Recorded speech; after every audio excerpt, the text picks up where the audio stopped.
his head off the base of the wall. Wyatt Langford provides the walk-off single to give Texas a 4-3 win in 10 to open this series against Chicago. And that is how we start the Tolo Tuesday edition of Sean and RJ live on DFW Sports Station 105.3 The Fan. Good morning, Metroplex. I'm Sean Sharif alongside Ralph James Choppy. We got Peyton in the back live on the Fan Cam, Twitch, and YouTube. And what a game. What a win that they desperately needed. Yeah, you can't lose that many games the rest of the way in this next 7 games. We've talked about needing to go probably 5-2 at least over these next 7 games to really put yourself in a position for the division, to be buyers, to figure out what you want to do, because you got to make that decision if they haven't already. And you were up. They got 2 tough draws from a pitching standpoint in this series of Crochet, and then Fetty throwing 80 poo out there, which is what he does best. 80 poo. Yeah, I just those slow pitchers right there, right? Throwing cutters and, barely scraping 90 miles an hour for seemingly more than half the pitches. But, I mean, he gets the job done. I mean, he befuddles you as a hitter. But you have to win this series. You have to take 3 or 4 from Chicago. Play at the plate in this game. Jonah Heim with a huge clutch hit as well. And then you get the kid, Wyatt Langford, which, we've been desperately waiting on. And, of course, he came back from the stint away from the team on fire, then went back into struggling. And now we're just waiting for any type of ignition. We're waiting for any type of person to help out this team. And you got 2 losses above you. So it was 3 wins for the Rangers last night. They get the walk-off.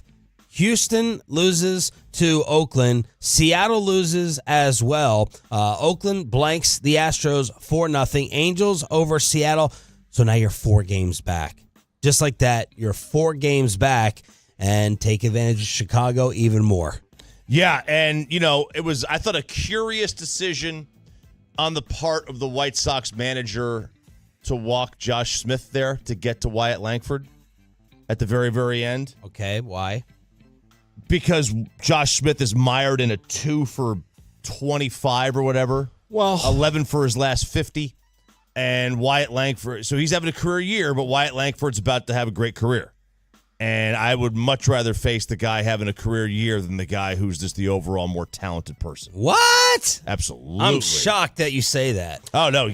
First you half, know me. I stay away from talent. If I don't have to play, I would much rather play experience over talent. Oh, First half MVP, like the all-star on the team versus the guy who been, probably a little bit of a disappointment, average at 254, but Josh Smith 280. First half, all the praise that we've been giving him. You'd rather face Josh Smith than Langford. But remember, he was near 300 not too long ago, or at above 300 not too long ago, and then now in the month of July, 11 for 49, and he has not had a hit in his last 14 at bats. Yeah, he's 2 for his last 20-something. I mean, Wyatt's hitting 230 for the month. You're yeah, I was looking at talent. I was looking at the talent factor. Well, I'm looking at right now, like what Wyatt Langford is supposed to be versus what Josh Smith is. But here's Langford. Let's ask him that very question. Were you surprised about the intentional walks before your at bat in the 10th? I mean, I knew they were going to walk Corey, and I was walking out there, and then they walked Josh. I was like, oh crap, I got to hurry. I was ready to go. It was good. I was ready. This guy, why even bother? Why even bother? I forgot I needed to be ready for my next statement in 3 seconds. Let's see how long this one lasts, talking about the double that eventually wins it. Yeah, I was just trying to get on base, really. I got a first pitch I could hit and went after it. Swear. Hey, did not cut it at all. Hey, no, you're cutting it. No, I'm not. You are making the statements even shorter than they actually are. I promise. Yeah, I get what they're doing. They're trying to set up the force at any base. Right, they were trying to set up the force at any base and put yourself in a position, though. Now you got to walk, anything can happen, and you're getting a righty on lefty, so I get that. I'm sorry, a righty on righty, not a righty on lefty, because Josh was the lefty. But I don't know. I just thought it was a little curious. 877-881-1053 for the Franco LaFranco injury attorney text line. The White Sox have now lost 8 in a row.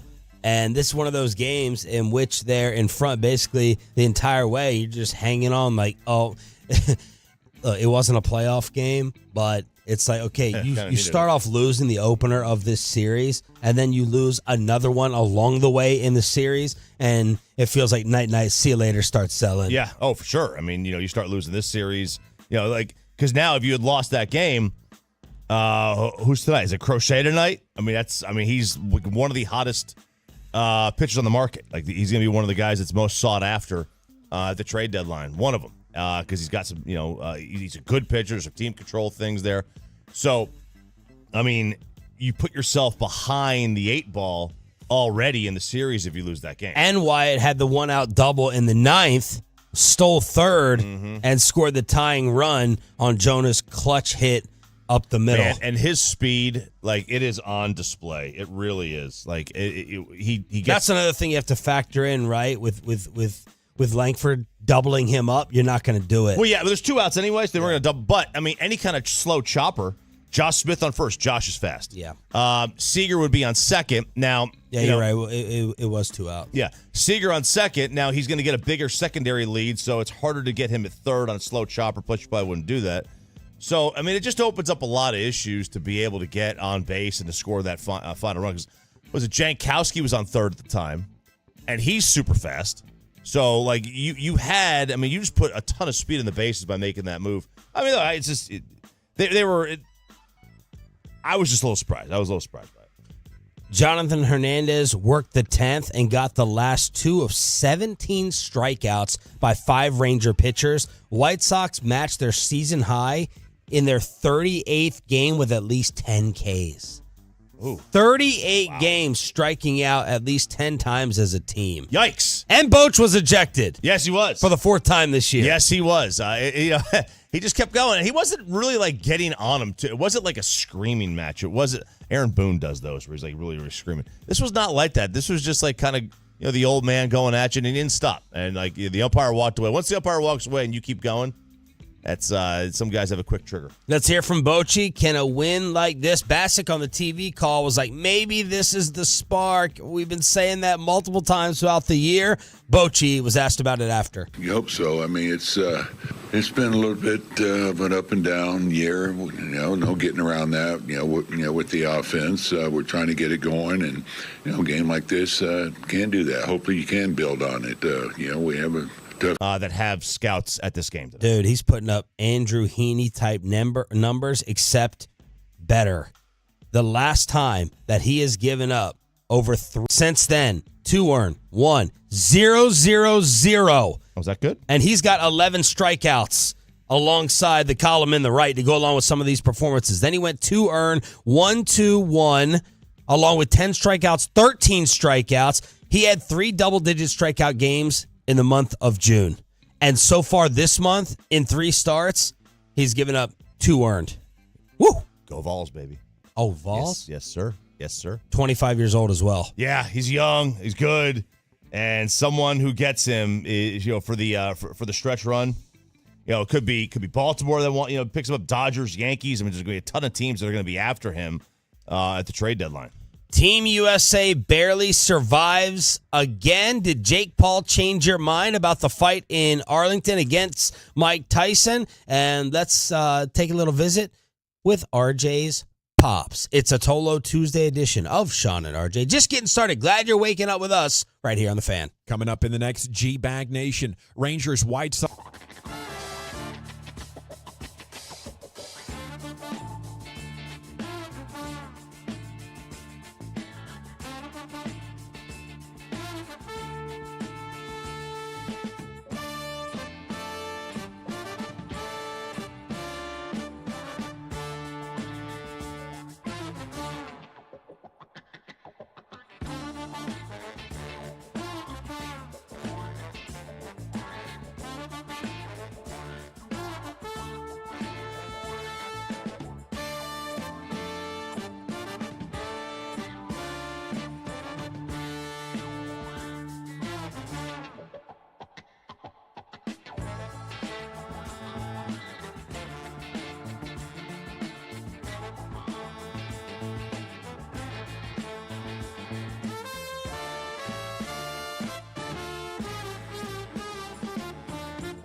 think it's true that you've got to forget something else to remember that Uber Eats has groceries? No, that's absurd. Hey, remember when you used to be a, what was it, Pepper Lady? Pepper Lady? Wasn't it Cinnamon Sisters? Hazel Babes. Saffron Squad? Nutmeg Maidens? Paprika? No, Nutmeg Maidens. I just said that. Was it Spice Girls? Doesn't sound right. Was it Saffron Squad?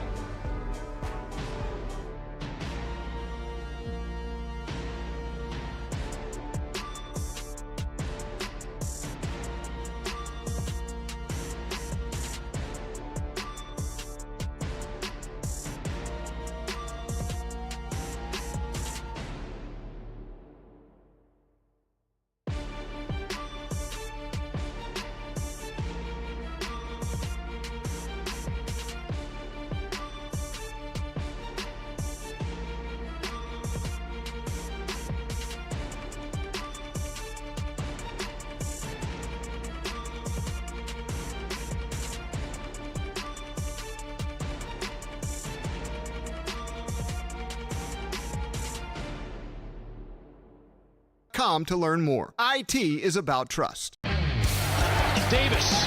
LeBron James open for three.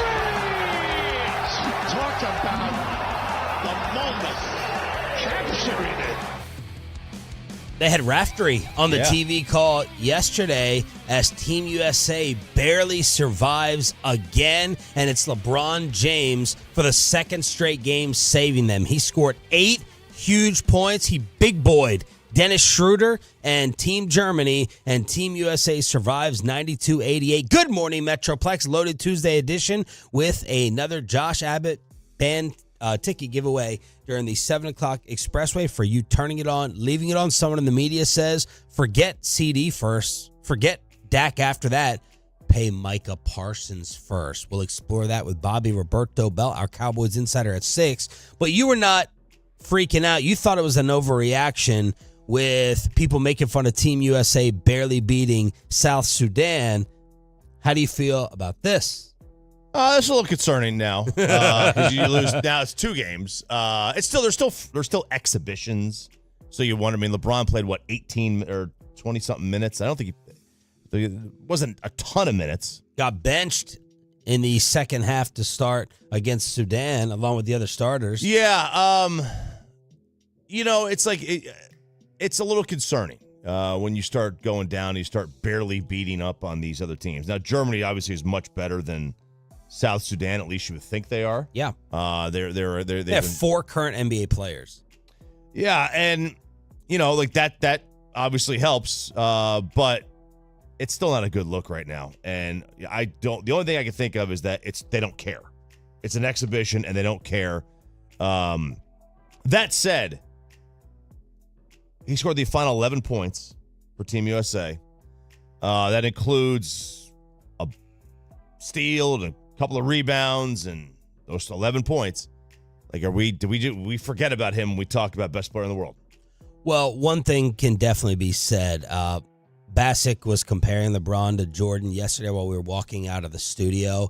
And the thing that is not an argument is, like, Michael Jordan at this age, like, this is Brady-esque accomplishments, and maybe even more impressive because I know football is more physical, but LeBron running up and down the court is more impressive to me athletically at this age. Brady used his mind. Yeah. I mean, you're going to take hits, and that's it. Otherwise, you're going to drop back and you're going to throw.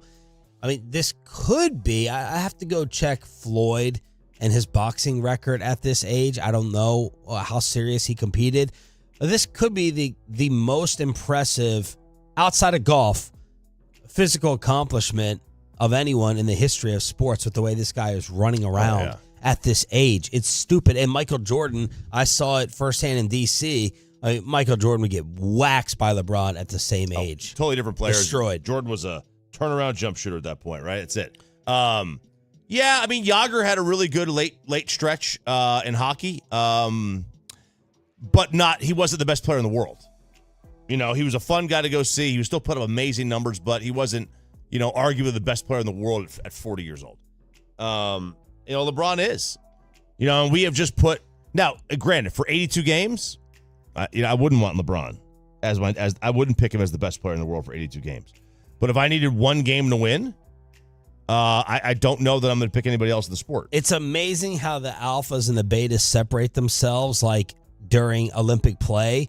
Like LeBron at the end is like leading the huddle and everything, and he's directing everyone, and he is controlling the sideline. And I look at like Jason Tatum. I'm not taking a Bobby shot at Jason Tatum, but I'm just like Jason Tatum is just like he's a beta there. Everyone else, Steph Curry. Like sometimes in these moments, I'm like, is Steph struggling on this type of stage? It doesn't make any sense. But even all of them take a back seat to LeBron, just like others did with Kobe. And obviously Michael with the original Dream Team told Ahmad Rashad in the hotel lobby. It was a stupid question. The ball goes to me at the end. Yeah, it's there's even among a group of alphas, there's alphas among that group, and there's levels to it. And and even if it's not, it's just there's also a deference to who the best player is. They know, they know. And that's the thing with LeBron. Like, he has got the respect of his peers, I think, from that regard. Plus, if you're playing 20 minutes, LeBron's even better. Oh, super fresh at the end. Yeah. Super fresh. All right. Did Jake Paul change your mind, or were you already going to watch against Tyson on Netflix? He had a bare-knuckle boxing victory over the weekend. TKO? He did. It was a TKO, and this is another win over Mike Perry, which that sounds like a fake name. It just sounds like a name that you politician. It sounds like a name you make up just for a movie, like it's some kind of a John Wick type movie. But he gets a 6th round TKO over Mike Perry, and now obviously the November 15th showdown with the 58-year-old Mike Tyson is on deck. It was originally scheduled for that night. Tyson obviously had to get out of it because of his ulcers, and he knocked down. The bout was halted at minute 12. At a minute 12 of round 6. Am I any more intrigued? No, I'm not anymore. I mean, I was intrigued to begin with. Yeah. I mean, was I going to pay for it? Is it on Netflix? It's on Netflix. So what are you going to do? I don't know. Find somebody that has Netflix, baby. Go over there. Can you still share Netflix passwords? Have they shut that down? They've shut that down. You've got to sign in with a QR code for your phone or whatever. It's a wild thing. And so, yeah, I got to find somebody that has it. Because I do want to tune into this. I want to watch too. I want to see what Mike has, because the videos that Mike has are tremendous. The videos he has out about his training, and obviously Jake is he's a big guy. I mean, he's a big guy. But people are calling him out now, left and right, for juicing. Who knows? I mean, it wouldn't stun me at all. He looks juiced. He looks juiced. All geared up. So that is Jake Paul handling this bare-knuckle boxing champion, knocking him down twice. Referee had to go ahead and stop the fight, and now we continue to ramp up to Paul versus Tyson. Paul, real quick, landed 96 punches. Perry only landed 33. You're cooked. You're cooked. Are they drug testing at the level? Is Dazn that network doesn't? I don't know. Are they testing? I don't know. I don't know what they're doing. I honestly, I mean, I kind of don't care. I kind of don't. I do, but I also don't. Like, like if this is a real boxing match and a real WBC or whatever, then yeah, okay. But this is an exhibition. Like, do I really care what Jake Paul's doing? Went and saw your pops yesterday. I did. I wanted to see him before I left. My mom texted me yesterday. She goes, "You need to go see your dad before you leave. You never know, and you're going to be regretting it if something happens." Because it turns out that she got a phone call at 7 a.m. yesterday, and now she's getting good cell signal in Scotland. She's not there yet. She leaves this weekend. Okay, she leaves this weekend. So was she hitting you up on the WhatsApp or whatever it is? No. So she's not there yet. But yeah, she got a call at 7 a.m. And the one thing they tell you at these nursing homes is if you get a call at 7 a.m., it's generally because somebody didn't wake up. So she was like in her feels a little bit. She said, "Go see your dad." Apparently he was choking overnight, and he's choking on his food left and right. So I did go see him yesterday, and he's he had a little bit of emotion that he showed me, but for the most part, he's just a comatose version of himself. I put on. I can't believe he's hanging on. Oh, he's hanging on, literally hanging on. I wheel him into his bedroom, and I got Nobody can figure out the TV. I'm the only one that can figure out the TV there. Of course. And I put it on, is it Pluto TV? Pluto. Is that a thing, Peyton? I don't think I've heard of that. Pluto. Bobby says yes from the hallway. So, and I put on MLB Network, and they were just showing classic games. And apparently, Minnesota versus Cleveland in 2022 was a classic game. So I threw that on for him. And now is he recognizing you? No, his eyes don't even open. His eyes don't even open. There was a funny moment that happened in there because he did show me some emotion. I gave him a little bit of a haircut, and when I was doing his nose hairs, I guess I got a nose hair that pulled, and he said, "Get out of here, you son of a bitch!" Like that, he yells right at me, and he goes right back to being dead again, right back to being comatose. Oh, man. I know, but that was a good moment. He still had some spark. Great moment. That's the dad I knew. That's the old man that I knew and loved. That was like you guys' hug moment right there. Get out of here. Called you SOB. All right, live on the Fan Cam, Twitch, and YouTube. Bobby is obviously here, and hopefully you are as well up until 10 o'clock or even longer than that by turning it on and leaving it on. We will get to the person saying pay Micah Parsons first, but guess who the Dallas Mavericks brought back, and guess who is coming back to your TV sets? The greatest sports show of all time ain't going nowhere, and the return of this Dallas Maverick next on The Fan. How about some commercial-free, Sean?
Uber Eats has Lola V products? I got to remember that. Well, you know, they say in order to remember something, you have to forget something else.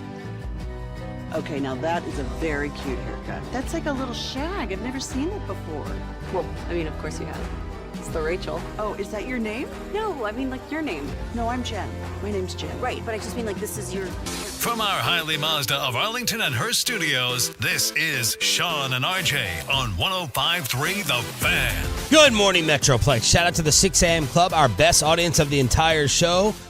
I see you, Chris Kamikaze. There you go, Bobby. I said the K word. Yeah. I was looking for some of the different names that I saw that opened up the show live on YouTube and Twitch.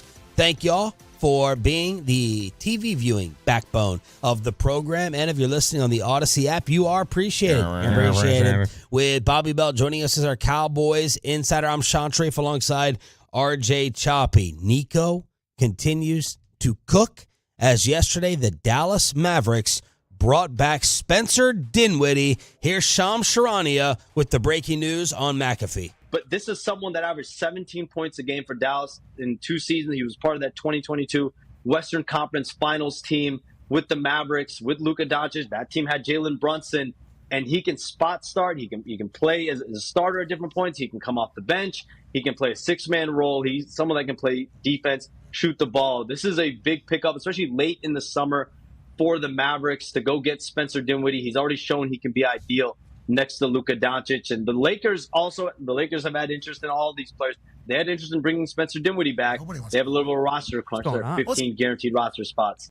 And Mavs fans were bragging about another win over the Lakers. Kyrie, nope, LeBron. Klay Thompson, nope, LeBron. And Spencer Dinwiddie come back to Dallas even after what you said about him. I think we all have to like the pickup, especially for what the contract is going to be. Dinwiddie last year at the age of 31 averaged 10-5 with Brooklyn and the Lakers. Yeah, look, he said what he said in February. A little bit off-putting. He made a bit of an offensive comparison, talking about Mavs are like mom and the Lakers are like dad, who give you the tough love. Well, I guess mother knows best, because he came back home. He picked him over the Lakers in the end. And look, for all of the struggles he's had since he left Dallas, there were a lot of struggles leading into Dallas too. And one thing that we do know for sure, and Shams kind of referenced it there, that he's got a history. He knows how to play off of Luka. And we know he has success playing off of Luka and the opportunities, the looks that he gets. He, during his time here, 17 points a game. It's the highest average he's had during his career was here in Dallas by 3 points. His 3-point shooting percentage while he was in Dallas was 7 percentage points higher than his career average. And his field goal percentage was 5 percentage points better than his career average. And he turned the ball over at the lowest rate of his career. So he took care of the basketball. He made shots. He got open looks. Sure, bring it back. It's a no-brainer. You're paying him nothing, and the guy could score. Like, he can be another option for you to get a basket. If PJ doesn't have a night, maybe Spencer does. Like that's all you're looking for, because the way the game is now, all you have is a bunch of guys just chucking threes, and you need as many guys that can make them as you possibly can. Someone's going to be on that night, right? Someone's going to be on. You're just looking for as many guys to figure out who actually is hot that day. And you have another person who can handle the ball. When you look at this Dallas Mavericks roster, I now ask you on the Franklin Franco text line, what's missing? You're trying to piece together your perfect basketball team. A true three. From a role and needs standpoint, what else is missing? Because you did need another ball handler. You got that. Another scoring option. You can go ahead and always use that. You have your wing defenders with Grimes and Marshall at 6'5" and 6'6". You added more shooting with Klay Thompson, and you have bigs with Gafford and Lively. Yeah, I think I would want a big that can shoot. And then Matt, you got Maxey. Hey, you got Derek Lively. We heard what Tim McMahon said. Lively's been working on that three every day. They are going to break that out in the future. Okay, then that would settle that. But like as of now, we haven't seen it. Right. So like a big that can shoot. Yeah. And I think a real three, because I don't. Klay is old. He's old. Like I mean an in their prime number 3. Okay, so number 3, not 3 as in small forward. Right. Okay. Yeah. They're okay. They're positionless now, right? That's what I was going to say. Number 3. Not a 1, 2, 3, 4, 5 on the floor in terms of positions. Well, I feel option. good about, Luka, Kyrie, and then a combo of, you're going to combo it up of Clay, PJ, and Dinwiddie. Yeah, it's an aggregate, right? You're combining all the 3 together. Absolutely. Yeah. Because that's going to be, over 28 points a game, in my opinion, throughout the regular season. Now, it depends, ball distribution, how many shots, but I'm going to count on Clay for like 14. I'm going to count on Dinwiddie for like 8. And then PJ for 13, 10, 12, maybe like that. more. And I'm being conservative. Yeah. And look, because if you just look at Boston, they had obviously Tatum and Brown, but then they also had Porzingis, who they were just a different animal. Yeah, no one else can do that, right? Really.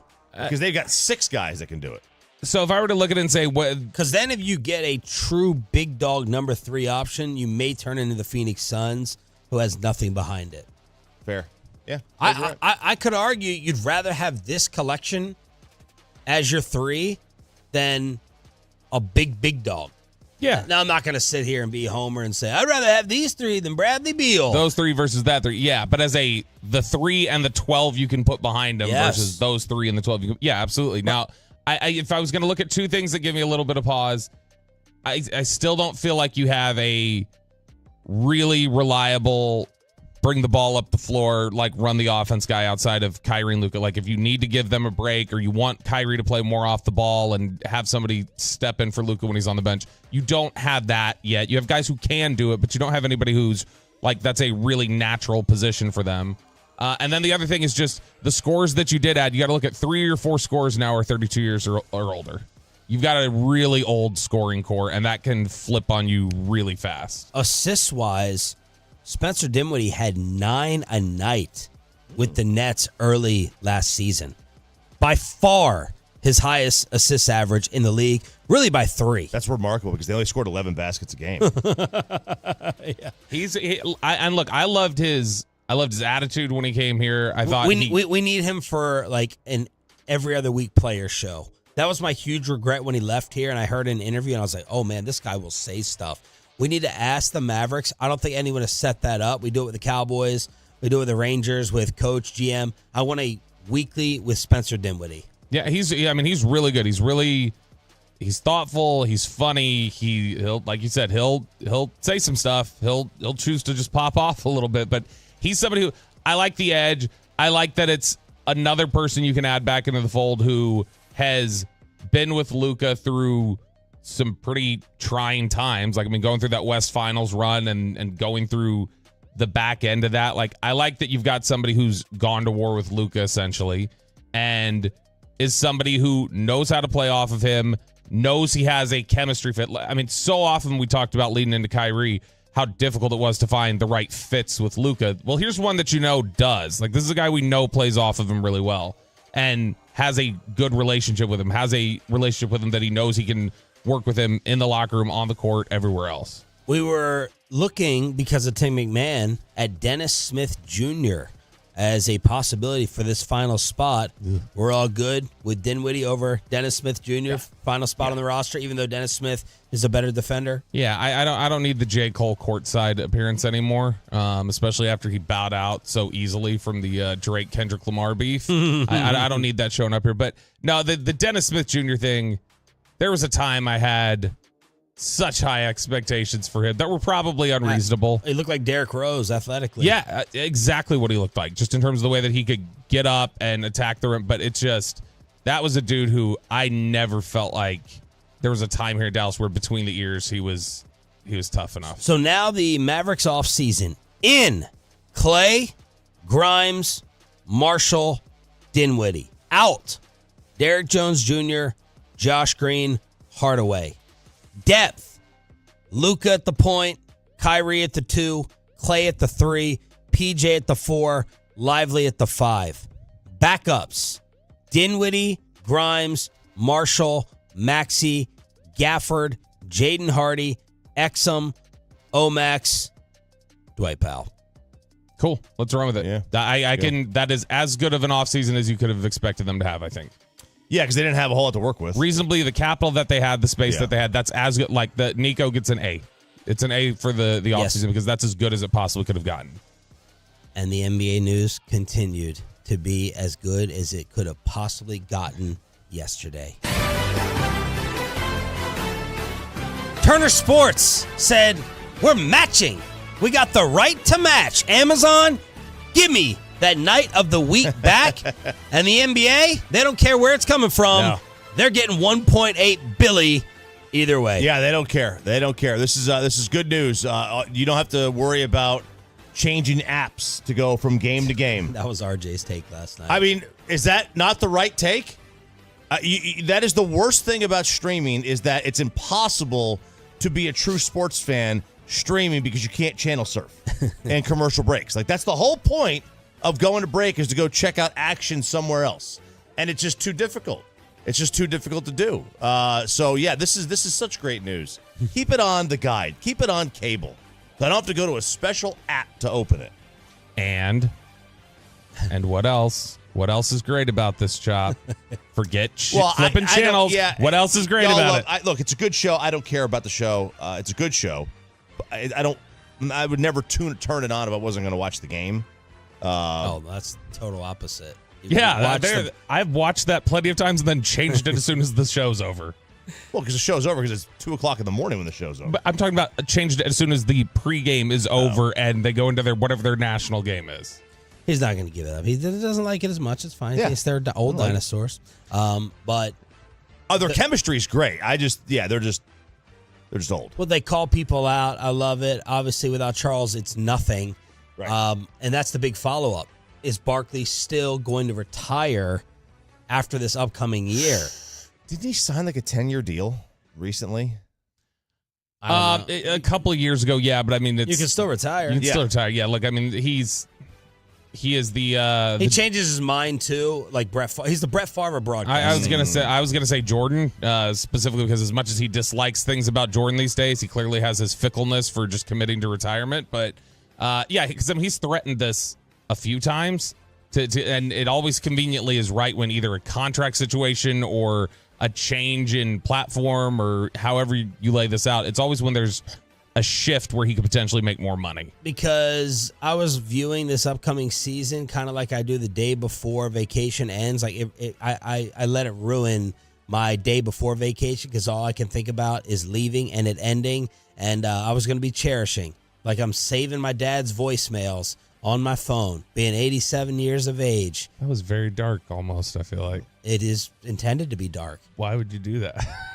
Because when he dies, I want to have some type of memory. I want to hear the voice like you should have done with your parent. Well, I did actually. I saved the voicemail message she used to leave on our house. I've still got it on an MP3. Well, there you go. So why are you looking at me then? That's how I was going to be saving Inside the NBA on the DVR until DirecTV Stream kicked it off in 9 months, I think is the new rule. But the Prime Video package would have had games on Thursday night after it's done carrying the NFL games. Its other nights were Friday and Saturday, as they are going to have a nationally televised game every single night of the week. TNT, according to the report, would likely carry games on Thursday, with other nights being streamed on Max.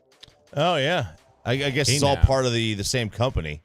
The Turner, whatever, Warner Brothers, I guess. And then Max is just the old HBO.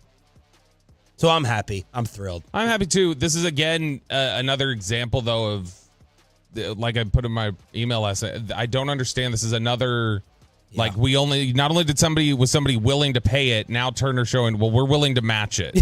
Like, people are willing to throw a ton of money.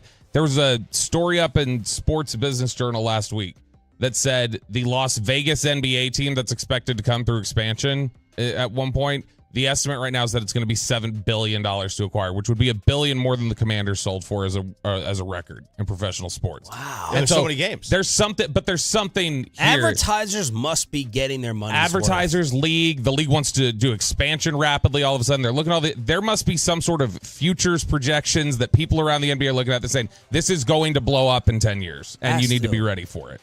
877-881-1053. Franco LaFranco, injury attorney, text line to hit us up on DFW Sports Station.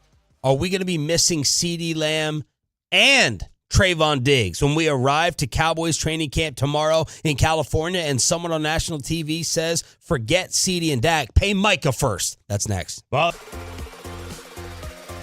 This is your hair. Okay, freaking me out a little bit.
Do you think it's true that you've got to forget something else to remember that Uber Eats has groceries? No, that's absurd. Hey, remember when you used to be a, what was it, Pepper Lady? Pepper Lady? Wasn't it Cinnamon Sisters? Basil Babes. Saffron Squad? Nutmeg Maidens? Paprika? No. Nutmeg Maidens? I just said that. Was it Spice Girls? Doesn't sound right. Was it Saffron Squad?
Your local experts for over 30 years. DFWsecurity.com. And it's back to Sean and RJ on 105.3 The Fan segment here, brought to you by Cars for Kids. Donate today at carsforkids.org, and also brought to you by the personal injury lawyers Frankel and Frankel. If you've been injured in a car or truck wreck, call Frankel first, 214 or 817-333-3333. With Frankel and Frankel, there's never an out-of-pocket cost. They only get paid when you win. Frankel and Frankel, the go-to car and truck wreck attorneys in Dallas. From news and notes to the coaches and players for America's team, let us go inside the star on 105.3 The Fan. We leave for Cowboys training camp tomorrow after the show. Show number one for the entire station will be Thursday morning from the tennis courts in Oxnard, California. Good morning, Metroplex. Shout out to the 6 a.m. club. I'm Sean Sharif alongside RJ Choppy and our Cowboys insider, Bobby Belt. And is it looking like we're not going to see Trayvon Diggs, possibly with CeeDee Lamb missing as well? Yeah, it looks like Trayvon Diggs is going to start training camp on PUP, the PUP, which is something that Brian's talked about this in the last week. He was hearing a lot of chatter that it looked like Diggs was not going to be ready to go right at the start of training camp, that he was going to be coming along a little bit slower. So it's not totally surprising from that sense when Calvin Watkins talks about it yesterday.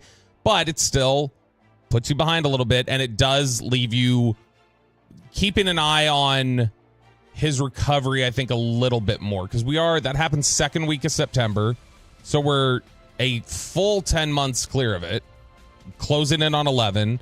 And if you look at their recent history with ACL tears, Michael Gallup, Jabril Cox, Terrence Steele, they all came back. Jabril Cox. And Jabril Cox, everybody was like, that's they cut Jalen Smith because of Jabril Cox in the middle of a season. He tears his ACL, and he never came back from it. Michael Gallup tore his ACL, was never the same player after that. Terrence Steele, we're a year removed. I guess we'll see. The last guy I can remember that they had on their team that tore an ACL and bounced back and had absolutely no problems and played better than he was before the injury was Connor Williams. That's the last one. Why is that? I don't know, because it's 2024. Like, guys recover from ACLs. So Gallup's was a thing between the years. Gallup just didn't trust his knee anymore, and that, like, if you talk to people around the Cowboys, they'll tell you that. They'll say he got to a point where he didn't trust his health anymore. Did he have a reason to not trust it? No, I think it rattled him. Okay, honestly, I think that's what happened. Terrence Steele, I don't know. We'll see. That one was, he tore it a lot later in the season, so he was further behind when the season started last year, and you hope he's bounced back a little bit. And he's got the highest work ethic, arguably, of anybody in the building. Like, he's right up there with Dak, Terrence Steele, so you hope he's bounced back this year. But Diggs has been out here doing his training videos, running in sand, doing all sorts of different things, so he's fighting his way back, but it's definitely worth monitoring to see, is he going to come back totally the same this first year after the injury? And, of course, the reason that Lamb could be missing is contractual. Stephen A. Smith with an idea that I've not heard brought up. We certainly have not discussed it. He said, put Lamb and Dak to the side and pay 11 first. Well, my priority would be Micah Parsons. That's me. And the reason I say that, I understand from a business perspective, it's the National Football League, the quarterback's the priority. I get all of that. CeeDee Lamb is a stud. We get all that. I understand that. Yep. But I'm talking mystique. I'm talking the brother that shows up and, excuse me, listen, I'm going to get at the quarterback.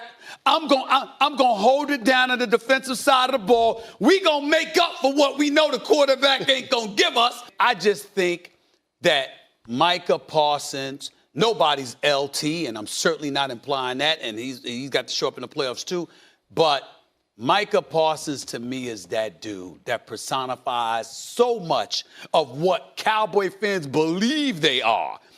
I'm taking care of that brother. I'm not losing that brother. So Stephen A. coming at this from the viewpoint of who is the best player.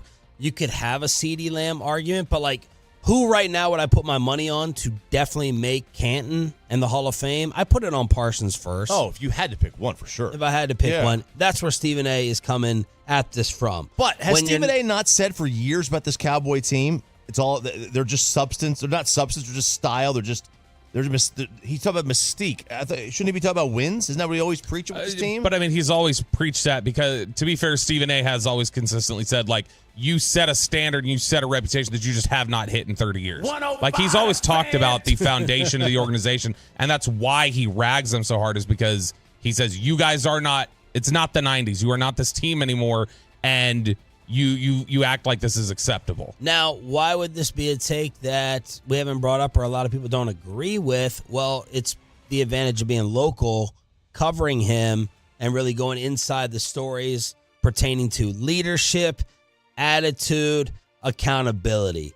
Those would be the drawbacks to the argument of paying Micah Parsons first if you were going to prioritize him over the other two. Is there anything else I'm missing? And your instant reaction to Stephen A's suggestion? I think it's wrong to prioritize Micah Parsons just from the perspective of you have control over Micah for minimum 2 years, more like 3. Because he's here on his 4th year, he's got the 5th year option, and you can tag him. And so, I mean, you've got an ability to have control over him for the next 3 offseasons. Like, you just had this offseason. You've got 2 more following after this. You've got CeeDee Lamb and Dak Prescott that you got to get done now. Dak is the most urgent in the sense of if it's not done by the start of free agency next year, you have no way to stop him. Whereas CD, you can still tag him. There's nothing you can do to stop Dak. You can't trade Dak without Dak giving it a thumbs up. So in that sense, it doesn't make any sense to pay Micah Parsons. It does make sense to pay Micah first from the perspective of, yeah, but that 2 years that you have this year and the 5th year option, if you get it done early and are able to structure the contract a certain way, that's what's burning you right now with CD and Dak and some of these other guys, is you waited so long to get it done that had you gotten it done earlier, you would have been able to have manageable cap numbers throughout the history of the contract. Yeah, I mean, you can make that, obviously make that case. And look, if one of them is going to Canton, to me, it clearly is Micah Parsons. I would bet on CD before Micah.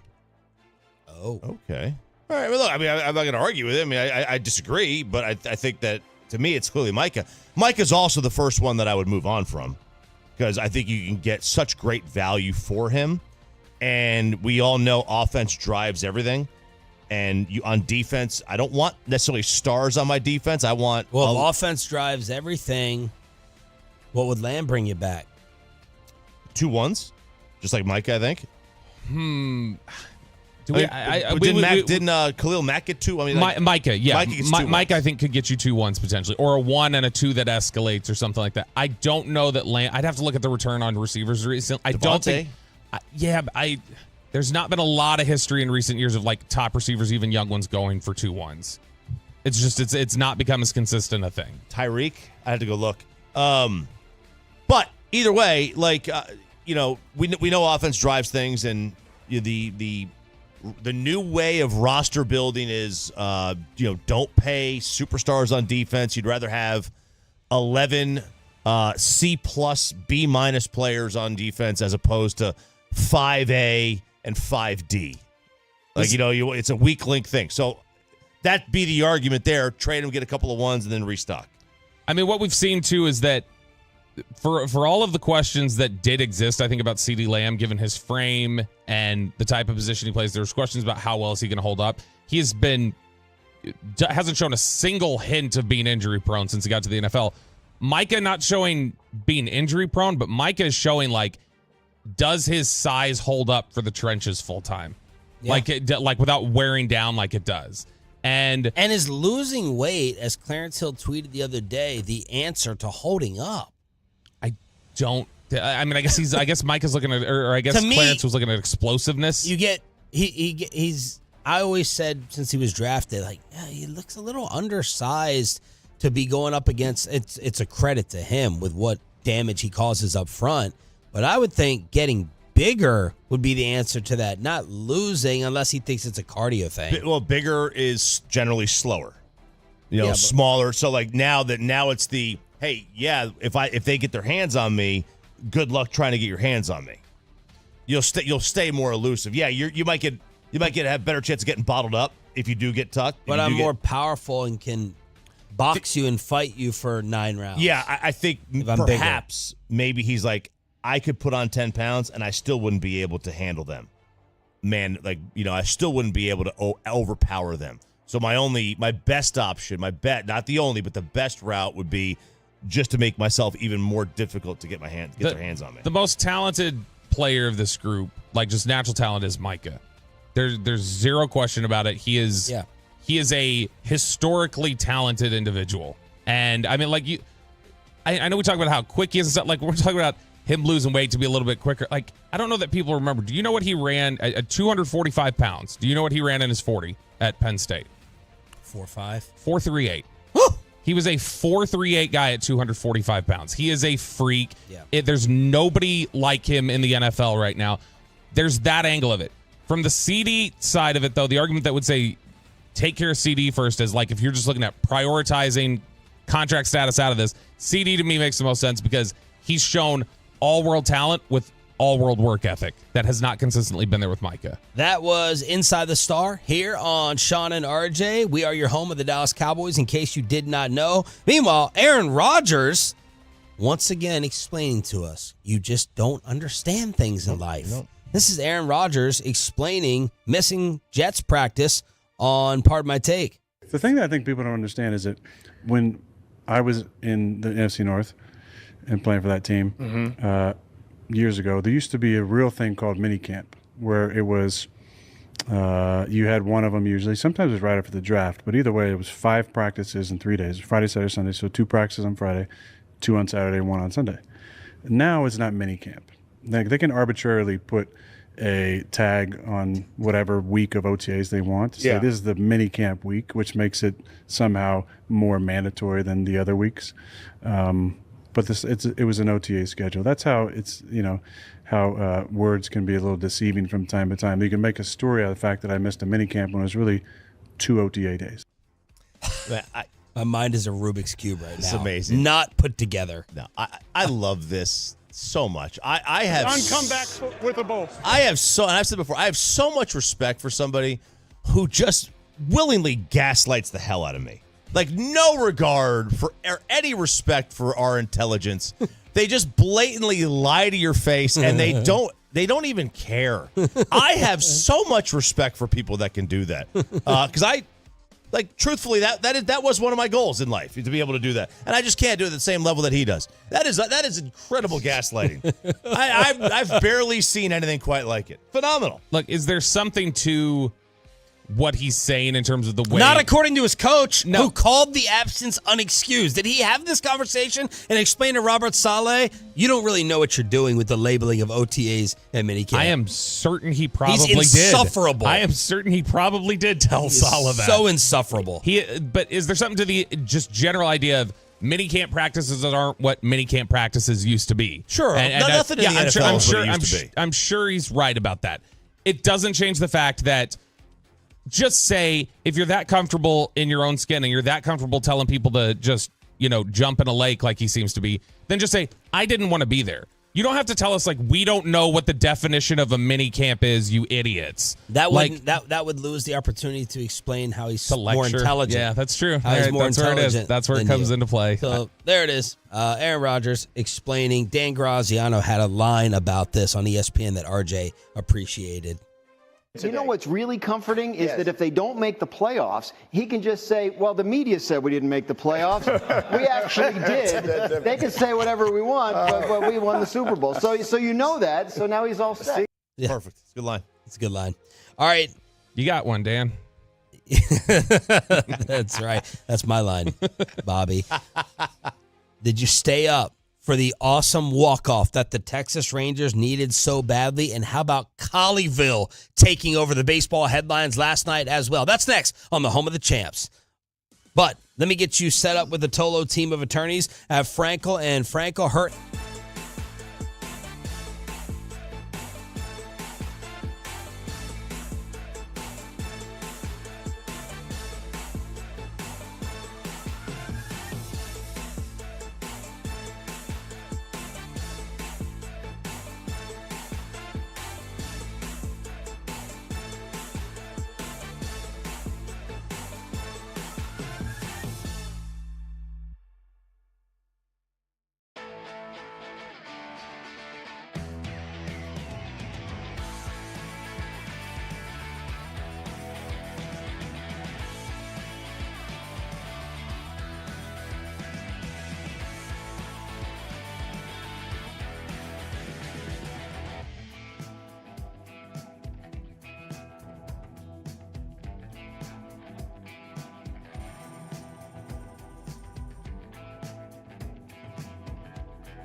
Uber Eats has Lola V products? I gotta remember that. Well, you know, they say in order to remember something, you have to forget something else.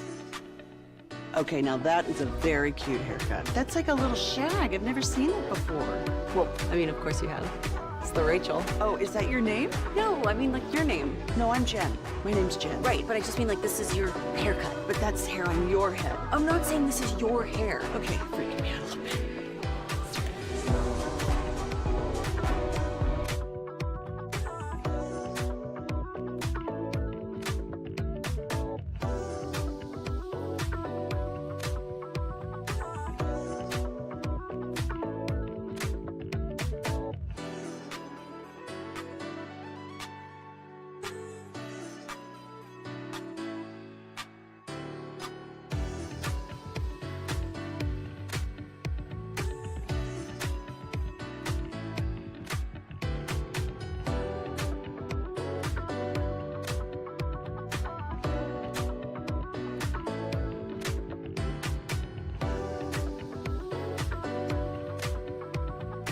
Guardian Caps. Solos know nobody has you covered in Oxnard beginning this week. Like 105.3 The Fan. And it's back to Sean and RJ on 105.3 The Fan segment here, brought to you by Classic Chevrolet. Classic Chevrolet in Grapevine is the #1 Chevy dealer in the world. More Silverados than anyone else. This is Texas. This is Classic Chevrolet. Together, let's drive, relax, enjoy the difference based on new Chevrolet registrations 2023. Boy, did the Rangers need this, and do they need this celebration right now? And maybe this walk-off right here is just what the Rangers needed to go on a run. Boy, Mike Ballysick on the call there. Right there. I want you all to imagine if the Rangers were, or if the Cowboys were 4-6 last year, and they're rolling into a game with the Giants at home against an awful Giants team, and they're losing most of the game and losing late, and they come back and barely squeak by against the Giants. And then 9:40 Monday when Mike walks in here, if I were to go, boy, Mike, maybe this win is just what the Cowboys needed to spark them on a run, he would spend the entire crosstalk making sarcastic comments, basically insinuating that I'm an idiot. But if you were sitting right next to Brad Sham in that booth, your ass would be on 105.3 The Fan and the Dallas Cowboys radio network saying, maybe this is what sparks the Cowboys. You'd be doing the same freaking thing, so shut it up. Because it is going to spark the Cowboys. They're going to go on a run from that. That's right. Wyatt 11-6. Langford with the walk-off. Jonah Heim, clutch, plays at the plate. Bruce Bochy getting ejected. And man, for a game on July 22nd, this one felt absolutely necessary with the Rangers getting the win and Seattle and the armpit losing above you. You are 4 games back. Yep, there it is. And that's, 4 games back.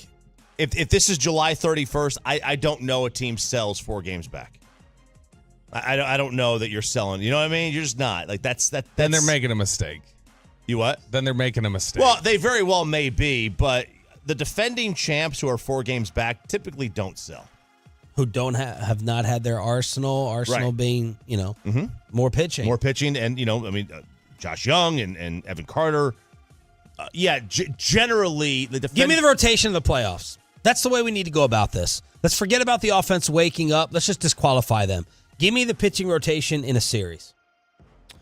I guess perfect world, it'd be DeGrom, Evaldi, Scherzer, Malley, Gray. Scherzer, Malley, Gray, yeah. Okay. Unless you're tightening the rotation to 4. It's going to be 4 in the playoffs. It almost always is. Now, where's that stacking up amongst American League rotations? Well, okay, that's a good question because, Seattle, obviously. Where's Garrett Crochet go? Well, forget him, right? Because someone's going to get him. Maybe it's not the American League. Maybe he goes to the NL, but someone's going to get him. What current AL staffs are better than that in the playoffs? Just work with me here. Play along with the exercise. So are we, within this exercise, are we assuming they're at their peak? Like, are we assuming DeGrom comes back and is DeGrom? Just give me the name. Yeah. Because to me, stop making everything so difficult. Then I'm not going to make it difficult, and I'm going to tell you I'm not going to pick the rotation over anybody's because I don't know what they are yet. And so I'm not going to. I know reliably what other rotations would be compared to Texas is because I don't know that DeGrom's going to come back and be DeGrom right Baltimore away. and the Yankees rotations. Well, Baltimore's got Corbin Burns at the top, and he started the All-Star game. He's a good pitcher. And then they've got Grayson Rodriguez after him. The Yankees are going to have Cole and Rodon. Now if they get Garrett Crochet, that's pretty nasty. The Rangers will be right up there. Evaldi is as good as anybody in the playoffs. So that's my possible spin on it if I'm CY. We get in and we try to shut other teams down. Absolutely. And then you hope for something from the offense. Now you're betting on DeGrom, you're betting on Scherzer medically and all that stuff, but maybe that's the way to look at it. Chris Young was on yesterday with the G-Bag Nation, and he was asked, is it frustrating being asked if you guys are going to sell? Well, it's a great question because I'm competitive by nature. And I came into the season with very high expectations, high conviction level in this roster, and really believed that we were going to be the team to beat in the West. Certainly it hasn't gone according to plan in terms of we've had some injuries, we've had some underperformance, and we haven't been able to string together good stretches of baseball consistently the way we did last year and the way good teams do.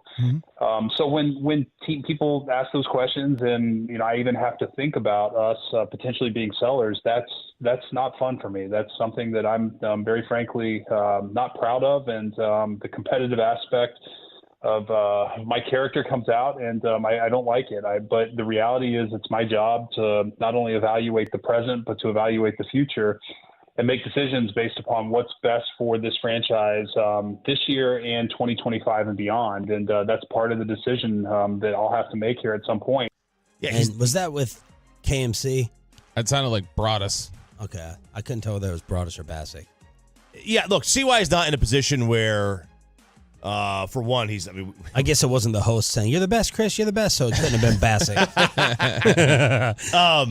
Look, we've learned by now not to really expect him to be truthful when it comes to injuries, and I'm expecting the same thing with this. Like, he's not going to be completely honest. I'm sure they know what they're going to do.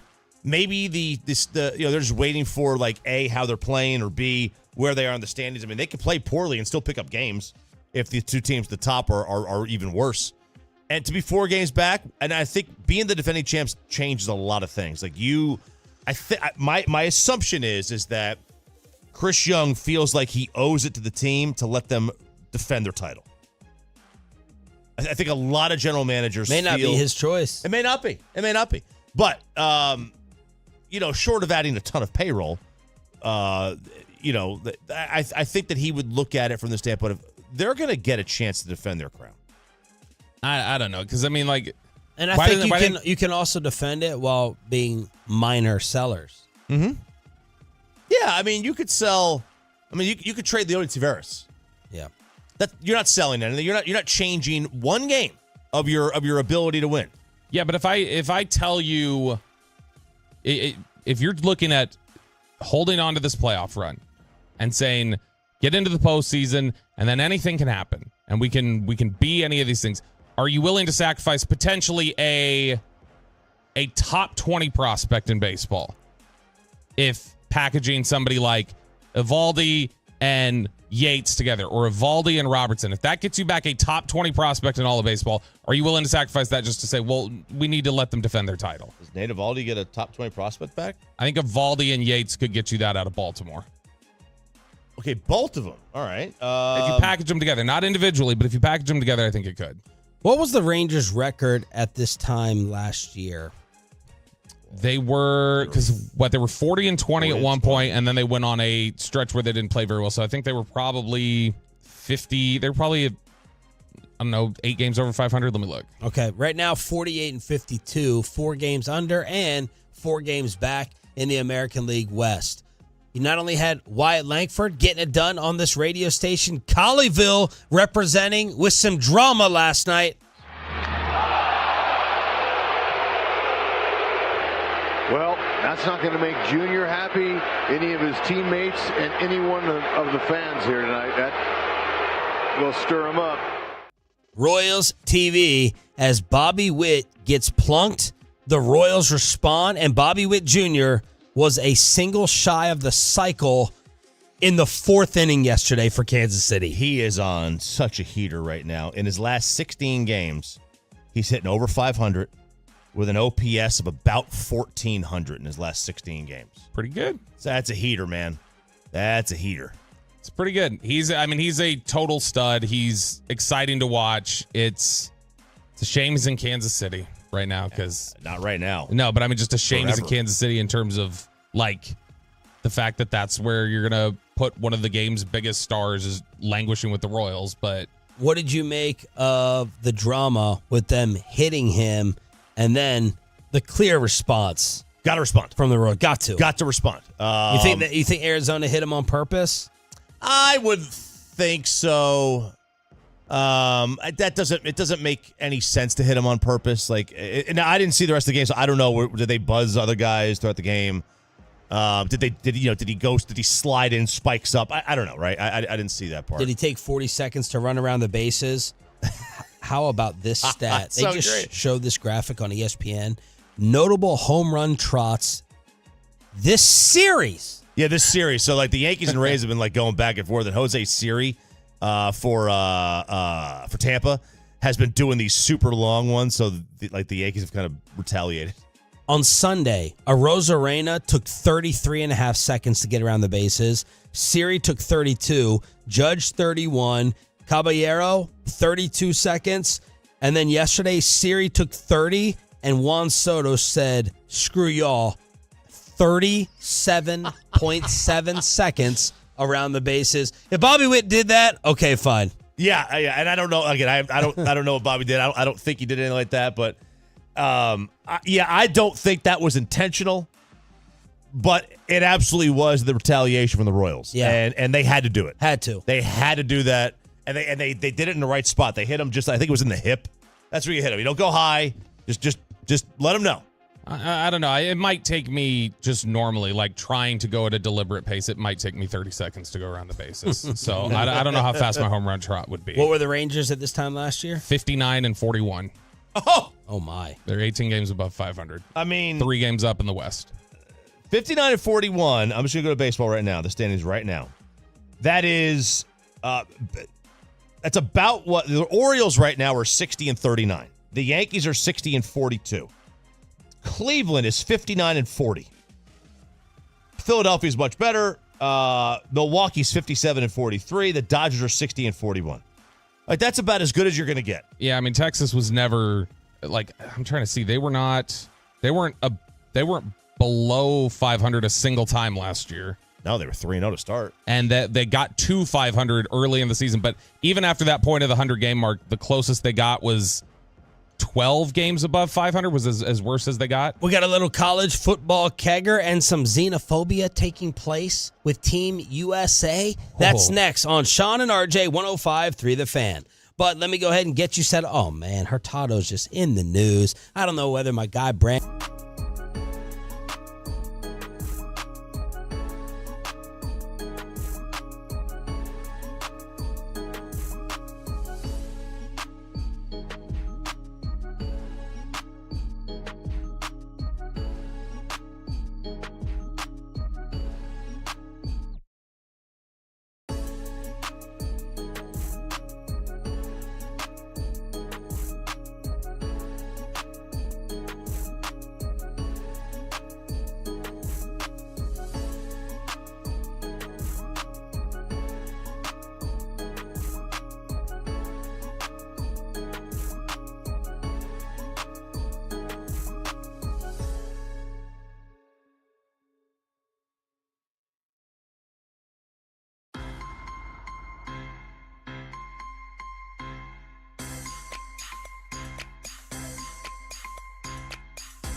think it's true that you've got to forget something else to remember that Uber Eats has groceries? No, that's absurd. Hey, remember when you used to be a, what was it, Pepper Lady? Pepper Lady? Wasn't it Cinnamon Sisters? Basil Babes. Saffron Squad? Nutmeg Maidens? Pre-curd? No. Nutmeg Maidens? I just said that. Was it Spice Girls? Doesn't sound right. Was it Saffron Squad?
This is Sean and IJ on 105.3 The Fan. Good morning, Metroplex. It must be pouring outside because the TVs are jumping in and out. Bobby is fist pumping. He is just that excited that we are heading to Oxnard, California. And this morning, I wasn't feeling the heat.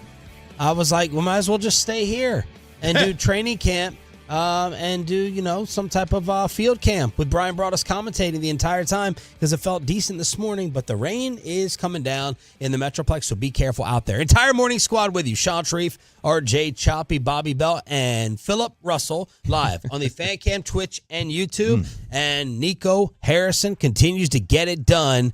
Spencer Dinwiddie added back to the Dallas Mavericks, even after saying this last year when asked about the siding between the Lakers and the Mavericks. I'll give y'all something funny that I told my people because I'm fairly candid.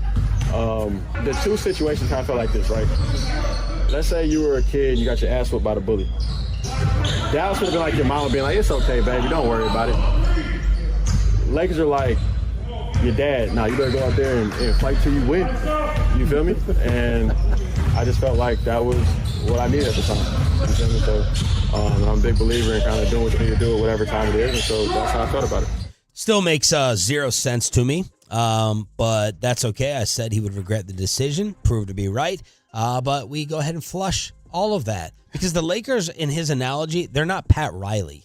Okay, No, they're Lakers. they're enablers. They feel like a very entitled franchise. Like I don't. Yeah, that comparison doesn't click with me. Pat Riley is the dad who cracks down. Jimmy, shut up. You don't even play. Right. Stop running your mouth. You have no right. You have no ability. You don't get to talk about playoff teams. You can't get out there. That's dad. This is like this is why, like, you know, those when a player gets drafted or they sign with a team, 80% of the time, it's unverified, by the way. They say, you know, this is always my favorite team growing up as a kid. Always wanted to play here. Devontae Adams. It's BS. It's BS. It's always BS. And that's what he's doing there. He's just placating fans, media. That's what he was doing. It's you know, we see right through it. And I have no doubt when he comes back here, he's going to say something. I was playing. It's a different team. It was a different organization back then. You know, it was He'll different. probably own it. He's a different type of cat. Maybe he will. Yeah, that's why I don't know that he's just placating people. He doesn't seem like somebody who placates. He just seems like he says what he thinks. I think he probably really thought that at that time. But we all like this as another Nico addition. Oh, it's great. I think this is a no-brainer. He's a good player, and you're getting him on a contract that is, I mean, I challenge you to find me a better value contract right now. He's basically making the vet minimum. And he's been last time he was here, he was a 17-point-a-night guy. Now, is he going to average 17 on this team? No, probably not. But, I mean, you're talking with the low salary, this is a very good contract. Dinwiddie, during the 2022 Western Conference Finals run, 14 a game, 2 threes, 41% from three, third in points by a Mav, third in assists by a Maverick. And, of course, Game 7 in Phoenix, 2022, 30 points on 11 of 15 shooting, 5 of 7 from three. And he's not afraid of taking big shots. No. And not in the Tim Hardaway Jr. sense of just like, I'm not afraid of taking any shot. They have a huge one in Boston. He had the buzzer beater against the Nets, was it? But he had the big buzzer beater that they won with late in the season. It was on a Sunday. Yeah, and I think he's not afraid of the moment. He'll take a big shot. He's got, stealing, all that stuff is very valuable. Ton of playoff experience, ton of big market experience. I think it checks a ton of boxes, and we know he plays well with Luka. And yesterday, Team USA not playing that great again as they barely survived Germany. Davis, LeBron James open for three. Talk about the moment, capturing it. Raftery, onions. And LeBron had the onions as he took over late again as Team USA squeaks by again. Yeah, with 4 minutes to go, they're losing. He takes over, 11 points down the stretch, and a couple of defensive rebounds and a turnover forced. And man, it's just when the game is on the line, I just don't know. Even though he's not the best player in the league anymore from game 1 to 82, just from his age standpoint. If I had one game to win, I don't know who in the NBA I would take over him. I really don't. Forget the dream team. Forget the redeem team, Sean. We got the Allied forces. We take care of Germany when it matters most. And that's what we did out there yesterday. I was rooting for Germany again. Oh, again? No, I mean, Sean. No, Okay. That's not a promo. That's not a clip. I meant another team against. I get what you mean. Another team. When you first said it, I was another team against Team USA. Okay, come on now, y'all. Don't do that. We know. Don't do that. To It's me. just easy. I was rooting because I want to see this. Any time in sports, I'll see the super team. Go down to someone who is. What was the spread for this? Sudan was 43. Now Germany has 4 current NBA players.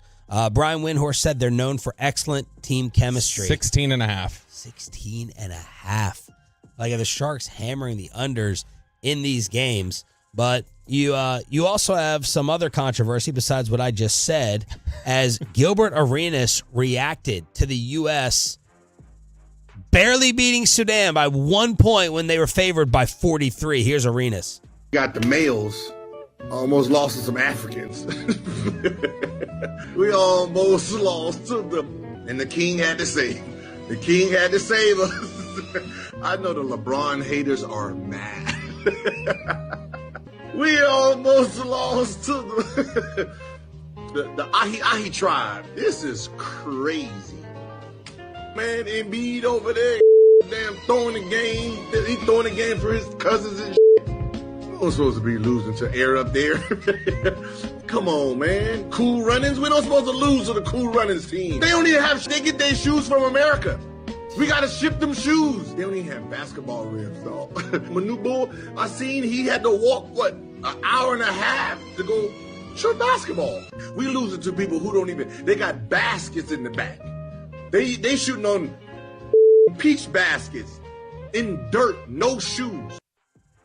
So he's getting killed for this. There's on Twitter, he's a genuinely disgusting, xenophobic person, which I had to look. I knew what xenophobe meant by now, but there was a time where I had to look that word up. Yeah. I just say this: the Air Up There line was pretty good.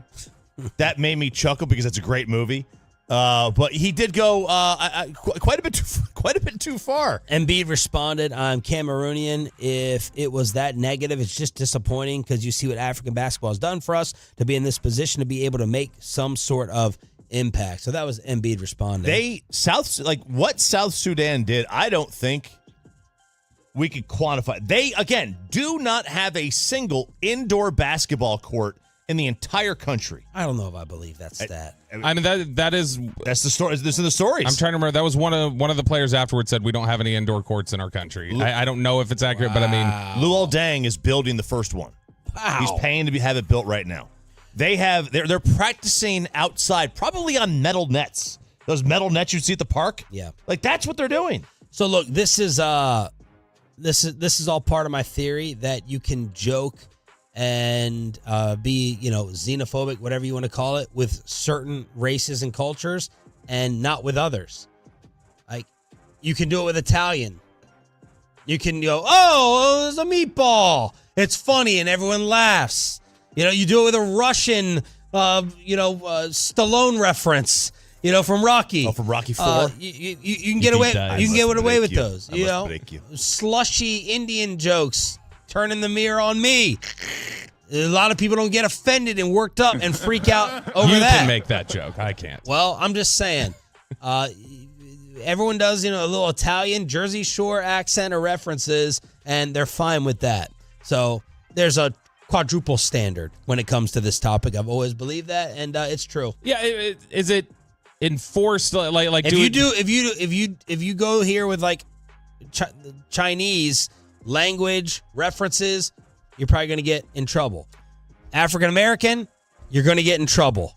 So it's just it's multiple standards. Yeah, the standard is different and it changes from society's perspective on different things that we're talking about. Like you said, if you talk about Mamma Mia, that's a one spicy meatball. Like nobody, it is a spicy meatball. Yeah, I know the commercial said so. But if you whoever makes a spicy meatball, why would I ever want that? The mama in that commercial in 1975 or whatever that commercial was. But in general, I think that the difference here is Gil went on it wasn't just Gil mocking doing an impression. Gil went on a list of, let me hit every stereotype I can think of poor Sudanese people, and it was like, all right, Gil, as it tends to do with you, it went too far. Like when people say, what are you going to do with the Super Bowl shirts for the other team?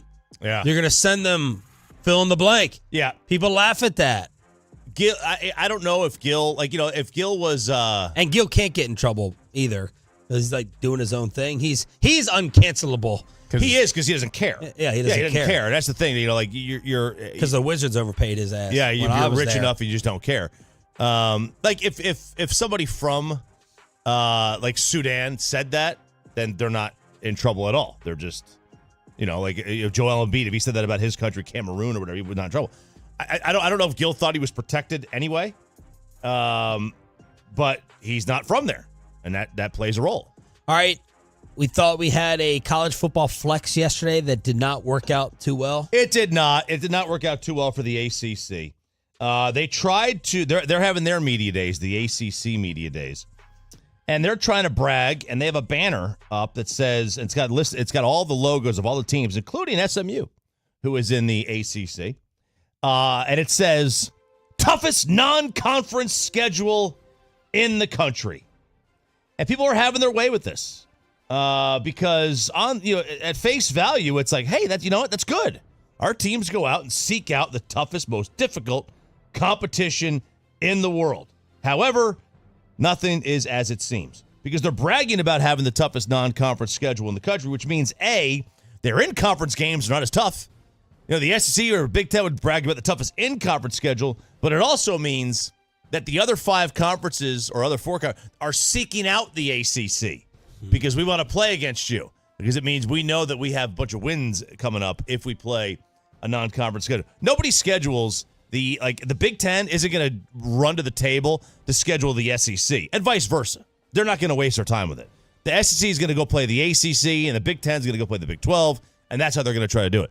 So the ACC kind of flexed on themselves unknowingly by posting this banner. You know, I'm going to give them props. But it is good that they're scheduling. I'm not going to laugh at them. I do give people credit for the tough non-conference. So I'm going to go ahead and give them some credit on this. Yeah, I don't think you can. This is typical, as with anything when it comes to college football, you're going to try to dunk right back on somebody. So you're going to come up with the counter argument and hit them with it. And so that's what people are doing to the ACC. But I think the ACC's is a greater flex. They went and sought it out. They're not hiding from anybody. They're not scheduling, Northwestern Kansas State. You both sent your excitement for the documentary. The documentary. I gotta look this up. Which one it is? Connor Stallions. Connor Stallions. Michigan. Yep. Now I don't have Netflix, so someone's had to watch this for me.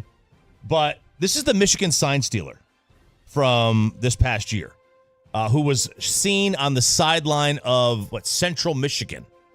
Right. He was seen on their sideline, and they're gonna do this, and people are concerned that are they glorifying this? Because here's the thing, and when you are the first one to speak, you get the power, the position of power. You get to set the narrative when you are the first one to speak. And since Connor Stallions is going to do this documentary about him, whatever narrative they decide to set, that is the narrative that gets set. Because the NCAA has not released all these findings yet.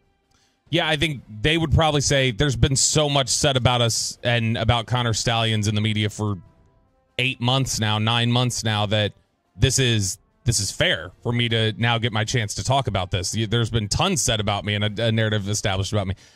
They've been so defiant about this the entire time, Michigan, that I'm going to be really interested to see how what tone he strikes and how they cut it. Is he going to turn on them here? Is he going to be ratting them out? Is he going to be like, yeah, bro, we did it and we got a title, so what do I care? Like what energy? Because they walked him into the stadium. They gave him tickets to the Alabama game. He's sitting with Chase Vinovich. It's one of those where they've been very defiant about it.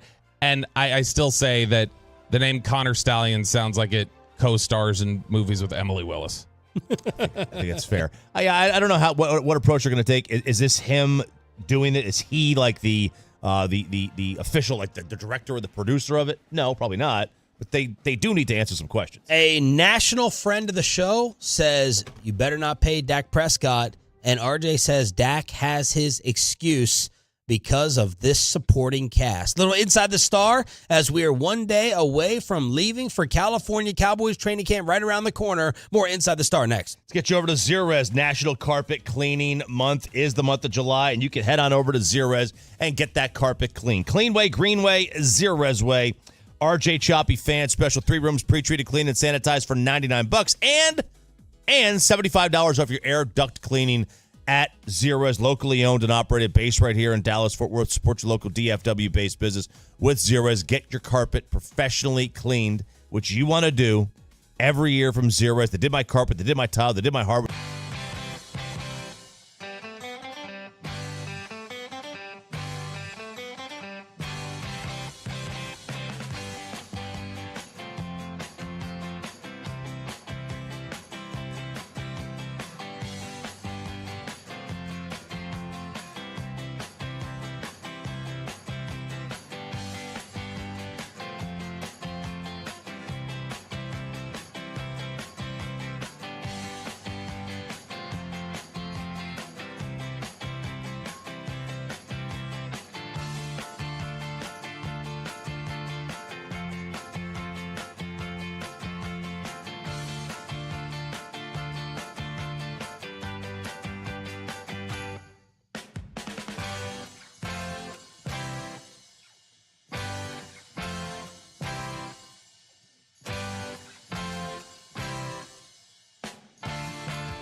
Uber Eats has Lola V products? I gotta remember that. Well, you know, they say in order to remember something, you have to forget something else. Okay, now that is a very cute haircut. That's like a little shag. I've never seen it before. Well, I mean, of course you have. It's the Rachel. Oh, is that your name? No, I mean, like, your name. No, I'm Jen. My name's Jen. Right, but I just mean, like, this is your haircut. But that's hair on your head. I'm not saying this is your hair. Okay, freaking me out a little bit.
August 10th. Sign up now at 1053thefan.com. And it's back to Sean and RJ on 105.3 The Fan. It is the Expressway right now on The Fan, and it's brought to you by the On Time Experts. From news and notes to the coaches and players for America's team, let us go inside the star on 105.3 The Fan. We are your home of the Dallas Cowboys. In case you did not know, thank you for being a total that stands for Turn It On, Leave It On. We head to Cowboys training camp tomorrow in Oxnard, California. Hopefully you will be right there with us. This hour, we're commercial free right now for the next 35 minutes. We're going to have a Josh Abbott band ticket giveaway. We're also going to have Ask Reddit, which sounds like it could be the most popular segment of the entire show. But you're welcome. Let's start with Dak Prescott's supporting cast and why he may have his out. Ralph? Yep. CBS just gave Dak the out of all outs. They did their top 10 quarterback setups entering 2024. So these NFL teams are doing the most to support their signal callers. Now, they started it out with a couple of other categories not in the top 10. So like Atlanta, with Kirk giving them Bijan and Drake and Pitts. Buffalo. What was that? And Penix. Absolutely. Buffalo. They have Buffalo on here, which I think you can easily make the argument that Buffalo did more to hurt Josh Allen this offseason than the Cowboys did to hurt Dak. Yes. Jacksonville, they have them on here. And then, obviously the Chargers, the Titans. Honorable mention, you get the Cowboys, you get the Bears, the Browns, and the Rams, and the Jets, and the Seahawks. And you get the top 10.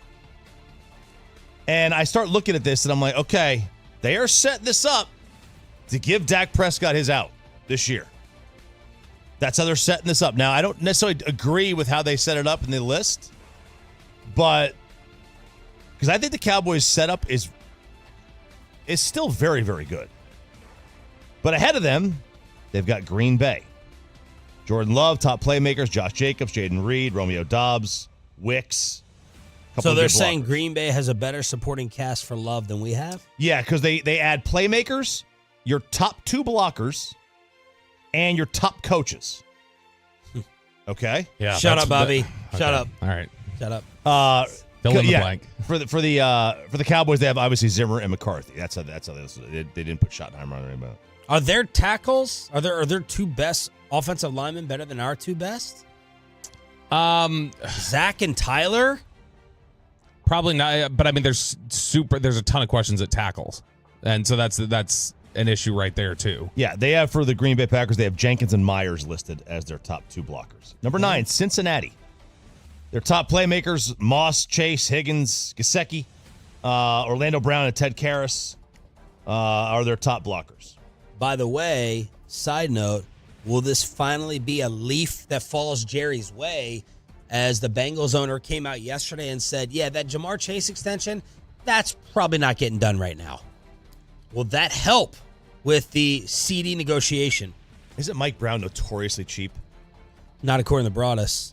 I think Broadus defends him to the death. So I don't know that breaks his favor, because it depends on where are they willing to go? Are they not willing to go up to 32 to 35, which is A.J. Brown to just below Justin Jefferson? If the Cowboys aren't willing to go to that point, then it's like, okay, well then no amount of waiting on Chase or anybody else to see that market go up is gonna make you move further in the direction of paying CD. Next one is Baltimore. Ronnie Stanley, Tyler Linderbaum, top blockers, Monken and Orr. Did you see what John Harbaugh said yesterday about Lamar? Yes. No, but I'd love to hear it. Lamar Jackson has a chance to be the greatest quarterback of all time. He still has a chance to be the greatest quarterback of all time.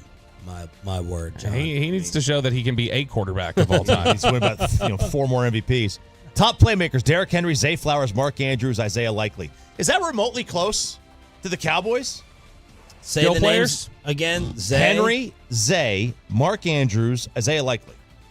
Is that better than CD, Cooks, Jake Ferguson? I mean, you have no running back. None. And I would guess that's being a little... That's a lack of national awareness on Ferguson. I would take the Cowboys cast. Next up is Houston. Top playmakers, Mixon, Diggs, Nico, and Tank Dell, Tunsil, and Shaq Mace. Boy, that's a good roster. Didn't even throw Dalton Schultz in there. And then good defense, good coaches, Slowick and D'Amico. That's solid. They should be higher. Yeah, so you need to be betting the over, not the under on the Texans. Yeah, maybe you're right. Next up is Kansas City. Did I miss last year? Did I? You must have missed the highlight. Shows you how desperate we are for the National Football League. The highlight from training camp around the entire league so far is Mahomes to the Longhorn. Xavier Worthy. Yes. Great play. Throwing the bomb, and Worthy doing work, catching multiple touchdowns in Chiefs practice. And that's gonna up his fantasy drafting over-under position. Pacheco, Rashee Rice, Marquise Brown, Travis Kelce. That's their top playmakers. Thuney and Creed Humphrey. Okay, it also sounds like a police lineup. I know. But, remember last year, though, we kept talking and lamenting how Mahomes is out there by himself. No weapons. Yep. And now, all of a sudden, their weapons are 6th in the league, better than the Cowboys. Okay, so Kelce, Worthy, who else? They don't even have Worthy on here. Okay. They have Pacheco, Rashee, Hollywood, Kelce. People do like Rashee Rice. Yes. Before everything that happened on the Dallas Fort Tollway, right. Before everything that happened there, Rashee Rice was last year he was really coming on strong at the end of the year. People really like him, so I don't think that's ridiculous. Then we consider they have Worthy, but yeah, I understand we downplayed a lot of his weapons. I think Mahomes is going to be throwing bombs again this year. I agree. He is just going to be launching. They got a lot of speed. Hollywood totally forgotten. Yep. He is forgotten. Minnesota's next. Aaron Jones, Justin Jefferson, Jordan Addison, Hawkinson, Darashaw, and Garrett Bradbury.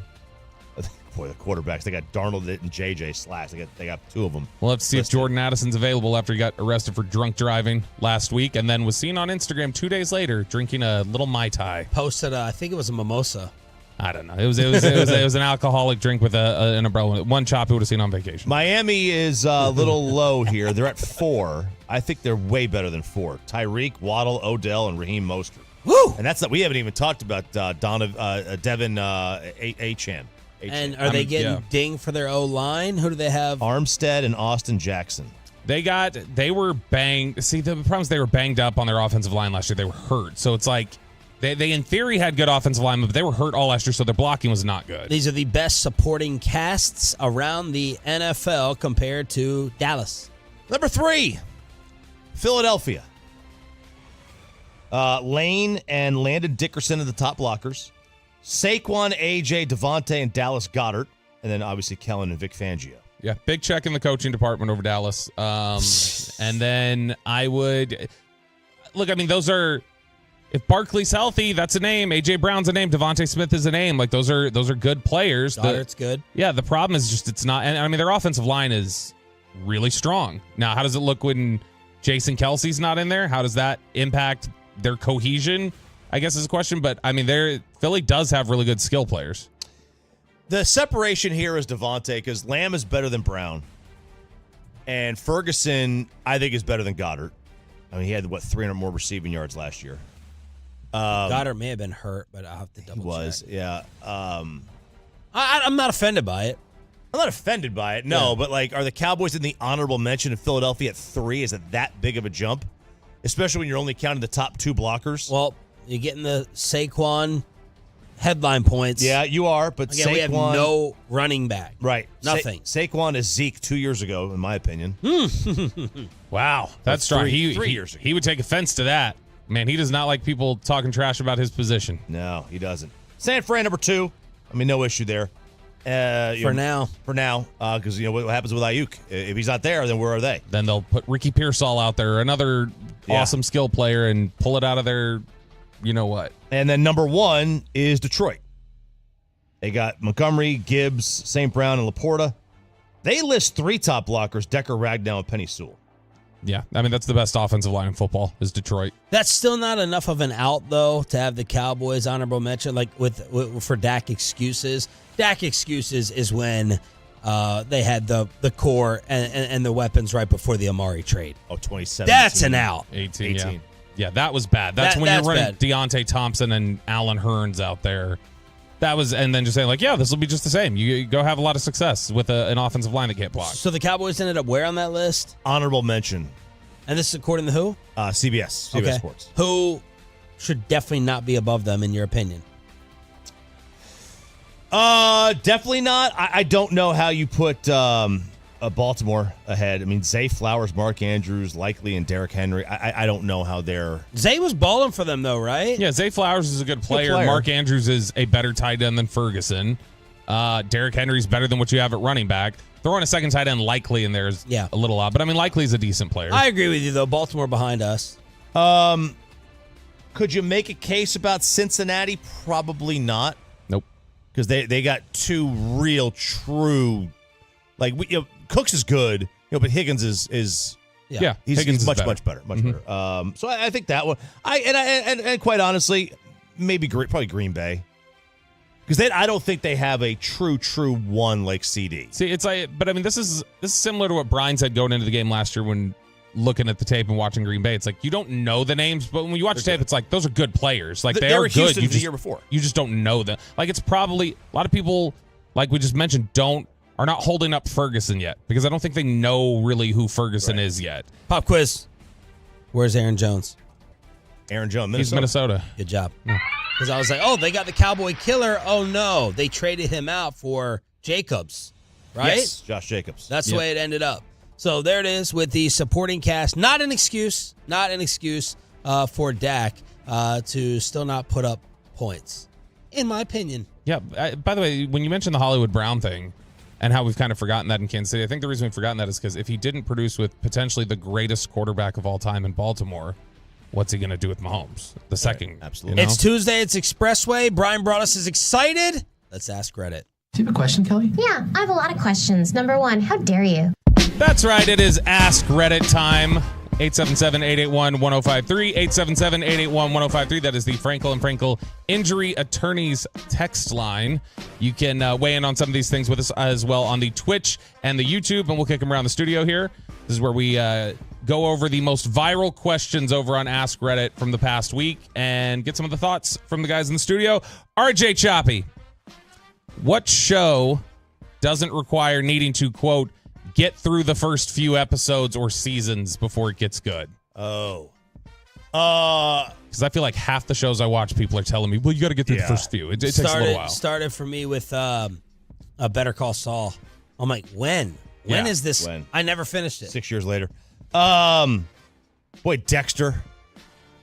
Game of Thrones. I thought Blacklist was really good right from the jump. Oh, Blacklist was great early on. It hooked me. And then it got... And it tapered. It tapered because they dragged the story on for so long. I think Dexter is such a great show. Look, my favorite show, my favorite comedy, Seinfeld, it took time. Like, it wasn't as funny the first season. Not nearly as funny. Or many in Texas would say the last. Or at all.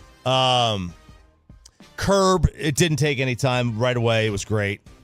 So like those, Game of Thrones, Dexter is just such a great show. Twitch, some of the answers there. Shoot Brown 78 says Sopranos and Lost. The one like Mojo says The Boys and Justified. Sean, what doesn't take many episodes or seasons to get into? Reality TV. Oh, just jump right in. They hook you right off the jump. What's your, give me my, because I've not gotten into the reality phase yet. What is the one? What is like you need to watch this one and you'll get hooked on reality TV? Is it Vanderpump? I would watch the first 3 seasons of Vanderpump Rules. Amanda was when they're all just smoking hot models, sleeping with each other, everything. The drinks, the drugs, the fights, the drama, all of it. Can't fake that. Sounds a lot like what Oxnard's going to be. Peyton Russell, what's your answer for this one?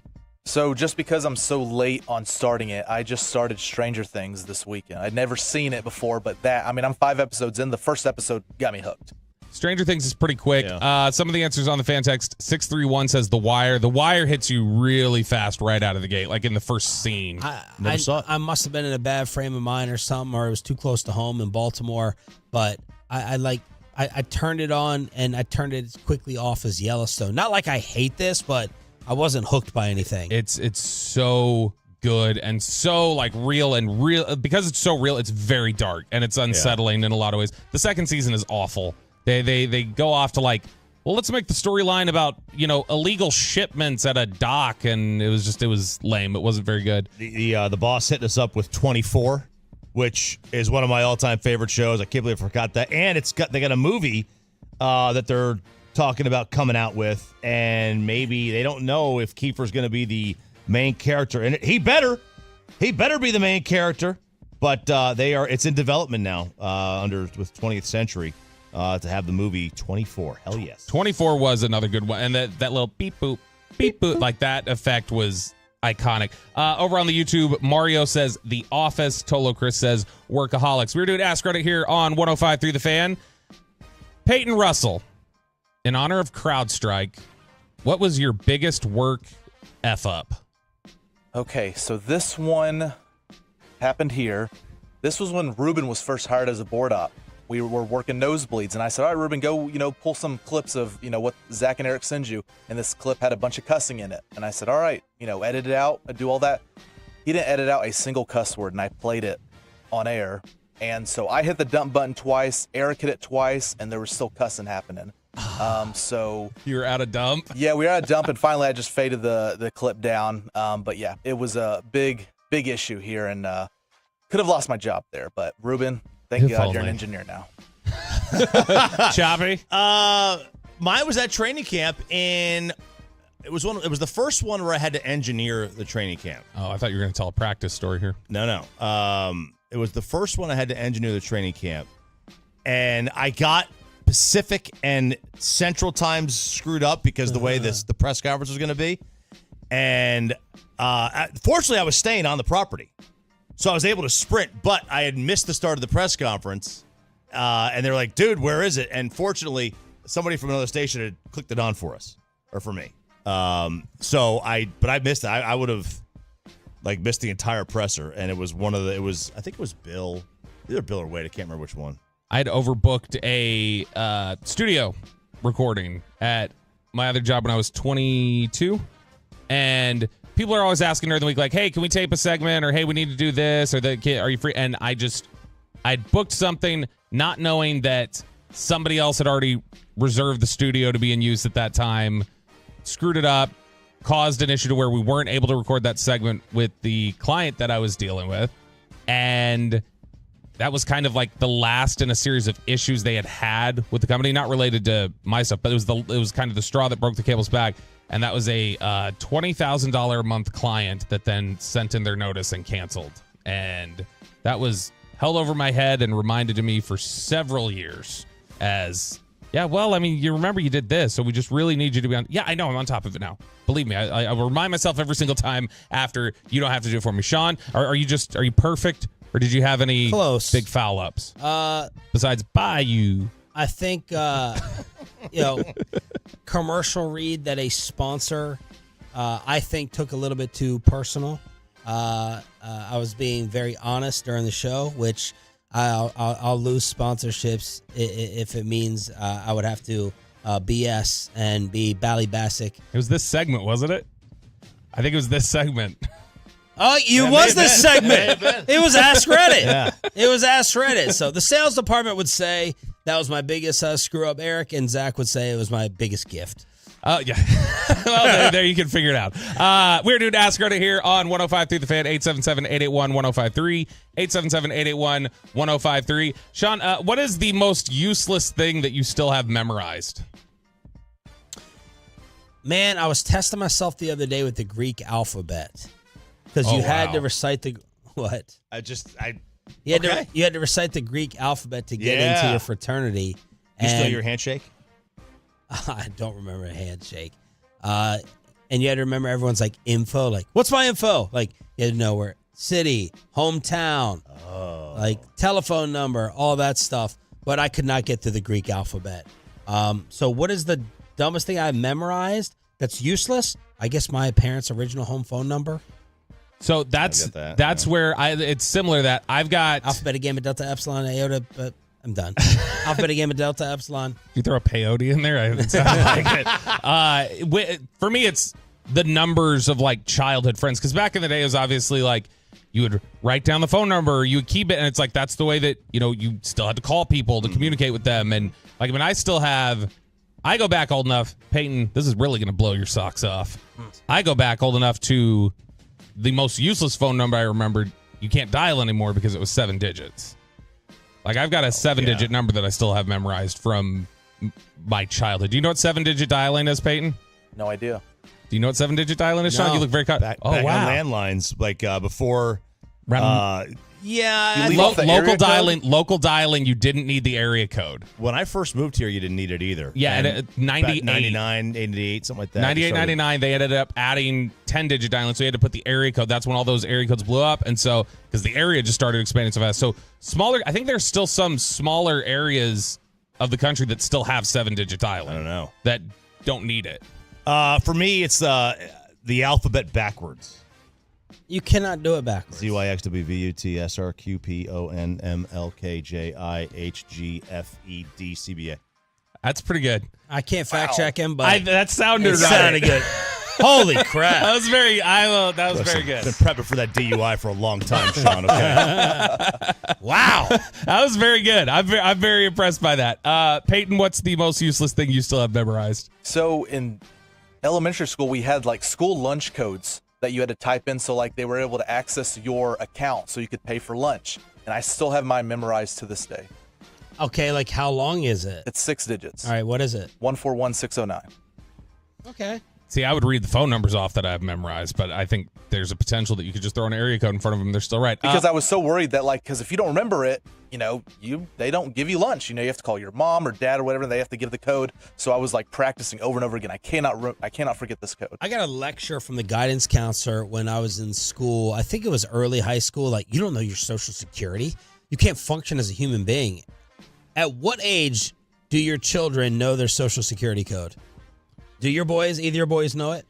I don't even think they know what a social security number is. And you don't know theirs. Because it's not going to be there for them. I do not know theirs. Do your girls or Jacob know theirs? They don't know theirs. Okay. I don't think I knew mine till I was an adult. That's my pop quiz. Like, what age did you memorize your social security code?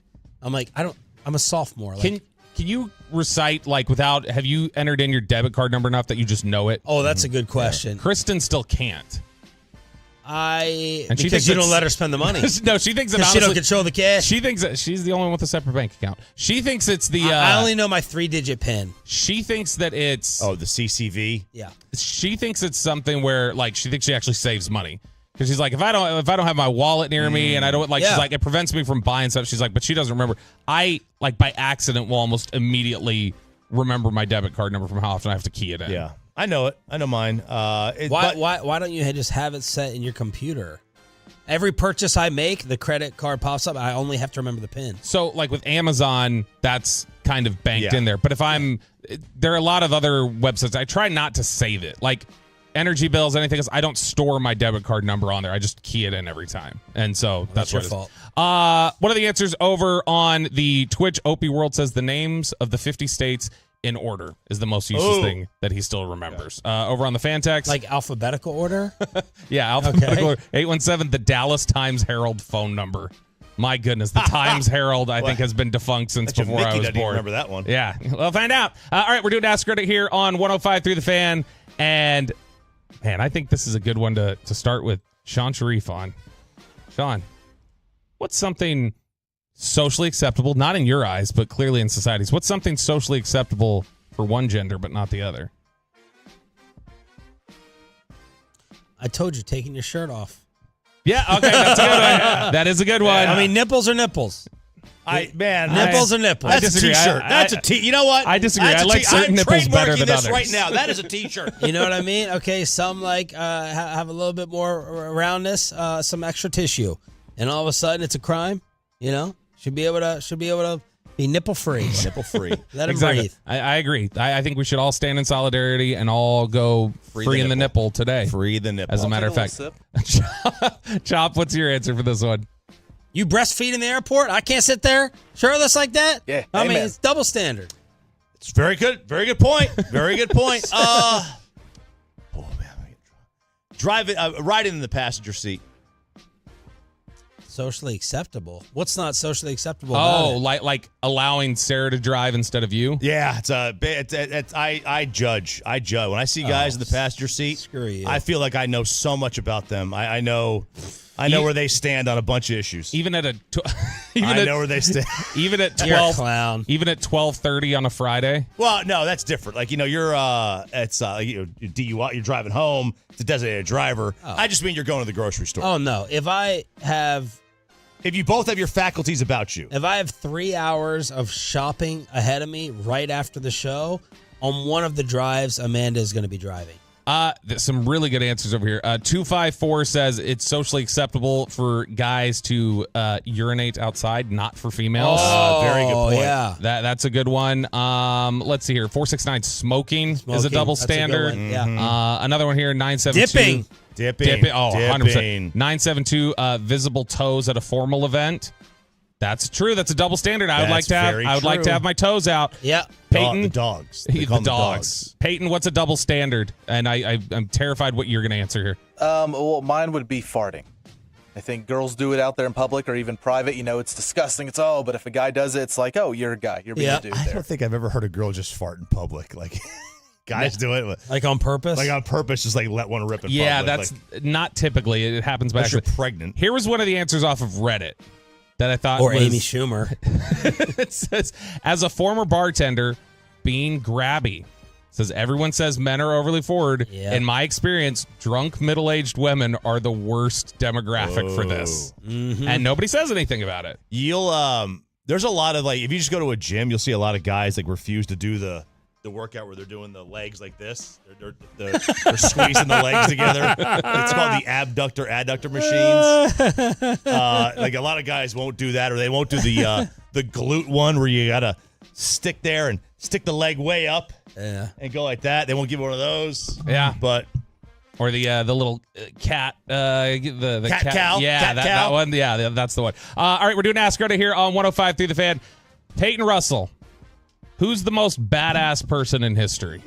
God, this one was so tough for me. I went with Chuck Norris. Maybe that's very basic, but I think Chuck can do it all.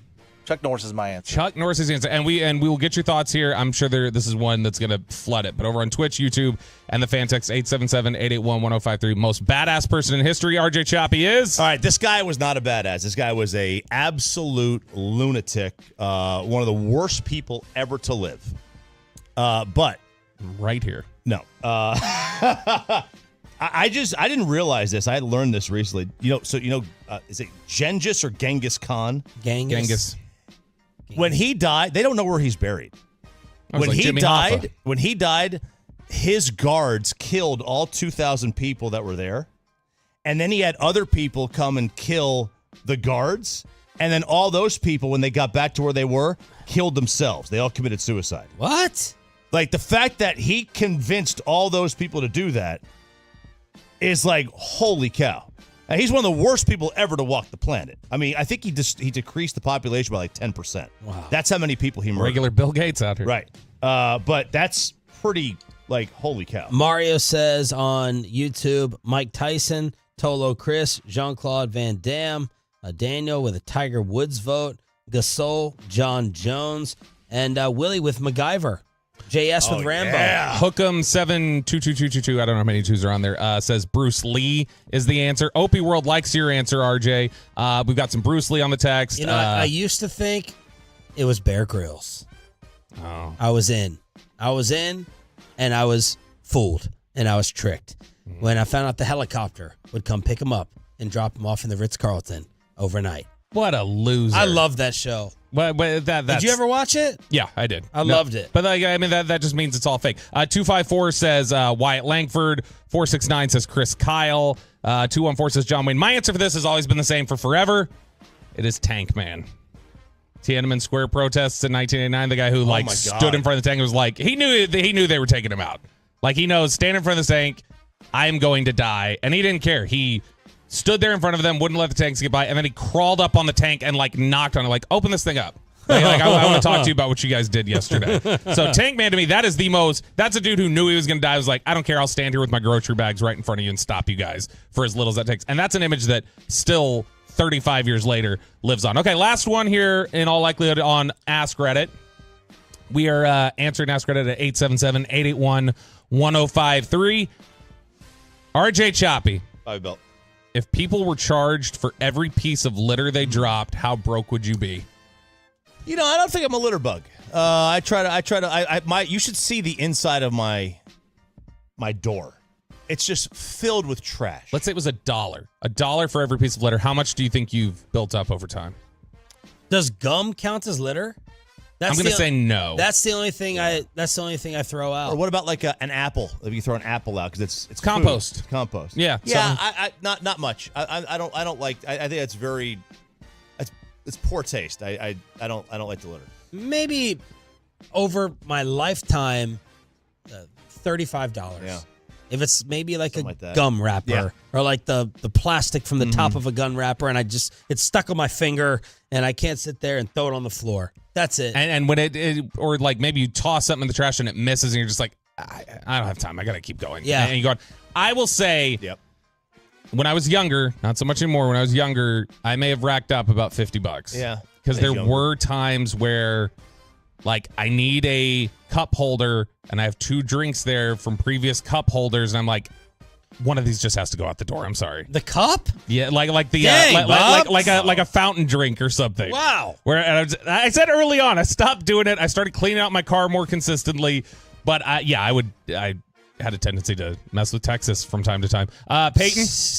My issue, and it's still to this day, is straw wrappers. Like, I can never cleanly, get the straw out without just one piece. It's like I'm tearing out, 6 different pieces up top. It drops on the floor. I just kick it wherever, and I'm like, you know what? Screw it. Someone else will clean it up. 214 says $74,000. Ask Reddit every Tuesday, of course, during the Expressway, which is commercial free every day this week. We hook you up. Not tonight. All right, tell those right now. Call number 10 at 877-881-1053 wins a pair of tickets to see the Josh Abbott Band at Legacy Hall this Saturday night, July 27th. That's caller number 10 at 877-881-1053. Let's work out all the trades for Chris Young and your Texas Rangers. We'll do it next on the home of the champs, 105.3 The Fan. Let's get you some weight loss in your life, boys and girls. It's the time of year, it's hot out. You swimsuit body. You want to lose some pounds. SOTAweightloss.com, SOTA weightloss.com. Hit that request a nutritionist callback button.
Do you think it's true that you've got to forget something else to remember that Uber Eats has groceries?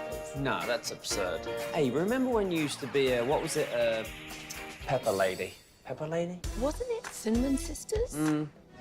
Basil Babes. Saffron Squad? Nutmeg Maidens? Paprika? No. Nutmeg Maidens. I just said that. Was it Spice Girls? Doesn't sound right. Was it Saffron Squad?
KC Sports Station.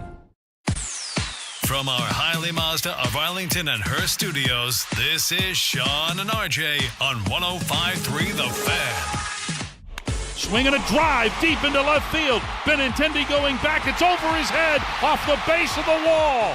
Wyatt Langford provides the walk-off single to give Texas a 4-3 win in 10 to open this series against Chicago. And RJ says, thank you, Jack McDowell. Good morning, Metroplex. It's Sean and RJ here on DFW Sports Station 105.3 The Fan. Bobby, who's Jack McDowell?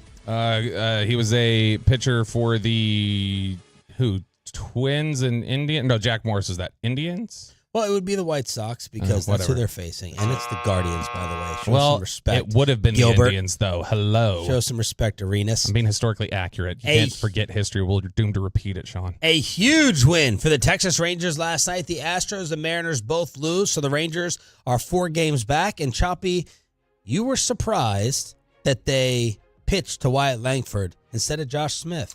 Yeah, I was a little surprised. I understand there was 2 outs. I understand the idea of a force out on any base, but Josh Smith is in a pretty prolonged slump. It's obvious, easily his worst stretch of the year, or at least lately. That's for sure. He's like 2 for his last 20 something, including 0 for his last 8 and 6 is 14. 0 for his last 14. I was a little surprised they decided to they chose Wyatt Langford. I would rather, to me, like a guy having a career year, you're betting that sooner or later he's going to come down to earth, versus the guy who is the all-world next Mike Trout, all that BS. I get it. It's righty on righty versus righty on lefty. I understand all that. I understand absolutely Walker Seager. Okay, but with the people on base, you had Jankowski at third, very much a lot of speed.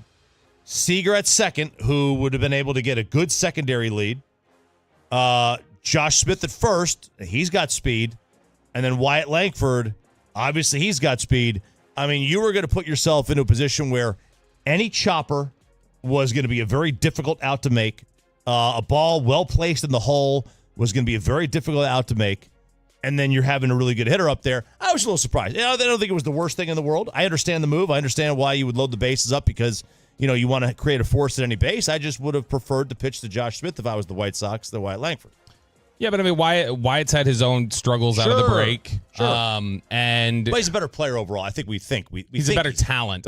He's not a better player like today. Yeah, he's better talent. He's a better talent, and that's the thing is that if you're banking on who's good right now versus who's going to be better for the rest of their career, you're banking on, I'm going to guess that in this very moment, Josh Smith is going to come back to a reality that we haven't seen this season.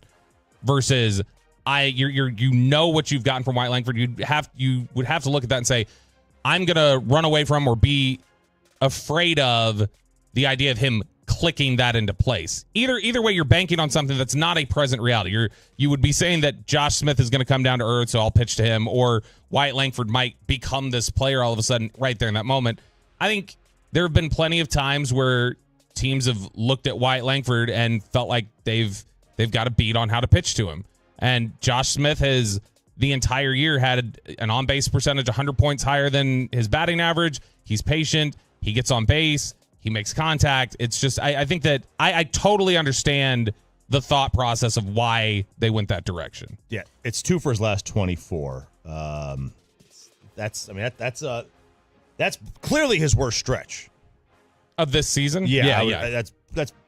I mean, you're mired in a slump, and that's like, I don't know. I would have, if I was them, I would have gone after that. And I believe heading into that at bat last night, Wyatt was 3 for his last 34. That's bad too. Ugh. That's bad too. Rangers will take it either way. 4 games back in the American League West as you have some trade deadline fun. Yeah, so I was looking at some, the latest MLB trade rumors. And obviously, look, I mean, Toronto's coming in. How are they going to approach the trade deadline? The Cubs are looking to offload. And then you see 2 teams like Milwaukee and Cleveland.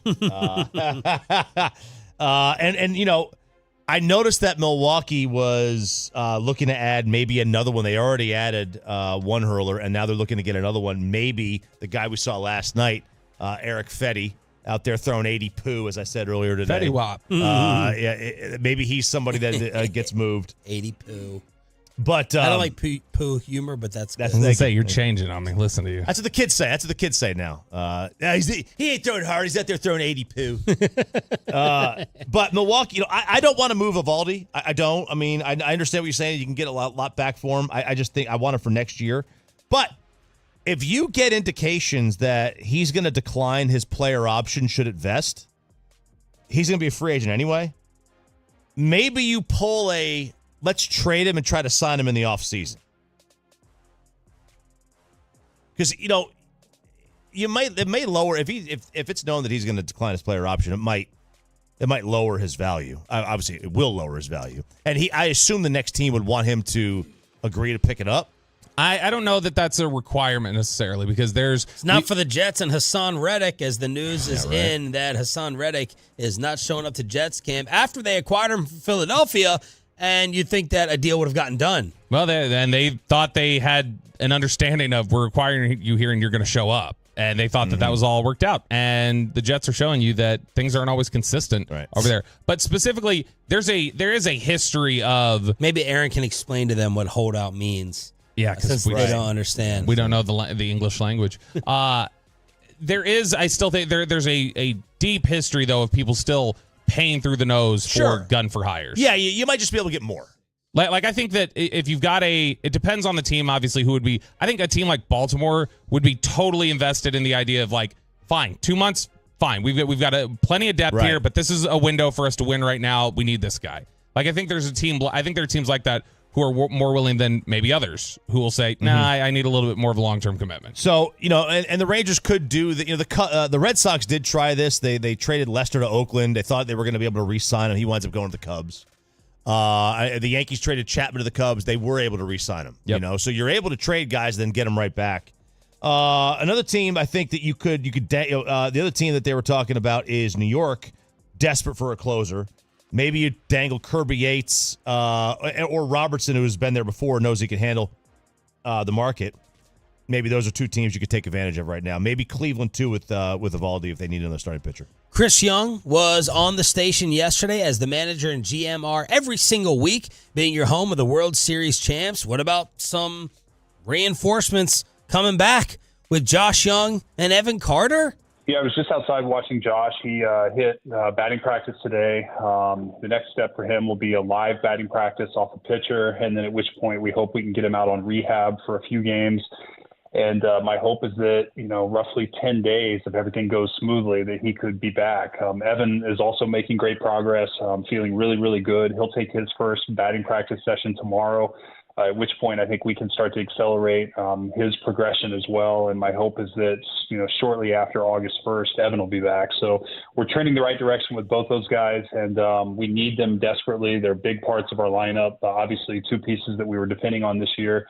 And when we get them back, my hope is that it just makes our lineup a little bit more complete and our run production will improve.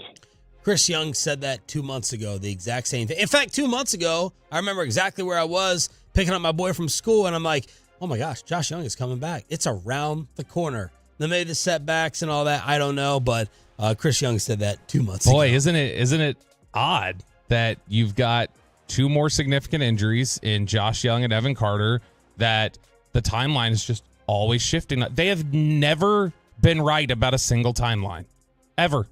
Like with a major injury, they are never right, and that tells me that they're always right, and what they're publicly representing is never right, and that they know what it is, and they're trying to disguise and play with it a little bit. But I mean, the Carter one was worse than they thought. Josh Young's recovery has been harder than they thought. There was a lot of talk we were hearing about. Seager's injury was worse than it actually ended up being. Like, he was ready earlier than initially thought. And so they're never consistent with their timelines ever. They're always off by weeks.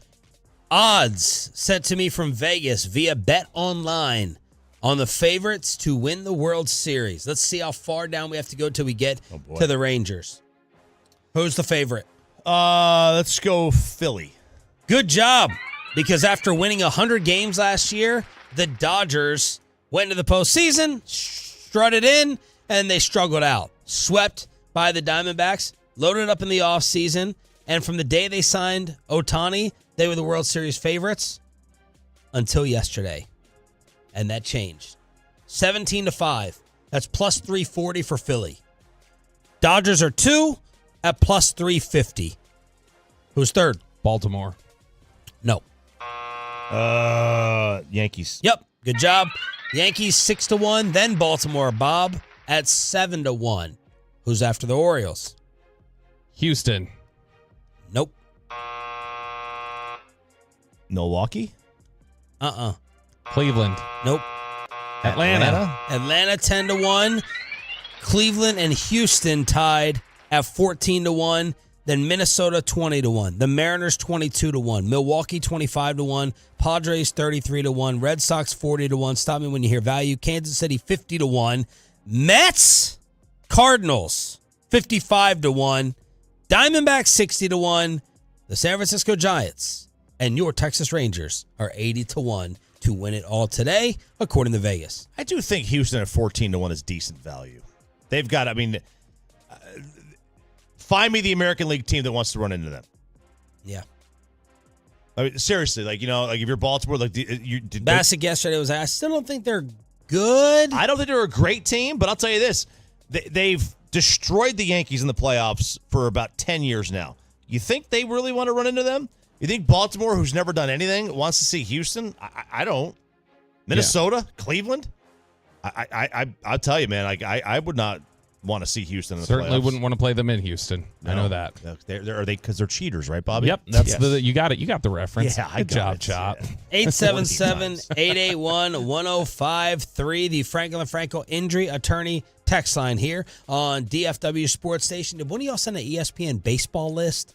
Do we have that same thing? Are they just cranking them out over there, Bobby? They are cranking them out. So they took their top 100 of the 21st century athletes, and then what they did, they had 18 baseball players on that top 100 list. So I guess they're just looking for content here. And so they went, well, let's tack on 19 through 25. Let's throw another 6-7 players on there, and then we'll have another piece of content here. So they did the top 25 Major League Baseball players of the 21st century. So it's all the 18 that we covered. And then you jump down to, which are refresh, I'll give you 16, 17, 18 really quickly. 16, Bryce Harper. 17, Roy Halladay. 18, Pedro Martinez. This is where the rest of the list picks up. Whoa. Say those again. 16 was Bryce Harper. 17, Roy Halladay. 18, Pedro Martinez. Halladay over Pedro? I think you got to remember this is from 2000 on. Okay. And I got to remember when Halladay really got started. Is Bryce... I love Bryce. Okay, just keep going with the list. Okay, number 19, Buster Posey. Okay. Number 20, Zach Greinke. Number 21, Aaron Judge. Judge will be better than Posey. Are they saying Judge is not as good as Zach Greinke? I think they're saying right now. Anyway, here's the one that I'm going to have a problem with over definitely 19 and Buster Posey. And it's 22 is Randy Johnson. Oh, man, a lot of his career, though, was I know a lot of it was in 90s. If you just take 2000 on, Randy Johnson won 3 Cy Youngs. He had 4 seasons of 290 strikeouts. He had 2 ERA titles and 2 seasons winning 21 games or more. That's better than Greinke. Yeah, that's better than Buster. Buster's unique for his position and won titles, but Buster Posey was not a better player in that era to me than Randy Johnson. Quite frankly, it's probably better than Pedro. What did I got to go look and see what Pedro's won. best years were definitely late 90s. 1999 was, I think, his best Early year. 2000s, he was still good, but late 90s. The rest of the list really quickly. Freddie Freeman at 23. CeCe Sabathia, who we talked about, 24, and his entire career was in the 2000s. And then number 25, Manny Ramirez. Rangers, White Sox again tonight. 6:30 pregame, first pitch 7 o'clock on 105.3 The Fan. Pedro has 3 Cy Youngs, but 2 of them were in the 90s. So it's hard for me to put him ahead of Randy Johnson. Not everyone is thrilled that Barkley and the crew are coming back, and let's go visit RJ Choppy Sr. as well. Next on The Fan. But let me go ahead and get you set up with the Low T Center. Have you been...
Uber Eats has Lola V products? I gotta remember that. Well, you know, they say in order to remember something, you have to forget something else.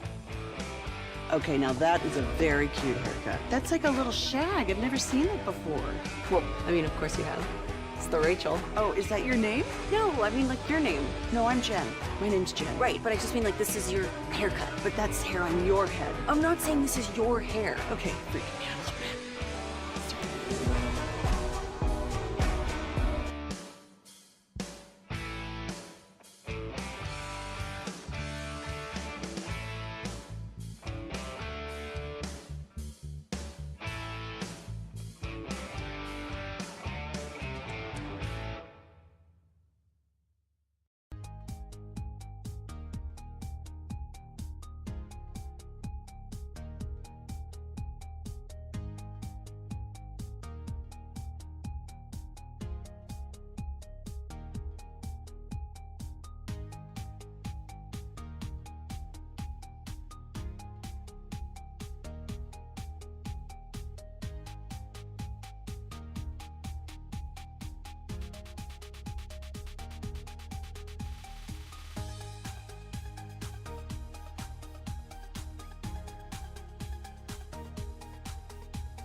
Now, with the latest technology from DFW Security, your local experts for over 30 years. DFWsecurity.com.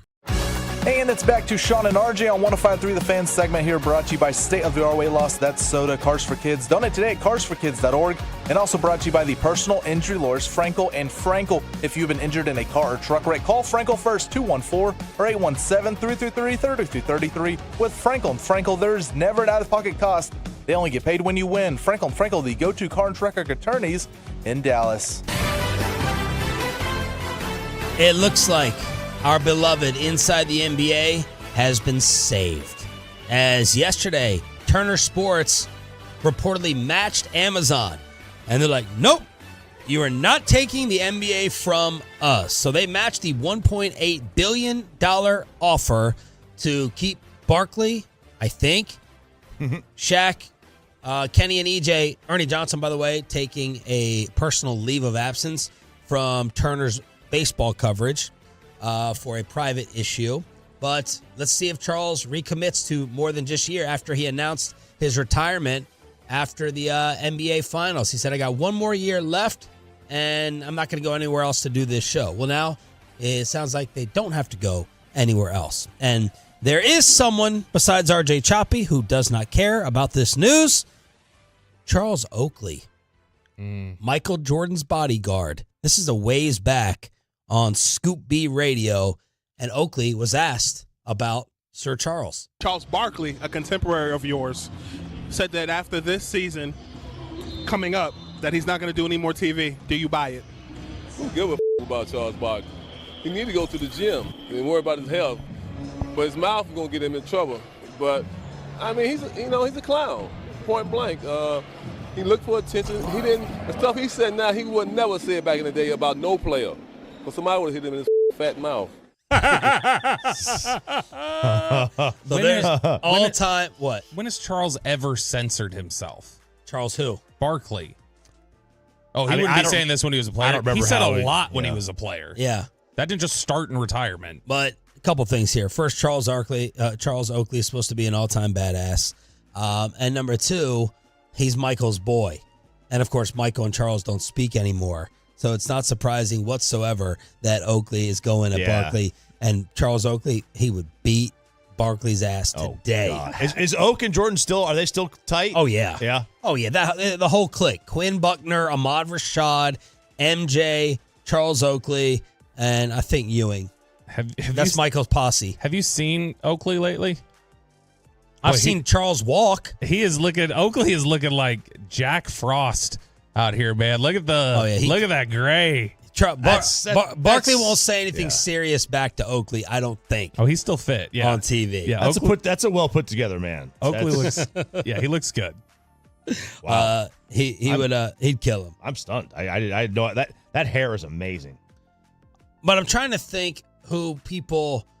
I mean, unless you have a black belt in Taekwondo in today's NBA, who people say is Charles Oakley. There's the guy that the Mavs had. Was it James something? James Johnson. Yeah, and he is like a Taekwondo guy or something, or he does BJJ or something. All right, Chop. Basketball was not turned on for your pops, but you went and turned on baseball for him yesterday? Yeah, I did. I went to see my old man yesterday. My mom called me right after the show. It's amazing. She didn't call during it. I know. My entire family has no idea what I do for work or what time I'm on the radio. It's crazy, the hustle that these idiots have portrayed of just not having a clue of what I do. Neither does the sales department. No, they don't either. So I'm on vacation. I got the sales guys going, hey, hit me up when you're off. When you're off the air, like 11 o'clock. Give me a call when you're done. I'm like, okay. And I call them. They're like, whoa, a commercial break? You're calling it a commercial break? I'm like, yeah. Yep. I'm dedicated. I want to talk to you so badly. So she calls me yesterday and she's like, love you, Joe Ramirez. It would be nice if you would go see your father before you leave. That's what she said. And I was like, okay. I said, that's a good idea. I was planning on it anyway. She goes, and then she said, I got a call at 7 a.m. Call at 7 a.m. this morning, which that's not the call you want from the nursing home. The 7 a.m. call is the he did not wake up call, right? That's not the call that you want. Apparently he woke up like choking on his own saliva or whatever, which, you know, that's part of what happens when you have like severe dementia. You just forget how to breathe. You forget how to eat, forget how to swallow.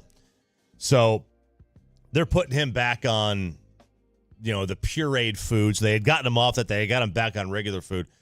So she was like, it's probably just a good time. Just go see him. So I go over there and he's eating and he is in this is a hospital bed chair. This looks like the most comfortable chair you could possibly be in. It looks fantastic. Your Glen Heights firehouse chair. Absolutely. So I wheel him into his bedroom, and I put the TV on for him. And I'm the only one that can figure this TV out. And I'm like, all right, Dad, we're gonna watch some baseball. So I put the baseball on, and it was I put on MLB Network, but it was like MLB Network's like their app, I guess, and they just had all-time classic games on. So somehow the 2022 game between Minnesota and Cleveland was an all-time classic game. And that's what we watched. So I stayed there for a little bit, and I'm sitting there looking at him, and I'm like, man, he looks pretty rough. He looks pretty rough right now. I need to trim this guy up. I go in the back. I go in the bathroom area. You're gonna give him a haircut? Well, I saw this guy had nose hairs that were sticking out a good half inch, and ear hair. Ear hair is just, you got to be vigilant with the ear hair. It never stops. Vigilant. So I start with the ears, and I get the beard trimmer. And I start doing his ears, and I've never seen a man with so much hair in his ear. It's wild. I do the other ear, and then I go to do the nose. I swear to God, it was like chopping down a forest. You needed a wood chipper to get through this crop of nose hair. He hadn't blown his nose probably in 6 years. I shoved this thing up there. It's just crusty, just like dead skin falling off, the nose hairs I get. And I clean him up. And I go to the second nose, the second nostril. Not the second nose, second nostril. And I shove it up there. Mr. Potato Head. And I start doing it again, and he jumps back. And obviously, because you get this, it's so clogged, it gets, I think it must have pulled. And my dad he was a real cantankerous SOB in his own right. Like he was small, right? He was like 5'8", 5'7". So he always had that sort of complex, very, very like angry. He was ready for a fight. This guy was always ready to battle. Didn't matter how big he was ready to fight you. And I guess I tagged him with one of the nose hairs and it pulled. And he goes, "Oh, get out of here, son of a bitch." It starts like waving his arm. This guy has not opened his eyes yet. His eyes aren't open. He hasn't said a word to me. He hasn't said a word in years. But out of nowhere, he comes out with that. And I was like, you know what? Dad's back. Hell yeah. That's the guy I know. That's my man. That's the guy I love. So I did the nose, and then I decided those eyebrows, they got to go. Those are too much. So I get the trimmer out, and I put it on the right setting, like a 2 setting or whatever. He ain't got to worry about burning his eyebrows off. These things are a little short. All right, I did my dad dirty on this one. I made these things a little bit too short. I did his sideburns. He's got like the Larry David haircut. It's just that, the Ron Washington, the same kind of hair. So I trimmed that up. So I gave my dad a haircut, and I guess I didn't have a blow dryer, so I'm sitting there going, oh, gave him COVID. And I'm just blowing all over him, and like the hair's flying everywhere. I probably got allergies now. But so that was it. I gave my dad a little haircut and went on my merry way. But that was that gave me some positive vibes that he cursed at you. Yeah, I felt good about that. That's the warm and fuzzy. That's the guy that I remember. So Yeah. I was glad to see it. But hey, he's hanging on. Man, he is hanging on. How's your mom doing? She's fine. She's come to terms with it. We all have. I mean, it'll be sad when he goes, but like I've said, I haven't. Is she fine, like living life solo? Well, she lives with her sister. So my aunt moved him. Aunt Surrection lives there. Yes. She lives there. So she lives upstairs. Gosh, can you please just go and record them during the next debate? Please. We don't have to air. We'll edit it, but just going in there and just hit record on your phone and put it on the table. So with the two of them. You remember in amazing. Remember in Married with Children when Peg's mom would come to town and you never saw her? But she would just be upstairs and she would just yell. Yeah. That's my aunt. She doesn't come downstairs. She'll just be watching her TV. And Fox News is MSNBC to her. It might as well be MSNBC. And she will just be sitting there watching something, and all of a sudden she'll just yell something. Yeah. Whatever it is. And it's just like, there she is. She's upstairs. My aunt's on the opposite side. I've been needling her now that, like, Trump is going to win. And she's just writing me essays, telling me how wrong I am. And I was like, I told you, Biden's slipping. And she's like, not going to matter. And then yesterday, I'm like, give it up. It's over. It's done.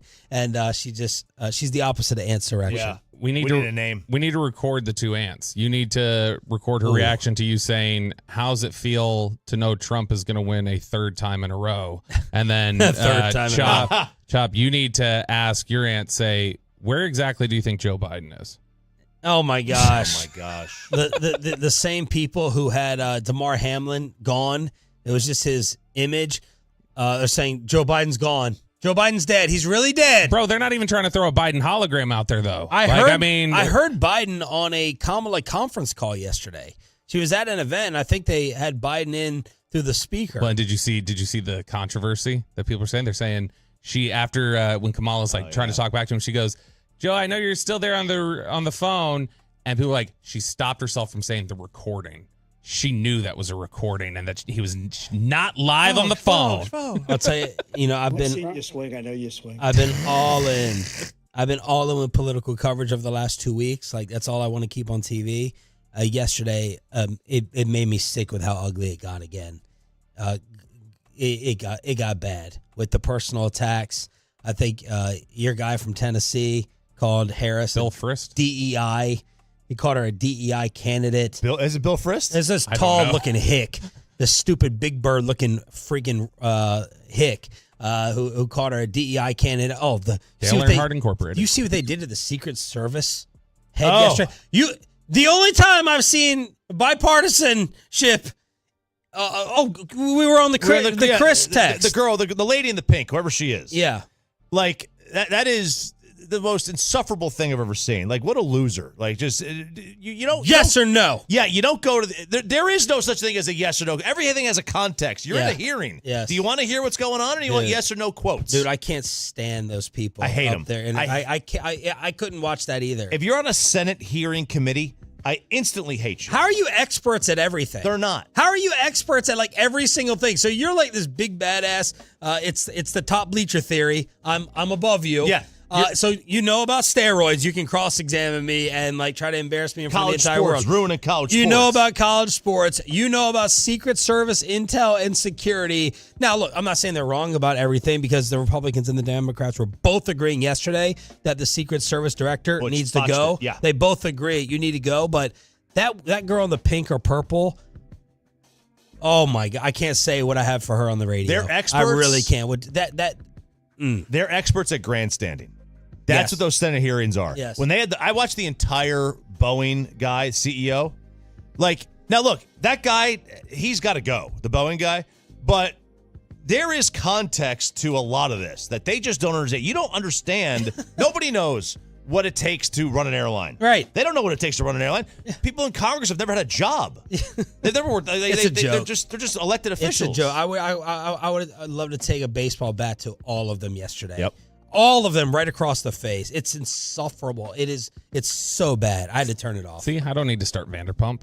Just pop on the old C-SPAN. Have the Cowboys turned one of their biggest weaknesses into a strength? Part 7 of the Cowboys roster inventory next in Below the Belt. Right here on the Fan. Let's get you over to Platinum Ford in Terrell. It is, of course, a Stephen Gilchrist-owned store. Gilchrist Automotive going to hook you up on that brand new Ford car, truck, SUV. PlatinumFord.com, right between I-20 and Highway 80. It is worth the short drive to Terrell to save a lot more on that brand new vehicle. Adam Vince is the GM over there. He's a good friend of mine. He's a good dude, man. He is going to hook you up in that brand new vehicle. He's a Tolo.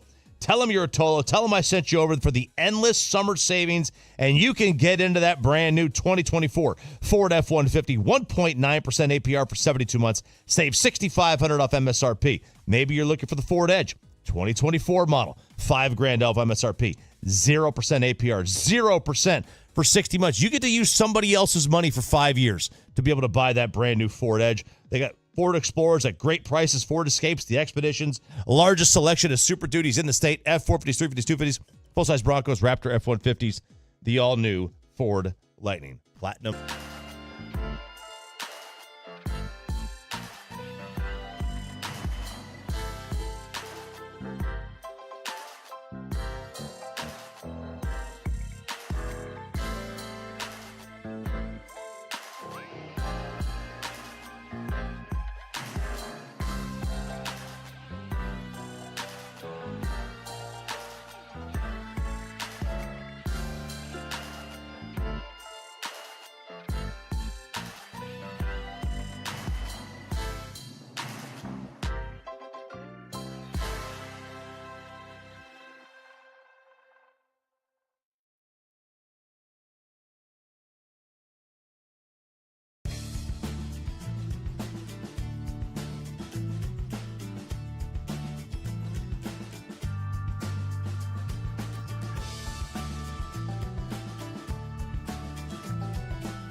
Do you think it's true that you've got to forget something else to remember that Uber Eats has groceries?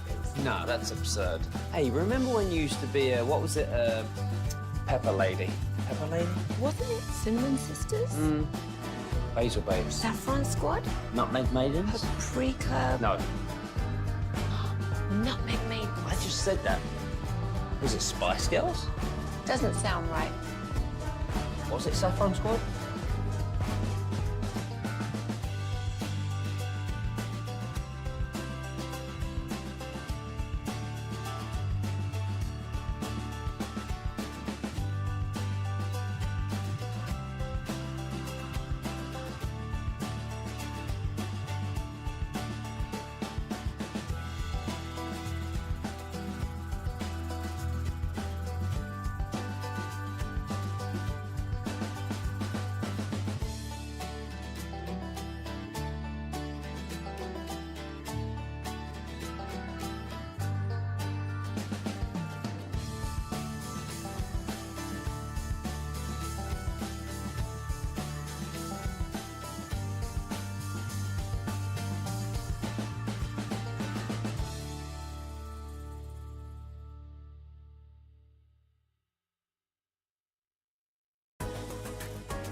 Nobody has you covered in Oxnard beginning this week, like 105.3 The Fan.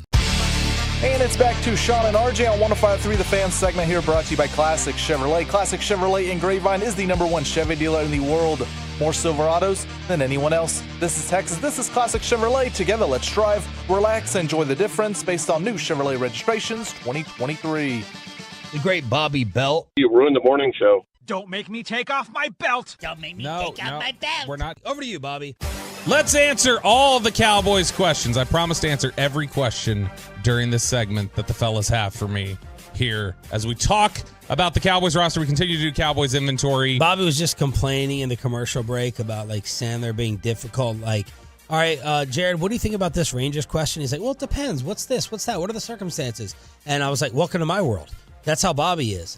Effing up every hypothetical, making radio more difficult. So don't complain about Jared. I got you, Sam, man. No, I love Jared. And Jared gave me a ton of great insight yesterday and a ton of different perspectives. It's just like I kept trying to... I even had a sponsor 2 hours ago text me and say, just tell him to answer the freaking question. Tell him to be so... I know which segment Put it him was. on with Amy Lawrence. I know which segment it was. It was the one where I had said, you were asking us about the rotations. And I just need to know, are we assuming they're as good as they are, or do we have to wonder? That was it. I just needed to know that because that was going to impact whether they have the best or not. I just needed to know what the terms were. That was all. And Jared was great. He just couldn't tell me who he like. I was like, who do you think teams would value more between Adolis and Lowe? He's like, it depends. I'm like, all right, well, what if you mean these Adolis? And I was like, what if these factors are in place? And Jared was like, it would still depend. I'm like, okay, all right. Well, I was just trying to tell me who you would like if you were running a team. All right, linebacker last year. Has there been a position over the last couple of years that we feel like has been thinner or just more void of NFL talent on this team than linebacker? You can get away with a lot of things as a GM or executive, and it's like, okay, they have to say this. All right, if you stretch it, maybe I could see. When Jerry Jones came on here last year and kept talking about how linebacker is like the strongest part of their team or their defense, I cringed for him. Because I'm like, you lose all credibility. Like, I can't even take the other things that you're saying seriously when you talk like that. Yeah, and it was were there talented players in the group last year? Yeah, but Leighton Vander Esch could never stay healthy. Damone Clark is talented, but has not really progressed at all. I wonder, are they going to start getting scared away from LSU linebackers? If Damone Clark doesn't pan out, Jabril Cox didn't pan out, are they just going to start saying, we're not going into that well anymore? Jabril Kentucky? No, Jabril Cox was North Dakota State at first, and then he transferred to LSU for the last year of his career. All right, give me the secondary busts from college who have the label. So the Cowboys should just have an all-Michigan D-line, an all-LSU linebacker core, and who would that go for the secondary corners? Well, I mean, if you're just going to peg it to one person, it would be Morris Claiborne, so it might be LSU again. But, I mean, LSU has turned out really good DBs over time. They have. 877-881-1053. Brought us if you are listening, or Wolchuk. The D-bust you would be who? Yeah, throw us that one, because that one doesn't stand out to me right off the top of my head that they've had trouble with. Because it was what? OU for quarterbacks? Penn State for running backs. Yes. See, the OU quarterbacks would have been Bradford, Baker, Kyler, Hurts. I don't know. That's like the last couple years. I said what it was. Back Penn towards State like Heupel and like Jason White and guys like that. Yeah, I mean, I'm trying to think who the Cowboys have had, because they've had individual busts at the DB spot, but it hasn't been necessarily I'm just talking about throughout the league. Like, what college would know? Anyway, we're wasting time. It's a good one. Yeah, okay. All right, well, we'll have to think about it. Linebacker position, it has been... Boise State corners from burner account. Boise State. Boise State got thrown on there on YouTube. There's the linebacker position. I think they entered this offseason with it being the one with the most question marks. I think there's a case now that it's one of the more stable units on defense. Now, before we go into specifics of why I think that and the group that they have here, which, by the way, on the Cowboys team website, RJ Choppy includes Micah Parsons listed as a linebacker here. Which would you rather have at the linebacker spot if you're team building? Oh, my God, a Bobby hypothetical. All right, let me be Bobby here. Okay. Well, it depends.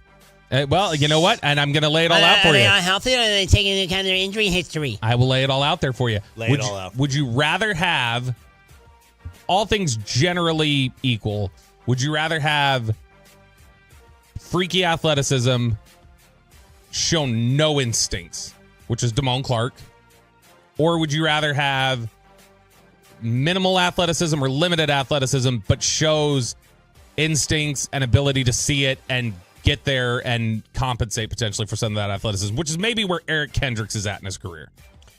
B for me. If you're freakish and out of place, overrunning, not knowing where you're going, okay, what's the use unless I'm going to have you in the double-A gap blitzing? Do you think instincts, from what you've seen over the course of watching the NFL, all the way back to your... I do watch more football. You do? All the way back to your Russell Street Report days when you were covering the whole NFL. Have you ever seen a player that you thought lacked instincts or didn't seem instinctual early on that was able to grow in that area? Because I think instincts is one of those things where teams feel like that either you have or you don't. Yeah. You can't learn it. I always waited for it with LeVar Arrington. LeVar Arrington was supposed to be the next Lawrence Taylor. And you saw all the Penn State freakish highlights, and I never felt like it clicked there. I didn't feel like it came on. I don't have an example for you of where the instincts did click, but that's the first thing that came to mind covering LeVar Arrington. And I'm like, it just feels like a big bodybuilder out there. That's it. Chop, instincts or athleticism? So I gotta pull a Bobby here. Okay. No Chop's picking athleticism. I know. Well, how minimal athleticism are we talking? Eric Kendricks. Somebody that has played here that I would seen 60 plays a game. If Jalen Smith would have had better instincts. How about someone with two legs? Yeah. I mean, anyway, you're bobbing it. I think you can be taught how to play football. Now, you may not be able to learn instincts, all right? But I think you can be smart enough within the game and understand what's going on.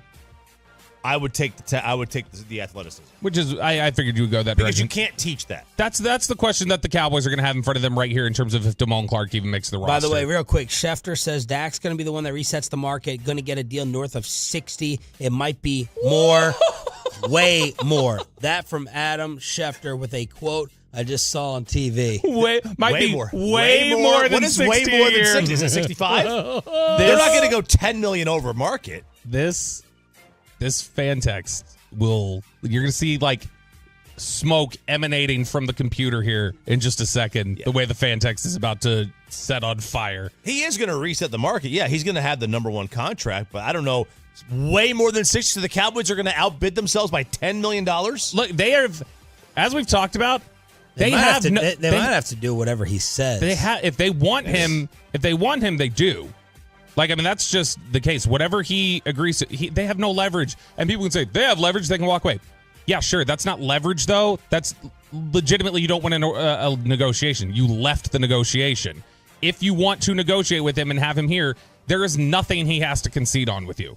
In terms of who's in the worst position. He will go find that money somewhere else if you don't give it to him. Yep. You have to go find another quarterback. You can leave the house. You can run away from home, but you're standing outside at midnight with no place to go. Yeah. You can go ahead and do it. Yeah, exactly. Where are you going to go? And that's not leverage. It's just, okay, you start over. All right, congratulations. Which some people may want. But man, for Schefter to say definitely over 60, maybe way more. I mean, what are we talking, 62 to 65? Woo! Oh, boy. That one, that would be very interesting. Okay, Damone Clark, though, a guy that they believed a lot in. You see the athleticism pop on tape at times. There was a play his rookie year where he ran down Justin Fields to the sideline. There's not hardly any linebackers that can cross the field and do that. And Damone Clark can. And Damone Clark, they love him as a leader and as a guy who, is a total pro. The issue with Damone Clark is there's no feel for the game. He doesn't see it in advance. Whereas guys like Eric Kendricks, who you added this offseason, has lost some of that athleticism, but he knows the game of football. He has a feel for it. He sees things happening almost a step ahead. He's able to compensate for some of that athleticism issue. He's going to be a big part of this defense this year.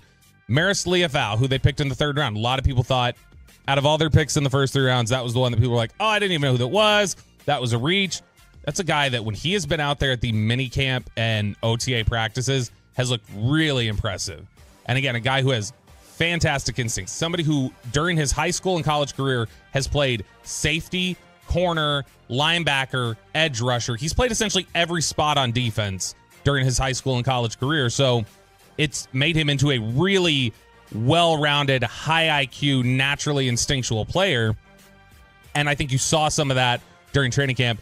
The guy they are most excited about, and hopefully we get a chance to sit down with him at training camp, is DeMarvion Overshown. And Overshown, he was great last year. Fantastic to talk to. He was a little bit on the thinner side. So linebacker was kind of a new position for him at the end of his career in Texas. He had been a defensive back and played some different spots, but he was kind of a thinner linebacker. Man, his rehab, he looks like the most legitimate linebacker in the room. He looks probably, when we see him, you're going to probably see 15, 20 pounds heavier. Oh. And I mean, jacked. Not heavy, just built. Like, he has attacked the rehab. In fact, the rehab group recovering from surgeries starting last year all the way through the offseason was David Durden, the wide receiver, John Stevens, the tight end, and DeMarvion Overshown. They've all been rehabbing together because they got hurt around the same 2-week window. DeMarvion Overshown has apparently, just when you talk to people around the organization, has set a complete tone, and that leadership that we saw there out at Oxnard when we were talking to him, and like how you could tell he's just this magnetic personality. It's easy for guys to get down, check out, have trouble with their rehab. Overshown, by all accounts, told those guys, like, hey, you have your position groups. I know you're a receiver, you're a tight end. This is our position group. We're the rehab group. This is our group. We're going to hang out. We're going to attack this every day. We're going to have good attitudes. We're going to talk. And he has led that rehab group and kept those guys' spirits up. The Derek Lively. Yeah, consistently for a year now. And you're talking about a guy who, when they saw him, it wasn't that he's Micah Parsons level, but it was that same reaction from people around the team when they saw him in these practices and these preseason games last year, where it was like, oh, he's better than we thought. Like, he's really, really good. This one's going to be good. And then he got hurt, and it devastated it. But he's somebody who has a chance, I think, to be impactful immediately. And this linebacker group in general, more stable, better IQ, better processing, better instincts. And like I said, the Derek Lively of the Cowboys could be DeMarvion Overshown. Below the belt, every day at this time. We will be in Oxnard, California tomorrow for Cowboys training camp. Thank you for being a Toto. That stands for Turn It On and Leave It On. We're leaving for training camp right after the Hump Day show tomorrow afternoon. Why someone keeps trying to trade the Rangers playoff ace, and are we now a destination after Klay Thompson and Dinwiddie's return? Final hour, Tolo Tuesday, starts right after this. After we get you over to sotaweightloss.com, SOTA weightloss.com, hit that request a nutritionist callback button and...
Uber Eats has Lola V products? I gotta remember that. Well, you know, they say in order to remember something, you have to forget something else.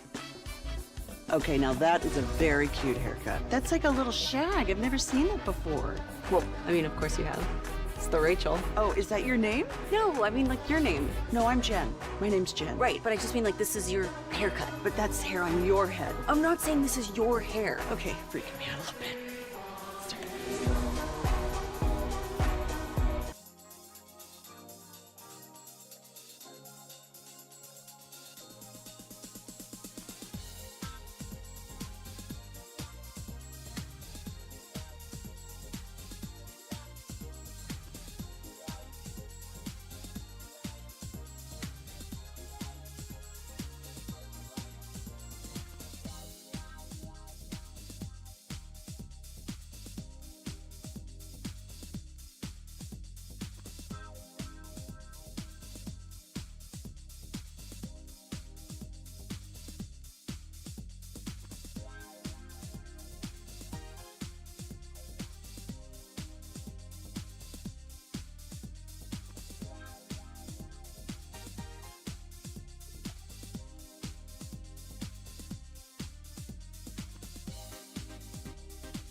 Hiley Mazda of Arlington and her studios. This is Sean and RJ on 105.3 The Fan.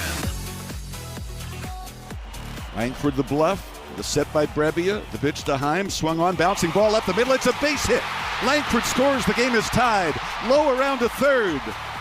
Jonah Heim has tied this game 3-3 with a hard ground ball single up the middle. That's Eric Nadel with the call. Final hour, fist pump time on the Fan Cam, Twitch, and YouTube.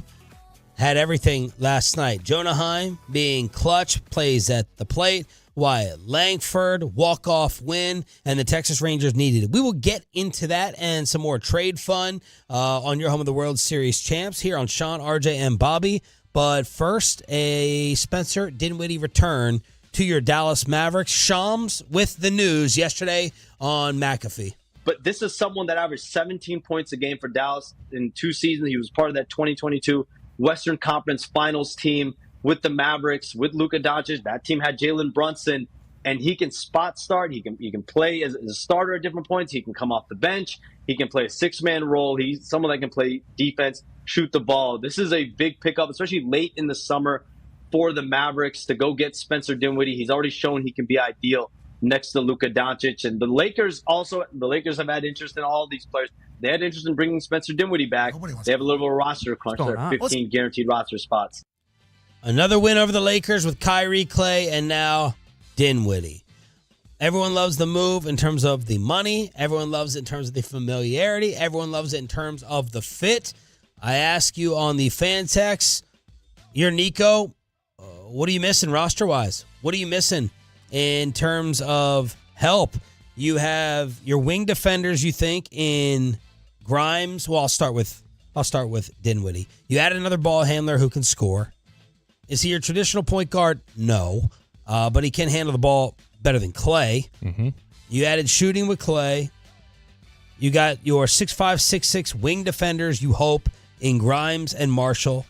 You got your bigs with size with Gafford and Lively. What are you missing? Bigs that can stretch the floor. Maxey still on the roster? Yeah, baby.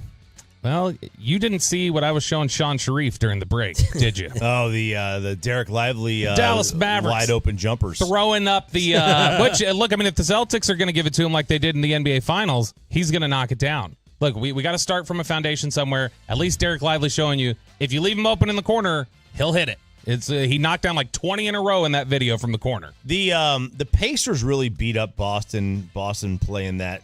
They're the type of defense where they drop everybody back. The Pacers really beat him up with like Miles Turner because he sets the screen at the top and he can shoot. Yeah. Right. It's tough to get those guys. They had it with Porzingis. The Mavs were really good at the pick and roll with Porzingis when he was there.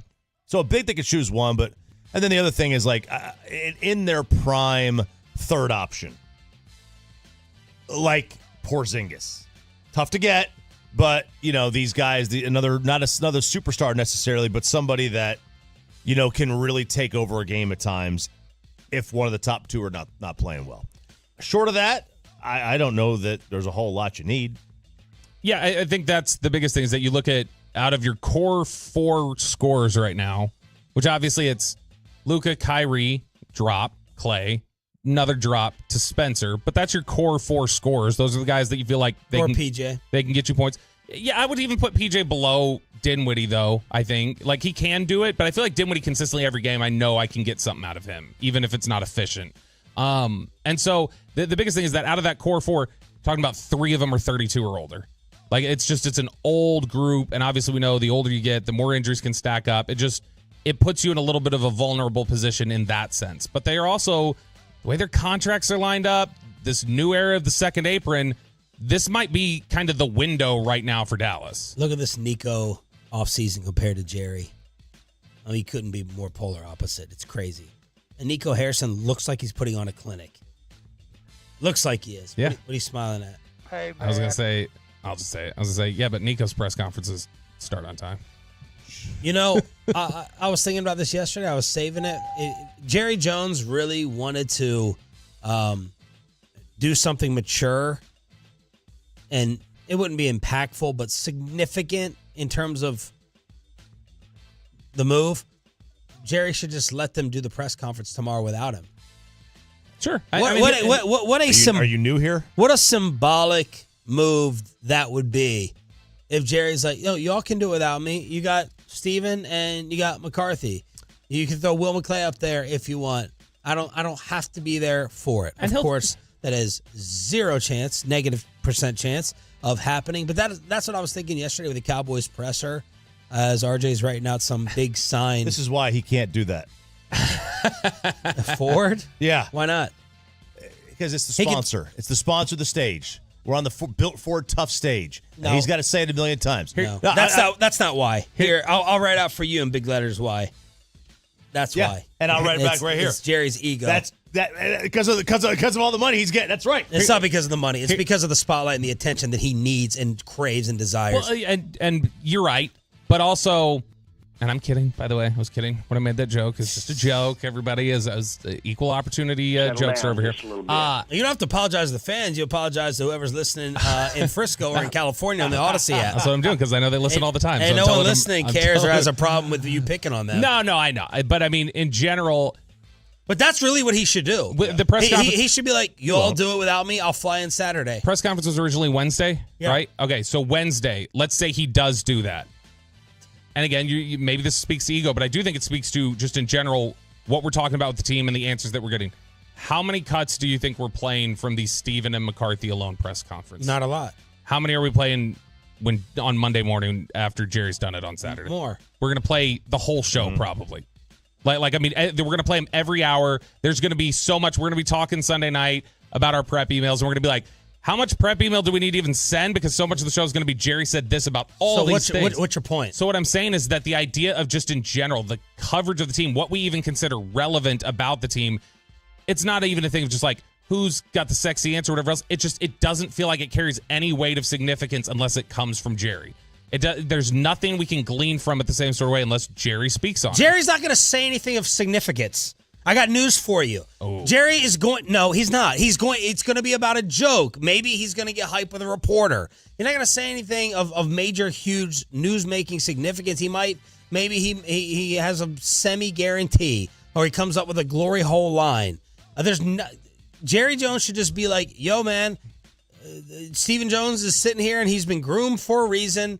And we have Mike McCarthy sitting right there who doesn't talk 8 minutes into this thing. You're missing it for an embarrassing reason anyway. Just let them do the damn press conference tomorrow instead of making it all about you and pushing it back days later. Are we going on Friday night or Saturday night for dinner? Saturday night, right? I don't know. I think it's got to be Saturday night because here's what's going to happen. They're going to talk Saturday. We're going to have I bet we have several news-making clips. That aren't just funny jokes. Stuff that's relevant to contract negotiations. You realize when we play, you're going to get me in trouble here. I don't know. Get back. I'm betting. We don't have to get the Cowboys sabotage everything. I'm betting your dinner bills. All I'm saying. You need to bet. We'll bet dinner bills. You know how many times we're playing Jerry cuts and between the ums and the uhs, people are like, just shut it off anyway. We're forcing it half the time anyway. 3/4 of the time. I think you're still living in fanboy world where you're like, Jerry. See, he's trying to get me there. When I recognize you it. Are fanboy world, podcast world. You overplayed your hand. You almost had me. You overplayed your hand. I winked to RJ in my right eye. You overplayed your hand. He winked. Okay. We were watching the Rangers segment on MLB Network in the commercial break with Joel Sherman, Baseball Insider. Yeah, and he was saying that he thinks... He said a lot. He did it. If we had TVs that worked, we could play it. Turn it up. Yeah. We could play it. He said a lot. He said that if they decide to sell, which I don't remember, did he give it a hot take on if he thought they were going to sell? No, the segment was teams that can control the deadline. Yeah, and it was. The Rangers were one of the teams that could control it. And the Blue Jays were another. Yeah, and he said if the Rangers decide to sell, that he could see them being involved in 5 to 8 big-time trades of Evaldi and Lorenzen. He said 5 to 8. I heard 5. No, he said 5 to 8. He said 5 to 8 big. He said 5 to 8 significant trades that they could be involved in if they decide to sell. So Evaldi, Gray, Heaney, Lorenzen, Robertson, Yates, Adolis, Nathaniel Lowe, Leote, Leclerc. Like I mean, they mentioned it's a bunch of, and he pointed out that everybody that he listed, and this is relevant, everybody he listed. This is their final year of team control, other than if Evaldi chooses to opt in, and then Robertson has a club option. Right, but he also said that if Evaldi's healthy at the end of the year, he will become a free agent. He will not take his player option because his player option is only for $20 million. Yeah. $20 million for now he's not a top of the rotation starter, but he's in just about everybody's top 3 in the league, right? Most teams in the league. If Skubal doesn't get traded, Evaldi very well could be the top pitcher on the market. Yeah, him, Crochet. I mean, there'll be a couple guys, but him right there because he's got the playoff cachet. Yes, and that matters to a lot of teams. Now, some teams are just looking to make the playoffs. Yep. Whatever. But if you're a team like the Dodgers or Baltimore or the Yankees that are really looking to win, like every year, it's a winner disappointment. Having a guy like that's an absolute playoff monster. That's worth way more than $20 million. Yet Roberto keeps trying to trade him. Every commercial break. I am trying to trade him. So I wanted to do some just hypothetical trade questions and look at and see what some of the options might be given where farm systems are in the market. So we've got time to do the 2 Evaldi trades, I guess, that I can potentially propose to you here. The first one, MLB.com asked all of their writers, who are you, or is your team buying or selling? And in the Cardinals section, there was a little nugget put in there that said, Cardinals will be buying. They're going to be aggressive. They'll be one of the more aggressive teams. And they said, Nathan Evaldi is going to be at the top of the list of players that they try to go after. Like, that's who they're looking to target. Okay, all right, so let's go take a look at the Cardinals farm system and what could Evaldi alone potentially bring you back. There's 2 prospects that are interesting to me. Their top prospect is a fella named Tank Hence. Tank Hence, 21 years old, a guy with fastball, curveball, slider, changeup, 4 pitches, all of them grade out pretty well, according to scouts. He is the number 41 prospect in Major League Baseball, number 1 in the Cardinals system, and 21 years old at AA, probably coming up around next year or the year after is kind of his trajectory. And then the other one, their third prospect, a guy who's not in the top 100. He's more like a top 130 prospect. That's Victor Scott, who's an outfielder, and he grades as a super plus defender, a 70 overall on the 2080 scale, and his speed is an 80. They've talked about in his write-up on MLB Pipeline, they're talking about this guy, Victor Scott, that he has a chance to be a gold glove player who will steal as many bases as Vince Coleman did back in the 80s. Like they're talking about this is a 100 steal type of player here that you could have here. So a guy who makes contact, not a lot of power, but makes contact, plus defender, a lot of speed. So if you could get the Cardinals to say, all right, we're in, we're aggressive, yes, Evaldi, and we'll give you Tank Hence, the starting pitcher, and we'll give you this outfielder, Victor Scott. So they're going to give their number 1 and 3 prospect up? It's similar to a type of haul that Corbin Burns would have gotten.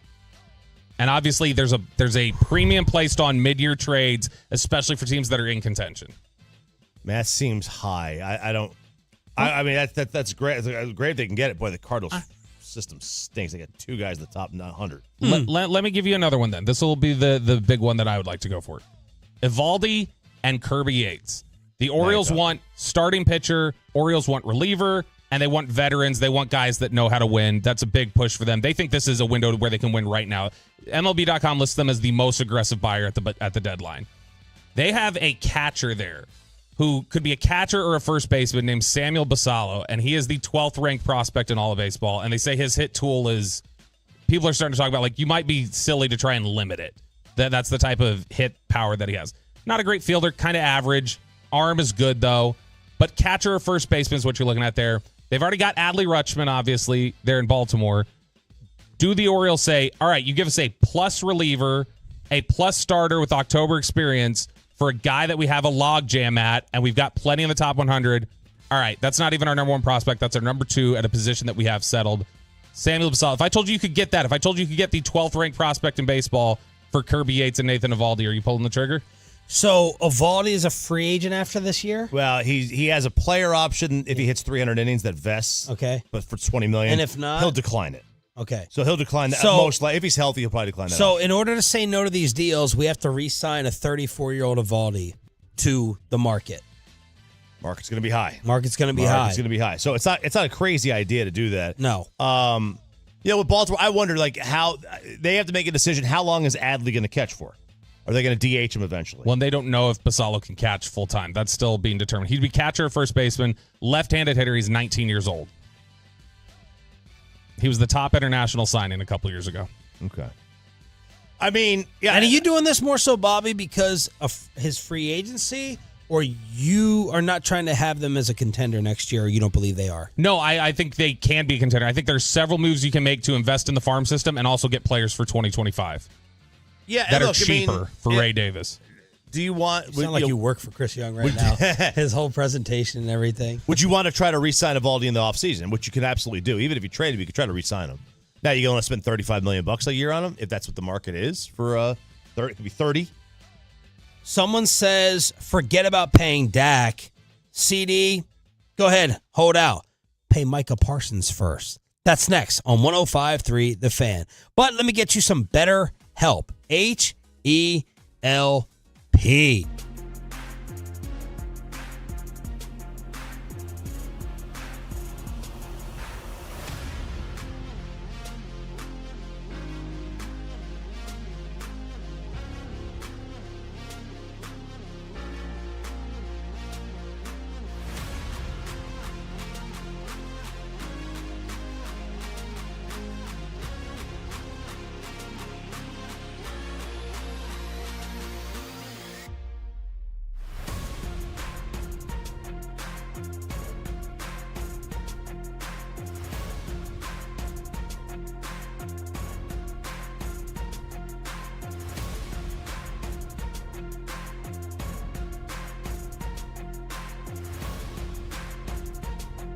Do you think it's true that you've got to forget something else to remember that Uber Eats has groceries?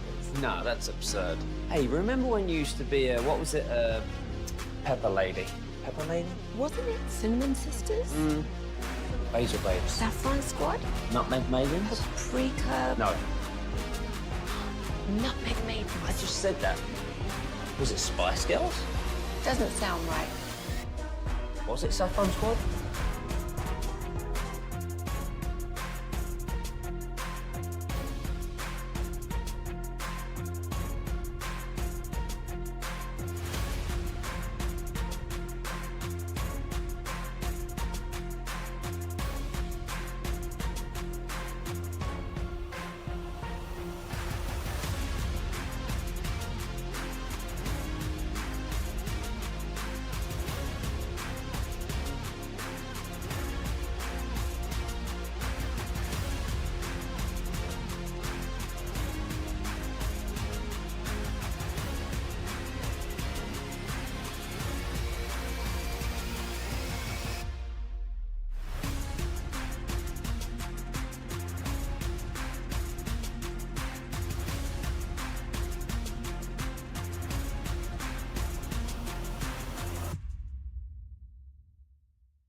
portion of the proceeds donated to our charities. Make your reservations today at dfwrestaurantweek.com. And it's back to Sean and RJ on 105.3 The Fan segment here, brought to you by Cars for Kids. Donate today at carsforkids.org, and also brought to you by the personal injury lawyers Frankel and Frankel. If you've been injured in a car or truck wreck, call Frankel first, 214 or 817-333-3333 with Frankel. Frankel, there's never an out-of-pocket cost. They only get paid when you win. Frankel, the go-to car and truck wreck attorneys in Dallas. Washington Post is reporting that the NFL and NFLPA have had discussions at a very high level over an 18-game schedule. I mean, it was only a matter of time. Yep. Once they went to 17, it was only a matter of time before 18 because 17-game schedule doesn't pass the eye test. 9 and 8 does not pass the eye test with me. Not on your even numbers on your remote. Absolutely. Or your control. Mm-hmm. No doubt. And I'm fine with it. My OCD's out of whack right now. More football, the better for me. Just extend it as long as possible. I love it.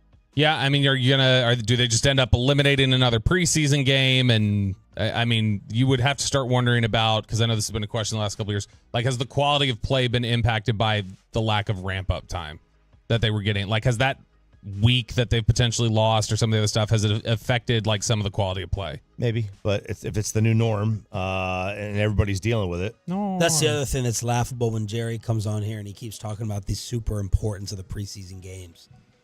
That's just, I mean, like McCarthy, maybe McCarthy agrees, or some of the coaches, but it's like, come on, man. We all know it's a joke. Yeah. I mean, if you want, just eliminate the preseason, go to a 20-game schedule, and have expanded rosters for the first couple of weeks, and then you can make your decisions that way and cut the guys. Adam Schefter says that Dak Prescott is getting 60 and maybe way, way more. Frankel injury attorney text line will detonate if and when that happens with the breaking news. Well, yesterday on ESPN, Stephen A. Smith, friend of the show, maybe former friend of the show, says Dak, he don't deserve to be paid, period. I'm just saying he don't deserve it. 2 playoff victories in 8 years, man. You know, I mean, listen, we talk about the market, and I get the notion that you are what the market, your value is what the market says it is. And I'm not. Don't deserve it, or he doesn't deserve it because he doesn't show up in the postseason. That's what I'm saying. I mean, they just paid Trevor Lawrence $55 million a year. Well, listen, I mean, that's the same person. I saw Trevor Lawrence overcome a 27-0 deficit and win a playoff game the year before. Yeah, he tried to make it sound like Trevor Lawrence is more justified and more deserving of a $55 million contract, top of the market contract than Dak. Now, listen, if you want to say that you buy into the Trevor projection and you could still see it there, fine, whatever. But you can't say at this moment that he has demonstrated that he is a better quarterback or even on the same level. Cannot. So it's impossible. No. It's not. You can't say he deserves more than Joe Burrow or more than Jared Goff or more than a lot of guys. Not yet. Now, again, projection-wise, you want to throw that in there? Fine, go ahead. But there's been nothing that you can see that suggests that he deserves more money than Dak. Trevor. Yeah.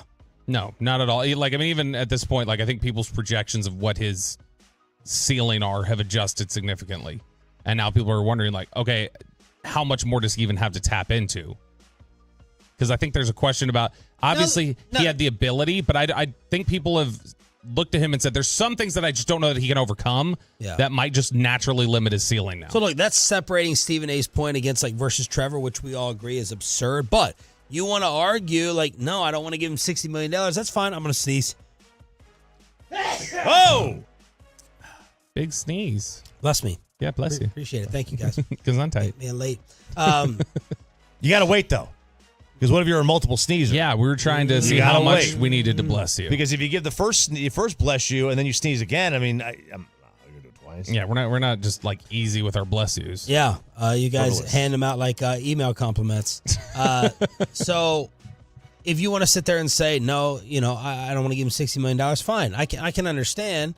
The follow-up is always, of course, what else are you going to do? Right. But that's not the only thing Stephen A. said. He said, forget about Dak, forget about paying CD right now. Pay number 11 first. Well, my priority would be Micah Parsons. That's me. And the reason I say that, I understand from a business perspective, it's the National Football League. The quarterback's the priority. I get all of that. CeeDee Lamb is a stud. We get all that. I understand that. Yep. But I'm talking mystique. I'm talking the brother that shows up and, excuse me, listen, I'm going to get at the quarterback.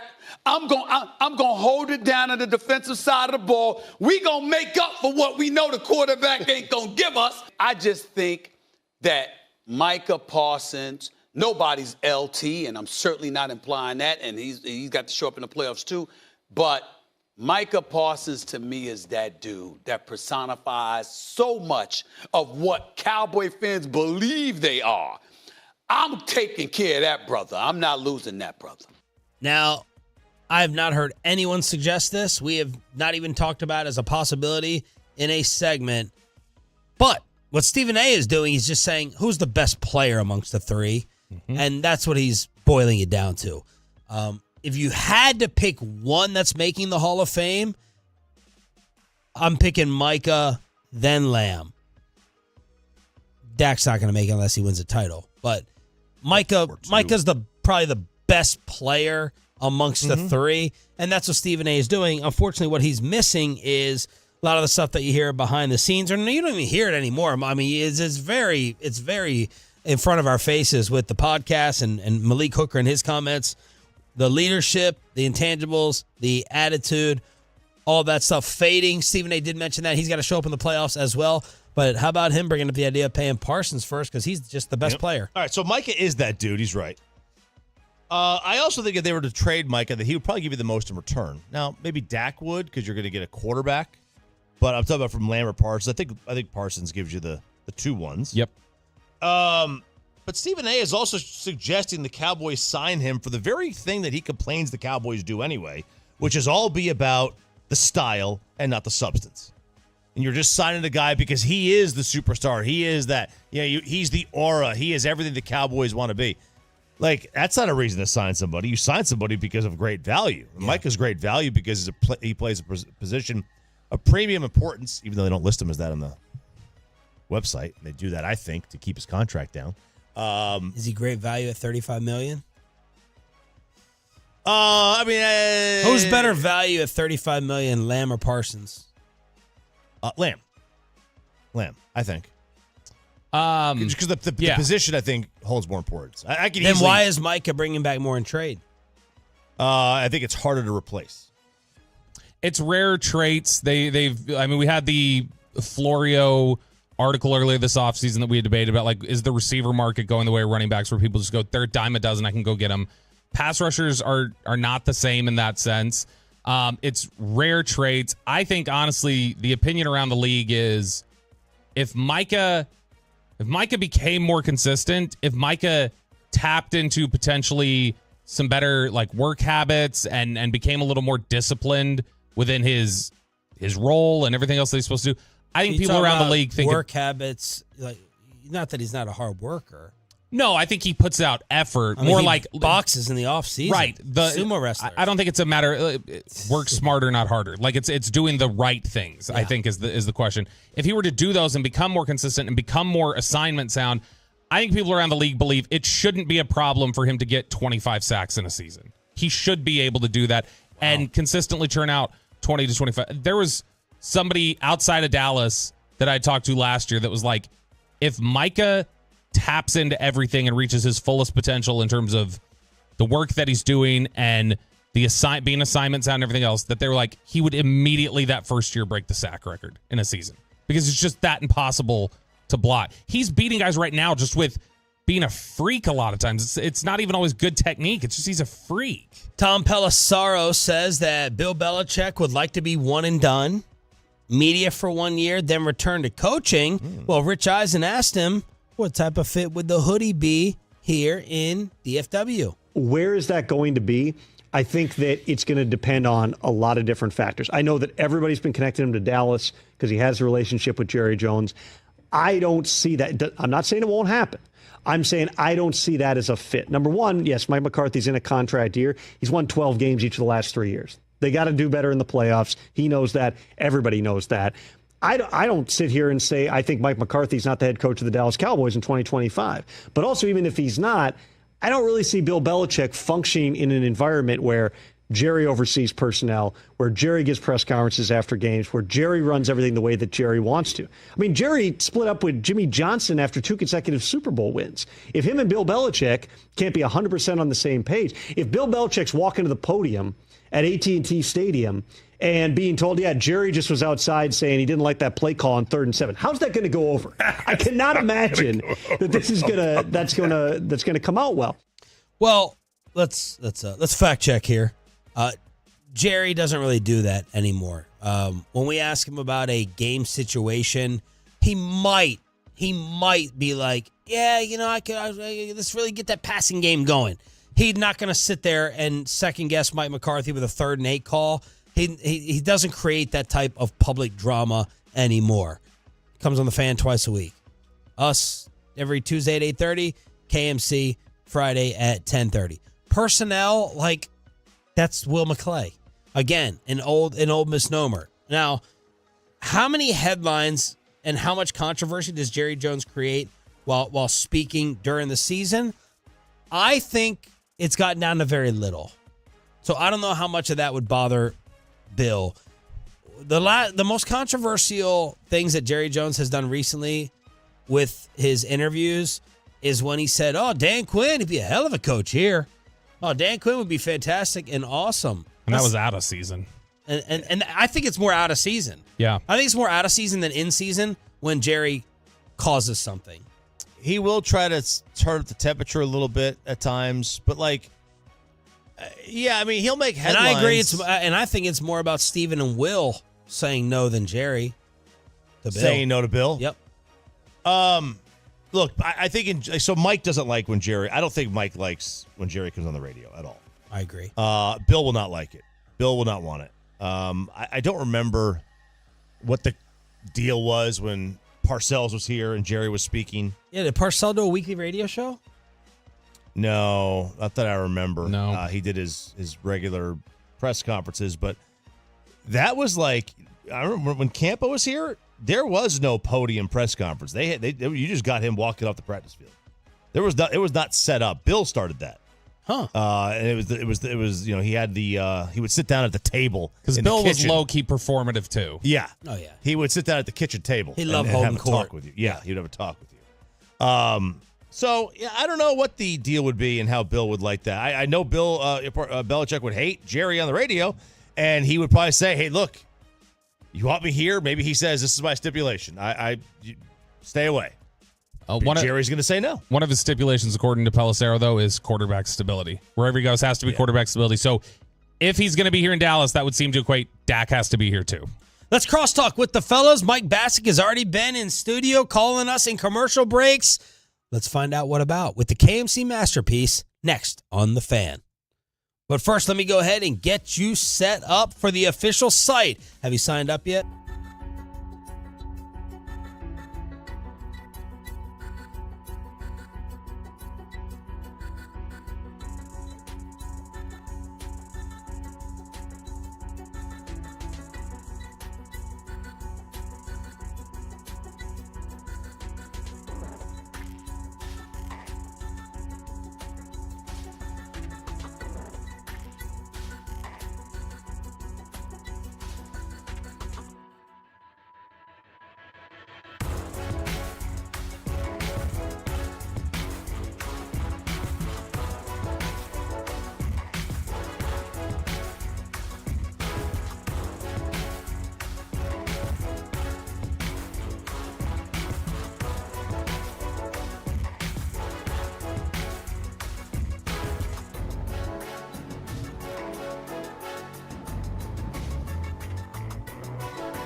Uber Eats has Lola V products? I gotta remember that. Well, they say in order to remember something, you have to forget something else.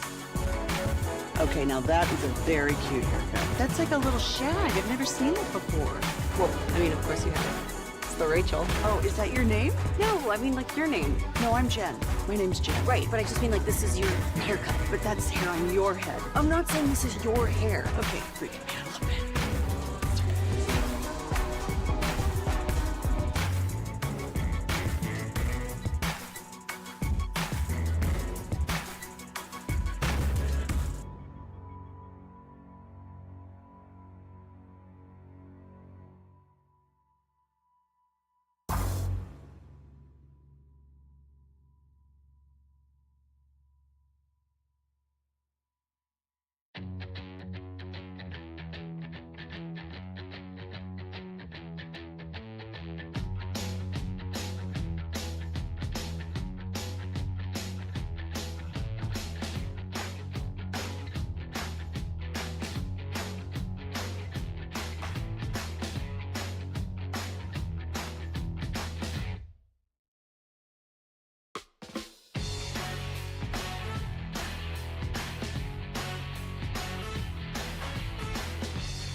Do you think it's true that you've got to forget something else to remember that Uber Eats has groceries? No, that's absurd.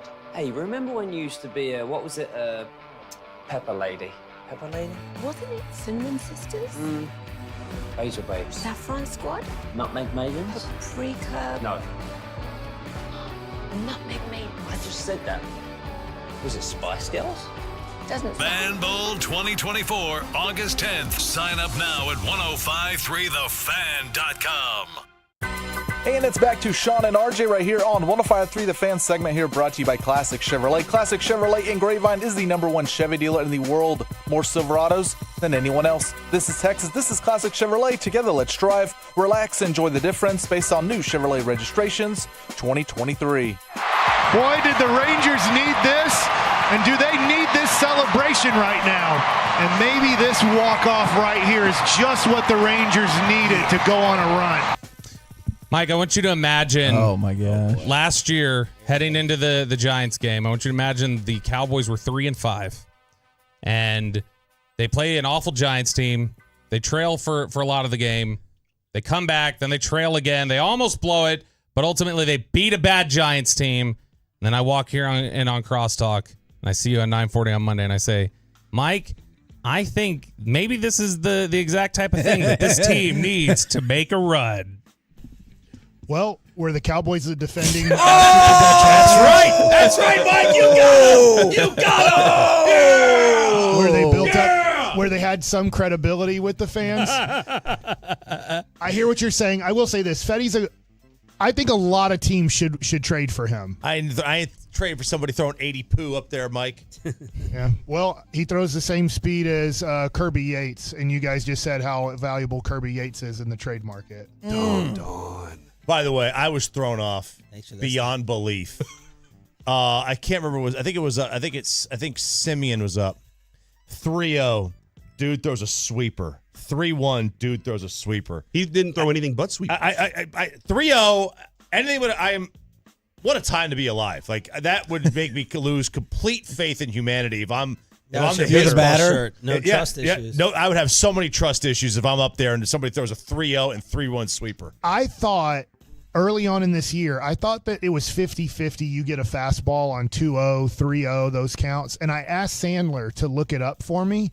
And it's still, you are right about last night, but it's still like 78%. I was shocked at the number. 78% of the time, I think it is. You still get a fastball in like 2-0, 3-0 situations. But last night, obviously, you didn't. And I feel like watching the game, it's 50-50. You get a fastball now in those 2-0, 3-0 situations. But I guess all around baseball, when you take whoever's up, it doesn't matter. Who's ever pitching, it doesn't matter. You still get a close to 80% of the time a fastball. But like nothing against, I'm trying to think of Lopez, who was hitting last night for the White Sox. He's probably on 2-0 getting a fastball 100% of the time because you're just going to see how far he can hit it and hope that it stays in the middle of the park and it's going to be an out.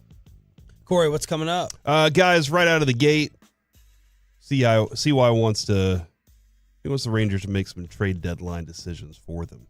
So we're going to get into that. And did they do it last night when Mike was saying how much they needed that energy for that run? Mike also predicted the walk-off, so we'll talk about that in the show as well. And then Athletics beat the Astros. Look at that. And Seattle lost. Down to 4 games back. Dude.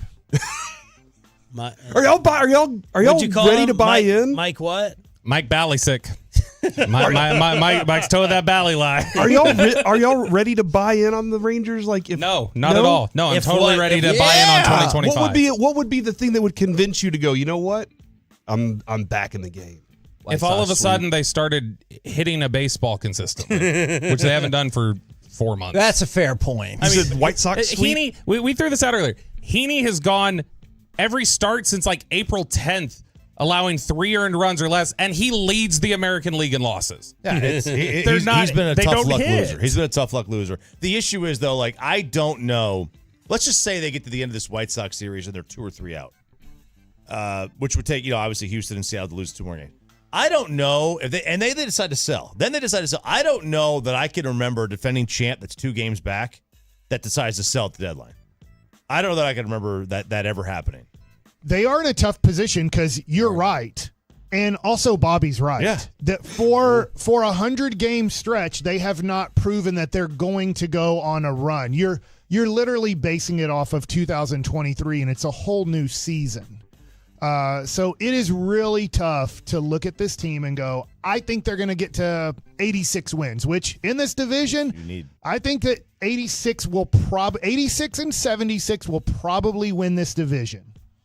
And that doesn't seem where you're at. If you just do the math, you're like, I think that's doable. But at the same time, I'm with Bobby, and like, it's really tough to watch this team every night and go, well, they're about to average 5 runs a game over a 20-game stretch. What are they at right now? They're 4 games under? Yeah, 48 and 52. 48. So, I mean, even getting to 86 and, 76, you're talking about playing 38 and 24. Yeah, you're talking about playing way above your head over these last 62. Who are the bats or additions that you guys have targeted or talked about? Because we just keep talking about hold or sell. What about buy? Do you think their buy philosophy is just the people coming back from injury? Maybe, but I'm just curious on the market. On the market, who have you looked at? There's not much. That's why Seattle's in such a poo-poo situation. Seattle's the one 80 poo and poo-poo who needs it the worst. If you look at what Seattle did through about 90 games, leading the division almost since May 1st, always pitching, and they can't hit. And you would just go, well, there was the Pete Alonso rumor. Well, too bad. The Mets are a playoff team now. Then you Vladdy have or right. Bichette, Vladdy would Bichette's be hurt now. Yeah, and Bichette has been a bad hitter this year. Yeah. So I don't know. Is this potentially then, if it's that bare on the market, like, are you going to would you be able to get more value right now for Adolis Garcia than you would in a normal trade deadline year? An interesting name. I don't think so. I would say that teams would lean towards his best buddy, Randy Arozarena. Mm-hmm. So the tough thing is let's just say you traded for Randy Arozarena. Like, that would be somebody who's having a bad year, but you would hope would bounce back for you. I have Wyatt Langford and Evan Carter. You start looking and going, okay, like, what do I do? So I'm just benching Adolis. I don't know how well that's going to go over. Like, it gets really tough. So the Guardians, we're reading this MLB.com rundown of like which teams are buying and selling based on talking to the local beat writers for MLB.com. And they talked about Cleveland, and they said Cleveland's got like 7 relief pitchers right now that are pitching sub-3 ERA. Like they've got a ridiculous bullpen right now with guys under control for a couple years. Do you say, okay, well, the thing that they need apparently is an outfield bat that has some pop. Like, could you potentially convince them, Adolis, give us one of your controllable relievers that we can have in our pocket for 25? Oh, man, you trade Adolis for a reliever? Yeah, at this point. A controllable reliever. Have you seen what our bullpen's going to look like for next 1 year? year, though. I mean, I don't know. I don't know if you do it for 1 year. Because you, Bassick talked about, like, you got to sell that to the fans. Are you excited about Dinwiddie? Yeah.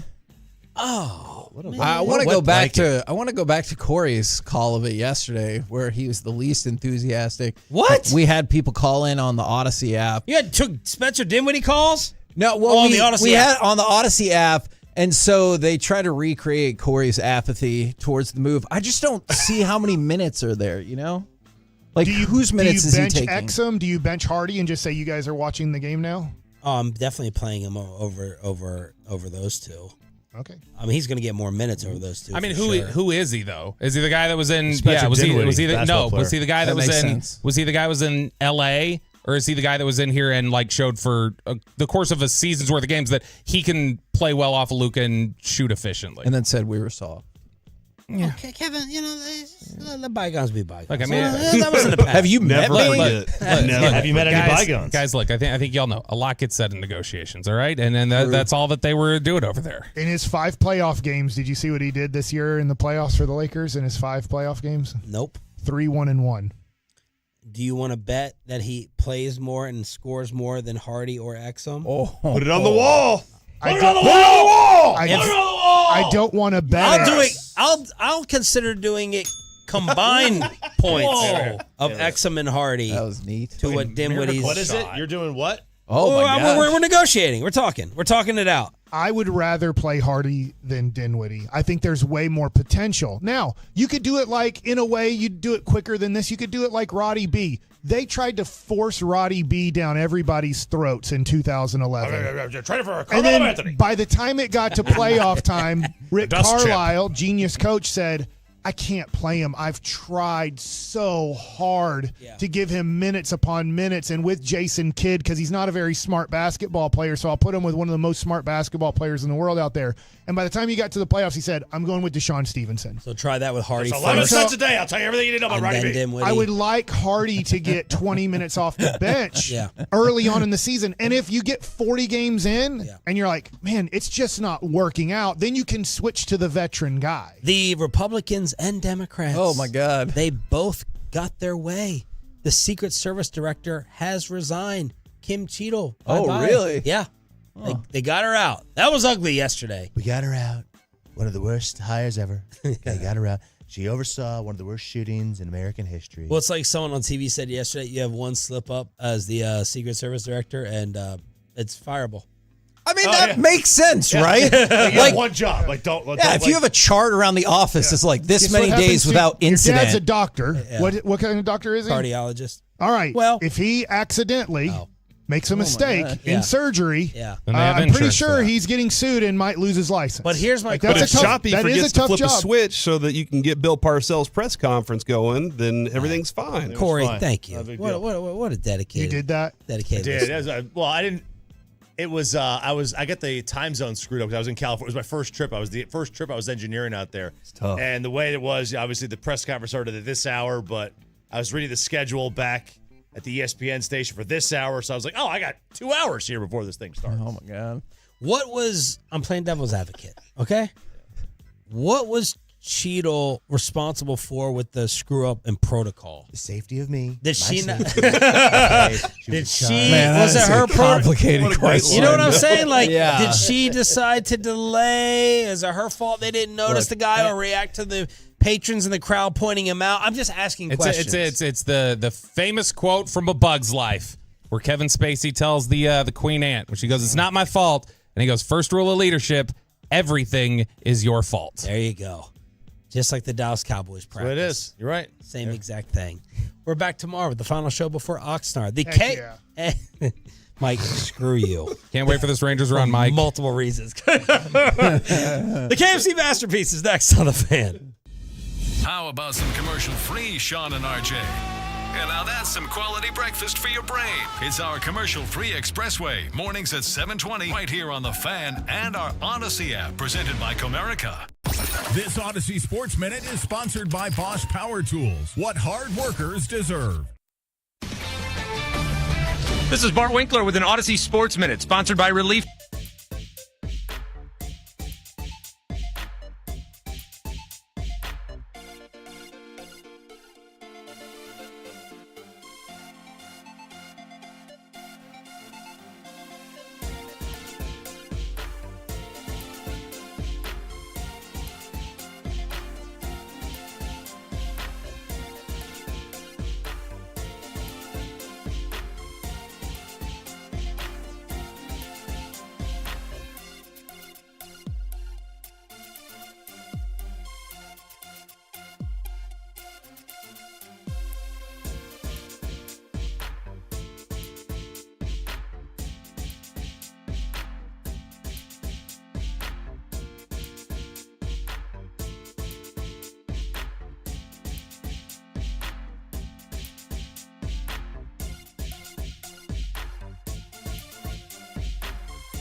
Do you think it's true that you've got to forget something else to remember that Uber Eats has groceries? No, that's absurd. Hey, remember when you used to be a, what was it, Pepper Lady? Pepper Lady? Wasn't it Cinnamon Sisters? Basil Babes. Saffron Squad? Nutmeg Maidens? Paprika? No, Nutmeg Maidens? I just said that. Was it Spice Girls? Doesn't sound right. Was it Saffron Squad?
Our Hiley Mazda of Arlington and her studios. It's the KNC Masterpiece on 105.3 The Fan. KNC Masterpiece right here on 105.3 The Fan. You got me, Kevin Hageland, Corey Majors, the famous Mike Bassick, and Reginald Atatula for now. Guys, how's it going? Somewhere? Who knows? He's a very mysterious person. Well, Alec will be in at some point, and then Thursday. Chris, no, I think that's Chris Strong will be in at some Yeah. point. So, that's what we're saying. And you guys will be gone. I mean, we'll still be on the air. Oh, okay. We'll just be going to California tomorrow. Wow. Driving? No, Mike. I tried to get us to drive. They said Why? no. Make your first stop in the Paso? Road trips are fun. Kevin and I have lots of good, fun chats. Yeah. I can go see The Thing in Arizona. Exactly. I'd be pretty excited about that. You ever seen The Thing, Mike? I've seen the pink thing at Six Flags. It's like a $1 to $2 ice cream bar. Uh-huh. They still sell them there. They do? They sold them there in the 80s when I was a kid, and they still sell them there now. Do they have Are they still $1 gumball too? eyeballs or something? Yeah, it's pretty cheap. Okay. Does it I have don't gumball? think so. I don't think they have a gumball in it. But if you go right to the right after you enter Six Flags over Texas, to the right of there, they do have the pink thing. The hell are y'all talking about? It's an ice cream bar. Yeah, you haven't been to Six Flags. He hasn't been to the State Fair of Texas or Six Hold Flags. on, Reggie, are you telling me you've never seen the pink thing? I don't recall what you guys are actually At called. Six Well, Flags. I know what you're doing right now. You're a weirdo. But Six Flags. Six Flags. Have you ever been to Six Flags? I have been to Six Flags. I don't specifically remember the pink thing. 877-881-1053, or you can call. You can hit the button on the Odyssey app. Yeah. And tell Reggie about the pink thing, and we'll all listen to it and have some No, fun. you won't. No, you won't. Cut number 13, Chris Young. By the way, excellent interview yesterday with the G-Bag Nation. If you want to hit that radio rewind or check out the podcast. Chris Young, is it frustrating being asked if the team is a seller? Well, it's a great question because I'm competitive by nature. Sure. And I came into the season with very high expectations, I guess, high conviction level in this roster. And really believed that we were going to be the team to beat in the West. Certainly it hasn't gone according to plan in terms of we've had some injuries, we've had some underperformance, and we haven't been able to string together good stretches of baseball consistently the way we did last year and the way good teams do. Mm-hmm. So when people ask those questions, and I even have to think about us potentially being sellers, that's not fun for me. That's something that I'm very frankly not proud of, and the competitive aspect of my character comes out, and I don't like it. But the reality is, it's my job to not only evaluate the present, but to evaluate the future and make decisions based upon what's best for this franchise this year and 2025 and beyond. And that's part of the decision that I'll have to make here at some point. And we've got a great group in the front office. We've spent a ton of time preparing for a bunch of different routes that we could take here at the deadline. And really, I think this is a very important series for us in determining where we stand and what we can become as a team. And my hope is that we really get hot here, that we play great baseball against the White Sox, and that carries into the road trip because the deadline is next Tuesday, and we're going to have to make some tough calls in this next week. All right. Having heard that and the way the game started to play out yesterday, or I guess almost ended yesterday, this is probably an overreaction to say that one game pivots it all the way. Changes. It could have saved the season, Kevin. But when they were on the verge of losing that game, I was like, I heard Chris Young on G-Bag. It's time to sell. Because you definitely get I know he didn't say, oh, we're definitely sellers, but when he talks about hey, we've been preparing for this, we have multiple contingency plans, we had really high hopes for this year.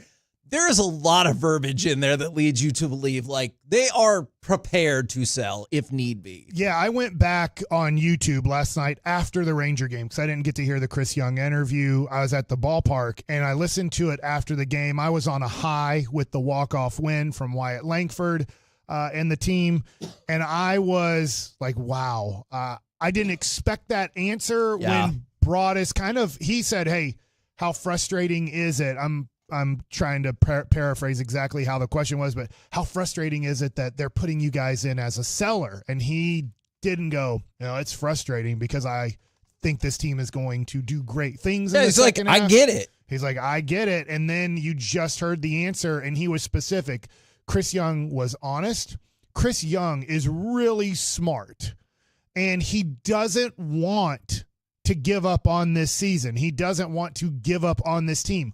But he's also a smart guy. He's watched, if you've been following every game of the Rangers, which he obviously has, he has to realistically look at this team, and he has a little bit of time left, not a lot. I don't want him to get to the Yu Darvish trade situation where you get to 30 minutes before the deadline is up, and you're like, we'll just take whatever is out there. And the Dodgers are like, here's a person who has no defensive position, who can kind of hit, and two guys that will probably never make the major leagues.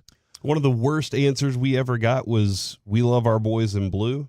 Yeah. And you're like, you got to realize, you see that this team is not ready they're not good enough. Yeah. And this is Chris Young not being stubborn. He and Bochy have told us, we do love this team. We like what they are. We know what they're capable of, but for whatever reason, they aren't playing the same way. It's very difficult when you're a GM, Kevin, and you got to go, okay, which core do I keep together, not only because of contracts, but for that clubhouse to stay consistent and for us to be able to rebuild something else from here especially after you already went through it this one time. You're like, man, I built a good team. And now you got to go pitch to the owner. I'm going to build another good team, but you're not going to give me the budget, the type of budget I need or something like that along those lines? Because he has to think about the future of this team as well. One of the things he went on to say, like I said, I really can't put over that interview enough. It was really, really good.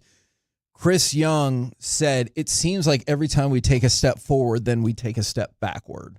And so you can hear it in what he's saying. He's like, man, nobody wants us to push further back all in and like really defend our title more than me. And he was like, so it feels like he's just saying, hey, guys, give me a reason to not sell. And I think the tough thing is the reason is they're in the West Division. Yep. If they were in the Central or if they were in the East, this would be a very easy answer. You're like, look, we're not even thinking about the other side. We have to sell these players that are going to be free agents, and I don't know the likelihood of the Rangers re-signing those players or going out and signing different players to replace those players if they leave in free agency. I have no clue what the budget is next year. You know, we do know this. The TV situation is up in the air. They do not know how much money they are going to receive TV-wise. And from what I understand, I don't know this to be true, but from what I understand, that is a lot of the pie of their revenue year to year. Yes. Obviously, there's ticket sales, there's other things, but that is a lot of the pie. And when you have no clue what you're going to be getting from approximately 50% of your revenue, that's really tough to know in the offseason. Like right now, I'm just assuming this. Chris Young and Ray Davis and the front office, they probably don't have a budget for next year because they don't know what their revenue is potentially going to be. Which made not just yesterday's game, today's game, tomorrow's game, the next game, like this series against the White Sox. You heard Chris Young, but then he took it a step further and was like, to go on the road trip feels so important. And that's why if we can go to the Rangers cut number 3, this felt like it was absolutely necessary to keep those hopes alive. Swinging a drive deep into left field. Benintendi going back. It's over his head off the base of the wall. Wyatt Langford provides the walk-off single to give Texas a 4-3 win in 10 to open this series against Chicago. Now, by no means am I saying they won the game. They're good to go. Let's party all the time. Let's go. But I am. Okay, that is good. But if you lose the opener against the worst team in baseball, and probably the worst team in baseball by a really sizable margin, I would argue, that's going to be tough. Sure, you could still come back and win the next 3, but this feels like and please correct me if you think I'm off base on this, this feels like a minimum you have to take 3 of 4. That seems ready to lose late, though. In my opinion, sorry to kind of the White Sox. Yeah, the White Sox are ready to lose games late. You go into certain games knowing, all right, they suck at starting pitching, but they're good in the bullpen. We have to jump on them early in this game, and we have to put some runs up because we might not. They'll shut the door on us late in the game. You go into it also thinking, hey, we know once we get to their bullpen, we have some opportunities to do something. That team's ready to lose a game late in the game. So I agree with you, but I'm not too concerned about early in the games against a pretty decent pitcher that, as Mike was saying, most teams should be hunting to get him right now. But yeah, man, you lose a game like that. You lose a game to the bad teams like that. Who, by the way, have lost. This is their 8th loss in a row. You might be facing a better starter tonight. You could make a pretty good argument, I think. Then, you're looking around that clubhouse going, which one of you guys is going to be here next week? Probably not a lot of you. Yes. Yeah, that has to be a little bit tough, too, now for the Rangers. Yeah. It's stressful. Is that they know, and here's what they're doing. Here's what players do that are potentially free agents, that are veteran guys, that are on a team playing under 500. They're texting and they're calling their agent. And they're in contact. Hey, if you hear anything, will you let me know? Some guys don't want to know, but other guys do. They're just like, hey, will you let me know? Because obviously everybody in that clubhouse, I'm 46, so I didn't grow up with social media. There was no such thing as social media until I was close to 30 years old. It was a little bit before that, but once you get to that age and you have kids, you're not up to date on the newest thing that has just come out. But they were. So their whole lives from almost birth, They have known about social media, been on social media. Their whole lives have been somewhat video recorded. So they know everything that's being said. Yeah. They need to know, is there truth to what is being said about our team? Is there truth to what is said about me possibly going to St. Louis or Baltimore or whatever? And that's the agent's job, is to tell them, is there truth in this or is this fictitious? And so that's always tough too, because when you're making a phone call at 10:15 in the morning to your agent and you're having a 15 to 20 minute discussion on what team possibly you could be getting traded to, sometimes you're not having 100% focus on the game. Now, that's happening for Crochet right now too. Yep. So, and yes, hopefully we can go the Yu Darvish trade route with him in this start. But you mentioned the Bally's thing. Remember, we talked about there should be hopefully some semblance of an update on that front on July 31st. Well, guess what? The trade deadline is July 30th. So you can't plan anything going into the trade deadline in terms of like a real deal budget because you're probably not going to get that started again until the next day, and you don't get to retroactively go back and be like, oh, hold on, I thought the judge was going to rule this way. So if we could swap that back, that would be great. Like, that's not going to happen. I have to imagine that is a terribly difficult position for not just the Rangers. There, by the way, it's more than the Rangers. There are several teams that are in this situation as well, but we just obviously care the most about the Rangers. Somebody said this, and Mike, I think you called this last night from the 940. I think that's the first time I've ever seen two guys intentionally walk back to back. And you were like, yeah, here they go. They're about to do it. Yeah, I thought they might do it after Leote sacked bunt Jankowski over to third. I thought they might do it with Simeon and Seager to go to Josh Smith, but they felt good about the righty-on-righty matchup with a guy who throws all sweepers and nothing else, and they got the strikeout they wanted, and then they walked the two guys that they felt like that pitcher. I do not know the White Sox bullpen that well. I know who Michael Kopech is just because he's from Mount Pleasant, and he has a story that we know about. He's a big-time first-round pick from somewhat this Metroplex. And so I don't know their guys, but they were like, this dude doesn't have things that make lefty hitters uncomfortable.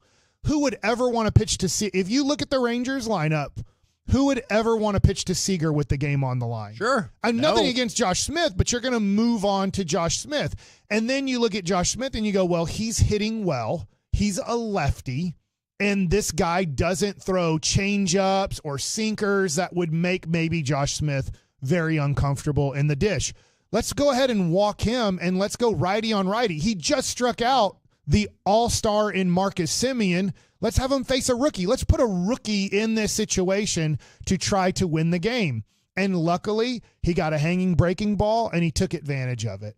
With a KNC masterpiece right here on 105.3 The Fan. Coming up next, TNT staying in the NBA game, maybe. And does Team USA looking vulnerable make the Olympics more fun? Let's talk about it next right here on The Fan. All right, guys. Men's T Clinic has spent the last decade educating, normalizing.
Uber Eats has Lola V products? I gotta remember that. Well, you know, they say in order to remember something, you have to forget something else.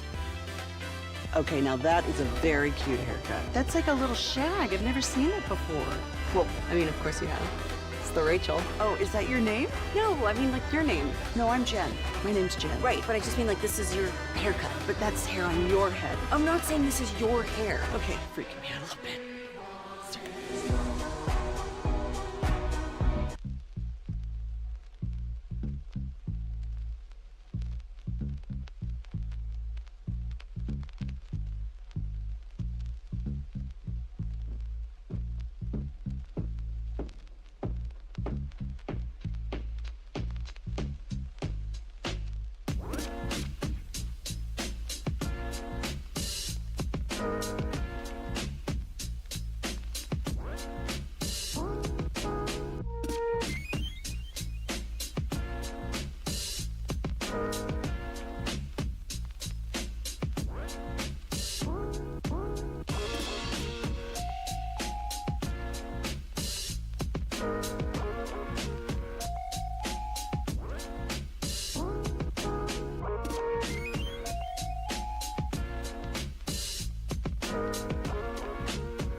restaurantweek.com. This segment of the KNC Masterpiece is also brought to you by Cars for Kids. Donate today at carsforkids.org. And it's brought to you by Frankel & Frankel. If you've been injured in a car or truck wreck, call Frankel first. That's 214-817-333-3333. With Frankel & Frankel, there's never an out-of-pocket cost, and they only get paid when you win. That's Frankel & Frankel, the go-to car and truck wreck attorneys in Dallas. Davis. LeBron James open for three. Talk about the moment. KNC Masterpiece right here on 105.3 The Fan. TNT staying in the NBA game. Maybe. And does Team USA looking vulnerable make the Olympics more fun? Now, I want to start with that. We'll get to the TNT stuff in just a second. But I saw this, I believe it was earlier today, maybe last night. The 92 Dream Team faced 5 NBA players. This team will face... Oh, you're going to call them the Dream Team. I know, that's probably not fair. Like 60-something? USA team will face 59 NBA players. So they don't know who they're facing. In the semifinals and finals. But probably... Okay. You could add more, right? That is Mike has a really good point. What if some country that has never played basketball before does a cool runnings and they're out there and they're Wouldn't we at least know they're in the field though?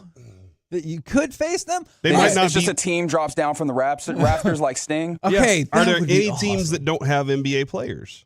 And they could land in the finals. I don't know.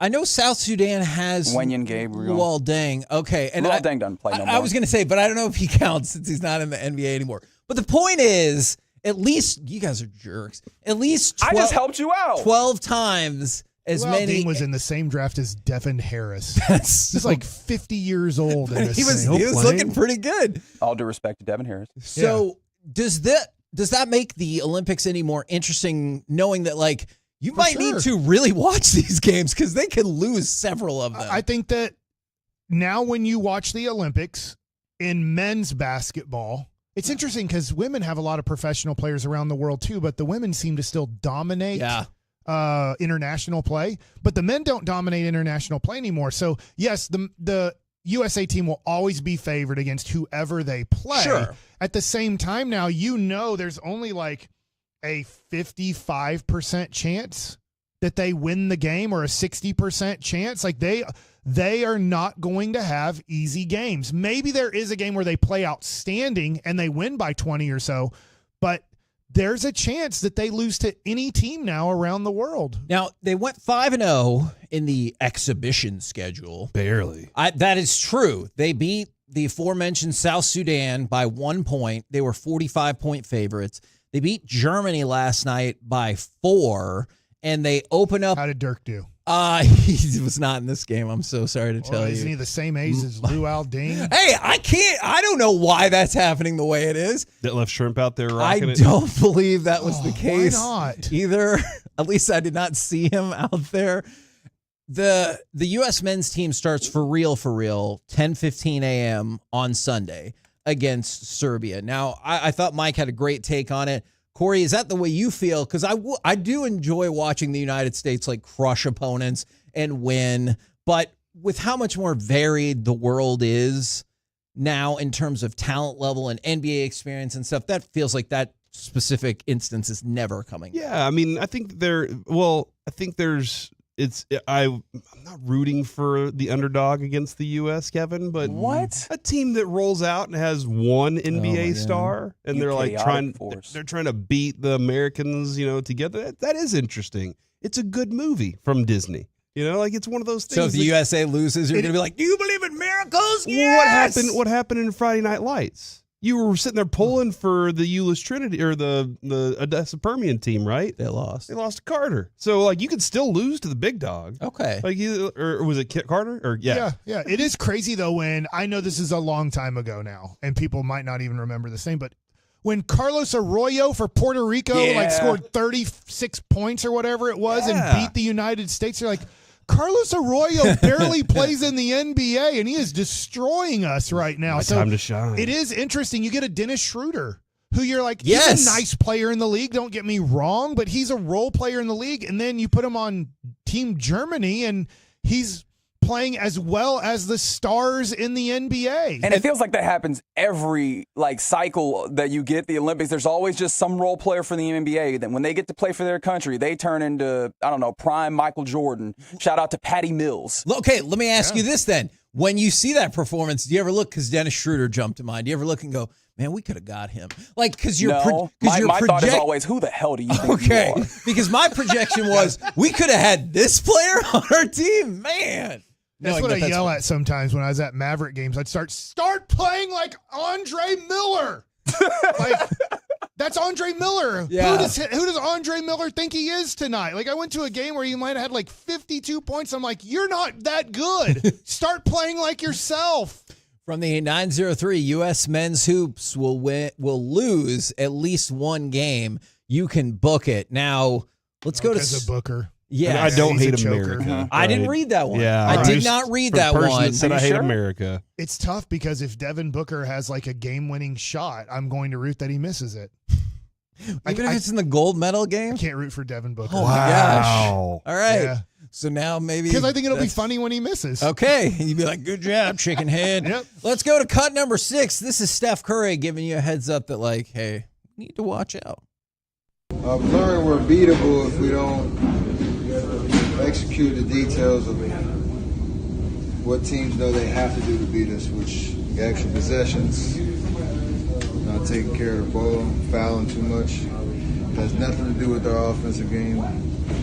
Obviously, Bron's been taking over in the fourth quarter, giving us a huge bump, but the offensive game, we haven't played our best offensive game yet. I really like when he said, hey, what we've learned is that we're beatable and we can't be giving up extra possessions, fouling too much, giving the ball away. I thought that was a great answer from Steph Curry, who usually gives really thoughtful answers. How'd you learn you're beatable by winning? Like, that doesn't make any sense. You're not beatable. Okay. You're just sometimes you have to play a little harder. Okay, look.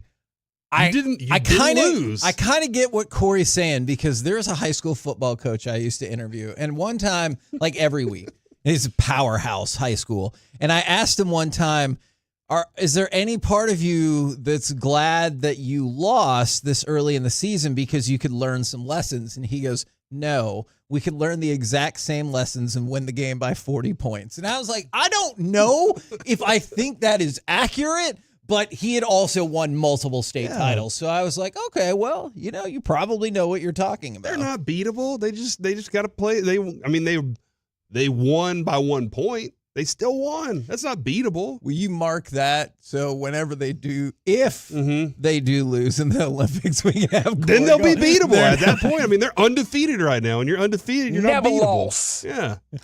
Okay. Yeah, and we're America, dude. We're not beatable. Like, come on, come at us, bro. Anybody, I dare you. We are one nation, united. Are we? I don't know if we are 50-something states united. The news lately. Tim Legler. What's happening? I feel like you're in the loop. I missed it. No, you didn't. You're a liar.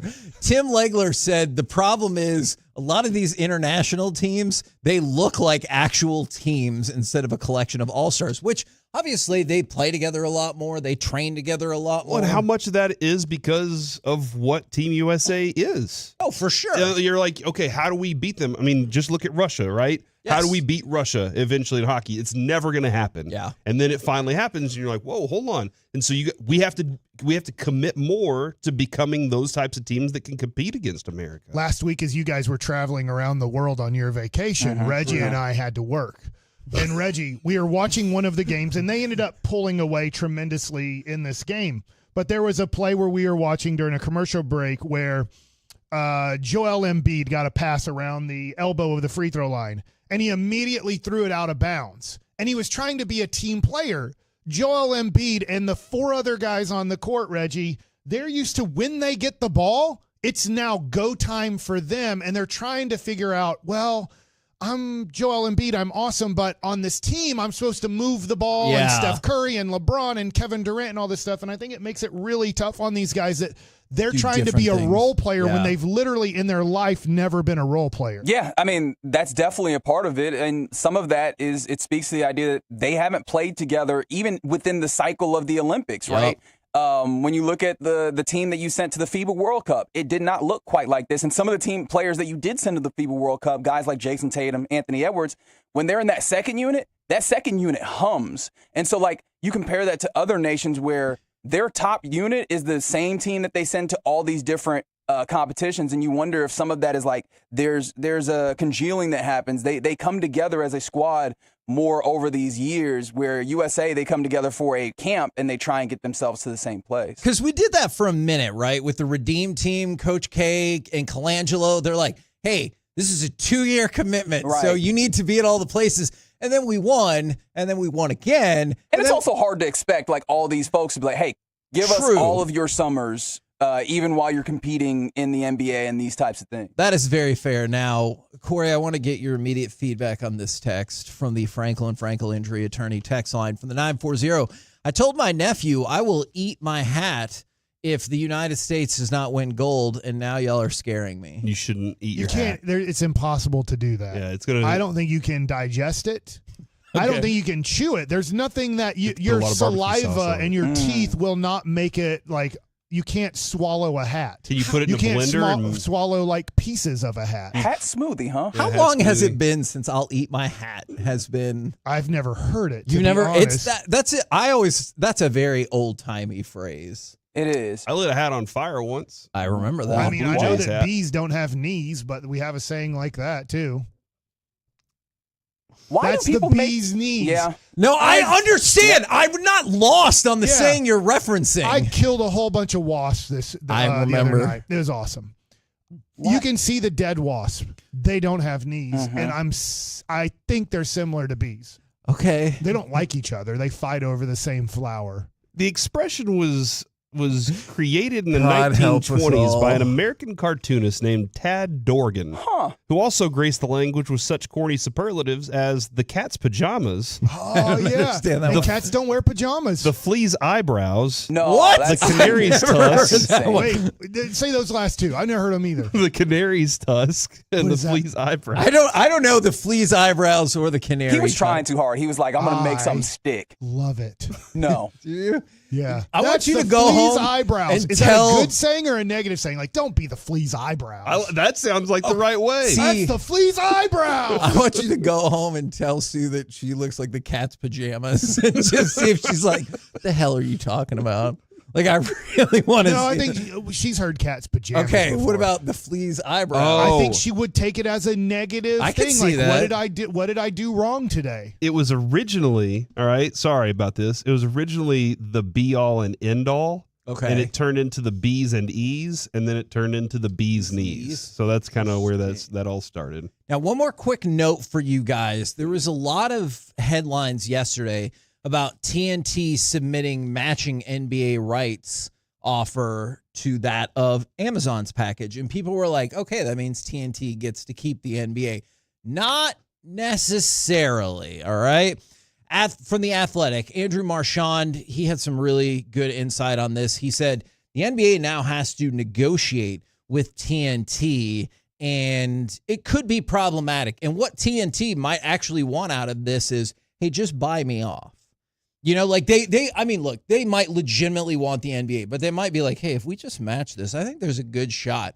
They're just going to try to buy us off and be like, no, we want to go with Amazon. And then you mean like pay TNT to not? Yes, correct. Because they had the legal they had the legal right within their contract to be able to match. So in order to get them off of that legal right, you might have to buy them out of that contract. Very right? smart. And supposedly, yes, that is all correct. One of the sticking points is the NBA wants streaming deals as well. And like they want it to be able to like a combination. And supposedly TNT doesn't want to put all this inventory on HBO Max. They're like, no, this is for our over-the-air channels. And the NBA is like, yeah, that's not really totally what we're looking for. So I'm not sure that TNT is going to keep the NBA. I know they matched, but there's still more to this. So what if Amazon says, you got it, and then Ted Turner's like, I don't have the money? I don't think that is Ted Turner still alive, and he's not I'll been. do my Googles. Give me a he's second. not been in charge of that network for like He's 85 years 24 old. years. Yeah, man. He's 85. He has $2.5 billion. He has not had a say in that network. His mustache also looks like he drank a lot of milk. Who did he sell to? Remember they merged with AOL? Who's AOL? What? I know what AOL stands for. America Online. Yes. Something. Is it on? It was America Online. That's correct. Why do they need the L? Because before we didn't have a really good grasp of like internet stuff, so we separated the O and the L in online. It was weird. Yeah. Ayo. That would have been a better saying. Instead of AOL, you could have been like, Ayo. You know, missed opportunity. They missed it. Mike for missed sure, you Mike. guys so much. I know. I can tell. Casey Bloys is the president of TNT. Nobody's heard of him. Nope. Are you sure it's him? Nobody's heard of her. Nobody's heard of Casey Bloys is what you're saying. We're the KNC Masterpiece right here on 105.3 The Fan. Coming up next. It's a dude. It's time. I got it right.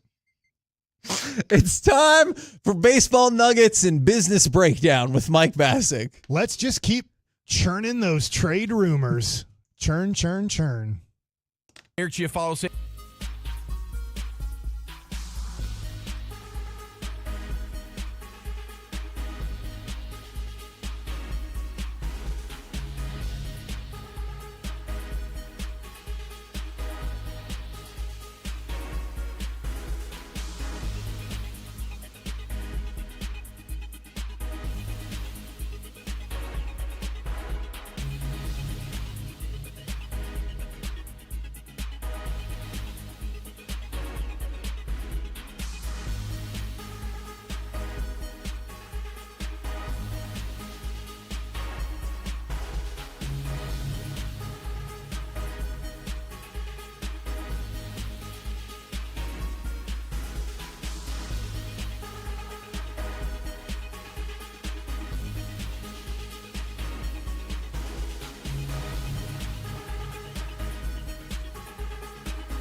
Do you think it's true that you've got to forget something else to remember that Uber Eats has groceries? No, that's absurd. Hey, remember when you used to be a, what was it, Pepper Lady? Pepper Lady? Wasn't it Cinnamon Sisters? Basil Babes. Saffron Squad? Nutmeg Maidens? Paprika? No. Nutmeg Maidens. I just said that. Was it Spice Girls? Doesn't sound right. Was it Saffron Squad?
This segment of the KNC Masterpiece on 105.3 The Fan is brought to you by Classic Chevrolet in Grapevine, where they're the #1 Chevy dealer in the world, and they've got more Silverados than anyone else.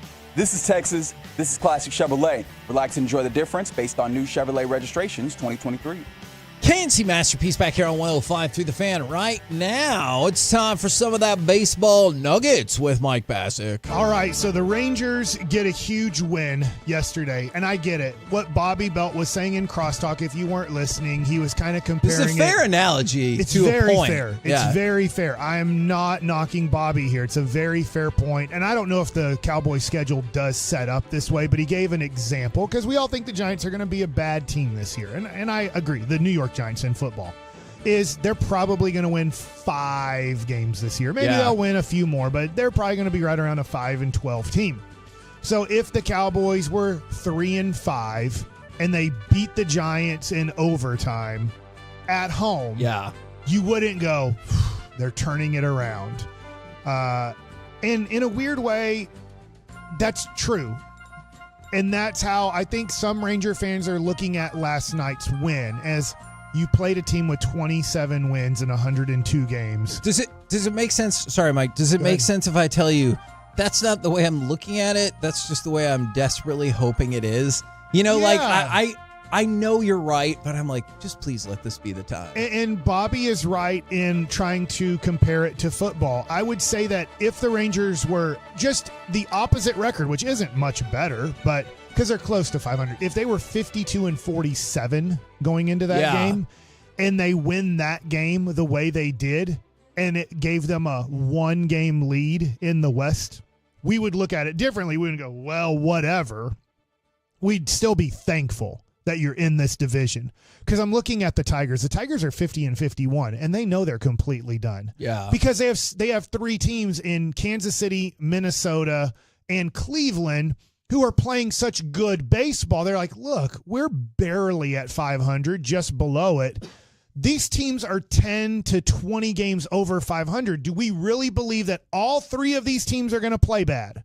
Do we really believe that we're going to get to 90 wins? Because that's what it takes in that division to either make a wild card spot or maybe catch Cleveland for the division title. But in the West, you look at it, and maybe this will be, I'm tying in Cowboys talk here, so thank you, Dallas Cowboys, is maybe, and this is the reality of where the Cowboys are at. The Cowboys are in a bad division this year. Yeah. There's a possibility that 10-7 wins the division in the East for the NFC. I could see that. And so maybe the Cowboys at 4-5, 9 games into the season, might only be a game back or 2 games back of Philadelphia, or possibly in an upset situation, Washington. But I do think most likely it'll be Philadelphia and Dallas battling for a 10-win division title. And so I get where Bobby is coming from. And that's the hope for the Texas Rangers, is they're in such a bad division that 86 wins might make the playoffs. And if you were to make the playoffs, I would assume teams would go, well, they're not very good for 162 games, but they weren't good last year for 102 games. When you really look at it, they were 50-52 after that 40-20 start, and they got hot at the right time. Now, I'm not saying the Rangers should hold. I'm not saying the Rangers should trade for help. I think Chris Young, we talked about it earlier, is being very responsible with what he's seen in 100 games from the 2024 Texas Rangers. So you go to MLB.com, and they write here, it just says, here's all the rumors. And here's where on MLB Network, Joel Sherman said that Chris Young wants to give the team a chance. And obviously we heard more recently than where Joel Sherman heard from him yesterday is, however, it could become a clearinghouse for pitching for the Texas Rangers. That's because they have a bunch of notable arms on expiring contracts. Max Scherzer, Nathan Eovaldi, Michael Lorenzen, David Robertson, Kirby Yates, among others. He doesn't mention. Jose Leclerc is also a free agent at the end of the year. Now, Andrew Heaney, who he didn't mention, is a free agent at the end of the year. He's just kind of mentioning the biggest names that I think the most national people would recognize. Because if I throw in Jose Leclerc, if I throw in Andrew Heaney, I don't know if you're I'm trying to think of a team, Cleveland Guardians fan. I don't know if they're going to be like, wait, Andrew Heaney, Jose Leclerc. They know those names because Robertson pitched for the Yankees. Right. You know that name because Nathan Eovaldi won a championship for the Boston Red Sox. You know Max Scherzer's name. He's a future Hall of Famer. So I think he threw in kind of the 5 most notable names, but that doesn't mean there's other guys that aren't getting interest from other teams. Are the Texas Rangers the biggest team folks are watching? I'm not saying they have the biggest name on the market or anything like that, but it feels like everything pivots They're chock full back of to the talent. Rangers in terms of, hey, what are they going to do? Because I think where you're going with that, Corey, is they have a lot of options. If you're looking at the White Sox, you're playing the team that Garrett Crochet's pitching tonight. I'm going to be honest here. Most likely, if you want the Rangers offense to turn it around, it ain't going to happen tonight. They are probably going to strike out a lot, and there's not. Garrett Crochet has the most strikeouts in the American League. Yeah. So it's not like I'm like, the Rangers are bad. No, you're facing the dude who strikes out the most people in the American League. You are facing a guy that most likely he's going to throw 5 to 7 innings, and most likely you're going to get 0 to 2 runs. Most likely.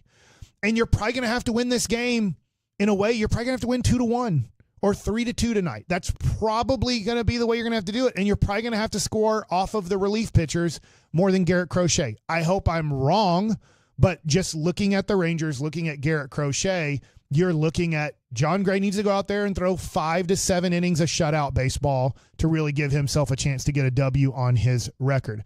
But Corey, I think what I'm leaning towards and what you're leaning towards is if the Rangers become sellers, they have a lot of options for teams to look at. Yeah, they have pitching, they have hitters. Like, there's lots of things for them to say, we want this. And that's a good way, to start replenishing or adding to your. Now, I'm not trying to sell this as, hey, let's do it, but it is a good way. If you want to go find some prospect pitchers, you can find some prospect pitchers. Now, I wonder this. If the Rangers do trade, this is my opinion here. If the Rangers trade Yates and Robertson, they're done.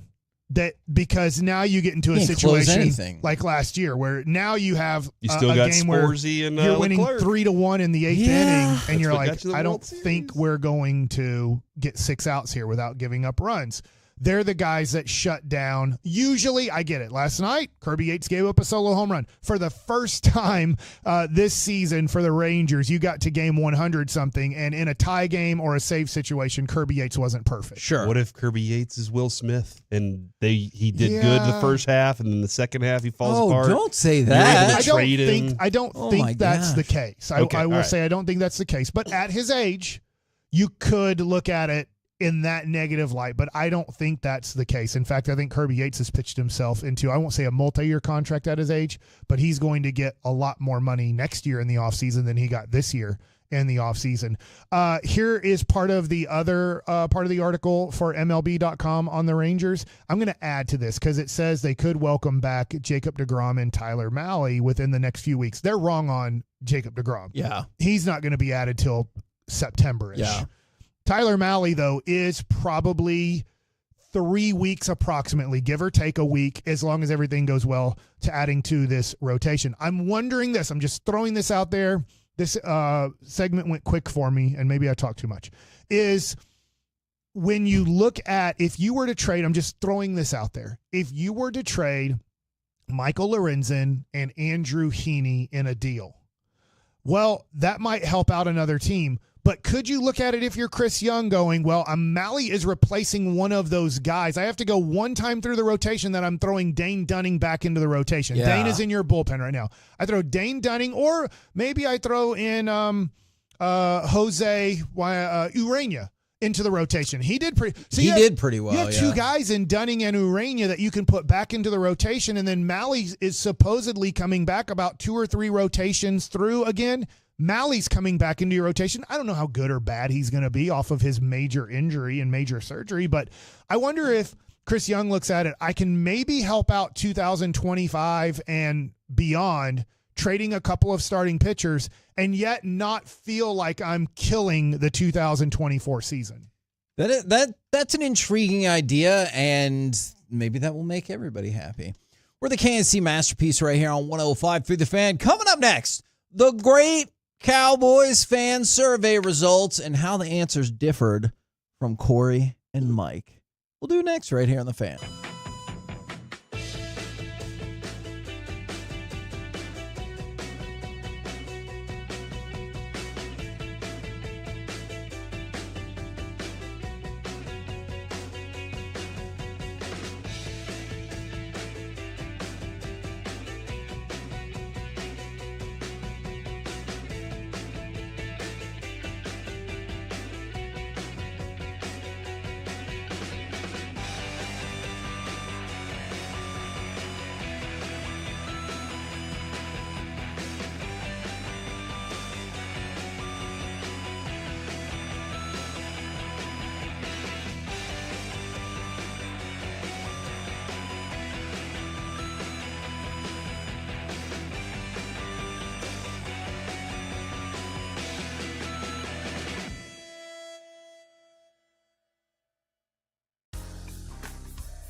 Uber Eats has Lola V products? I gotta remember that. Well, you know, they say in order to remember something, you have to forget something else.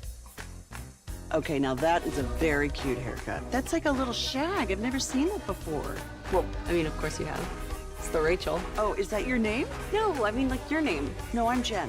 My name's Jen. Right, but I just mean like this is your haircut. But that's hair on your head. I'm not saying this is your hair. Okay, freaking me out a little bit.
On 105.3 The Fan. K&C Masterpiece right here on 105.3 The Fan. Something that we like to go through, and The Athletic, I think, makes this fun, is the great sport by sport survey. And we like to get Mike and Corey's votes and then see how the people voted against or with you. Do you have my votes? Yes. Yes, I do. And if I don't remember them, I will make them up. All right.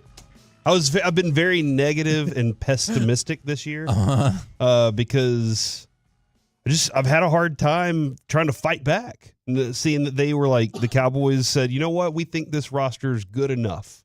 Whenever it wasn't good enough to win last year, so what makes it good enough now? So I've been this offseason, I've been very down on the Cowboys, and I don't know exactly what can change my mind. Maybe one really good preseason game. Oh my gosh. Wow. The Cowboys have been the least into preseason for the longest amount of time. I could see that. So now, don't rely on that. How many games will the Cowboys win this season? Now recall, the categories, shut up, Mike. The categories were 13 or more, 10 to 12, 8 or 9, or less than 8. I mean, 10 to 12 seems like the easiest one to throw out there. Ooh. I'm having trouble finding a loss. Oh, my God.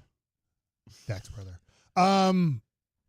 I think it was at 8 to 10. Yeah. That's what 8 to 9. Because I'm thinking 9 to 10. Yeah. You son of a gun. I'll go with 10, man. Okay. We're a regular season juggernaut. That is true. 67% of the people said 10 to 12. Ah, nice. 28% said 8 to 9. That means 95% of Cowboys fans are like, you will win between 8 and 12 games. Only 2.3 said 13 or more, and only 2.7 said less than 8. What will happen in January? Will the Cowboys reach at least the NFC Championship game, lose in the divisional round, lose in the wild card round, or miss the playoffs? I don't think they miss the playoffs, so I think that they lose in the first round. Hater. That should be 100% of the vote. Has anybody seen this team play football on January? January what? As long if they it depends on if it's a regular season January or not. If they get to play a team under 500 in the playoffs, hell yeah, they will win that playoff. Well, how do you think the people broke it up, though? I would say 70% say lose in the first round. Let's see. I'll say 30% say lose in the first round. Okay. 37% said lose in the wild card round, but another 21.5% said don't make the playoffs. So now you're talking about 59% of your fans think you will either not make the playoffs or lose in the first round. 31% believe they will lose in the divisional round, and 10% just like to think that the sun's always going to shine, and they got the Cowboys reaching at least the NFC Championship game. Okay, all right. I mean, I don't know how that path gets there, but Cowboys have family members. There's 7. That's a good point. There's 18 weeks to find out, you know? For now. If only one of these three could still be on the Cowboys 3 years from now, who would you want it to be? Dak, Micah, or CeeDee Lamb?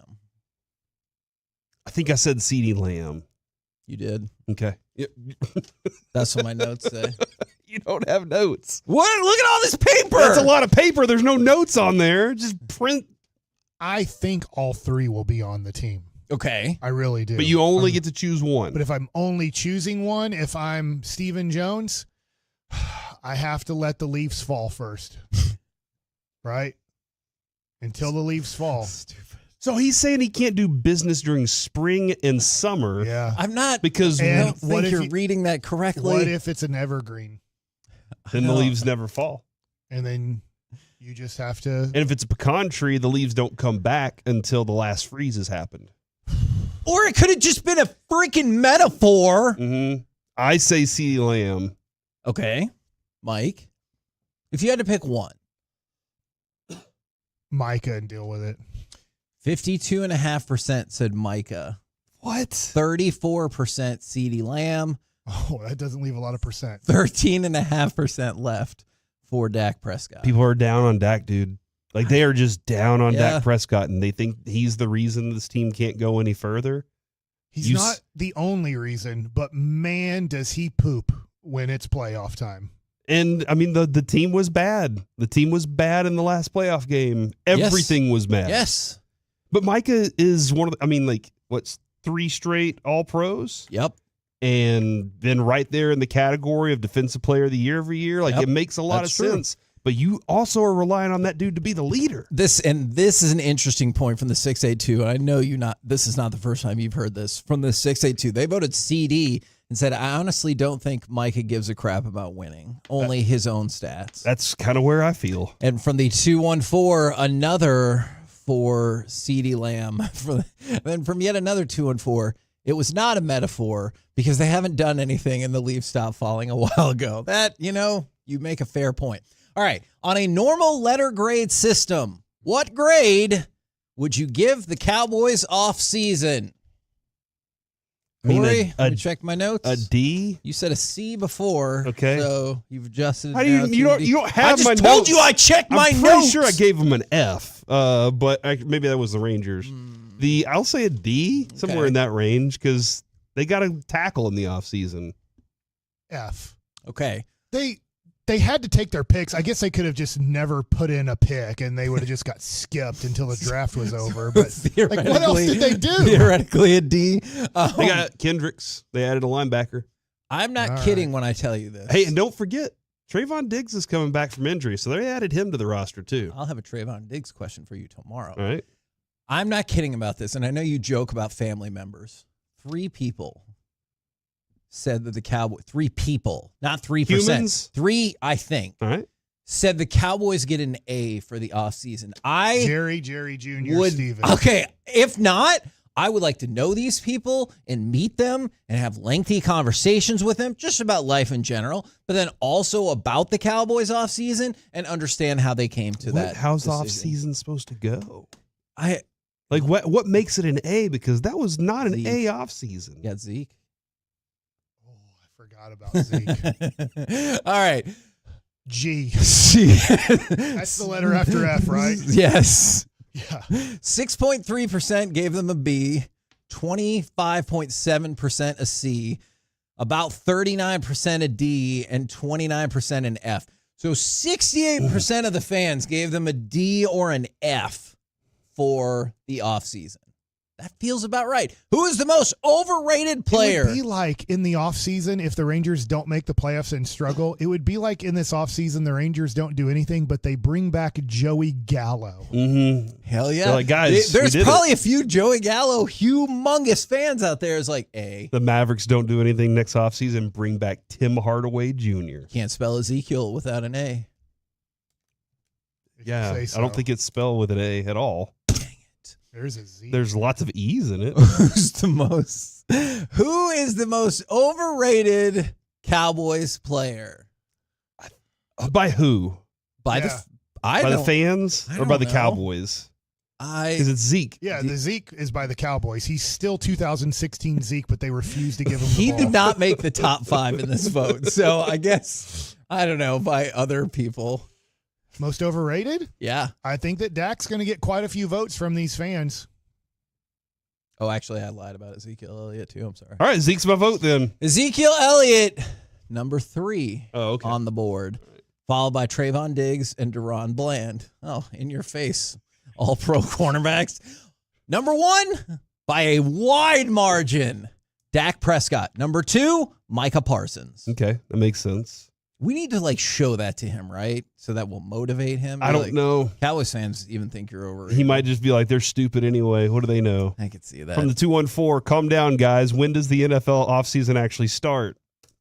No, it's pretty much over, except for training camp. 24/7, 365. 24/7. They're always looking for talent. Yeah. Always.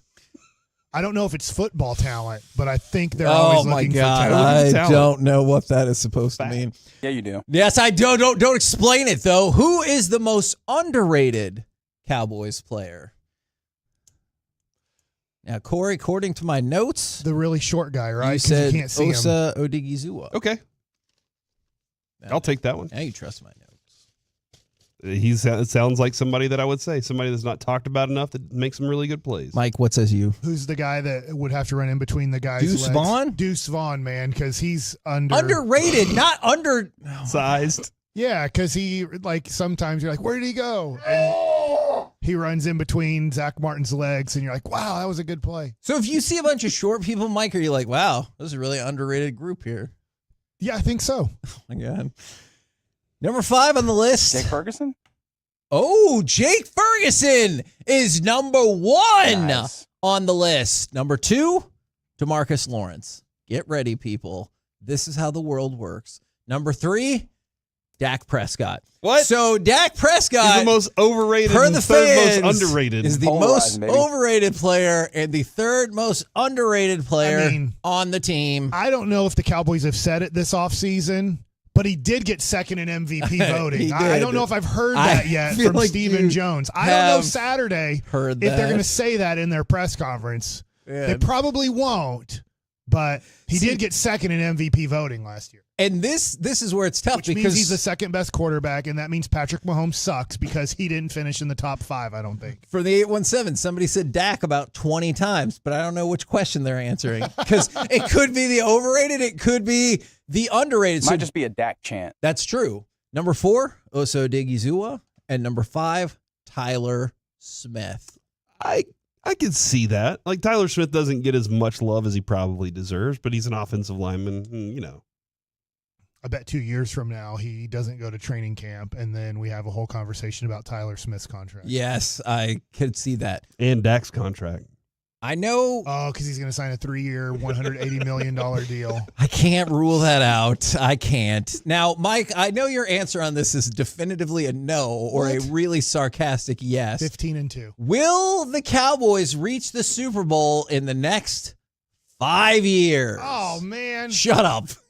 Only 5? Yeah. Only 5. Are you saying 5 times in 5 years? No, because that's one tough. time in the next 5 years. Yeah, I know you think the answer is no. I'm not here to have a bad time. I don't have time for a bad time. So this year's 1 year. Uh-huh. Next year would be 2 year. That is how and that they works. don't. And so this year, if let's say that the model is move on from Dak, okay, let's just say that. And then this offseason, now they're going to have to either be bad for a year or Trey Lance is the quarterback for the Shador next 4 Sanders.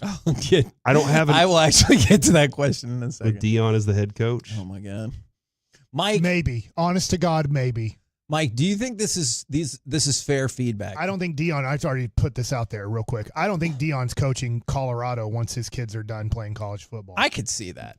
Mike, do you think this is fair feedback from the 704? Protect Mike at all costs. And then from the 469, Mike makes the show unbearable. Do you think that's fair feedback? He's Dak, right? Yeah. Oh, my God. Yeah, I'm the most overrated and the third most underrated. But if there's only 4 people here, so that would not make me very underrated. I guess theoretically you should appear on both lists. 21% said yes, the Cowboys will make the Super Bowl in the next 5 years. 79%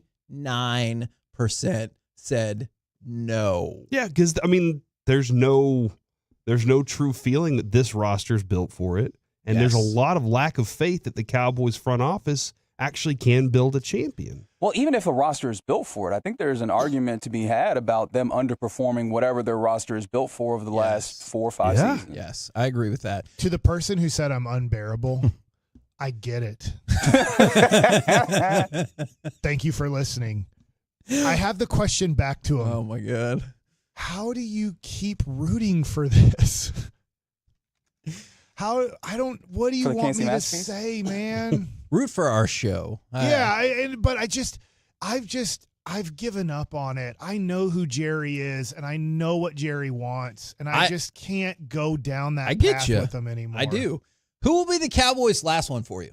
Who will be the Cowboys starting quarterback in 2025? Your 4 options are Dak Prescott, Trey Lance, someone they draft in April, or a veteran not on the current roster. If you made me bet real money, it's Dak Prescott. They are going to give in, which is fine. I'm not saying it's not a bad move. He usually is going to be good enough to make the playoffs. Yeah. And so that is perfect for the Jones family. They would just like Look, for him I've to take come less around money. to that line of thinking. I really have. So I do think that him and his agent are going to get exactly what they want, and it'll be approximately a 3-year, $180 million contract with probably 140 of it guaranteed. Yeah.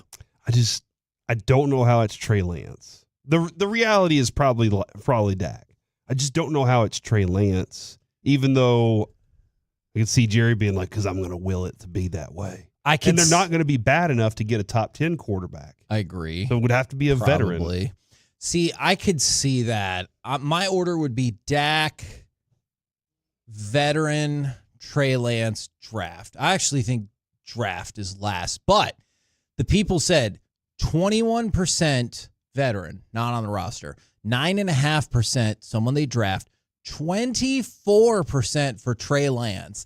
And 45.5% for Dak. So that means 54.5% of Cowboys fans are like, it's going to be somebody else, regardless of who that is, versus Dak. I don't think that will be the case.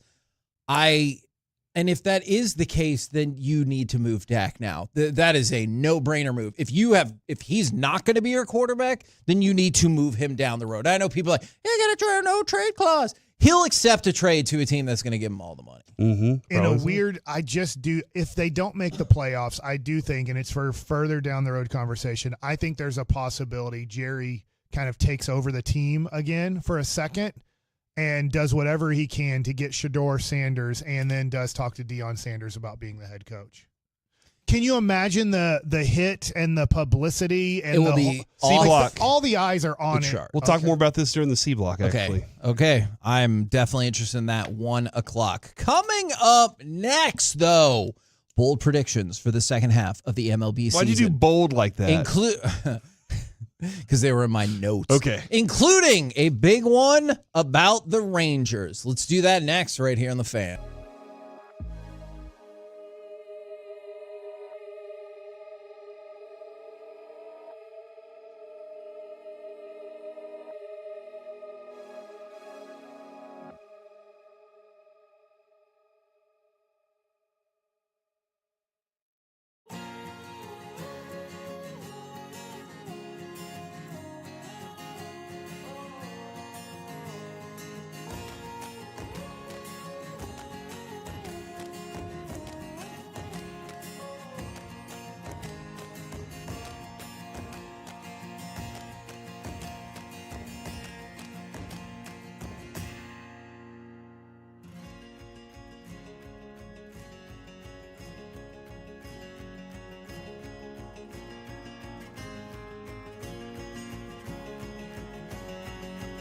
Do you think it's true that you've got to forget something else to remember that Uber Eats has groceries? Nah, that's absurd. Hey, remember when you used to be Pepper Lady? Pepper Lady? Wasn't it Cinnamon Sisters? Basil Babes. Saffron Squad? Nutmeg Maidens? Paprika? No. Nutmeg Maidens? I just said that. Was it Spice Girls? Doesn't sound right. Was it Saffron Squad?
Uber Eats has Lola V products? I gotta remember that. Well, you know, they say in order to remember something, you have to forget something else.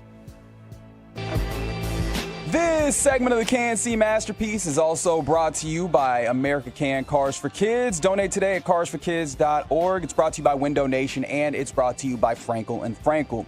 If you've been injured in a car or truck wreck, call Frankel first. That's 214 or 817-333-3333. With Frankel and Frankel, there's never an out-of-pocket cost, and they only get paid when you win. That's Frankel and Frankel, the go-to car and truck wreck attorneys in Dallas. Langford the bluff, the set by Brebbia, the pitch to Heim, swung on, bouncing ball up the middle, it's a base hit. Langford scores, the game is tied. Low around to third. Jonah Heim has tied this game 3-3 with a hard ground ball single up the middle. Can-See Masterpiece back here on 105 through the Fan. Rangers go on to win that game in the 10th inning 4-3, as you could hear it right here on 105.3 the Fan. Now, I've got some bold predictions for you for the second half of the season, but this is not a bold prediction. This is a fact. It's happening.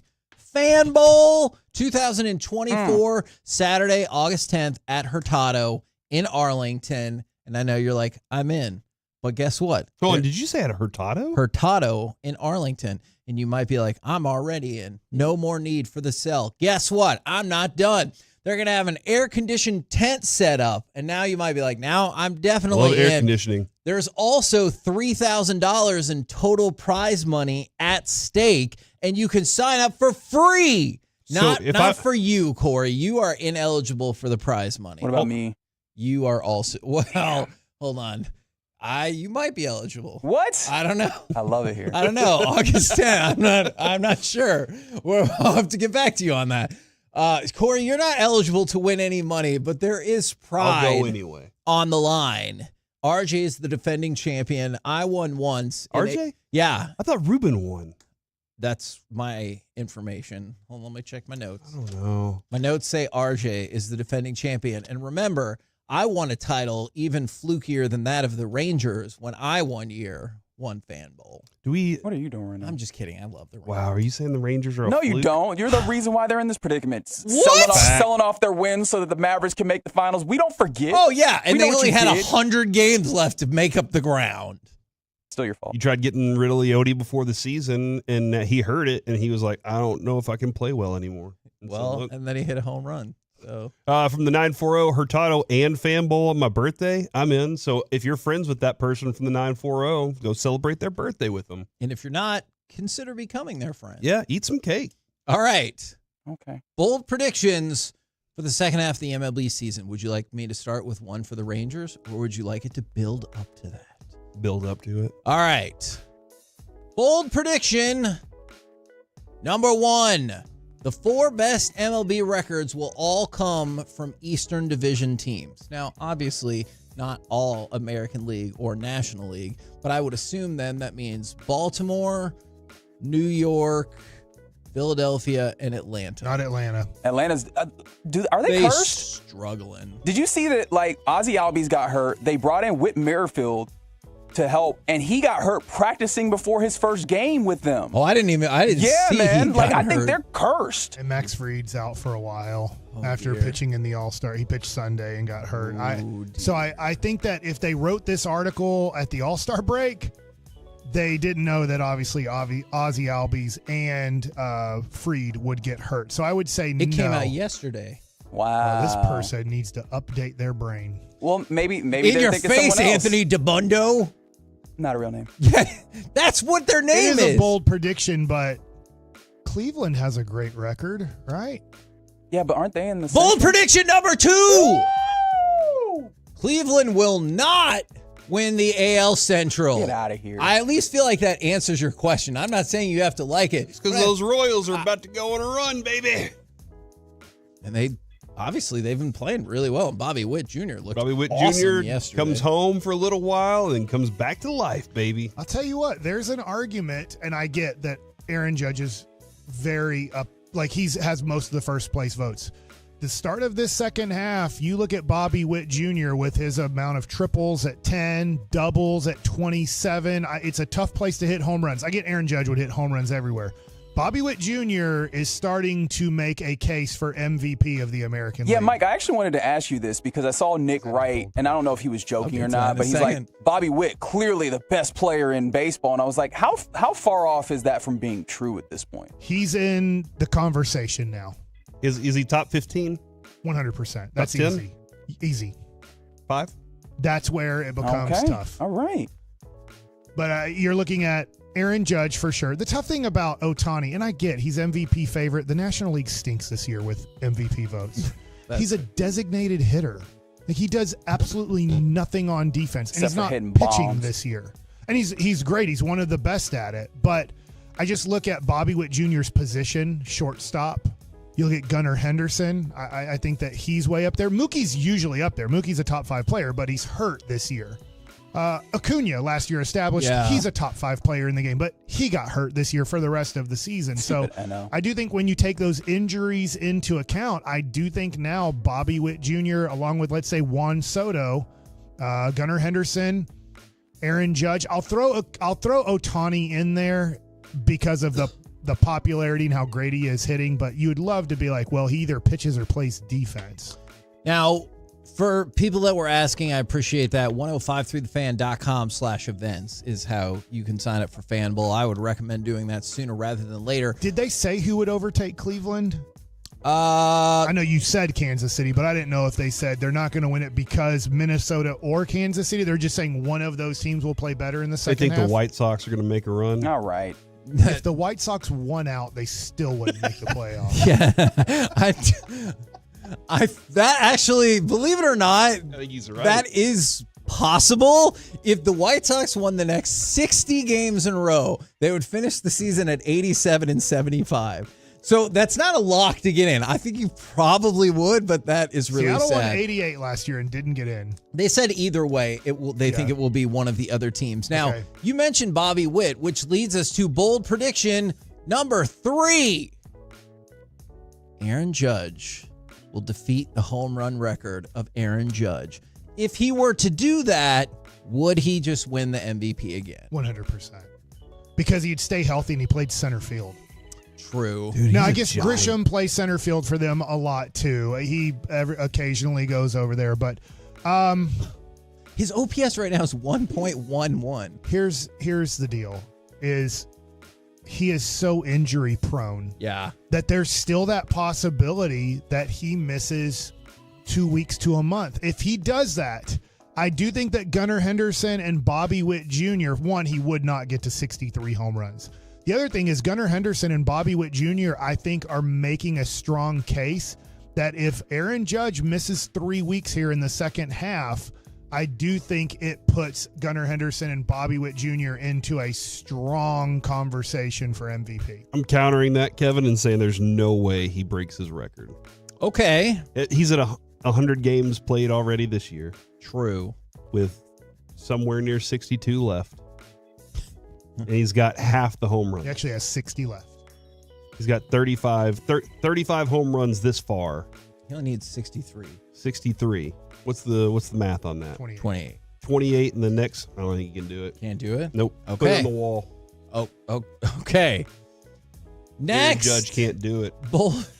Just that? Is that all? You don't want to specify? Did you hear what I said? I did. Oh my and that's gosh, okay. that All was right. so aggressive. I'm just trying to help. Sorry.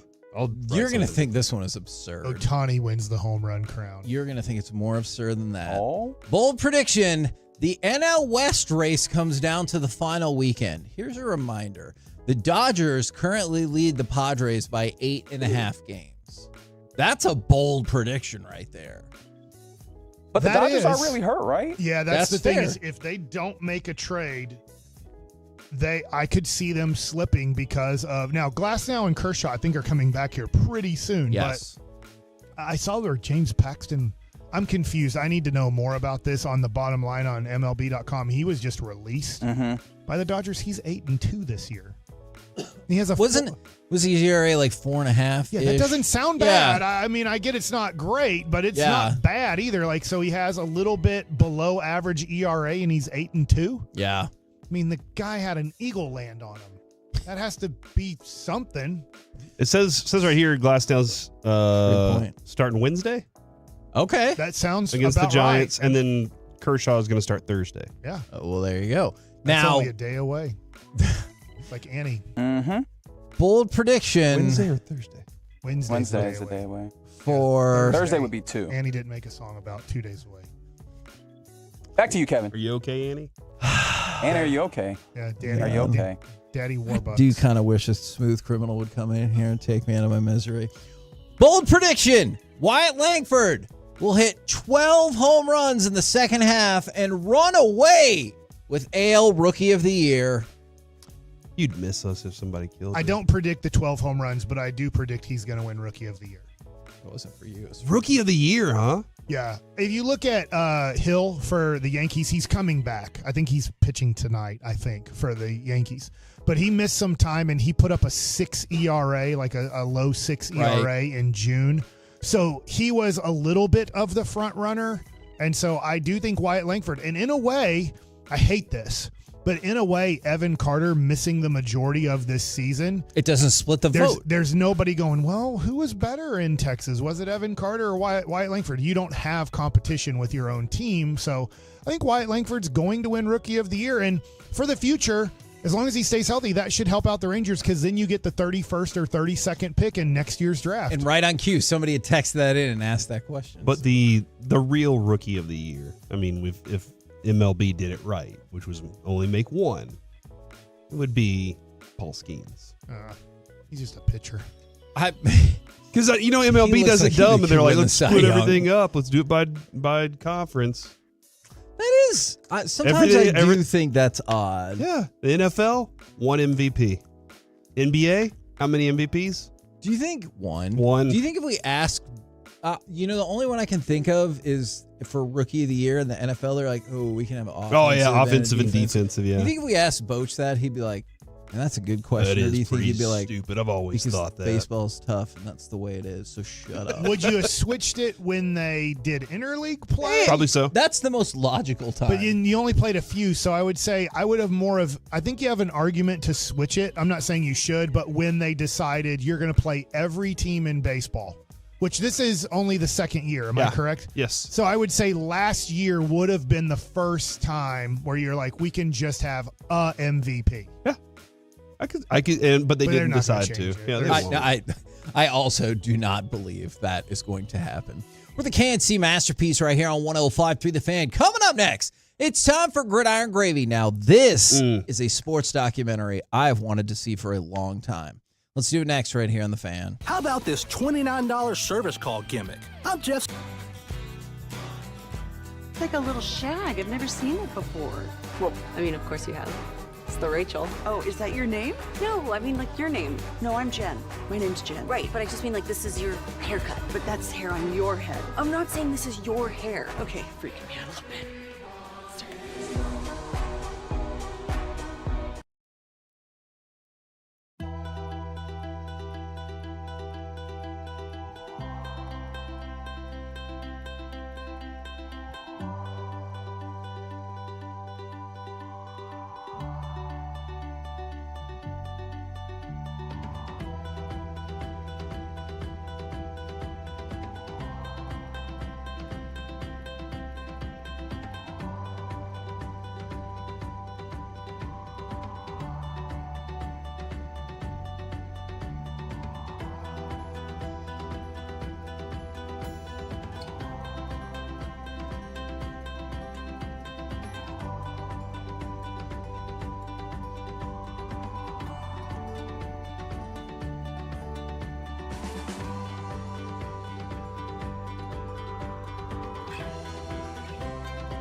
Do you think it's true that you've got to forget something else to remember that Uber Eats has groceries? No, that's absurd. Hey, remember when you used to be a, what was it, a pepper lady? Pepper lady? Wasn't it Cinnamon Sisters? Basil Babes. Saffron Squad? Nutmeg Maidens? Pre-curb? No. Nutmeg Maidens? I just said that. Was it Spice Girls? Doesn't sound right. This segment of the KNC Masterpiece on 105 through the Fan is brought to you by Classic Chevrolet. Classic Chevrolet and Grapevine, they're the #1 Chevy dealer in the world. They've got more Silverados than anyone else. This is Texas. This is Classic Chevrolet. Together, let's drive, relax, and enjoy the difference based on new Chevrolet registrations 2023. KNC Masterpiece back here on 105 through the Fan. Right now, it's time to go around the entire NFL and dip into some gridiron gravy.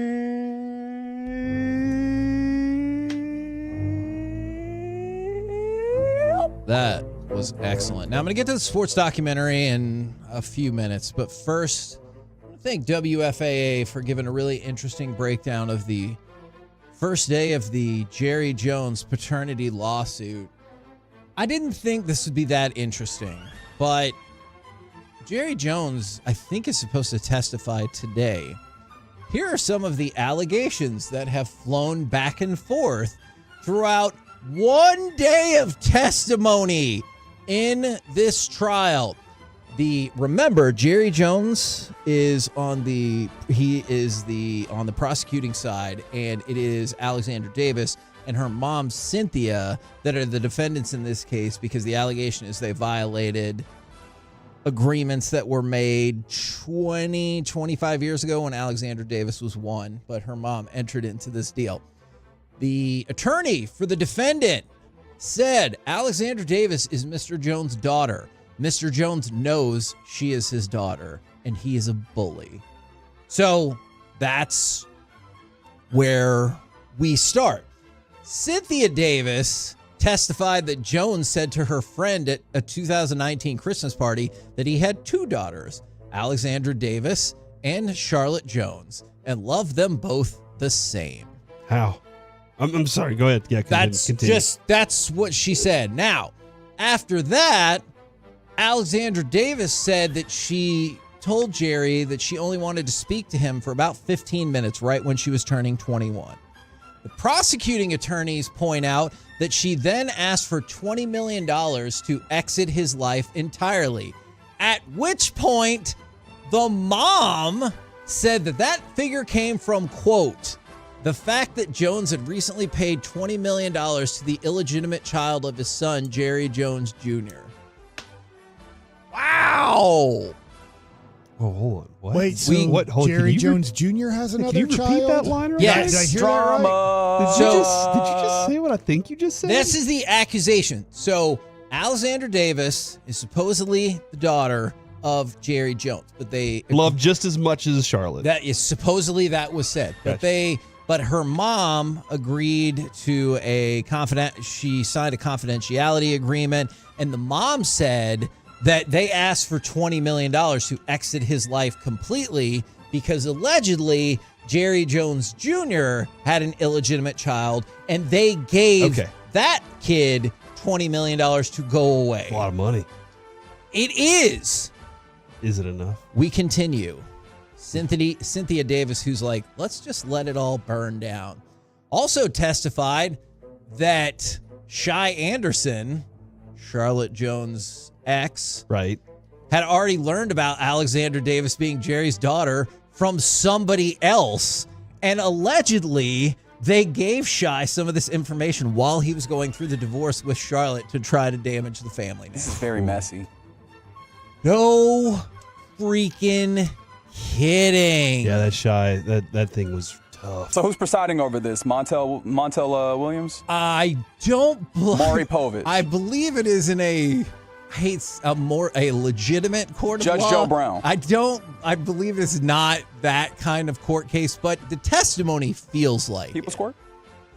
Is that still around? I don't think so. How much more? This is day one? Day one. It's coming from me in this circumstance, but I'm just saying, like, let's not pretend like everybody's perfect. We've probably now got to see through this court situation and through this, for a couple years now, this is probably only 10% of the glimpse that we see of this family. Is there more bullet points, Kevin? Because that one was...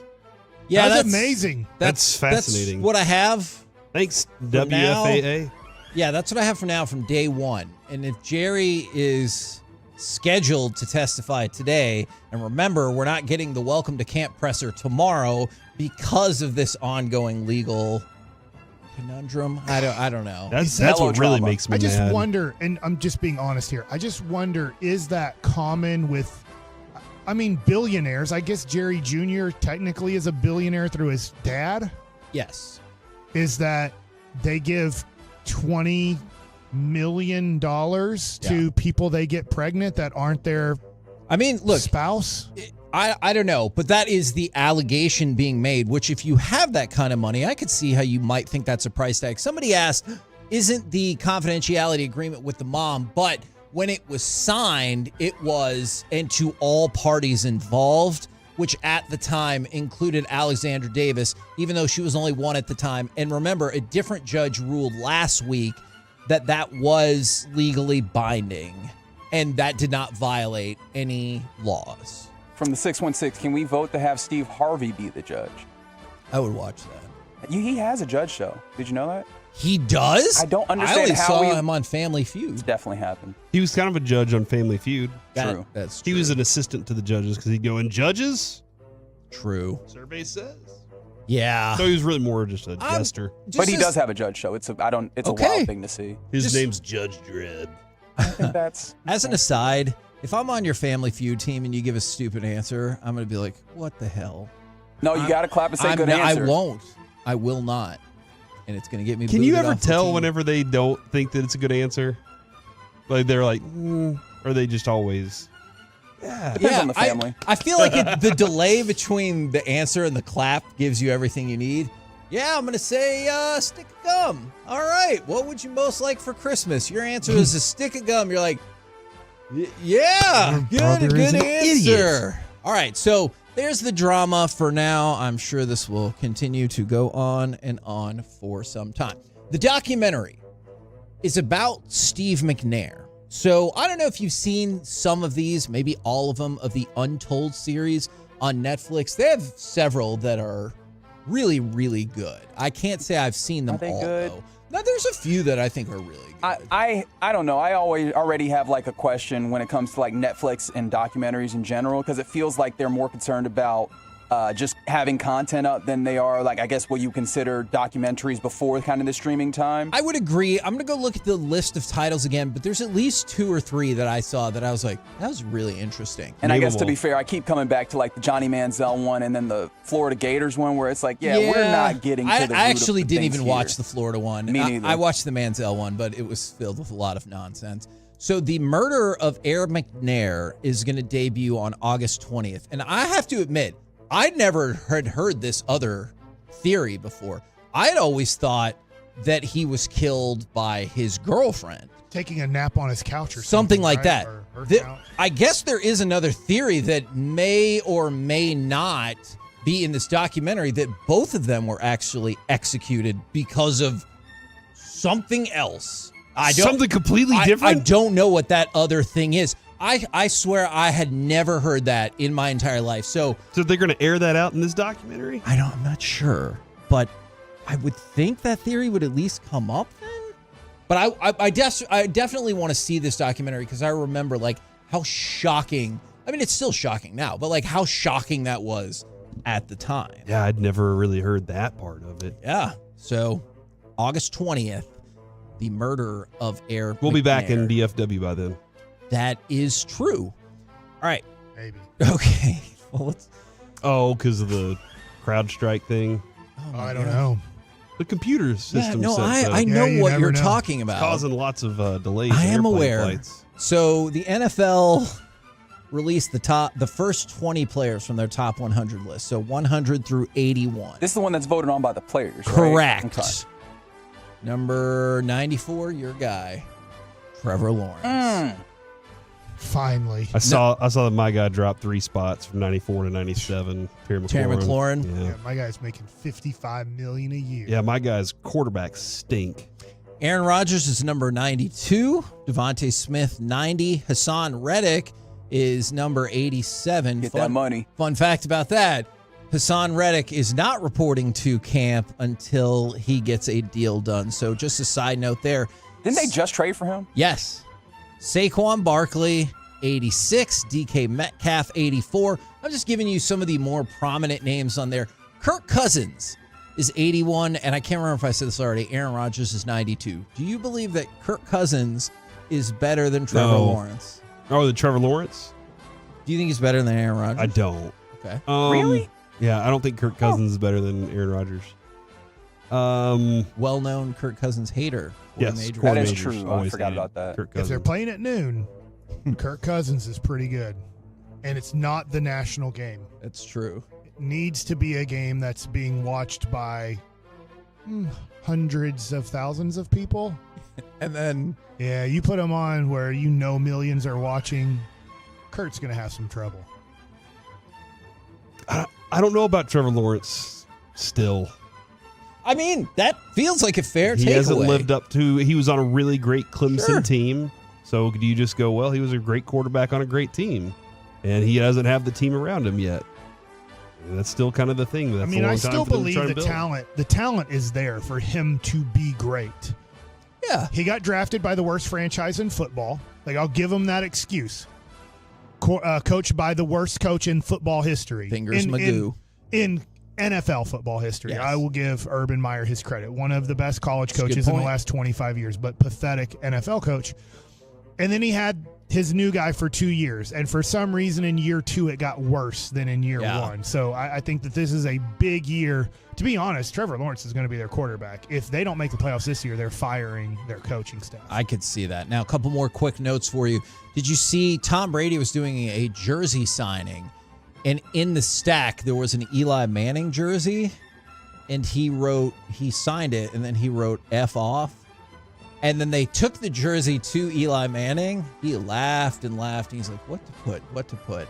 So he autographed his name and then wrote good game.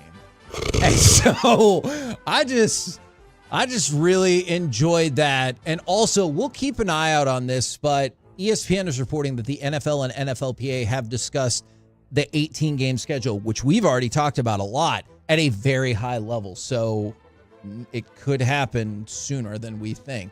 With a KNC masterpiece right here on 105.3 The Fan. Coming up next, Corey in particular is going to love this segment. Got it. Should MLB consider widening the foul lines, the history of the foul lines, and is Mike's idea more feasible? I doubt it. Oh, you might be surprised. We'll do it next right here on The Fan. The North.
Uber Eats has Lola V products? I gotta remember that. Well, you know, they say in order to remember something, you have to forget something else.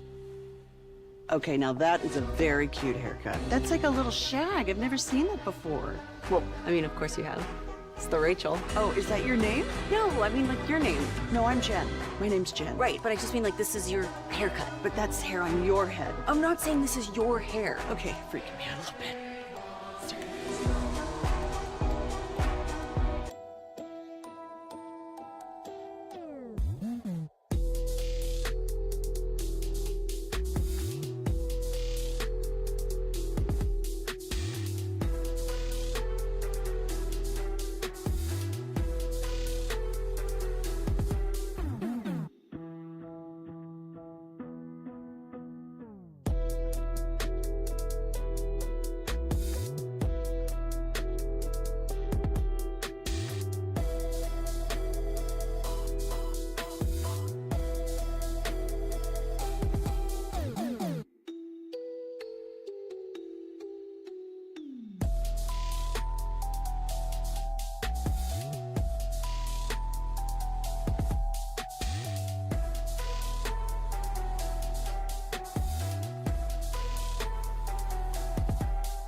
From our Hiley Mazda of Arlington and her studios, it's the KNC Masterpiece on 105.3 The Fan. KNC Masterpiece right here on 105.3 The Fan, where I did forget to mention that Joe Burrow bleached his hair blonde and kind of has that Eminem, old school Eminem look now, I guess, heading into training camp for the Bengals. So there's that. Now. It's really cool, man. Eminem's a lost soul right now. Is he? I haven't heard his new album. I've heard it's really good. Okay. I've heard the opposite. Oh. No. I haven't heard it. So. Well, there you go. Neither have I. Now, the case for widening the MLB foul lines. Mike, before we get to the very logical counterpoint of, are you going to be able to do that in all of the ballparks? And here's why you can't. That's very fair. I want to tell you, Corey, because I thought you'd be most interested in the history of why the foul lines are the way they are. Okay. Seems like geometry. You know what? I see why you're saying that, but just wait. All right. The baseball diamond, more or less, was established by 1830. Although another account says it wasn't until the late 1860s where they had a better idea of where the bases went and everything like that, and home plate was made out of iron. The problem was... Iron? Yes. Cool. It was an iron plate. The problem was... An iron claw. You might have not had rubber yet. When was rubber created? I really feel like I should know that. I have no freaking clue. I mean, it comes out of a tree. Oh, my God. Have you never heard that song? Never seen the rubber trees? I'm dead serious about this, by the way. Oh, okay. Yeah, I thought you were can just talking scrape about a the tree song. and rubber will leak out of it. By the way, back as early as 1600 BC is what we learned. Wow. Yeah. Okay, there you go. So They had rubber. So Good call, Mike. the problem that they ran into was they couldn't get a good indication of whether balls were fair or foul because it was just the bases. And you're just kind of like, it's a fair ball. That's my choppy right there. Yeah. And so naturally, there are more mistakes in deciding fair and foul balls than anyone was comfortable with. And so the same year the Civil War started, they put chalk lines on the field to determine fair from foul. That was only in the infield. 10 years later, they're like, let's draw these chalk lines out to the foul pole. Okay. And that's just kind of how it's been. Smart. I mean, it makes a lot of sense. How many times do you see an umpire turn around or a field judge for those guys? An umpire, he turns around and he goes, based on seeing the chalk fly, whether or not it was fair or foul. I don't know why I said field judge. That's football. My bad. Does it make sense, though? It's a straight line. It makes total sense. In 1888. When do they widen? Yeah. How do you know when to get onto the highway? Because of the lines. How do you know which lane you're in? Because of the lines. Wait, what? How do you know which side of the hall to walk on? Because of the line down the middle of the hall. What hall? At school, in elementary school, they had a piece of red tape down the middle of the hallway. Hey, so it might have just been your school. What a you need to walk on the restrictive right school side of the you school. live in. The Went right side of to. the hall. I don't know what just happened there. All right. So Harry Wright said, hey, we need to widen the foul lines back in 1888. And he said, instead of following the base paths, let them branch off independently past the first and third baselines, say 3 to 4 feet away. He is also the person who had helped get other things passed, like reducing the number of balls in a walk from 5 to 4. Did you know that? Huh. Did not know that. So Harry Wright was somebody that people were like, it feels like this guy, he kind of knows what's up. We'll listen to him. Had a brother, and they figured out how to fly, too. Yes. Actually, the time frame of that makes it possible. And he met Sally. That is too late. Okay. Doesn't have to be. Never mind. All right. So eventually baseball listened and they rejected this idea. Instead, here's what they did. They moved the mound back 5 feet to where it is now. It was 60.0, but the 0 wasn't closed up. And so to the person making the field, it looked like a 0.6. Okay. Awesome. And this is where I say there are some aspects of baseball we can't take seriously and should be okay with changing. If the mound is where the mound is because somebody didn't close out their 6, clerical error. Let's not pretend like maybe we couldn't change up some of these things. All right. So there's the history behind and perhaps logic of at least one person about how the foul lines should be changed. Mike, why do you think that this is not doable? At the new ballpark, I was looking at this because I knew we were doing this segment today. You would have 250-foot foul poles. That's where it would be. Because if you widen it out, you'd have to bring the foul poles There's up. only approximately 3 to 4 feet of foul territory at about the 250 marker on both sides. So I don't know. Fenway Park. There's already Pesky's pole. That's, what is that, 290? 285, something like that. If I have to widen the foul pole, we're going to have a 240-foot foul pole. There's like the old polo grounds. You would have to do a lot of new construction on these new fields. So you're talking about millions and millions of dollars per team to spend on restructuring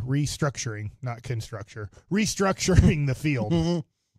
So that's, I get it. Like Camden Yards recently did it. They took out bleachers and they did have to take out, I'm assuming, some concrete to then extend the field, where now it's impossible to hit home runs for a lot of people at Camden Yards to left field and in the gap.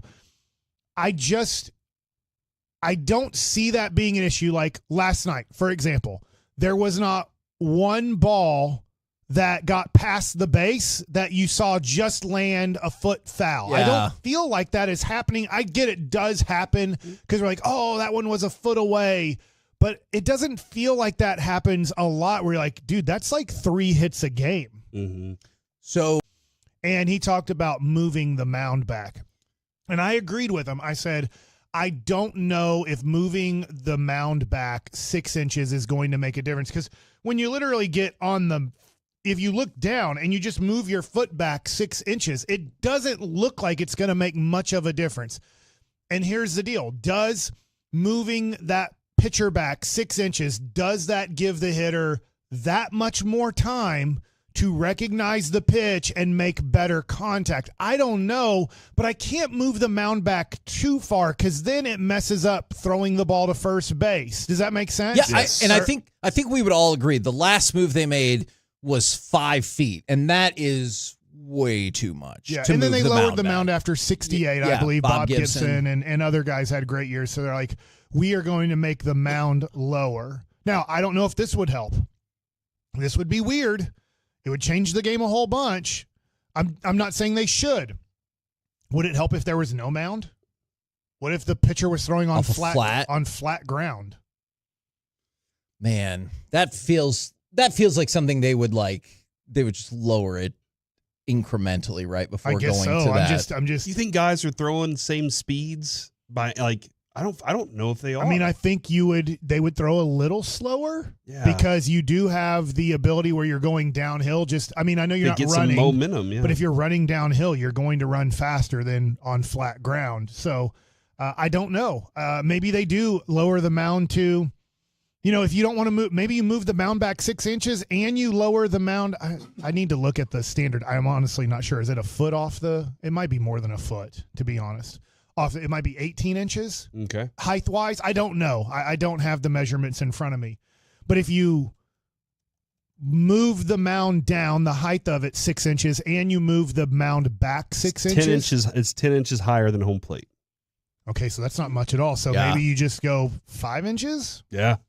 You get it to you'd split the half of it's standard, and then you move, because now the angle gets a little bit easier, I guess. And then you move the mound back 6 inches. And we had this argument, and I'll say this. Look, if you go watch, it's really fun for me. Obviously, I love Troy Aikman. I loved the Dallas Cowboys. If you go watch 1990s football, which isn't that long ago to me, I get now it's 30 years ago. The game is completely and totally different. You watch what Troy Aikman and other quarterbacks had to deal with, the punishment they had to deal with, especially if they left the pocket or protecting themselves if they took off running, and they are getting killed. But we changed all the rules. The other thing, too, is if you went over the middle, you tried to kill the wide receiver. Yeah, the goal was, I definitely remember the goal that. was to knock him out of the game. Literally, hey, if he dies, he dies. That means don't come over the middle. And now you go over the middle. If you touch the guy, it's a bad throw, and you lead him into contact, it's a penalty on the defense for hitting the guy, even though the quarterback made the mistake of leading the guy into a dangerous situation. So they've done it. In basketball, they had to go the opposite direction at the All-Star break because it got so egregious. But, I mean, think about it. Now you're able to jump stop and then take 2 steps after a jump stop. You're able to change your pivot foot multiple times. And they say you can do that. You're able to take 4 steps on a dunk because they're like, look, it's a breakaway. Allow them to do whatever. It's going to be entertaining for the game. We don't care about the 4 steps. So there's, in other sports, at least the 2 that I follow the most besides baseball, football and basketball, over the last 30 years, they've made sure to make the game as entertaining as possible. In fact, watching the Cowboys play in the 70s is really boring, to be honest. I get what you're saying. Because you've seen the evolution of we're not handing it off 2/3 of the time. Now, Mike's out, but Corey, I got one more ace in the hole to try to convince you to widen the foul lines to help the offensive game in baseball. I'm 250-foot foul poles, by the way. And you know who else endorses this plan? Those foul poles, it's still home run. John Heisman. The Heisman Trophy? Correct! In 1909, John Heisman said this was, quote, a splendid suggestion. Now, it is true. That was 115 years ago, but the guy who created the Heisman Trophy, or who it's named after, also had that idea. Wow. To widen the foul lines Yes. in baseball?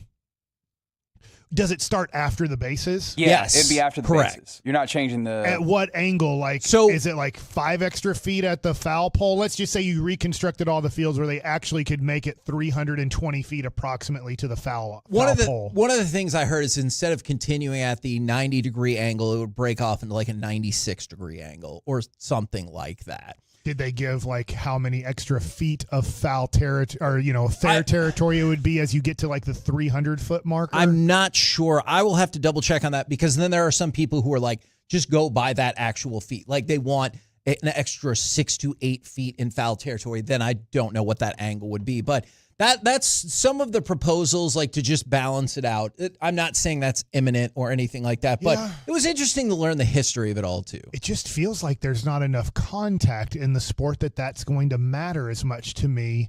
And I hate saying it. I hear what you're Obviously, saying. it stinks for pitchers, but it is what it is. It stinks for defenses that they got so good in the NFL, and they're like, how do we make this worse on the defense? And they did it. They make rules all of the time. You're seeing, I can't remember who it was for San Francisco in the 90s.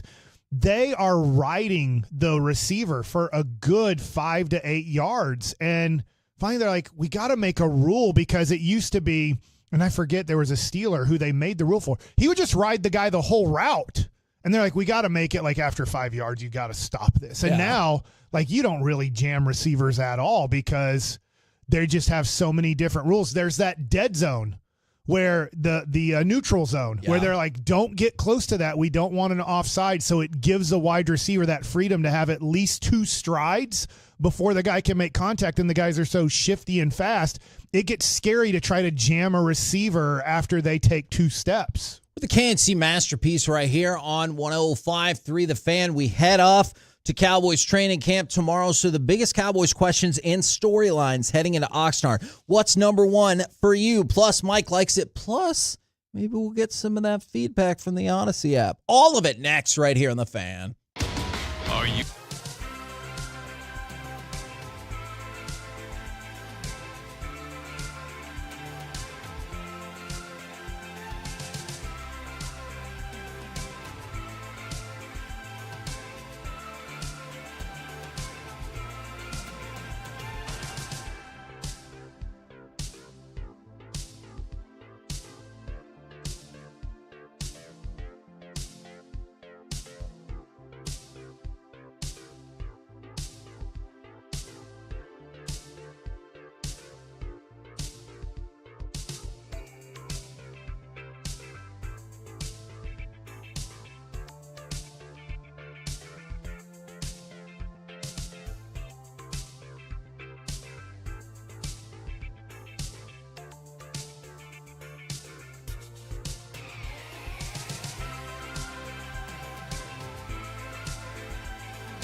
think it's true that you've got to forget something else to remember that Uber Eats has groceries? No, that's absurd.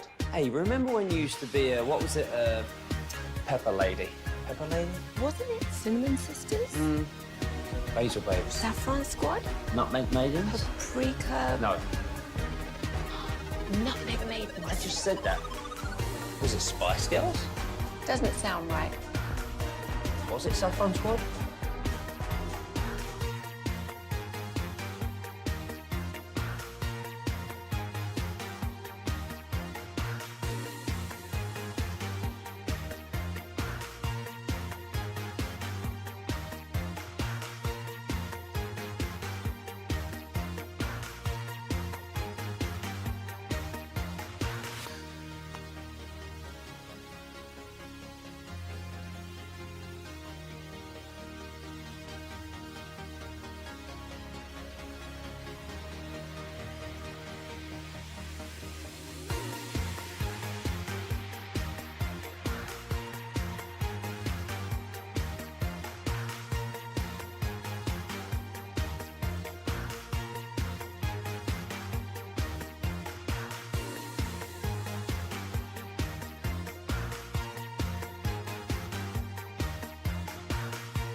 Dallas-Cowboys, rookies and veterans, are required to report to Oxnard tomorrow.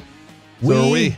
Except for Mike, are also required to report to Oxnard. Mike's not going to Oxnard this year? Really, Have we discussed this yet? Are you kidding me? I definitely feel like Sorry, Mike, you can't Haven't we talked about this on air yet? Like, I don't know. Yeah, Well, we held it from you I as haven't long as checked my- possible. But I haven't checked my email yet. We're not, the we're not deal. saying Oh, I'm anything. aware about how often you check your email. Mike, here's the deal. Okay. We are the home of the Cowboys. True. We are also the baseball show of record as the home of the Rangers That's here right. on 105.3 The Fan. And the trade deadline's coming next week. Ho. So Mike has to be all over what's going on with the Rangers during the White Sox series, And the Red Sox. the Red Sox series, and the trade deadline. So essentially we're also going to be the home of the trade deadline next week. You know, that's a great point. We probably need to put a promo together because wasn't it last year on that Saturday show we did that we broke the Max Scherzer trade? Yeah, I think we broke everything that day. It was amazing. So, yeah, Mike's going to have to be available on Saturday. That's why Jerry's doing the Saturday press conference. He doesn't want the Rangers to steal the headlines on that Saturday. He heard buzz, we're going to get Scooble. He's like, the hell you are. Hey, I'll go ahead and move up my trial date, so I'm going to have to miss this so that they can't break news on Saturday. Man. That's awesome. Do you think you guys, serious question, do you think you guys are going to get told before that press conference you can't ask about the trial? I mean, it would have to be like a big meeting. There's going to be like somebody's going to ask 50 people. There's going to be like 50 media members there. Somebody's going to ask. And listen to this. I've often said this, Kevin. It's sports, which is the toys. And a lot of times the sports section will say, I'll defer that to the news section. Yeah. I'll let the news section cover that. But the questions are going to be asked. And Jerry's going to say at least 2 or 3 times, ongoing legal matter. You know, I have to lawyers, et cetera, et cetera. I can't answer those questions. Yeah. Not HIPAA. HIPAA and so maybe HIPAA. I don't know. I can't answer those not questions. HIPAA. Yeah. So that's where that's where I think it'll land is you'll get not real answers. You'll get standard lawyer answers. Okay.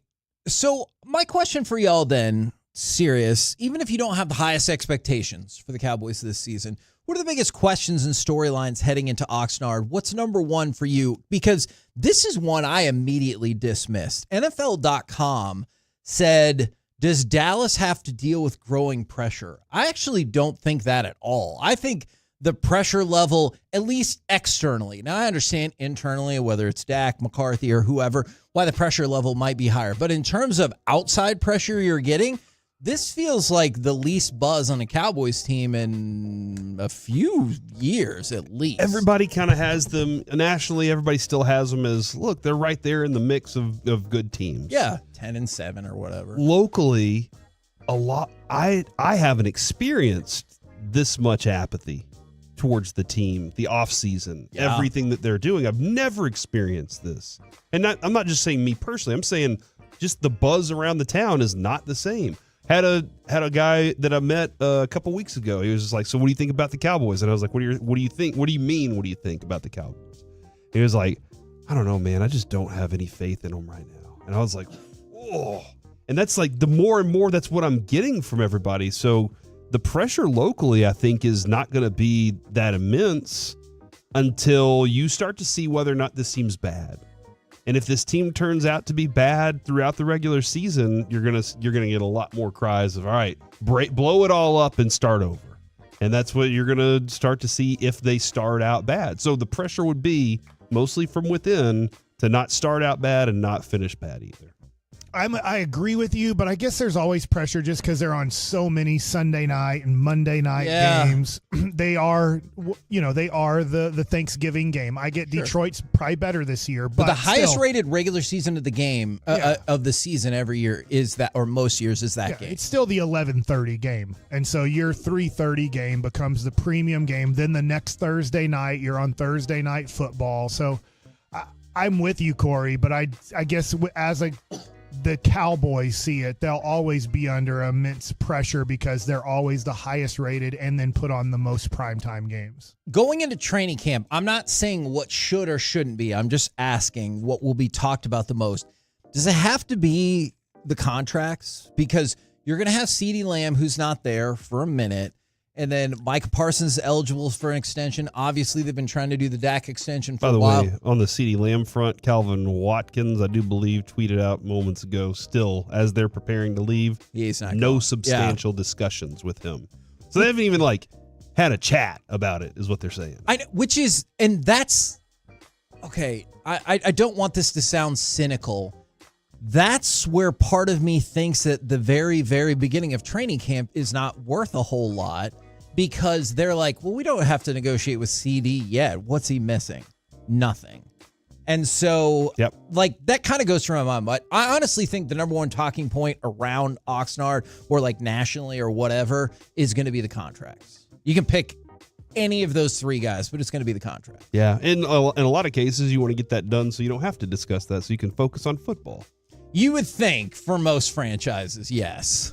I would say for our show, I'm not going to speak for other shows, that has become the most boring thing to talk about football-wise. Yeah.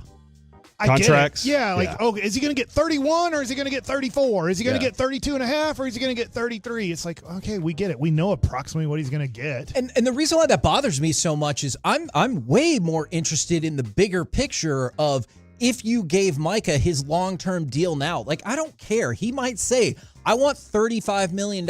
I know that sounds like a staggering number, but considering he still has 2 years, including the option left on his rookie deal, you can make that work and it can be acceptable for your salary cap. Like, you really can, but the Cowboys don't seem to attack from the big picture like that, which is weird to me when you consider two of those positions with Mike and CD are two of the probably outside of quarterback, the highest growing positions in terms of cost that there is in the NFL. So why would you not say, well, let's do it now and then we'll deal with Dak later or however you want to do it. But why not deal with those two positions now when you know the price is going to go up? The leaves. Yeah, I really... When leaves fall, Kevin, what happens? If you had Really truth hate serum that. inside Show in. Stephen Show up. Jones, if he had to tell the truth, do you think he wishes that some of his players, there's not many that hit the standards of CeeDee Lamb and Micah Parsons. They've had two outstanding picks recently. Do you think that he wishes they weren't as good as they are? You know, they still have room to grow, and we believe in them, and that's why we're paying them this amount of money, which is lower than most people that we're paying out there.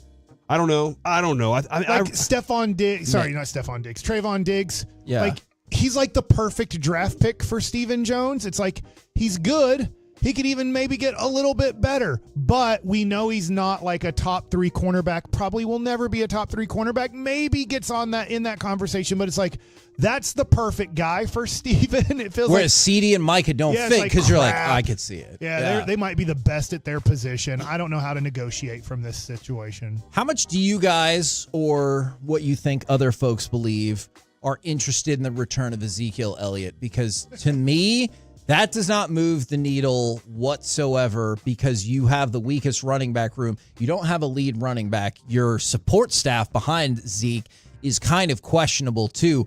This does not move the needle for me at all. You must have a broken needle then, bro. This is Zeke bit we're talking about. I'm interested because of this. I really think he might match his number of 15 yards per game.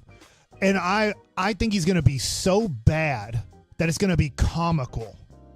And that you're going to go, I can't believe it's like he's going to make Eddie George look like he could still run for the Dallas Cowboys. And I mean, I'm telling you, a piece of grass tripped Eddie George when he played for the Cowboys. He was horrible. I did see it. And he was Eddie George, great career. Eddie George, not a Hall of Famer, but one of those guys where you thought, well, okay, not a Hall of Famer, but man, he was one of those guys, really good career. Zeke had a good career. It ended quickly, mostly because of him.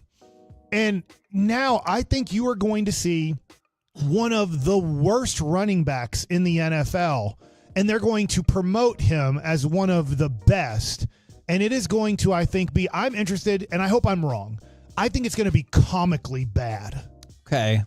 And somebody texted this in. By the way, I do not want to make the case that Micah Parsons is complaining about his contract. I'm not making that case at all. My point is he is eligible for an extension now. And if you believe he's the dude that you really believe he is, now's the opportunity to lock him in. And I know people are going to hate this, but if you don't think that, it's the same with Dak. If you don't think that, then trade them and look for another person who you do. Yeah, and the thing too, like with Micah specifically, Kevin, is, and again, Steven will tell you it's a two-way street. They have to talk to us as much as we have to talk to them. And that is fair. Which, unless you're like, well, you only talk to us first, and then we say, no, that's not what we're going to do. Yeah. That's wrong. But when it comes to them making a decision about a guy like that, they're the ones that do watch them internally. Yeah.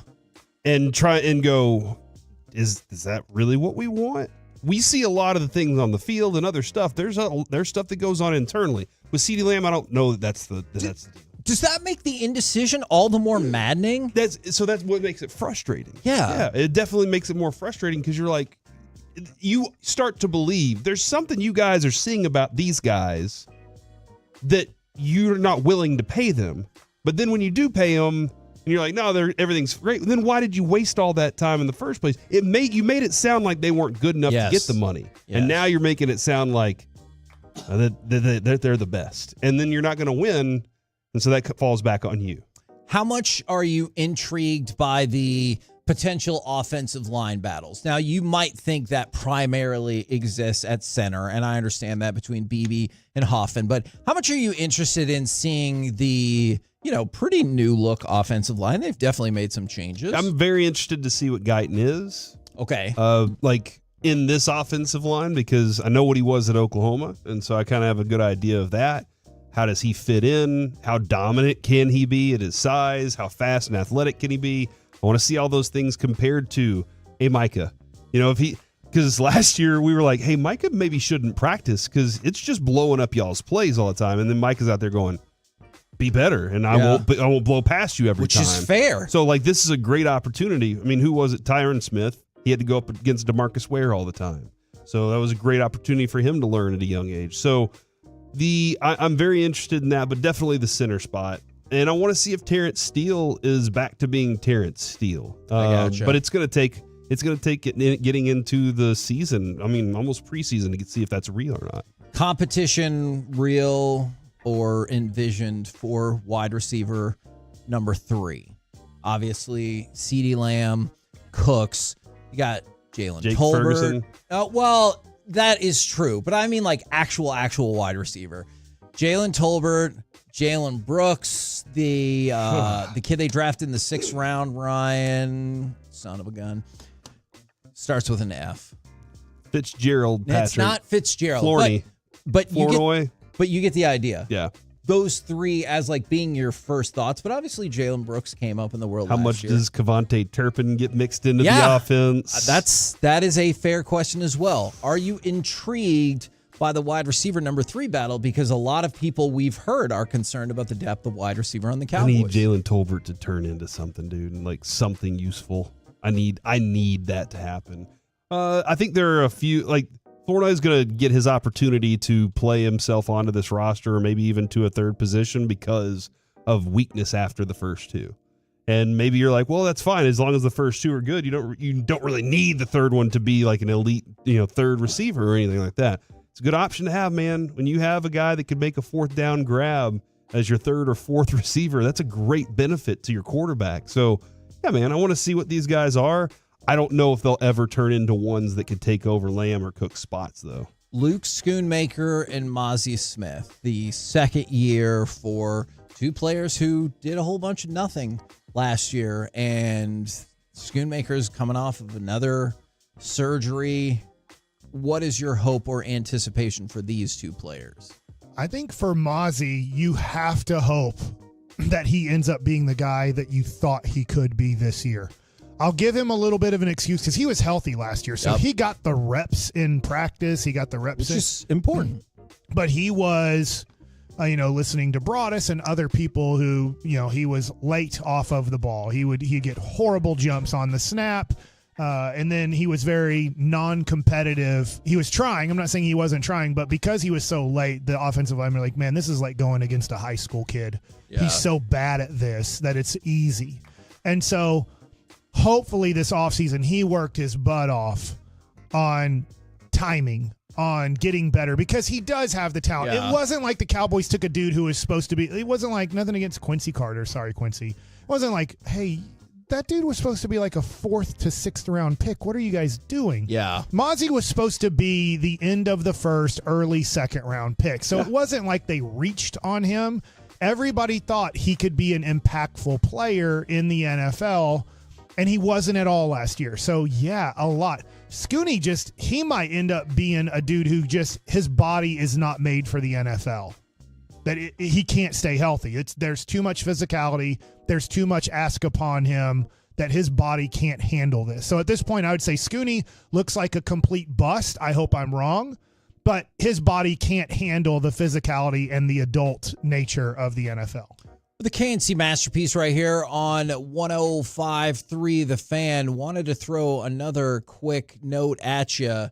The WNBA All-Star Game annihilated the viewership record for the previous high. The previous high for All-Star Game viewership was 1.44 million. So obviously very low back in 2003. This one, 3.44 million. So they more than doubled the highest All-Star Game ever, and it was the third highest WNBA broadcast in history. Wow. Trailing only 2 games from the opening weekend of when the league started back in 97. What channel was it on? I think it was on ABC. Okay. Is it usually? I honestly, I have no clue. I think the last did it help out few that it was years, on an it's been ABC? on ABC and maybe ESPN before that, but I mean that could play a part in it for sure. But the team up of Reese and Clark, obviously, people were all abuzz that about dish that. she made, dude. Yeah, That was awesome. I know, and that took over a lot of social media as well. So that definitely helps. And shout out to the local player, Arika Ogunbowale, who, I mean, she showed out in that game as well. So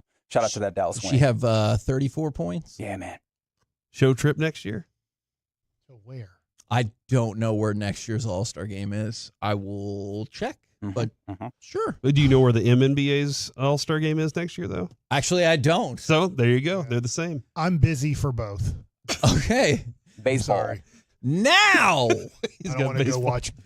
The only reason I'd want to go to the NBA All-Star Game is because I want to play in it and see if I can score 100. I thought you would respect the WNBA All-Star Game because they actually tried and played defense in that game. Okay, good for them. Now it's time for Mike Likes It. All right, so yesterday we talked about Long John Silver's. All right, so what's the new Odyssey thing? By the way, it says TBD. It's is where TBD for everything. the next All-Star Game is. For WNBA? Yeah, for the WNBA. Are you saying the Odyssey app where I could just give you a Cowboys take like this? Yes, from Landon in Los Angeles. I'm a huge diehard Cowboys fan. I have been my whole life. I want them to win as little amount of games as possible. They need to lose as many games because I want Dak out. So you can drop those opinions at the People are Odyssey app. speaking. Plus, remember, you can always recreate moments from the show that you thought maybe we didn't bring the right energy to. Landon's from California. He's not going to know about this. Mike Likes It. Landon, deal with it. Oh. We talked about Long Johns yesterday. Odyssey app goes there. I think they have Long John Silvers in California. I don't think that's a regional thing. I think that's a national thing. Now, there's not many Long John Silvers left in this world. But it's a quality product. I will still stick behind it. They have at least 5 in California. I'm gonna hold on. I'm gonna challenge that. I will argue you do not stick behind it. When's the last time you had it?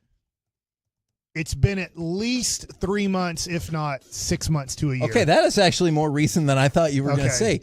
Do you think you should go to Long John Silver more often and help them stay in business? Yes, except I don't have one close to where I Right, live. right. I like Long John's. It also is not close. I don't need to drive 25 minutes to go to Long John's. I got you. 540 locations across America. Oh, wow. Long Good John's, and I good bet for they them. had like 2,000 locations. 22,889. 22,289. Oh, at their high point? I think so. Oh, that's a hefty drop. Well, I mean, there's not as much fish in the ocean, I guess. I guess. Or chicken in the sea. Mm-hmm. They always say that. There's many fish in the sea. All right. All that stuff they cook like real fish. Here's another thing that As opposed I to what? loved, and I will say I have not eaten here in at least 5 years, if not 10 years. But Captain D's. No. But I'm going to see when was the last time you guys went to one of these, because these are almost extinct too. Grandy's. Oh, yes! You got to get the fried gizzards and livers. That's the best. They used to have all you can eat. I don't know if they still do. Really? Yeah, there were certain ones Yeah, that I had remember all you that. could eat, because, I mean, you could crush some chicken fried steak.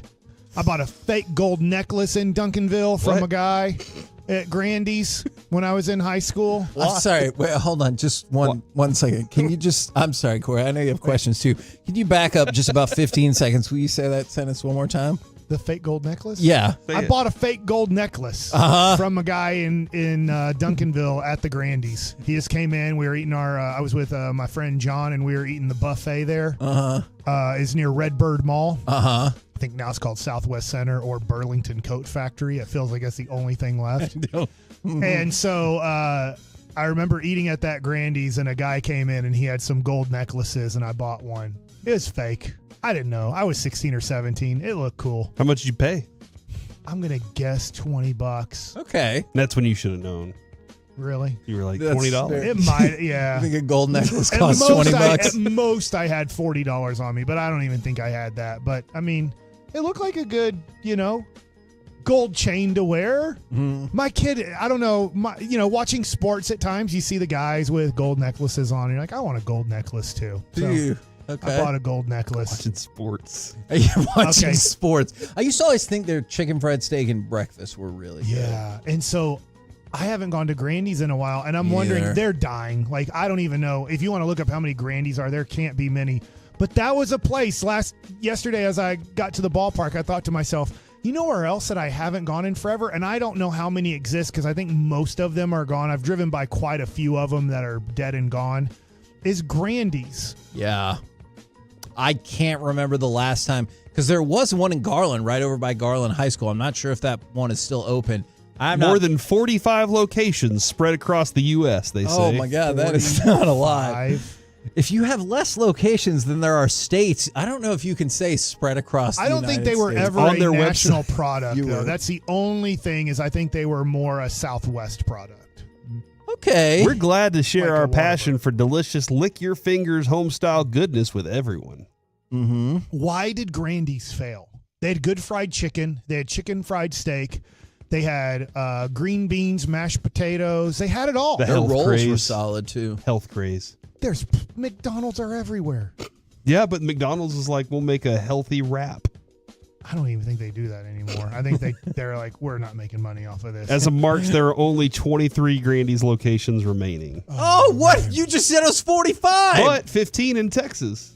Okay, so there's 8 in the rest of the country and 15 in... I used to stop at a Grandy's on the way. I guess it was Weatherford on the way to Oklahoma. Yeah. I don't know if that's even right, but I was on my way to Oklahoma. I guess I don't you go think west. you've ever been to a Grandy's. You go west first. And there was one in Garland off Northwest Highway that I used to go to, but it was just past the Bennigans over there. Yes. And that's where I would get the liver and gizzards. They were fantastic.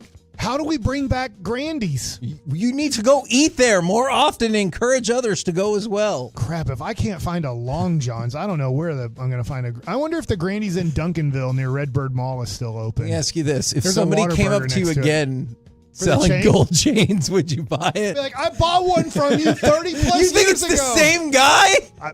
Maybe he just lives at that Grandy's. He's just waiting for kids to come in to sell gold chains to. But I'm not a Lucrative kid. business, I imagine. Maybe so. I don't know. There's a couple of dummy high school kids. They'll give me money for nothing. Chicks for free. Okay. From the 214, Mike, yes, that Grandy's is still open. Okay. Oh, there you go. Yeah, man. Be like Bobby Witt Jr. Go back home. Find it out. Relive it I all. wonder if they have all you can eat still at that Grandy's. Because Do you think that was the downfall of Grandy's? That maybe they phased out their all you can eat? I don't know. What do you think the downfall of Grandy's was? Because it wasn't because their food didn't taste good. I think it's because other places started to make too many things. You know what I'm saying? Okay. Like, other restaurants are like, we're going to add these other things to our menu. And it used to be like, if I need to get a good fast food chicken fried steak, I'm going to Grandy's. And then other places are like, we could do that too. My buddy Nate says I go to Grandy's in Plano off of 75 and 15th Street all the time.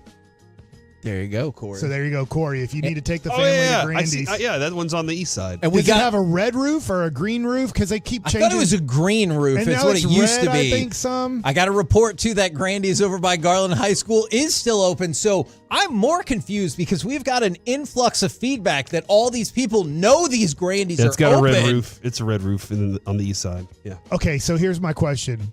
I brought up Long John's yesterday. Today I bring up Grandy's. Is there a place like a fast food place or something that you really liked or ate at? I won't say like every day or once a week, but it's not around anymore or there's so few it's tough to go eat there? I hope this will count a casual sit-down restaurant. Oh, for the other one, I don't see as many Wiener Schnitzels as I used to. I know There's a few of them. I know they still I know there's one in exist, Arlington. but there's just not as many as they used to be. Corey mentioned it a minute ago. It was Bennigan's. That Turkey O'Toole, their Monte Cristo, the brownie bottom pie. Bennigan's, I thought was awesome. Okay. Over in my neighborhood, we had a burger always liked place Cheddar's called better. Checkers. I don't know if you remember Checkers. I think Checkers, for some reason, I feel like they're more like North Carolina. And when I was playing in the Carolina League and stuff, I feel like there was a lot more Checkers there. I just saw it rolled through for about 3 years in my neighborhood over off Buckner, and then it just disappeared one day, and I was like, oh, man, that sucks. Oh, what about Tony Roma's ribs, where you could drive through? And they give you the brick of onion rings? Like, I'm not. I never ate at Tony Roma's, so I don't know what y'all. I'm not saying saying there's not a Tony Roma's that it still exists as like maybe more sit down. I think there's like 5 in the world. And they Tony used Roma's to an have Italian restaurant. You could get you could get drive-through ribs. His name is Tony Roma. How could he not be an Italian restaurant? Are you doing the sism right now? Tony Roma's, Probably dude. not. I that was like a big date. Yes. I remember taking my girlfriend in high school, who's now my wife, on a date to Tony Roma's, and that was a big deal. And it was packed. It was like, hey, you got a 20-minute wait. Yeah. And then they just died. Everybody hated ribs all of a sudden and loaves of onion rings. Which is weird because I feel people still really like ribs and onion rings. I know. How did that one go away? I don't know. Big shouts to Luby's. Y'all know Ball. Wyatt's Cafeteria was our Duncanville one. But then Luby's came along. They kind of hepatitis a lot of people in our area. What did you just say? That's the way that should go. Well, they did you verb hepatitis? Well, I mean, people it's got an action word now. And then they got sued and stuff, and people got money. Are you for real? 100%. Oh, no. Yeah. What a lovely cafeteria. Somebody didn't Luby's wash is. their hands very properly. That's after a Texas institution. Oh, man. I don't want to start a fight here. Don't you dare do it. But Grandy's, they had cinnamon rolls with raisins. Is that why they went out of business? Because people are like, I don't want no raisins with my cinnamon roll. Not crazy about it, but still, it was a solid cinnamon roll. Okay. You had to deal with the raisins. I'm not a huge raisin fan, but I'm not like you. Like, I'll accept it. Just pecans. I like raisins in certain instances. The cinnamon roll is not one of them. I got you. What about Boston Market? Let's go. Okay.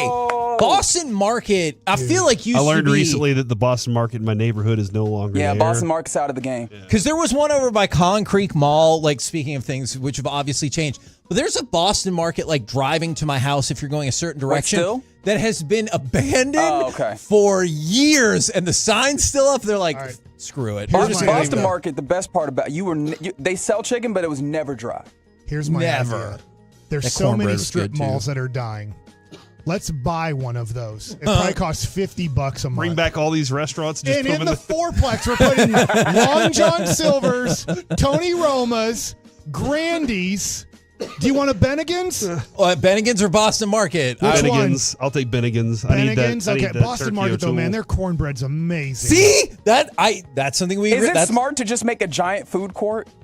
Yeah, because it's throwback food. Everybody goes to the food we court can have at the an mall. arcade there if you want. It could be a hit. It'll be called the 90s Plex. I don't know. The 90s Foodplex. There's so you many remember texts those, come in. Corey? The 90s food plexes? Because we're bringing back the 90s. Remember they're like, you look want who's ribs? flexing their You want flex, fried food fish? flex. You want the Monte Cristo? You want the chicken fried steak? We got it all in one Plex. Yeah. Got it. Exactly. Fuddruckers. We got it. Dude, there's not many Fuddruckers left. That's right. Idiocracy told me what that's eventually We're going gonna to be have called, outdoor though. seating as well with like misters and stuff. That's too recent. 90s.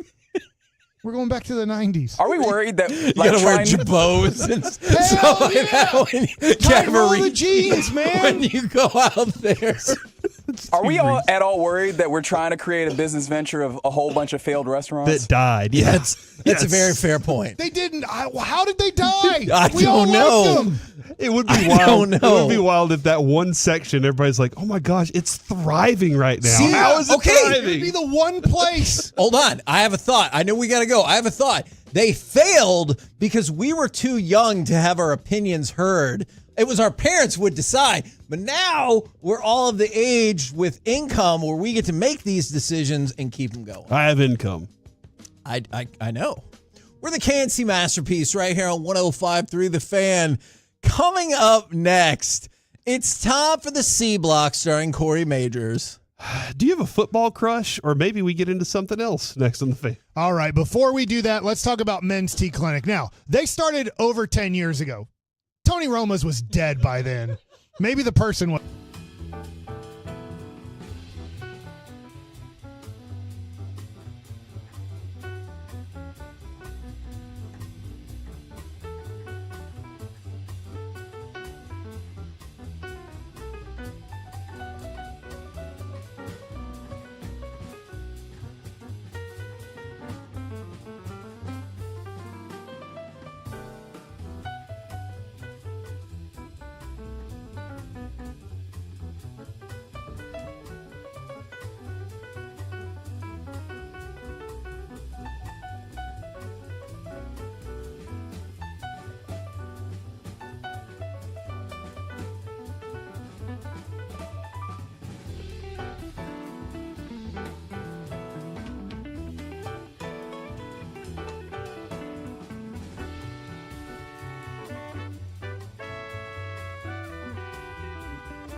Uber Eats has Lola V products? I gotta remember that. Well, you know, they say in order to remember something, you have to forget something else. Okay, now that is a very cute haircut. That's like a little shag. I've never seen it before. Well, I mean, of course you have.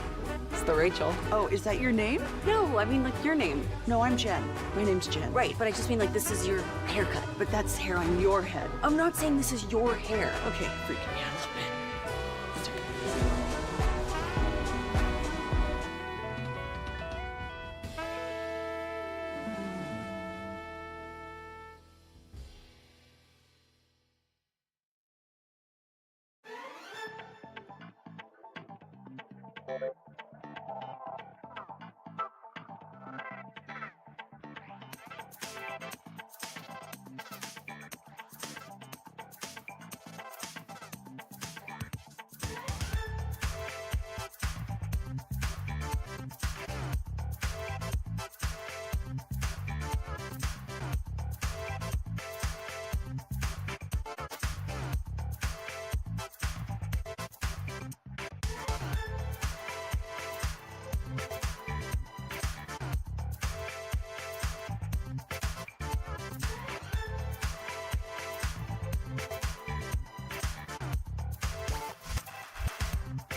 think it's true that you've got to forget something else to remember that Uber Eats has groceries?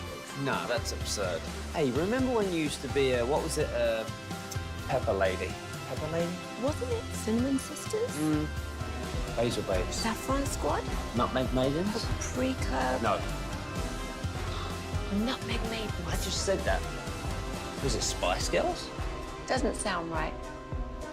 Was it Saffron Squad?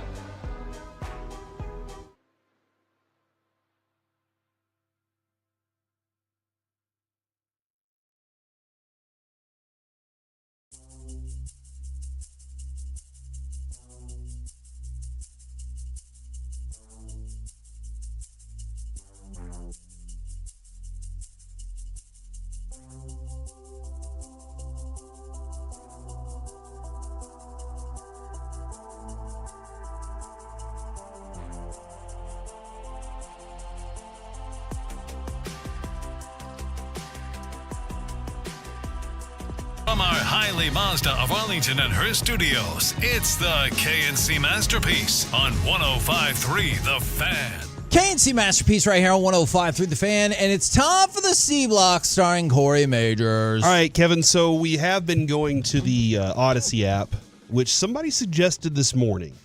We name this the Fancast. Okay. And I think that's fantastic. Boo. I like it when I'm not involved in that. I thought it was really good. That was a Tolo y'all just booed. So No, I was booing you for you. saying fantastic. All right. Well, if you think Fancast is a good option for the name, hey, let's go to the Fancast and tell people to Fancast it. That'd be that's an option right there. So Okay. it's better than any names y'all have come up with. So Oh, hurtful. well, yours was At Bat, which is dumb. It's like at bat, but it's an app. Gosh. And you get to then talk. You're Reggie at- hasn't even. He's like, you're at why? bat. Why I'm would too I do busy that? listening to all the things that are coming in on the Fancast app, voice messages, whatever the hell we're calling it. Fancast at the moment. But what? How many Thank you. How many new ones are there? Do you want me to call for some more? I mean, there's some ones that came in like way earlier in the 10 o'clock hour. They're About filled the with pink thing? Euphemism, yes. All right. That's cool. Let's hear about the pink thing real quick. That pink thing tastes so good, especially when you're outdoors. Oh, yeah, it does. Yeah, because it's hot, Kevin, pink and thing, it cools dude. you down. Yeah. I imagine it's like kind of ice cream, right? Looks I like mean, I get that it's Pepto-Bismol, but it's hot. frozen, you know? Oh. The pink That was thing. from Pollard in Italy, Texas. Love you, Pollard. And Thanks then a lot, also, man. this is from Jonathan from Cleburne.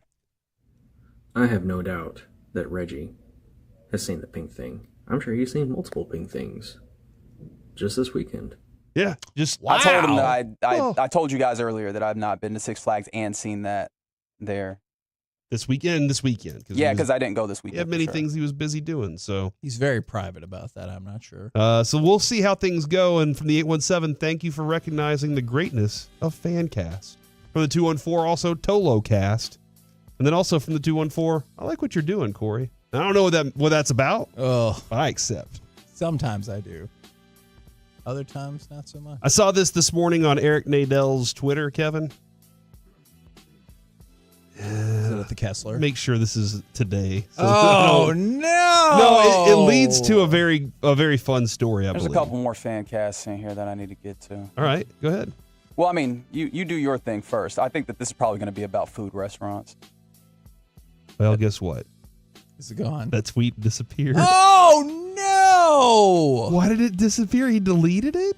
Can you give me the gist of it? All right. I just thought it was a funny story because he said he was going to be reading books to kids. Oh, that's and I was like, well, that's cool. And that reminded me of that time that Kevin read books to kids and then told all the kids that he doesn't really read books. Look, I made a mistake. Clearly.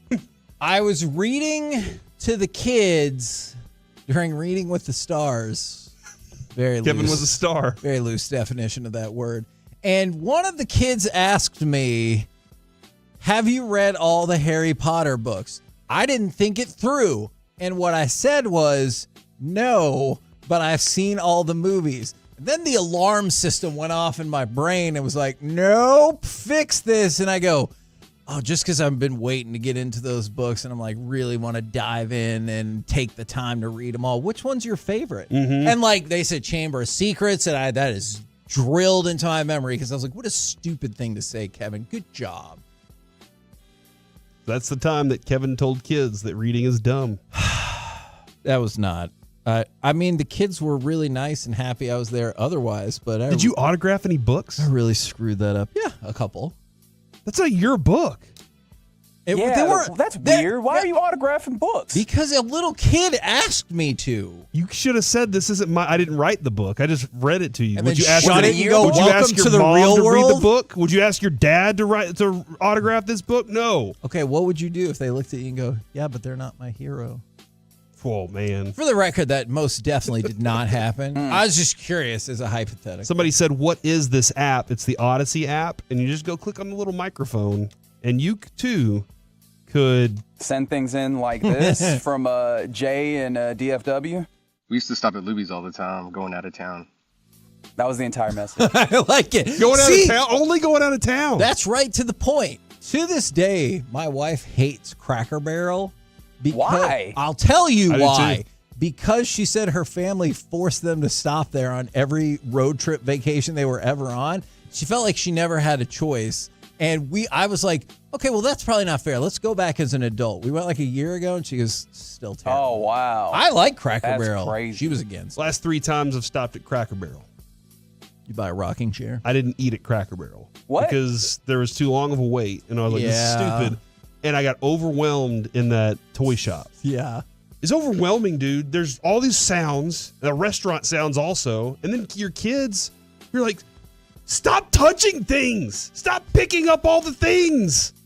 Go sit in a rocking chair. Have some sweet tea. You got to load them up on biscuits.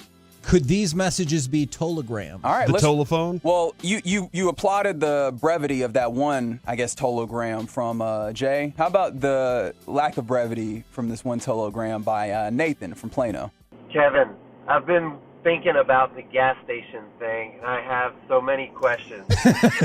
Why would they put the little notches on a gas pump if it's not intended to be put there and then walked away from?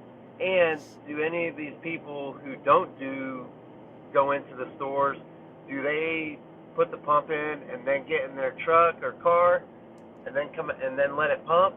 Because that's more dangerous. Yeah, that's the same thing. Okay, for the record, because of you guys, when I pumped gas on the vacation and again yesterday, I stood at the pump. Congratulations. Good for you. Proud of you for doing what you were supposed to be doing all this time.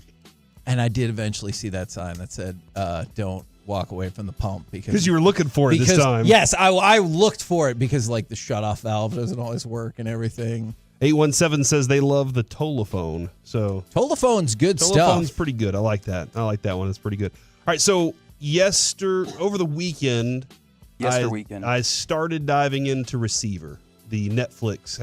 Did y'all discuss this much at all last week, Reggie? Nope.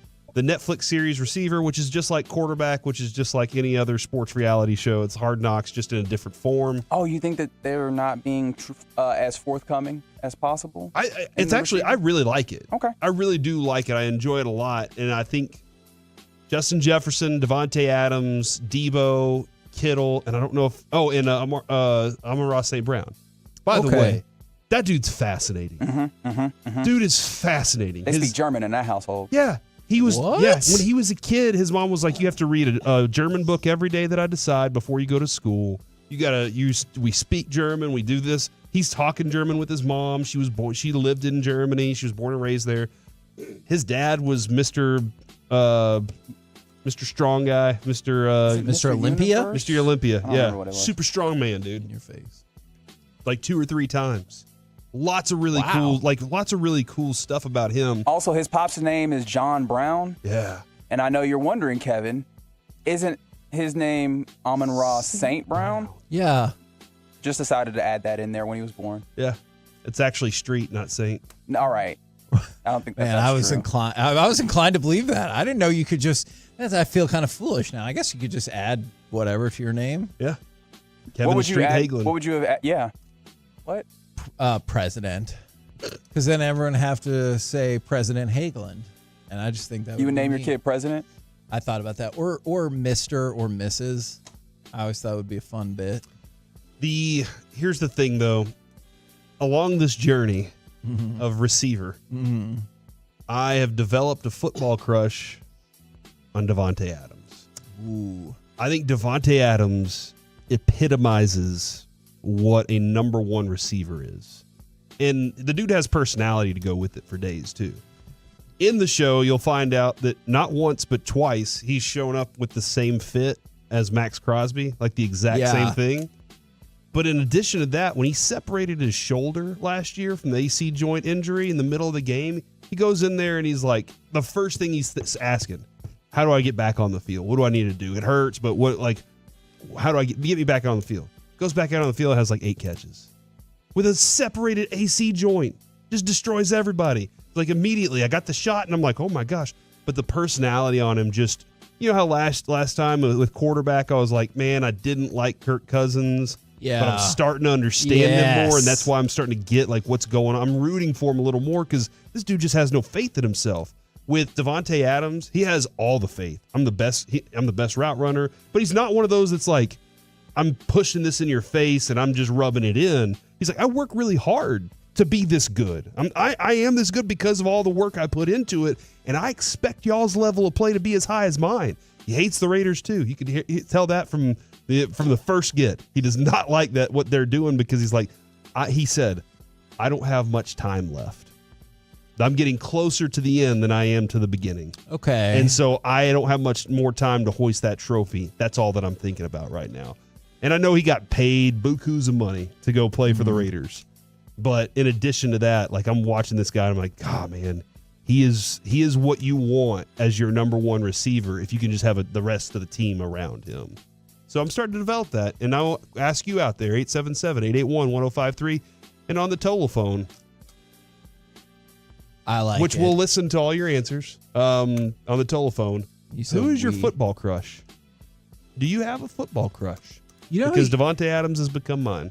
It used to be Marshall Faulk because a dude will say what he thinks. Yeah. So right now, then I think it's got to be Sam Williams. Oh, yeah. And I still like retroactively kind of feel the love for Barry Sanders because he had to go through that divorce and do commercials about it and stuff.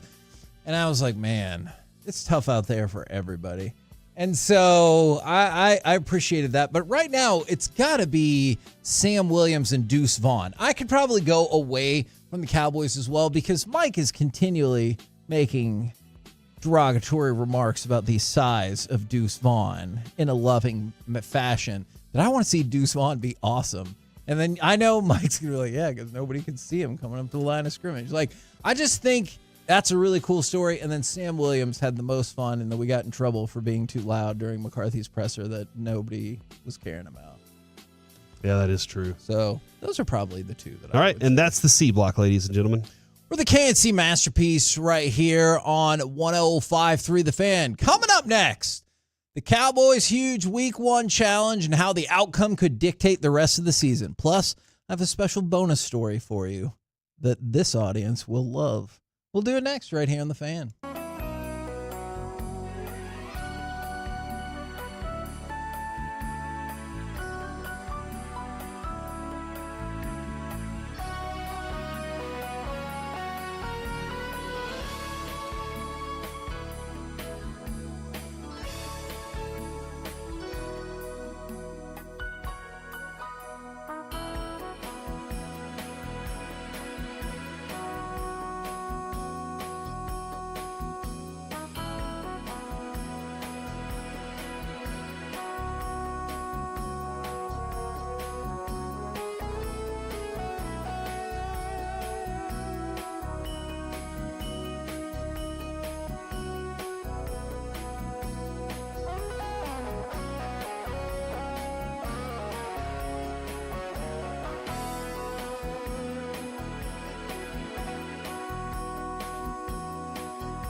Uber Eats has Lola V products? I gotta remember that. Well, you know, they say in order to remember something, you have to forget something else.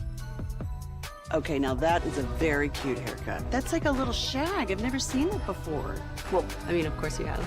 It's the Rachel. Oh, is that your name? No, I mean, like your name. No, I'm Jen. My name's Jen. Right, but I just mean like this is your haircut. But that's hair on your head. I'm not saying this is your hair. Okay, freaking me out a little bit.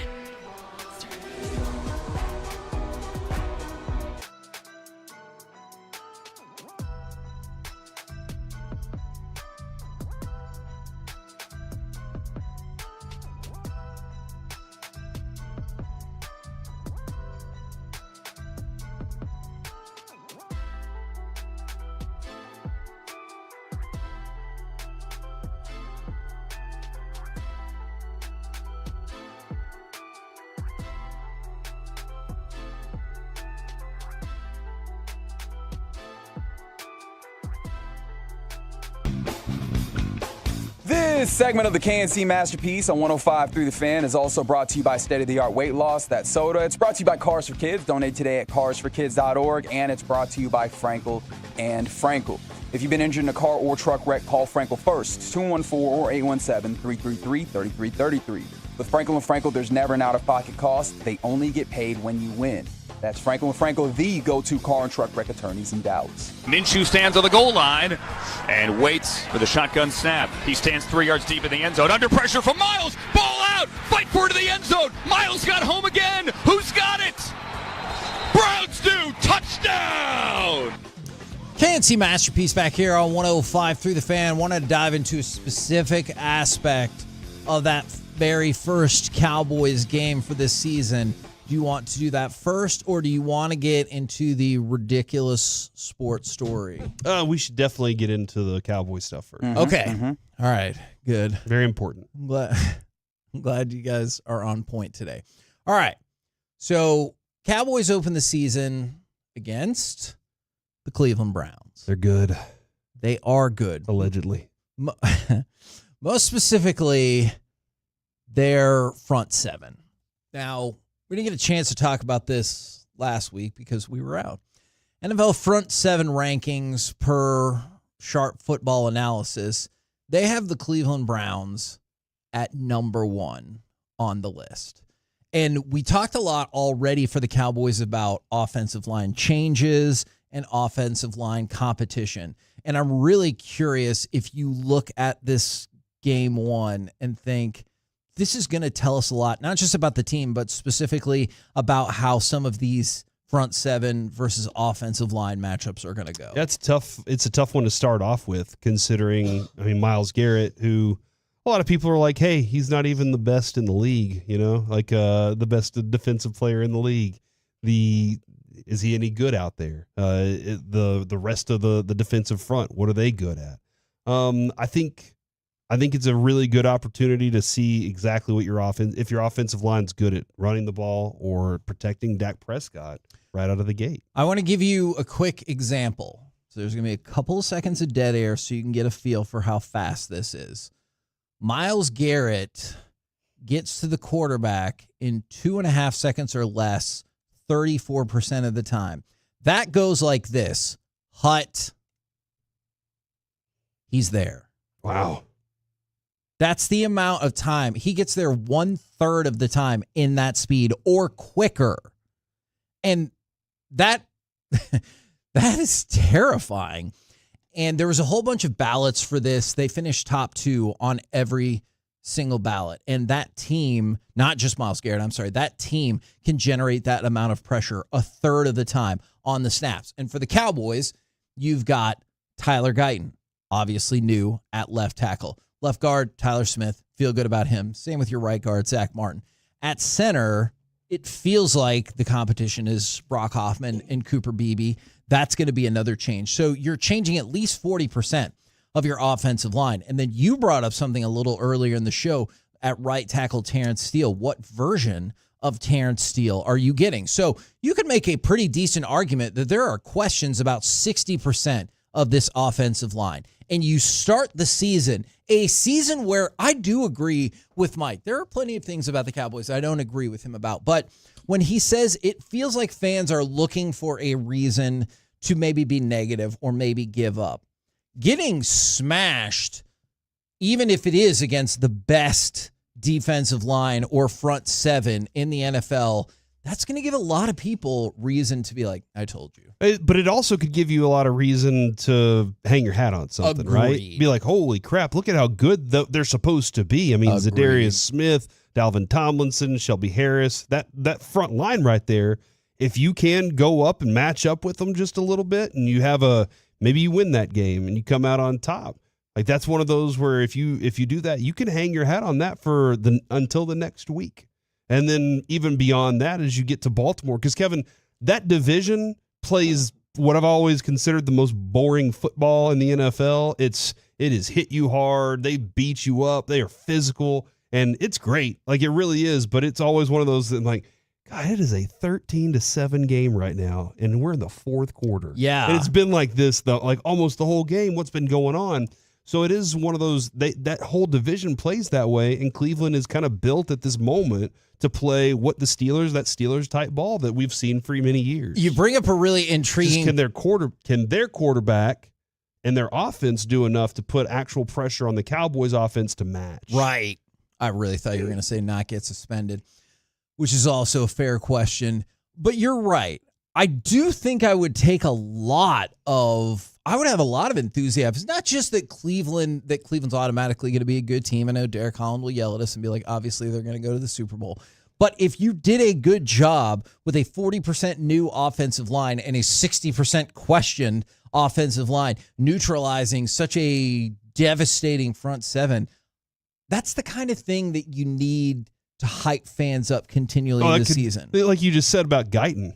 Like, if he goes out there and he pitches a really good game against their defensive front, I mean, we're putting him in as an all-pro immediately. Man, I was ready to anoint Tyler Smith really quickly too. So, hey, if you can be like, hey, you got your left side locked up for the next 10 years, give or take, I'd be like, okay, great. Let's do that. I mean, the mindset of Tyler Smith is like, he's a physical dude when he gets out on the field. You know, that's one of the reasons, like, when you watch Cooper Beebe, that dude in his college tape was nasty.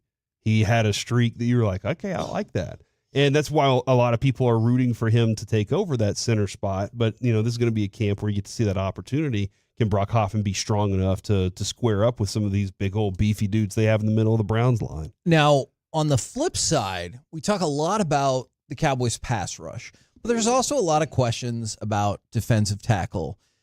Where do you think they rank on this list? The Browns? The Cowboys. Oh, the Cowboys? The Browns rank number 1. I feel like you should know that by now. Defensive tackles? Defensive line. Front seven. Probably somewhere in the middle. They're a middle of the pack team, man. Yeah. I mean, the Cowboys look across their entire, maybe CeeDee Lamb is their high point, maybe Mike is their high point, but for the most part, the Cowboys are a middle of the pack team on pretty much everything. So I'd say 15-17. For the front seven, they tied for 13th. And in pressure rate last year, they were 16th. So I understand, obviously, I'm very interested in this matchup. New look Cowboys offensive lineman against a devastating front seven in theory for Cleveland. But on the other side, man, we've got one of the best, I'm sure some people will argue, the best pass rusher in the game. Yet when you look at the front seven for the Cowboys, you're like middle of the pack. Well, and you're right about that. And the other part of having the best pass rusher in the game is, I mean, everybody's like, oh, he's undersized. And is he going to go up against, this guy and be able to beat this, 350-pound dude, offensive lineman, all that stuff? But nobody really has a true understanding right now of how Zimmer's going to use him. And maybe that's to the benefit of the Cowboys. Is it because he didn't show up? Well, a little bit. Okay. I mean, but also like in the discussions with it, like how much help did they give him across the rest of the line? Or do they say, no, we're going to roll out the same thing and do the same thing, and Zimmer's just going to have a different approach because they figured out that Quinn guy. So that's another factor that we're trying to figure out exactly the way that Zimmer's going to use them, if Zimmer can get them all to latch on quickly. Because Dan Quinn was able to do it fast, right? Yeah. Being a guy that just has that kind of personality. And with, as you're listening to Bobby, you're listening to some of these other guys like Broadus too. if they don't latch on and they're dumb players, Zimmer will be like, give me somebody else. Move on quickly. So you got to make sure those guys get there and ready for it. From the 817, I hope this is correct.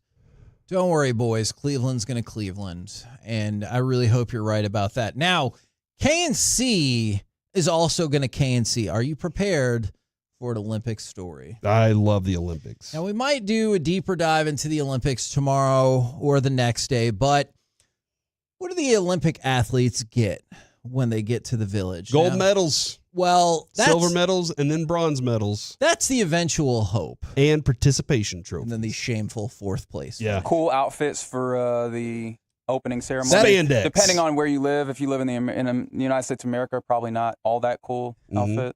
So they get like a welcome to the Olympics kit. Oh, okay. Does it feature a flag that they can hang out of their room? It does have toiletries in it. It also gives you an Olympic phone, which I have more questions about that. Does that mean it's like it's that emergency phone like you can only call in the Olympic Village? I'm not entirely sure. What do you mean, like it's like a jitterbug? Or it's like, yes, or it's preloaded with WhatsApp and it like tells you all the other Olympic athletes and you can, I don't know. That I don't know. However, I love the idea that outside of their rooms, they all have their flags. And if the flag's rolled up, something's going on inside. And if it's down, then everything's all right. That actually makes a lot of sense to me. What? They also got a bunch of condoms. Now, the condoms have messages on the outside of them. Silly, Kevin. Condoms don't come in bunches. It's fair. Pride in your country, stuff like that. Okay, tell me what you think. The first, because athletes have been posting this. The first one, on the field of love, play fair, ask for consent. I mean, that's fact. Yes. That's what it says. Consent's a very big message. Yeah, consent's huge. The next one, no need to be a gold medalist to wear it, because it makes a lot of sense. Don't you really want the gold medalist to not, so that you can reproduce the best of the best? What kind of eugenics are you doing over there? Yeah, I don't know, but also that's a good message, because when you get to the Olympic Village, I know everyone has their dreams, but the vast majority of them are not going to win a medal, let alone a gold medal. And so you're saying they're going to leave there with something? Yeah, I mean, they just need to know, like, hey, you might not win, but you can still score. You just need to be safe about it. Mm-hmm. Yeah. Right? Yes. They don't want you taking any diseases back to home. I would be inclined to agree with that.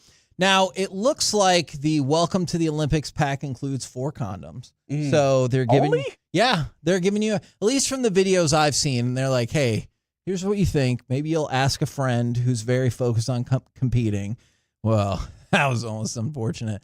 And they're like, hey, can I borrow these? Or you can probably go to the store. It is Paris after all. You could probably figure it out. You think they use those in Paris? I feel like they're kind of just free about a lot of things. Okay, well, I'm just saying, it's a major city, so surely you could find it. Also, you wouldn't be borrowing those, would you? No, that's a good point. But don't you think we use the term borrow a lot for something like, oh, hey, can I borrow a cup of sugar? And you're like, okay, no problem. Are you going to go and take that person back a cup of sugar later? Possibly. You don't know me. If they ever need a cup of sugar down the road, I will gladly lend it to them. Okay. Yes. So now, unfortunately, some of our texters and our Twolos and our YouTubers are giving their own suggestions for what the packages should say. Right. And no, I don't know if it's a booty call phone. It just said Olympic phone. I mean, any phone's a booty call phone if you try hard enough. That, I guess, is true. One should say, in this event, it's okay to finish second. Ooh. What do you think about that?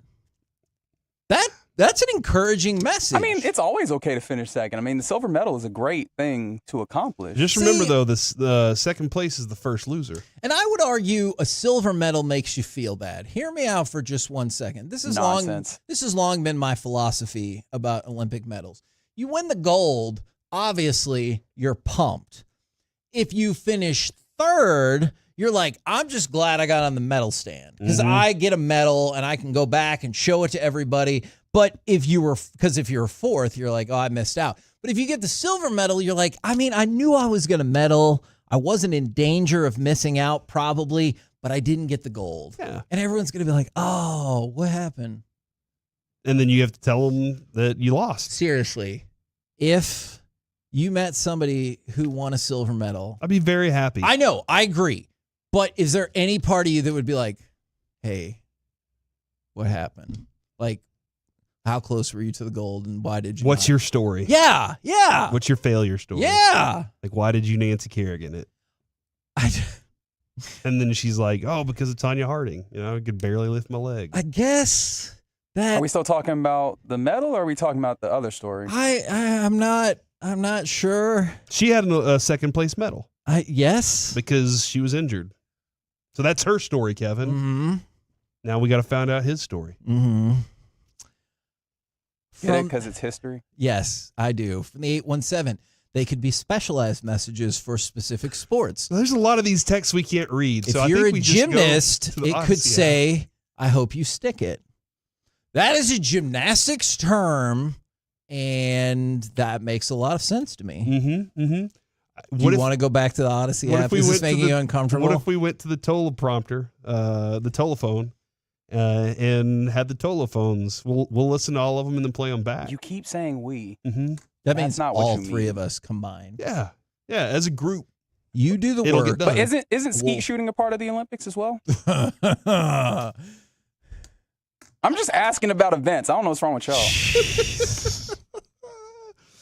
I think he's right. Man, this definitely turned into a nighttime KNC This is a good segment. Cowboys segment, man. I'm proud Hey, of you. we did talk about the Cowboys for some time in that segment. As I suggested we should.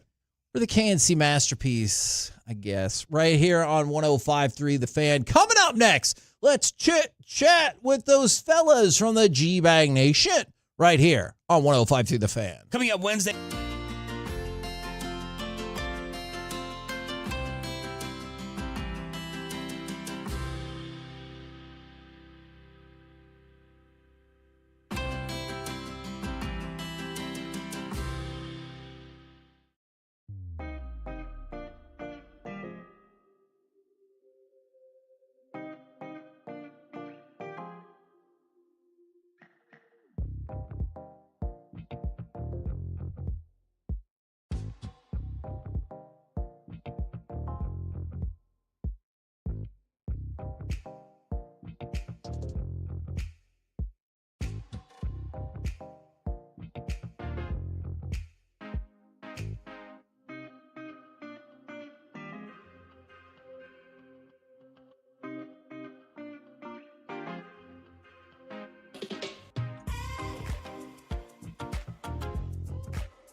Do you think it's true that you've got to forget something else to remember that Uber Eats has groceries? No, that's absurd. Hey, remember when you used to be a, what was it, Pepper Lady? Pepper Lady? Wasn't it Cinnamon Sisters? Basil Babes. Saffron Squad? Nutmeg Maidens? Paprika? No. Nutmeg Maidens? I just said that. Was it Spice Girls? Doesn't sound right. Was it Saffron Squad?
This segment of the KNC Masterpiece on 105 Through the Fan is brought to you by Classic Chevrolet and Grapevine, where they're the #1 Chevy dealer in the world, and they've got more Silverados than anyone else. This is Texas. This is Classic Chevrolet. Together, let's drive, relax, and enjoy the difference based on new Chevrolet registrations 2023. 3-1 is cranked down the left field line. This one's got a shot. It's gone. Marcus Semien with a line drive home run. Just over the wall and just inside the left field foul pole. His 14th dinger this year. We're tied at 1. KNC Masterpiece right here on 105 Through the Fan, reminding everyone, Fan Bowl coming up August 10th at Hurtado in Arlington. 105throughthefan.com/events. If you want to sign up, you should sign up quickly. It's free to sign up, but there will be $3,000 in total prize money at stake. So that feels like a no-brainer. And right now, courtesy of D&M Leasing, it is time for our chit-chat with those fellas from the G-Bag Nation. Gentlemen, how is you today? Wonderful, Heggie. How are you? I'm doing a lot better knowing the Rangers won. This might be absurd to call game 100 a must-win, but it really feels like these White Sox games are. You have to win at least 3, if not all 4, or else the decision gets made for you that you're a seller at the deadline. Yes, I think if you do not do incredibly well here, it's just the final stamp of, hey, it's time to make our final plans.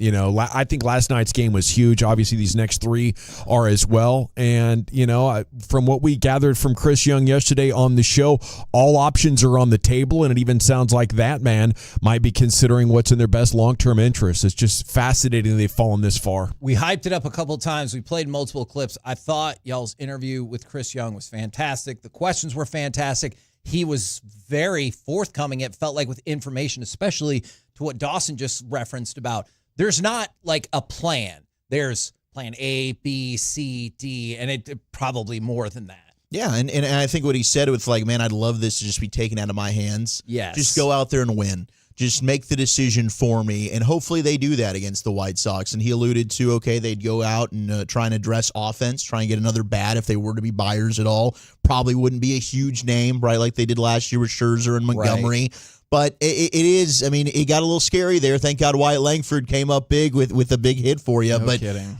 I do think that you're in a situation here where your schedule did play out favorably with the White Sox, who are struggling. So you really just need to take care of business, and hopefully we are talking about this team buying and not selling. But either way, like I said yesterday after the interview, I think the Rangers are in a very good position. I mean, this season might not go the way that they want it to, but they're going to be right back there if they do end up being sellers. They've clearly got pieces that other teams want. Maybe you're able to fortify yourself in a great position next year again to be one of the favorites to compete for the World Series in the American League. When you talk about fortification, now I realize it can change a lot from season to season, but are you like, hey, let's go pick up some bullpen pieces that will be here beyond the end of the season? I think so. I mean, I think the controllable bullpen assets would be the key, right? Because you got Robertson, who's going to be a free agent.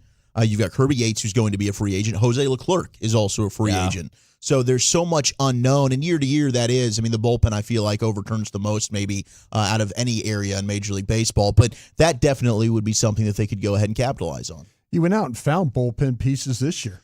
You did, and you got them for cheap. And to me, I mean, that's kind of one of those things I look at, and I'll say this: as long as the Astros want to keep losing, and to the A's, and as long as the Mariners want to keep losing to the Angels, you should keep playing. I mean, this thing, we've talked about this a bunch. I know on our show we have. This division's for the taking. Oh yeah, this division's terrible. 4 games back now. Yeah, and all of a sudden, as bleak and as bad as things have looked, it is. You're 4 games back. So controllable pieces. I trust what they're going to do, every year going out and adding pitching. I do. Okay. I trust, so to me, I'm more interested in trying to add bats is what I'm interested in, because they've proven they won the Houston series scoring like 4 runs in 3 games. Right. They didn't give Houston any runs. And a lot of it was because of the pitching that they currently have. So to me, I'm like, hey, find me a bat or two. Last night you got fortunate that you were able to work a couple of counts. Lowe did a great job. Hine did a great job. Langford had a double. They left him stranded. They should have probably won the game with him getting stranded, but then he comes back and gets another one. They've got 1 or 2 guys that find ways to get hits. It's the other 7 or 8 that need to kind of get things going again. If they did, let's say, add something, or they do just good enough to get you to the trade deadline and not make any dramatic changes other than maybe add a bat or something, and then come up short, are you disappointed in that? Or are you like, man, thanks a lot for giving it a try. Thanks for going after it and fighting and trying to make this season after the way that it started? Well, they've got so many players that were on the injured list. Yeah. That I understand, and we get tired of this when we're covering teams and they say, we've got a lot of guys coming back, and I don't, the trade deadline is, we've got these guys, these important. And they do. They've got a lot of important pieces that are coming back. But they, to me, adding a bat, add Young back in the lineup. Yeah, add others back to the lineup. Carter. Yeah, I mean, they're looking at the trade deadline. They can make, he even said it, he can make minor moves. They could also give up something to get something that could be a minor move. So I kind of feel like they're going to do something. Is it going to do something how dramatic it was last year? Probably not. Absolutely not. It's not. I have a bit of news. It is not on the field related, but we talked earlier about just the unbelievably, I don't know if it was shocking or not, testimony from the Jerry Jones trial yesterday. They have abruptly come to an agreement and the trial is over.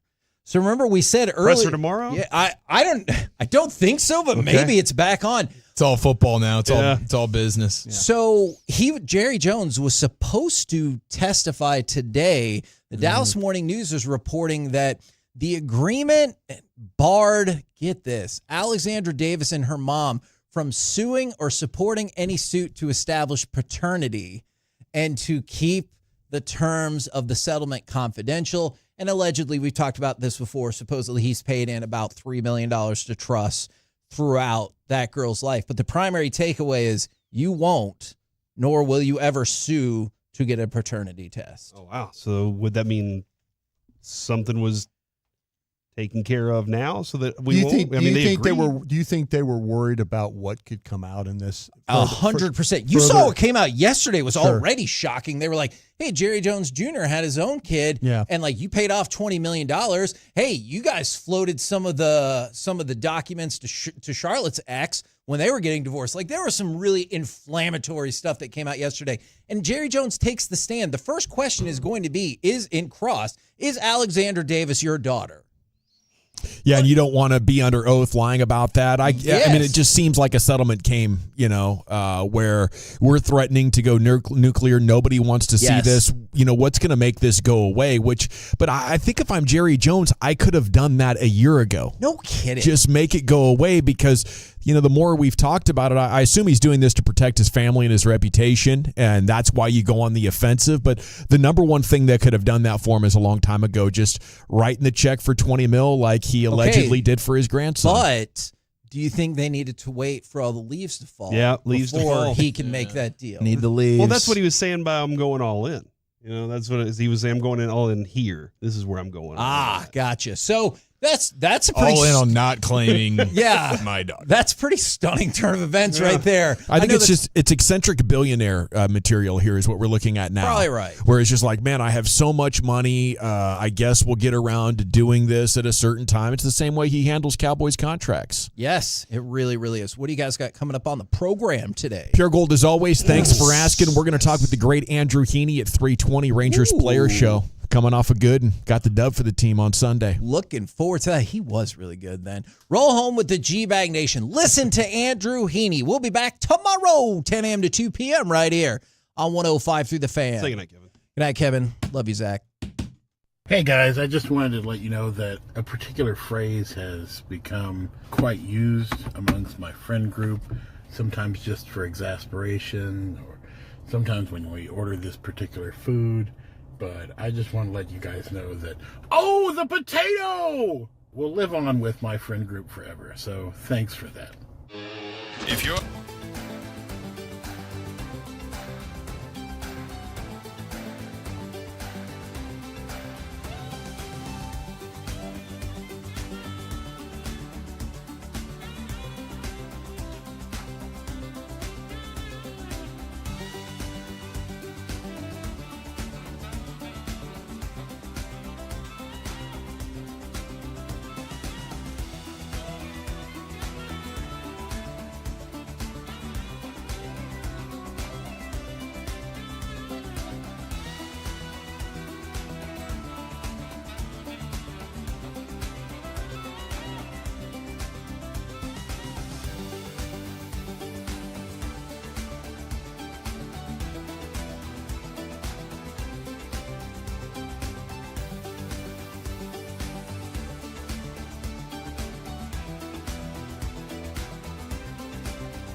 Uber Eats has Lola V products? I gotta remember that. Well, you know, they say in order to remember something, you have to forget something else. Okay, now that is a very cute haircut. That's like a little shag. I've never seen that before. Well, I mean, of course you have. It's the Rachel. Oh, is that your name? No, I mean like your name. No, I'm Jen. My name's Jen. Right, but I just mean like this is your haircut. But that's hair on your head. I'm not saying this is your hair. Okay, freaking me out a little bit.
.105.3 The Fan. Let's go. Ranger season still on. General at your service. There's Broadus. Lucius Alexander's in the Pimp Cup at Master Control. You do have Wolchuk and Chiafalo both in attendance.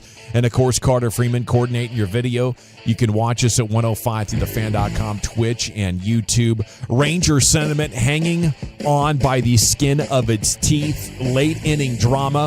And the Rangers come out on top of the White Sox. Give us reason to believe it is still possible, but we need some sort of a catalyst to get the energy and the momentum going. I mean, going into a 6:30 pregame tonight, I'm not sure if last night's game has me more optimistic or like, holy crap, we almost lost to the worst team in the big leagues in a must-win situation. How you feeling over there, Wolchuk? Let's go optimism, baby. Positivity. Positivity wins again. That was a galvanizing type of victory. Can I get a Wyatt Bangford? Bump, bump, bump, bump, bump. Wyatt Bangford.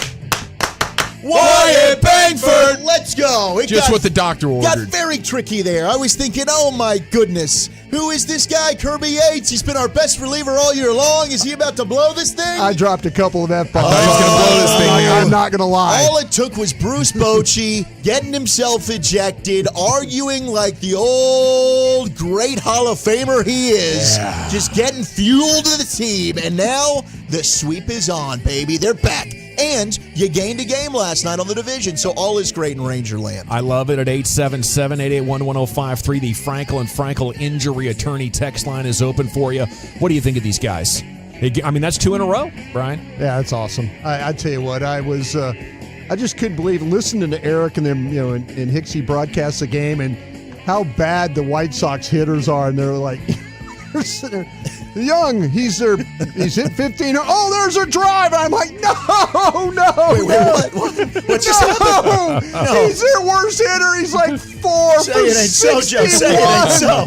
I'm like, what are we doing? But no, hey, great job. And maybe Wyatt Langford is the guy. Maybe he's the guy that's Somebody's going to have to do it. He's going to have to carry us through this. But nice victory last night. Nice victory. It was. Any victory, especially when others in the division decide to lose. I mean, you're not expecting the Angels or the A's to do anything great, but both teams gave you a little help. I mean, if the last 3 Cowboy seasons have taught us anything, I think how you win matters, margin of victory matters, and if you're struggling this much against a White Sox team, and right now you're pessimistic, your Daubers down, I get it, but there's so much reinforcements coming to this baseball team, like, out of these 4 guys, like they all might have been the best player on the Rangers like 4 years ago, and so you look at that, you look at the trade deadline, it's insane that they got to make these decisions without getting any of those guys back. Because I definitely would not be opposed to dealing away some starting pitching depth.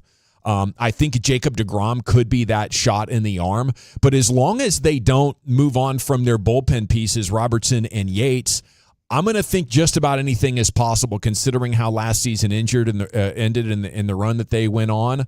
And what we know Josh Young means to this lineup. It's just, just insane how much the injuries crushed you in the first 3 months. And they're going to have the last laugh here as you go into the trade deadline. Really, you don't know what your team is. You don't know how much faith they should have. But, I mean, it just seems highly logical that if you're getting 4 players back of that ilk, this team is significantly better than what we've seen really all year. Yeah, they get hot. I mean, they're a team that I don't think anybody in the American League wants to see in the postseason. If they're able to sneak in there, all of a sudden, especially if you have a Jacob deGrom back, Nathan Eovaldi, the big game pitcher that he is, you're going to have probably the best rotation in the American League. The question's been the offense and the bats, and that's been so disappointing this year because I really felt, and that was my whole calling card in the offseason, everybody was devaluing the Rangers because of the pitching injuries. And it was like, yeah, but this offense was the best in the American League a year ago. I thought they were going to be even better when you add a Wyatt Langford, you get a full season of Evan Carter. Unfortunately, the injuries, but also just guys like Jonah Heim, Adolis Garcia, even Seager and Simeon maybe not having the consistency that they've shown in the past. But all it takes is, hey, maybe a game like last night. You get the good mojo. You get Wyatt Langford able to kind of carry a team like he did in the month of June That was a big hit by Heim. And maybe that's something that turns the corner for him. Strikes, like all of a sudden the lineup 1 through 9, you start playing together, like one beating heartbeat. And they've just lacked that. They've gotten, maybe the 2 guys hot, but then 7 through 9 just not playing at all. This thing just hasn't had any consistency and rhythm. Last year they were able to do that together. Sounded like Vince Lombardi there for a minute. Yeah, I felt like that struck a chord, one man. Heartbeat. One heartbeat, yeah. Herb Brooks, maybe. One team, one beat. Tonight, we're the best team in the world. That Herb Brooks and the I'm sick and tired of hearing how good the Soviets are. Screw them. Yeah. I mean, those teams have great chemistry, and I just wonder, obviously staying focused, locked in for 6 months is difficult. You add to that coming off a World Series championship, I think managing success, and I haven't seen the spark. I haven't seen the electricity that this team had last October and November.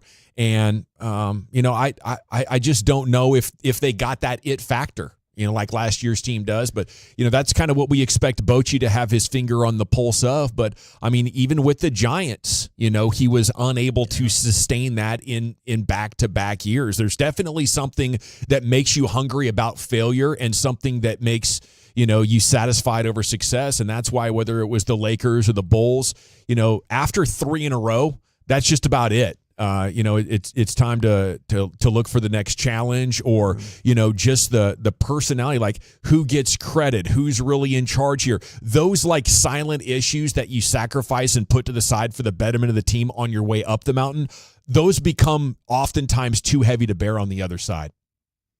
And I just think that's what we could be looking at as much as we believe in these guys in management. I really like what you did, but I don't understand a damn word you just said. I'm just going to say they haven't hit very well. That's right. Too. You get that was a the psychology of it. No, man, that was a very passionate speech, and I skipped that chapter that day.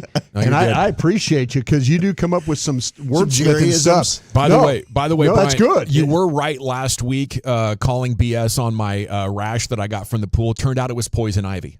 Now this is the craziest. Hey, that's a huge win. That's a huge win. The poison ivy finds you though, man. In terms of just like back to the psychology I'd rather know I had a little poison ivy rash instead of a random hotel pool water rash. You're right about that. And that water was foamy. Which it just seemed disgusting. Water was foamy, but I figured it out from the pattern of poison ivy.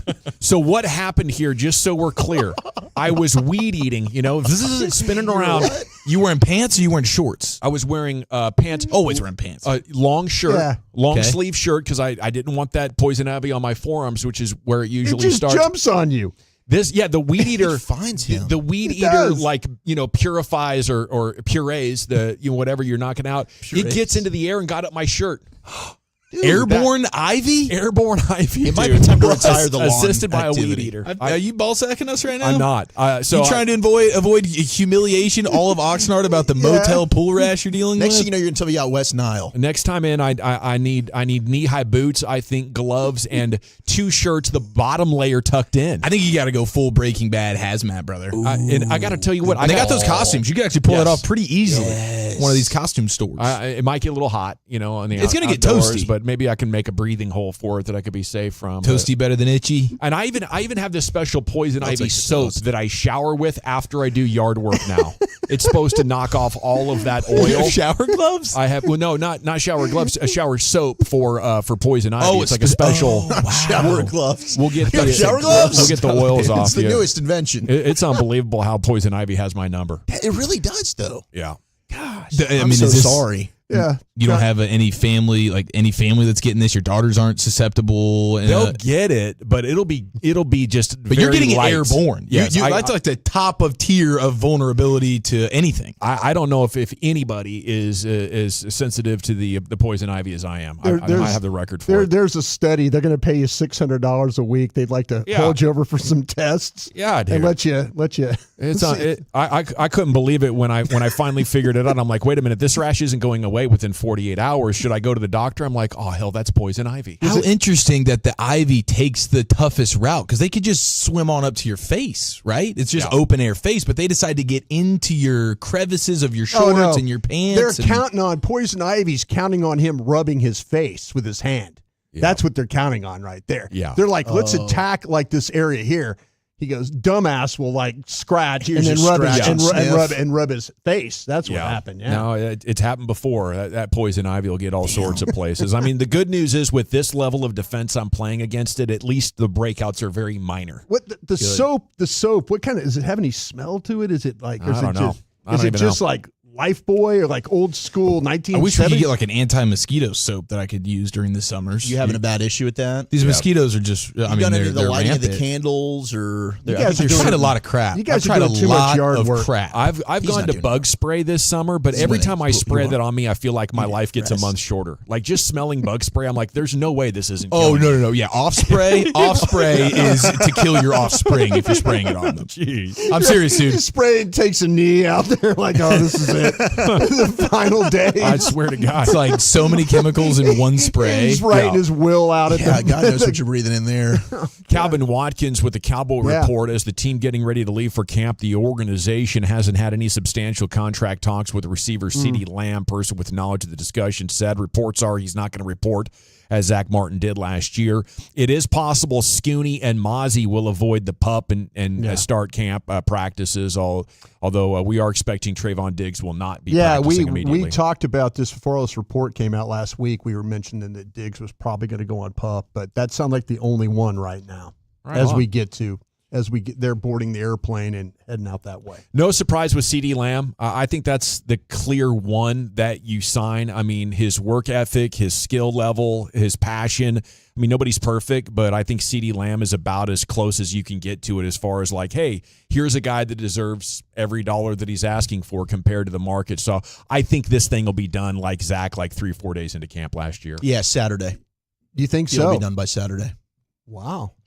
Sounds like Wolchuk's got some pretty hardcore confidence and information on this one. Would you like to expand on that? Just, hey, you heard it here first. When that deal's done on Saturday, and if it's not done, you didn't hear it. But when it is, you're welcome. Is Pretty Ricky saying something? You follow I didn't trust me, hear don't trust me, Ricky, right? Well, no, but I did see Pretty Ricky put out like, hey, this is the stuff I've been wrong about. I just want you to know I take responsibility for those things. Sure. Oh, good. Sure. And I appreciate honesty. that. We don't get that all the time. No. I wonder how quickly we're going to get a chance to hopefully catch up with Dak, because I want to know what his planned canned CeeDee Lamb answer is anytime he gets asked it, because I'm sure he's thought through this.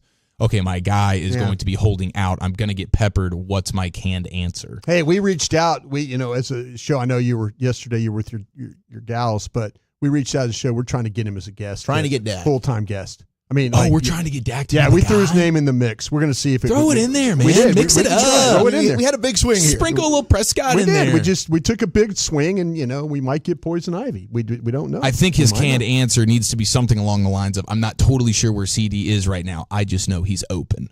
Next question. There we go. That would be awesome. I like what you're doing so there. I'm going to throw that to him and see if he latches on to it. Yeah. But it sounds like, according to Wolchuk, I mean, CeeDee Lamb's going to be at camp in no time.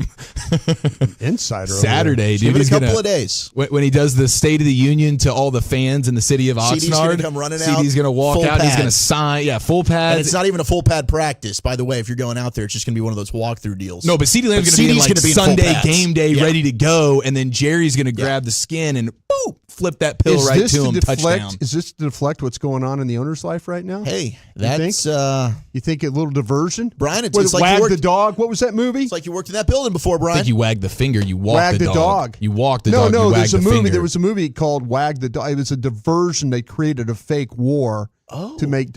You guys never see any wagging of these the dog. Forget it. To distract them? It's probably a 70s movie. It's not a 70s movie. I think it was called Wag the Dog. All right, let's wag the dog. Yeah, We're going to wag the dog. Wagging it. 1997, Wag the Dog film. Oh, wow, this is Bob De Niro. Holy crap. This is star-studded. Kirsten Dunst. Brian, I've seen Wag the Dog. Okay, they created a version to kind of get things away, So it was a sex scandal. Okay. So you could be on what to does something, that mean? Brian. Here Oh, we go. Dustin Hoffman was in it. Mm-hmm. Yeah. He was the man in the sex scandal. Definitely sex All right, scandal. here we go. There's at least one guy on the text who has a worse poison ivy allergy than I do. He says if he ever gets exposed to it, his eyes swell shut, and if he ever breathes in smoke containing it, it would most likely kill him. Whoa. So best of luck to Okay, not you there. laughing at that kind Death by of ivy? Shave Irish Springs bar soap in your yard keeps mosquitoes out, supposedly. Worth a shot. Whoa. Yeah. So that's taking the bar of soap Yeah, the and then green getting like a and cheese grinder or whatever, cheese shaver, and just shaving it out like that? You could get a vegetable peeler. Yeah, like a potato peeler. Oh, okay, there you go. Yeah. peeler. All right.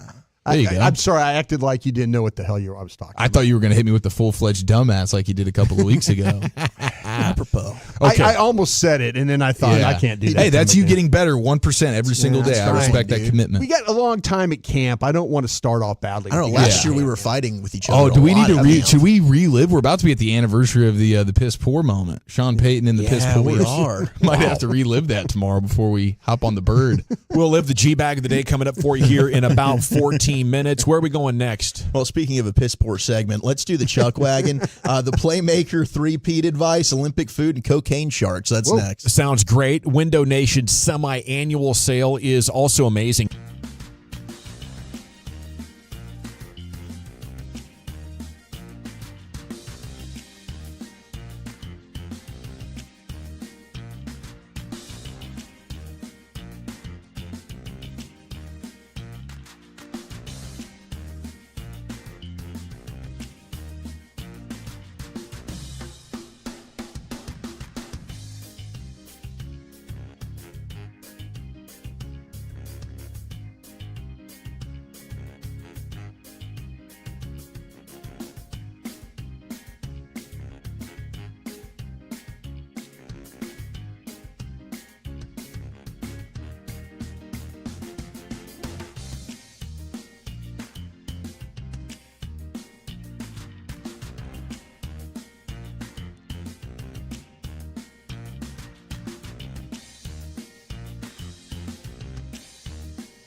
Do you think it's true that you've got to forget something else to remember that Uber Eats has groceries? No, that's absurd. Hey, remember when you used to be a, what was it, Pepper Lady? Pepper Lady? Wasn't it Cinnamon Sisters? Basil Babes. Saffron Squad? Nutmeg Maidens? Paprika? No, Nutmeg Maidens? I just said that. Was it Spice Girls? Doesn't sound right. Was it Saffron Squad?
Now, with the latest technology from DFW Security, your local experts for over 30 years. DFWsecurity.com.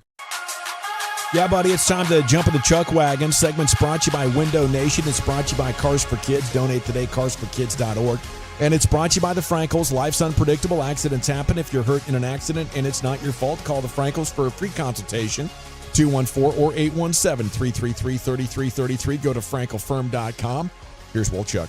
All right, so we've got cocaine sharks off the coast of Brazil.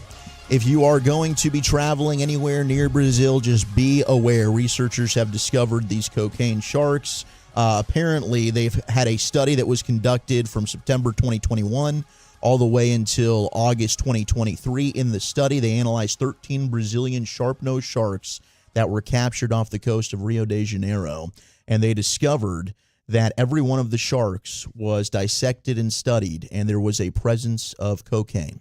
I guess this is the dumping of cocaine into the ocean, and these sharks have found a way to just get a little sniffy sniff. Can you imagine, dude? And then those sharks begin chasing that feeling for the rest of time in open waters. I mean, we have had what seems like gosh, more what was shark that? attacks than ever that I can remember this summer. Then they in Florida too. Become a little bit ornery after that, I imagine. And next thing you know, we got the cocaine shark movie. It's a perfect animal for cocaine, though, because sharks can't stop moving. You know what I mean? They always got to swim. They're always like, yeah. And what is it? The best way to fight a shark is it like you hit them in the nose, You hold their nose. That's right, and it like ruins their sensories. I mean, hitting their nose would be pretty good, but just putting your hand out there, if you can get it on their nose, you got them. You know, their eyes are going to roll back of their head. They're done ski. It's a public service. Punch their nostrils. Like, do you want to clog them? Yeah. By the way, this story's personal to me, Chuck. I haven't told you guys about this yet. You've been transporting cocaine? Yeah. My brother-in-law. You're Brazilian. My brother-in-law was just in vacation in Florida, right? Okay. All these little tiny fish were schooling around him and his daughter. They're playing like in knee-high water or whatever. He says all of a sudden he feels like somebody just hit his right foot with bump you. A sledgehammer. Yeah. Oh, Okay. wow. Sledgehammer. Oh, no. The water very quickly gets super, super bloody. He's like, holy crap. He loses function of his right leg. So he kind of picks up his 4 or 5 year old daughter, and they make it back to shore. They get medical personnel over. Long story short, something bit him. He thinks it had to have been a shark. Yeah. Severed the ligament connecting his heel to his big toe. Now he's got to go in for like foot reconstruction surgery. Oh my goodness, that is a terrible. Came over hobbling in a boot last night. Told me the whole story. I was like, holy crap, dude. No idea. Gosh. Man. So it went for his foot. That's interesting. Just like Usually they'll bump into you first before Just to they kind of tell what. This is probably a little this? one, that thought it was just biting at all the little random bait fish that were And he's schooling around him. freaking out due to the cocaine. This is unbelievable. Now they're getting angry. Yeah, it was probably all jacked up on cocaine. Poor baby shark. Gosh, dang it. All the sharks I know do cocaine, by the way. A lot of them do. All the sharks I know do cocaine. Let's go to Michael Irvin, who is on the Jim Rome show. Jim Rome's been trying to get all the Cowboy content he can. What do you say? He's like, you know what? Let's get Michael Irvin on. But what are they talking about? Not the Cowboys. They're talking about the Kansas City Chiefs and Travis Kelce. Well, Kelce was in town for the Dallas Mavericks run in the NBA Finals with his buddy Pat Mahomes. I guess he caught up with Michael Irvin, asked him for some advice. Travis Kelce. I spent some time with him, and he said to me, he grabbed me, he hugged me real tight, and he said, Michael, tell me about that three-peat chase. Because, we went through that. We tried that. We went for the three-peat. And of course, we lost our coach. We changed coaches in the midst of going for that three-peat. And I told him, I'm going to tell you what I told him. I said, every day, man, every day when I put head to pillow at night and when I wake up and put toothbrush to tooth in the morning, I think about that one that got away. I think about that 94 championship game. I think about that pass interference that didn't get called on Dion. I think about, man, I should have jumped up for that ball. I shouldn't have waited on that ball because I wanted to wait and score that touchdown. But if I could have jumped up and caught it, I could have clearly declared. They would have clearly declared the pass interference, or I would have caught the ball and would have had another down on the. You see, I said to him, whatever you do all you can do to make that happen. Don't leave nothing on the table, because I'm telling you, if you leave anything on the table and you don't get it, you will think about it for the rest of your life, like I do. He hugged me and said, man, that's what I needed to hear, man. So I'm telling you, you do everything. And I think just him thinking about that, we're in an NBA game, and that's all he wanted to talk about. I give them a great chance at three-peating because it was on his mind that quick after winning a championship. That's what it takes. It's the job that you never leave. Kansas City, most of the league is looking to get famous, while Kansas City is looking for championships. That's why they're dominating this league like they're dominating this league. It's true. And I don't know, maybe the Cowboys, Michael Irvin, Emmitt Smith, they were very frustrated with the Cowboys this offseason. Are they now just looking at, hey, the Chiefs get it. These guys are hungry. Mahomes, Kelce, they got that eye of the tiger like we used to have there in the 90s. Our Cowboys aren't doing it. People are alleging that you intentionally went from cocaine sharks to the playmaker Michael Irvin, Wolchuk, and I think that's one hell of an allegation. It's a hell of an allegation. I think that's great advice, though. I don't know that anybody is as competitive as Michael Irvin, though. Like I believe him when he says he wakes up every morning and thinks about that. Yeah. And Travis Kelce's like, yeah, honestly, I probably won't. If we don't get it this year, it'll just kind of be a little bit of a bummer, but I won't be thinking about it for the rest of time as I brush my teeth in the morning. You don't think he's like that ultra warrior spirit competitor like Brady? I don't think it's to the playmaker. Not levels, quite. I don't.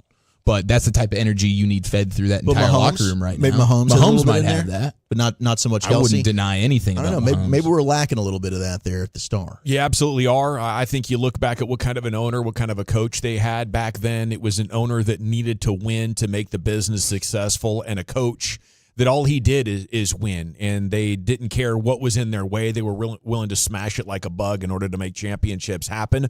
And now you got an entire organization that's less focused, and I'm looking at Jerry Jones to reestablish championship culture, because without the main guy doing it, got to do it at the top. You're not going to get there. It's time now for the G-Bag of the day. Into the Pimp Cup. Here's Lucius. Yeah, shark like a Wall Street shark, you know what I mean? Yeah. Hey. That Wolf of Wall Street, very telling. Hey, you know what I mean? All right, see, it's day number 2 right here for my man Ross. He was filling in the Pimp Cup on Friday while I was out there at Globe Life Field with the boys, and the Gators got a hold of him. Sure did. One time for Ross. Oh, great man. All right, yeah, one time for Ross right there. Gators got a hold of him. He was drowning. Eric tried to talk him through it. Hopefully there's still a pulse on Ross if he gets the opportunity to throw it to break here. Yeah, he's having everything's spinning. I would imagine. That's why we love. That's why we love live radio. You know what I'm saying? Sometimes you just gotta power through, and we will get back to the G-Bag of the day potentially, maybe, no guarantees, allegedly, on a Mail It In Friday.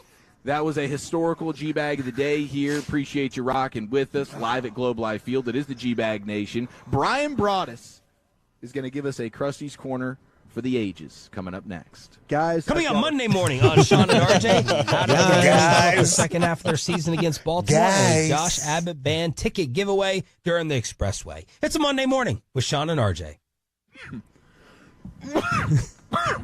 Yes. Somebody got to read? What? We good, Ross? I'm sorry. It's camp time. We good, Ross? I'm sorry.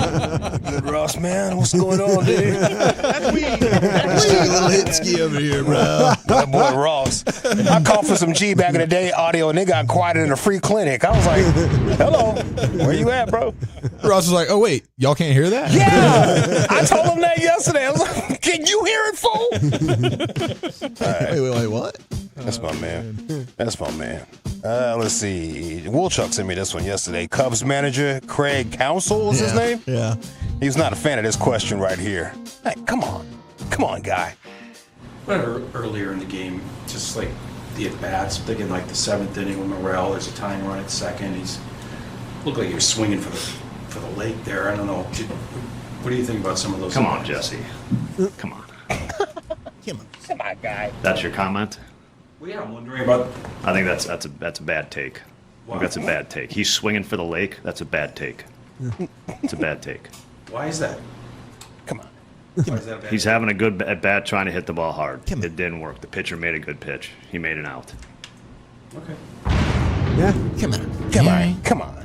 And you say no. Come on, guy. Swing for the lake. Come on. I take your word for it. Come on. Come on. Looked like he was swinging for the lake there. I don't know. What do you think about some of those? Come on, Jesse. Come on. Come on. Come on, Jesse. We're always swinging for the lake. Come on, Jesse. Hey. This is not one. It's not. But apparently Blake called Alec Medford a redhead baddie. Oh. A redhead baddie. It's your boy Freddie D alongside the one, the only Blake Elliott. We got Dave Mustaine, a.k.a. Jesus, a.k.a. Alec Medford. What are we doing in here? the house doing the damn thing. What kind of shampoo do you use? Redhead baddie. What kind? Do not call me a baddie ever again. Chris, I need that sent off to Lucius, please. That is a great drop, though. Redhead baddie. Redhead baddie. I love those. Andy Dalton like, damn, I just retired. That's me, bro. That's me, cuz. All right, let's see what else I got for you, boy. Hey. Frank Caliendo was in the studio on, what was that, Thursday, Friday? Thursday. Yeah, Wolchuk was out. Man, I was so bummed. But it was a good segment. He was hilarious. You guys did great. Yeah, he did some presidents right here since we're all presidential right now. You know, W is just about 5 miles down the road over here. Well, that's a pretty good place to be, man. I just am trying to find my way, here, I guess. I'm trying to figure it out, just to get from place to place, a placification, right? Placification. When you have a president that laughs like a Muppet, there's nothing better, right? You do a potato. You do Trump or Biden? Very, very good. A lot of people are saying tremendous people. Some of the best people are great people, and then Biden, I've got him with the he's got the whisper follow up. So it's a this or that premise. He'll be like talking about something like the vaccines or something like it's not politics, it's science. It's science. It's science. It's not the heat, it's the humidity. It's humidity. It's not delivery, it's DiGiorno. The genius, dude. Really was awesome. He was so good. You missed out on Frank, dude. I know. Not only is he great on the air, but he's really cool off the air. Gosh. Sweetheart. Class act. What a badass. Yeah, pool sharks. Pool sharks definitely do cocaine. Yeah. Got a little heroin cocktail, too, when they win. A little heroin on the rocks, please. Let's see what else. One more right here. Tony Romo, if you are listening, I do not agree with this whatsoever. I'm just feeding the streets with content. Shane Gillis. Take it up with Shane Gillis. He's talking about you, bro. Tony Romo's nice. Anytime I listen to him, dude, I'm when like, he's just like the 3rd and best. 5, they're going to hit a quick out. Guy bottom of the screen. He goes, now what? Right He away. goes, keep your eyes on the linebacker right here. Watch what he's going to do. Yeah. And he It's awesome. literally does It's awesome. exact. Oh, it's Yeah, brilliant. that's cool. I think Tony is so keen that it's almost scary. Where it's savant. Where you're like, is he a genius? Yeah, it just shows you how untalented he was. He just knew everything that He was knew all of about it. to happen. Yeah. And still kind of stood sucked. He was ground level. It was like, I know you're going there. I'm going to try to throw the ball. Oh, you got it. You picked it off. Damn it. Damn it. That's good. I hadn't heard that take on Tony. It's pretty good. Damn it. Shane Gillis on Tony Romo. What do you say, Lucius? Have a vote? Or cocaine sharks to run. Okay. I'm not going to read. That's the way baseball go, boy. Hey, that's the way 8 balls go. I need to chill. You're on fire. Yeah, I'd say you're just heating That's up. the way 8 balls go. That's good. Just good brand right there. You can brand that one. That is good. Is it the G-Bag of the day with Ross? Is it the bad baseball I'm pretty take? sure you get a cease and desist from Ron pretty quick. You know. Is it Blake calling Alec Medford a redheaded baddie? Is it Thursday with Frank Caliendo or Shane Gillis on Tony Romo? I'll go with our guest, Frank, Chief. How about you? Yeah, as much as I love Frank and redheaded baddies, I think I'm going to go with Ross. We're tied at 1, Lucius. Cubs manager. We're still tied at 1, Wolchuk. I know, this is a fantastic selection here. I'm going to go with Frank because I'm just so sad that I missed seeing him. Brian? I'm going to let the listeners decide. I'm going to go with Ross. All right. Yeah, vote off. We're tied at 2. Jump onto @GBagNation. That's our Twitter account. You can follow us all when you get there. Our handles are in the bio @GBagNation. We're going to create an Insta poll, let you decide who the champion is, and we're back with Krusty's Corner. Where are you taking us, man? Well, I've got some questions before camp. We'll get to those next. Let's talk some prize picks, though, before we get to that Krusty's Corner. Oh, my gosh, I just saw Prize Picks is doing a special right now, Taco 30.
Uber Eats has Lola V products? I gotta remember that. Well, you know, they say in order to remember something, you have to forget something else.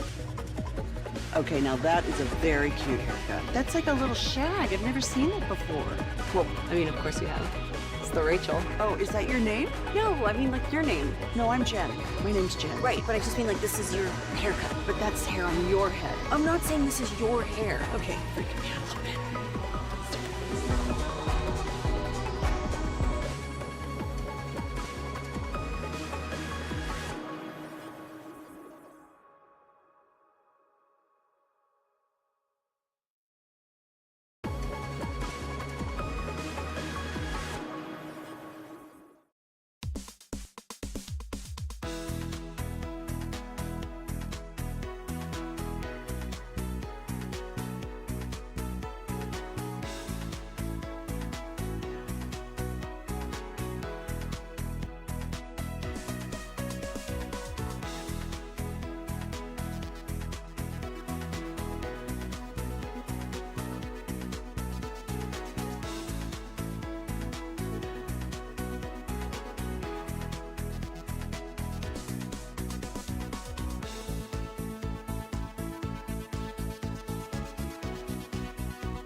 Preseason game. Cam coverage is brought to you by Sagamore Spirit Rye Whiskey, Best Buy Windows and Siding, and Guardian Caps. Solos know nobody has you covered in Oxnard beginning this week. Like 105.3 The Fan.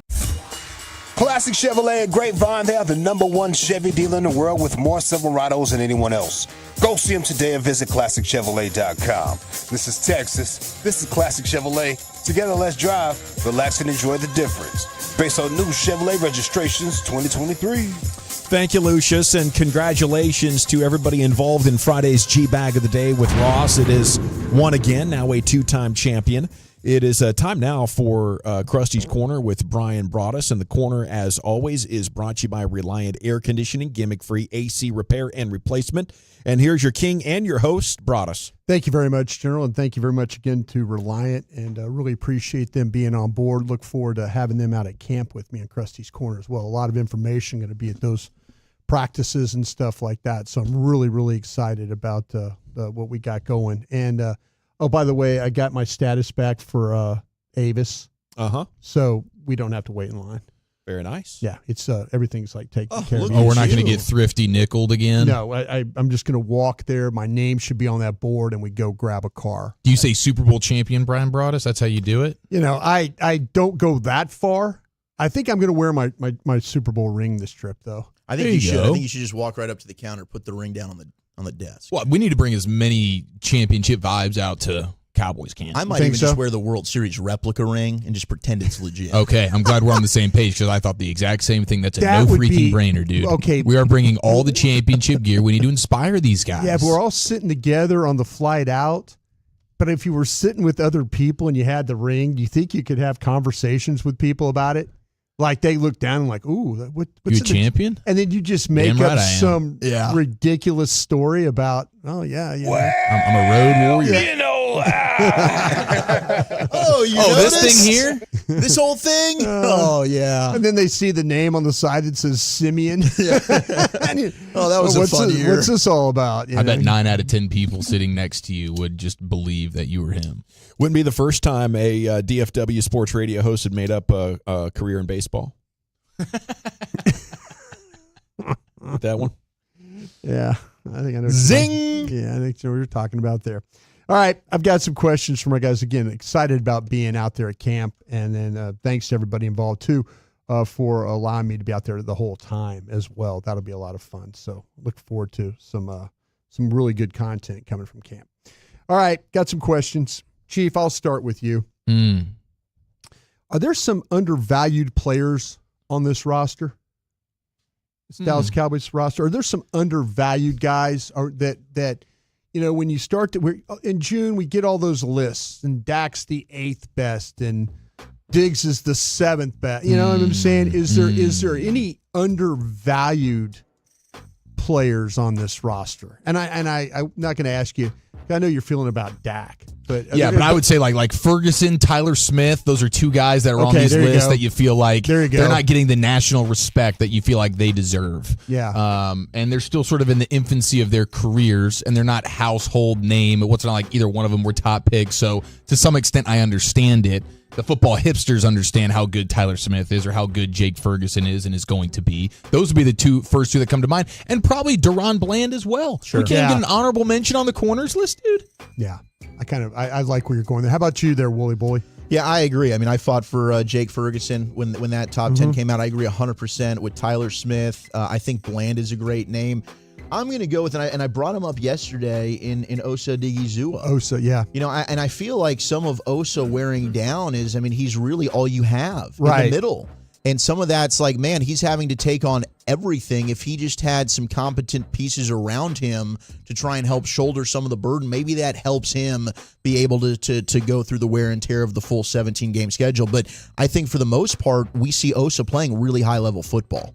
He's pretty good. You know, I liked the idea of Jake Ferguson. I think Brandon Cooks is underrated, though. I just don't think he's getting the respect that he could as a number 2. I like that. Slow start last year, I think, hurt his overall numbers, and people think he's gotten old. But, I mean, the guy takes such great care of himself. He's going to be in amazing shape. So I'd go with him. And I think Mozzie as well. You know, I'm going to start calling him Smitty because I've never known a Smitty that was bad at his job. Okay, so this. But I think they did him a massive disservice playing him in the wrong role last year. It messed with his head. I think the mentals are right coming into camp, and his role is right. I like it. And he will at least be a serviceable big. Yeah, the thing with Cooks, if I could circle back on that, he had to start playing the role of Gallup because Gallup just wasn't good enough at it. So all of a sudden you're seeing him run routes inside and stuff, that the crossing routes and things like that, but him running slants and things, that's just he had to try. They had to have somebody that had to try those routes, and he's the type of guy that will go and do it with a smile on his face. So anyway, all right, Chief. Wooly. I'm sorry, I went to you last time. Wooly, I'll go with you on this one. Is it wrong to forget about Damone Clark here? I don't.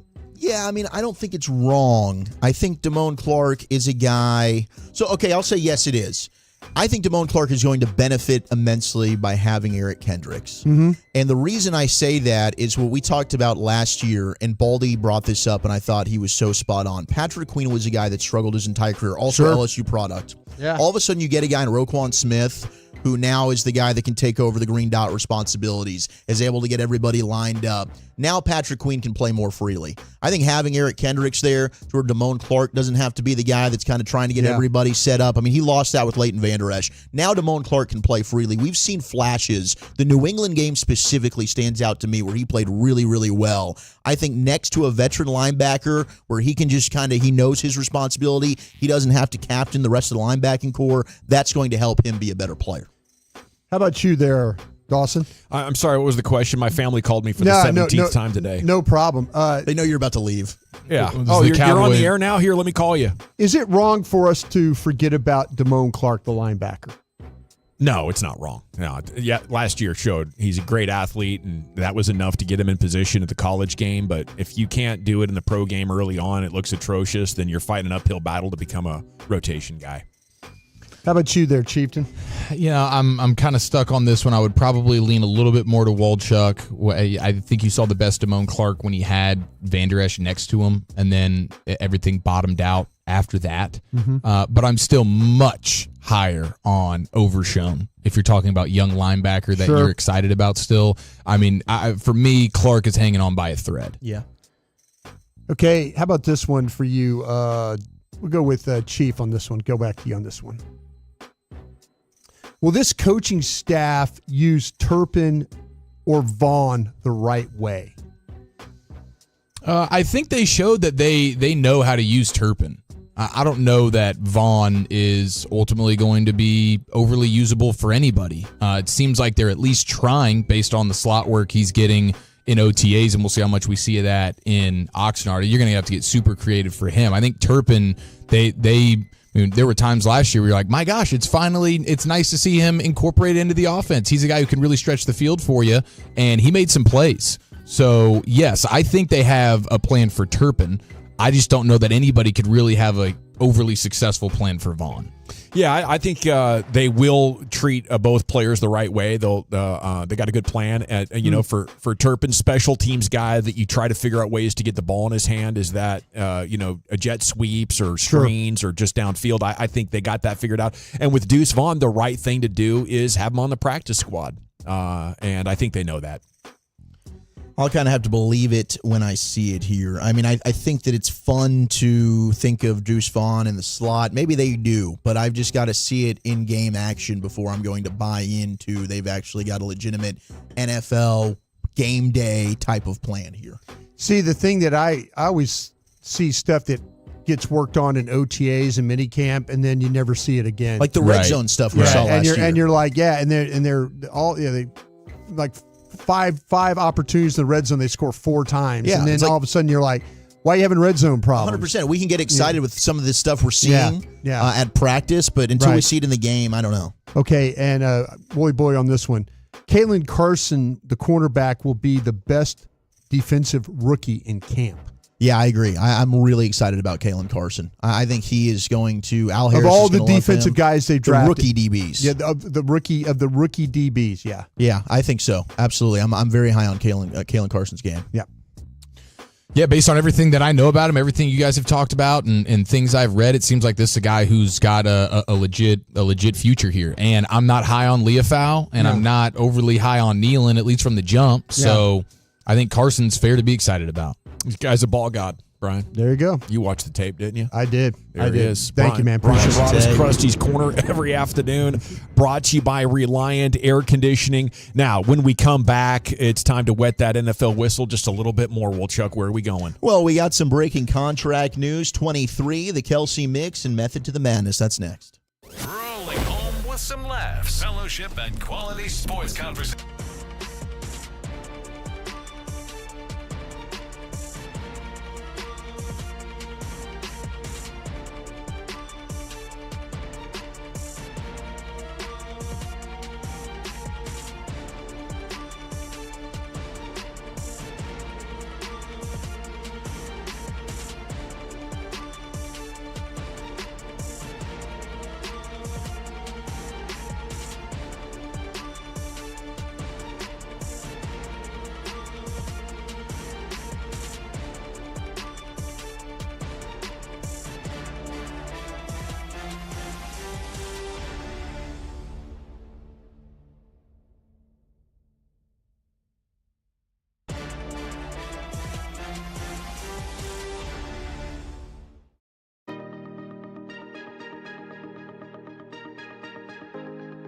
Do you think it's true that you've got to forget something else to remember that Uber Eats has groceries? No, that's absurd.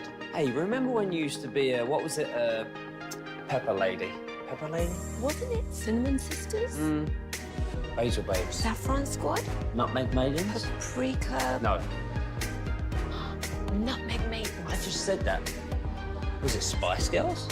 Doesn't sound right. Was it Saffron Squad?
who has been dealing. That's the Ranger Player Show coming up at 3:20. Here's Zach Wolchuk with your NFL news of the day. Yeah, Brian looked on up as NFL Live is on the TV screen and was like, damn, look at all those teams at camp. Yeah, 23 teams have reported to training camp today, and the Dallas Cowboys are on their way to Oxnard right now as they will report tomorrow. We will be flying out there as well with the rest of the station. We've already got some boots on the ground out there. I think our office ace, Tim Collins, is out there along with Carter Freeman. Talk to DJ. He's there. DJ. Our engineers are getting all set up. So we're ready for training camp coverage 2024. A couple of contract news to tell you about. We got Amari Cooper. He is getting a $5 million raise, while the team is also guaranteeing him the $20 million currently left on his contract. Cooper still is entering the final year of his deal, according to Adam Schefter. It also means $80 million of the $100 million will now have been guaranteed on the contract that he signed with the Cleveland Browns. So good for Amari. I mean, that's more receiver news right there. Yeah, more money. More leaves. More leaves starting to trickle down. Well, speaking of more leaves, Matthew Stafford was due $31 million this season on a 4-year, $160 million deal he signed after the Rams Super Bowl win. Stafford has 3 years remaining on the $40 million per year contract extension. He had only $15 million guaranteed after this season, but he is reported to camp. Team is now adjusting his contract as he is seeking more security, according to Schefter. We will get those numbers to follow soon, but they will end up probably also doing similar to what's happened with Amari Cooper, I would assume. So they saw that our Georgia quarterback that's like 35 years old. Stetson Bennett might not show up. So well, Bennett, I mean, he did. He had to take a leave of absence. He's from the back game last year. He's That's back. what I'm saying. He's back. So maybe he's they're he's not peeing on random doorsteps of apartments here locally in Dallas. Like the ring cams aren't picking him up right now. In a drunken stupor. According to Over the Cap, Matthew Stafford, this is from May, so this doesn't include the money that he's, I guess, about to be getting, but Matthew Stafford ranks second all-time in career earnings, $328 million. Because remember, he was behind the number Aaron one overall Rodgers pick. Yeah, he was making that big time money before they put in the slotted pick money. Exactly. Yes, before the rookie wage Sam scale. Bradford was the last one. I think you're right. Bradford was the last one. He was the last one, yeah. Yeah, Jamarcus Russell got the fatty boom. But a lot of these guys did. Kudos to him. But yes, you called it. Nice work there, Broadus. Aaron Rodgers is number one. Yeah. 300 and almost 45 million. Amazing. And then it's Brady who ranks third all time. So how about that? Now that's a bit of a compiler situation for Brady because he never always he didn't always make as much as he could. He was always like the number one in June. He's also he's still suing Denver, I believe, and the NFL for time missed. I haven't talked to Randy in a while, but I just hope everything's okay there. Yeah. They always say circle back with people. You never know. Wish him the thing. best. Yeah. Yeah.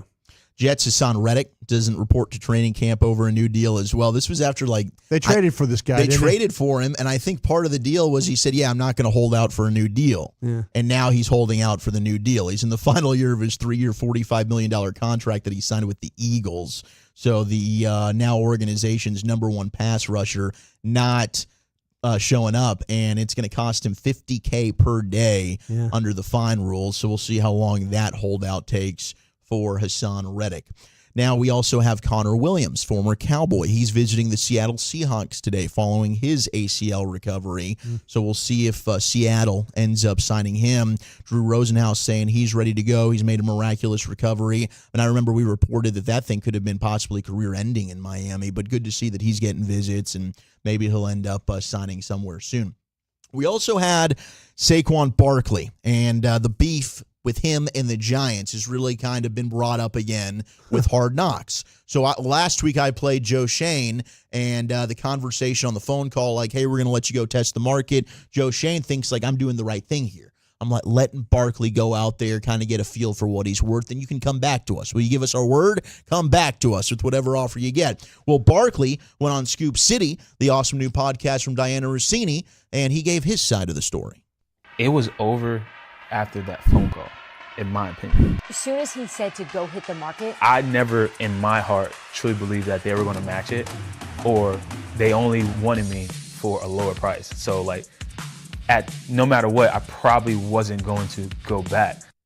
said it was a slap in the face from the Giants, did Saquon Barkley. And this is stuff you got to think about. I mean, the Cowboys are right now, just from a Cowboys lens, I think we're always doing that. Yeah. And they're in negotiations right now with CD, with Dak. Like, you let Dak get to free agency, maybe Dak feels the same way. He's like, you know what? You don't want me? You want me to go test the market? Then fine, I'll do that. But I think this is over now. Marriage is done. Moving on. Yeah, I mean, that's the risk that you take when you negotiate contracts like that. I just think it's so tough because, the Giants are in a situation where they don't want to appear like they closed the door on a fan favorite.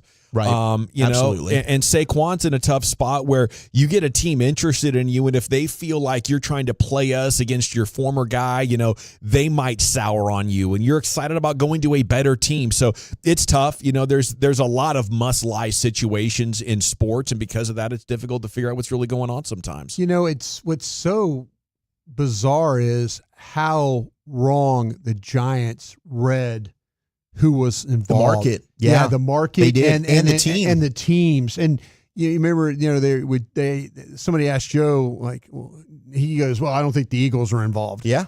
Yeah, and that's just bad intel right there. If you're a general manager, I mean, you're basing decisions off, who you think might be and who, and then here's the owner, Mr. Mara walking in there and going, I won't sleep at night if he ends up at Philadelphia. And his general manager's not even sure that Philadelphia is even in the mix. Yeah. And all of a sudden he ends up in Philadelphia.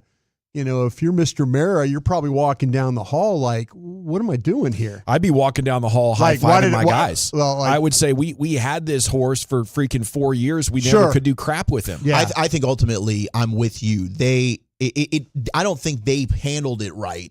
But big picture, I think they did kind of what we would have wanted the Cowboys to do if they were in the situation. Right. Barkley, very, very good running back, but often injured. The availability is a concern there. He certainly got more money than I think the Giants clearly were willing to pay and what we probably wanted to pay. And they got a guy in Devin Singletary who's coming off a very good year, and they got him for a fraction of the price. Mm-hmm. So how much is that production going to drop off? And honestly, Barkley, probably going to work out better for him, too. He's in a better situation now in Philadelphia behind a really good offensive line. Yeah, it's funny. They're talking about the Barkley stuff so much, and I get it because it's what have you done for me lately? That's the most recent thing. But what they need to be held to the grill for is the Daniel Jones mistake. Because that's the thing that's going to get them to all lose their jobs. Especially them now. There was new video that came out. They're calling Elliott Wolf on draft day like, hey, can we move up to 3? Every clip I see from Hard Knocks is them trying to trade up to replace Daniel Jones. A year after they gave him $40 million a year.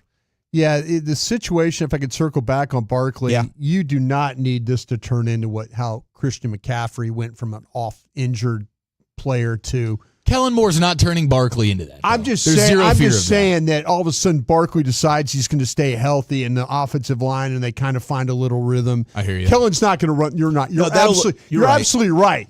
If you're a Cowboy fan, you do not need him to turn into Christian McCaffrey and play all 16 games. Yeah, and he's a huge difference maker for the Eagles offense. Yeah. I hear How much respect do you have for that Jeff Stoutland guy? Oh, he's a damn good offensive line. Because he is their run game coordinator. So maybe they're taking the run game stuff out of Kellen's hands, and that would be smart because I don't think Kellen's got time for it. I think he's got 3 running players. They drafted a kid that you need to keep an eye on. I think is Will Shipley, the kid from Clemson. Yeah, Shipley's a good runner. I mean, he is a good runner and he's a good receiver. And very good. That's where I would kind of, super shifty player. Didn't he have a bunch of NIL deals in college with the Shipley's Donuts? Did he? Yeah, it was like my favorite NIL that would deal make possible. Perfect sense there. He was. It felt like he was there 100 years ago. It's a great commercial where they're like handing him a box of donuts through the hole, and then he scores a touchdown while he's just shoveling them into his face. Man, Jags have signed their corner Tyson Campbell to a 4-year, $76.5 million extension. It's a lot of money for a non-Pro Bowl corner, man. Oh my gosh, he's now one of the highest paid corners in the league. $53.4 million of it is guaranteed. I mean, he's right there in the same ballpark with Denzel Ward, Jalen Ramsey, Marlon Humphrey, Marshawn Lattimore, Diggs. Pretty impressive for Tyson Campbell. Maybe he's one of the better corners that nobody knows of right now. But we'll see how he ends up doing. And the Dolphins, they did bring in Yannick Ngakoue. I talked about that yesterday. But they signed back Emmanuel Ogbah to a 1-year deal, whom they had previously. It's a $5 million contract. That comes after, of course, Shaq Barrett surprisingly retired last week. How are we feeling in South Beach about Ogba coming back? Oh, my gosh. Yeah, that was a dude. His time has passed him as being a super stud. Former Oklahoma State That's Cowboy. for sure. But that's always the nightmare when one of your free agent acquisitions that you intend on being, I guess, a starter for you at the edge position just hangs him up hours before camp starts. Man, I know. It's just like, dude, you couldn't have told us this months ago. Why'd you even sign? I think that's what Ricky Williams did in 2004. It was like right before training camp. He's like, oh, yeah, hey, Dave wants that. I know I'm the entire offense, but I'm going to go do my thing in India for a while. Bye, man. Just going to go ahead and smoke the herb and live my life and enjoy it. Now, he's ahead of his time. He was. The Kelceys are taking a page out of my heart. They're going with a new General Mills pairing, and they're calling it the Kelce Mix. They are putting out a cereal that is a mixture of Cinnamon Toast Crunch, Lucky Charms, and Reese's Puffs. Reese's what? Reese's Puffs. Reese's Puffs. So now you can get the Kelce Mix. They believe it's the best of all three of these cereal worlds, and this is something that I've long did. I mean, we talked about this on Nosebleed Seats for years, Eric. I'm a fan of a good mixed bowl. Yeah. Certain cereals blend better together than others. And what's the best foundation? Is it always Cinnamon Toast Crunch? That's the Cinnamon best? Toast Crunch and Frosted Flakes. Yeah, Frosted Flakes as well. Yeah, Frosted Flakes, I think, can pair pretty much with any cereal. Cinnamon Toast Crunch, being the OG of cereals, in my opinion, also quite complimentary. I think that's a natural fit, because you got sugar with sugar and cinnamon. Those complement each other well. When you're mixing in different fruits and different colors with chocolate, that's where I can get nervous for Jason. Yeah. I think he might have done a little too much here. Mix here. The Reese's Puffs might end up throwing this off, you think? It could. Well, that peanut butter flavor is going to overtake just about every other flavor.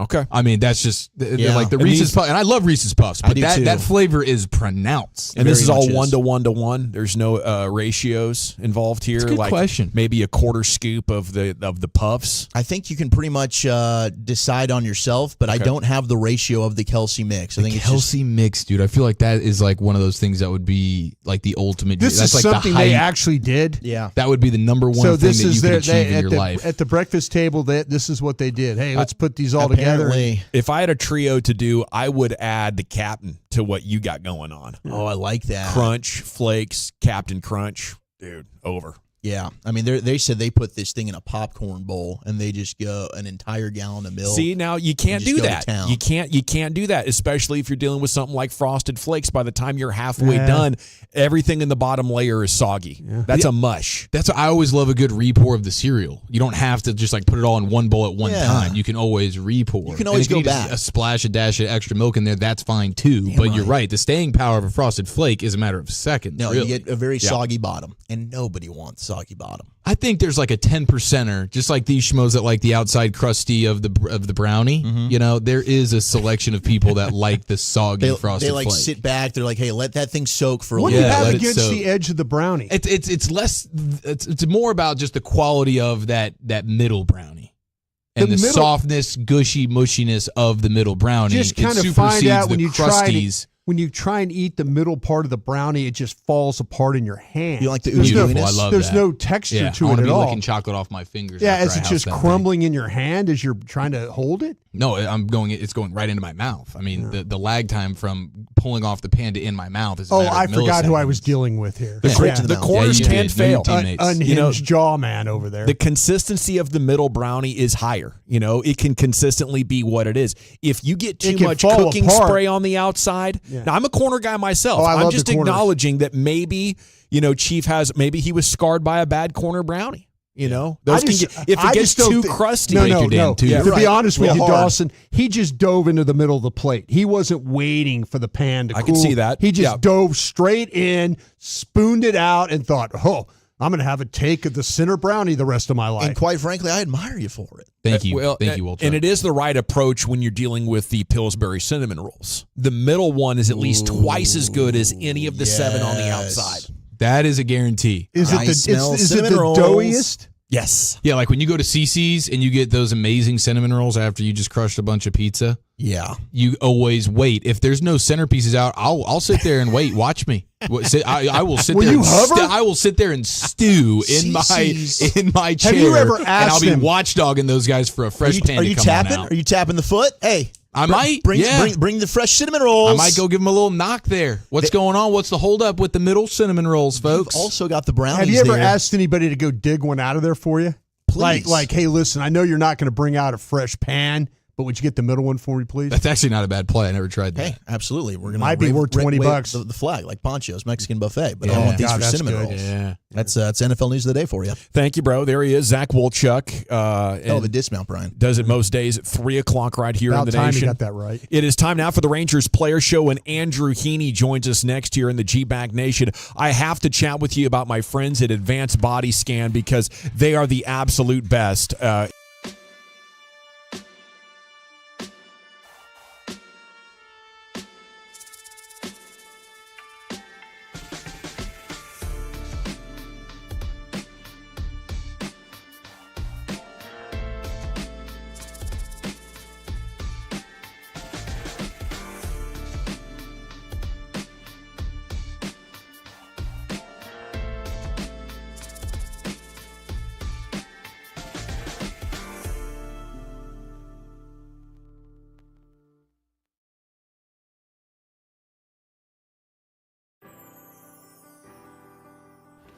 Uber Eats has Lola V products? I gotta remember that. Well, you know, they say in order to remember something, you have to forget something else.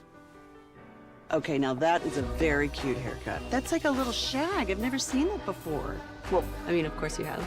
It's the Rachel. Oh, is that your name? No, I mean, like, your name. No, I'm Jen. My name's Jen. Right, but I just mean, like, this is your haircut. But that's hair on your head. I'm not saying this is your hair. Okay, freaking me out a little bit.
Do you think it's true that you've got to forget something else to remember that Uber Eats has groceries? No, that's absurd. Hey, remember when you used to be a, what was it, Pepper Lady? Pepper Lady? Wasn't it Cinnamon Sisters? Basil Babes. Saffron Squad? Nutmeg Maidens? Paprika? No, Nutmeg Maidens. I just said that. Was it Spice Girls? Doesn't sound right. Was it Saffron Squad? $100 on a new American Tank water heater. Call us at 877-BERKEYS or visit us at berkeys.com.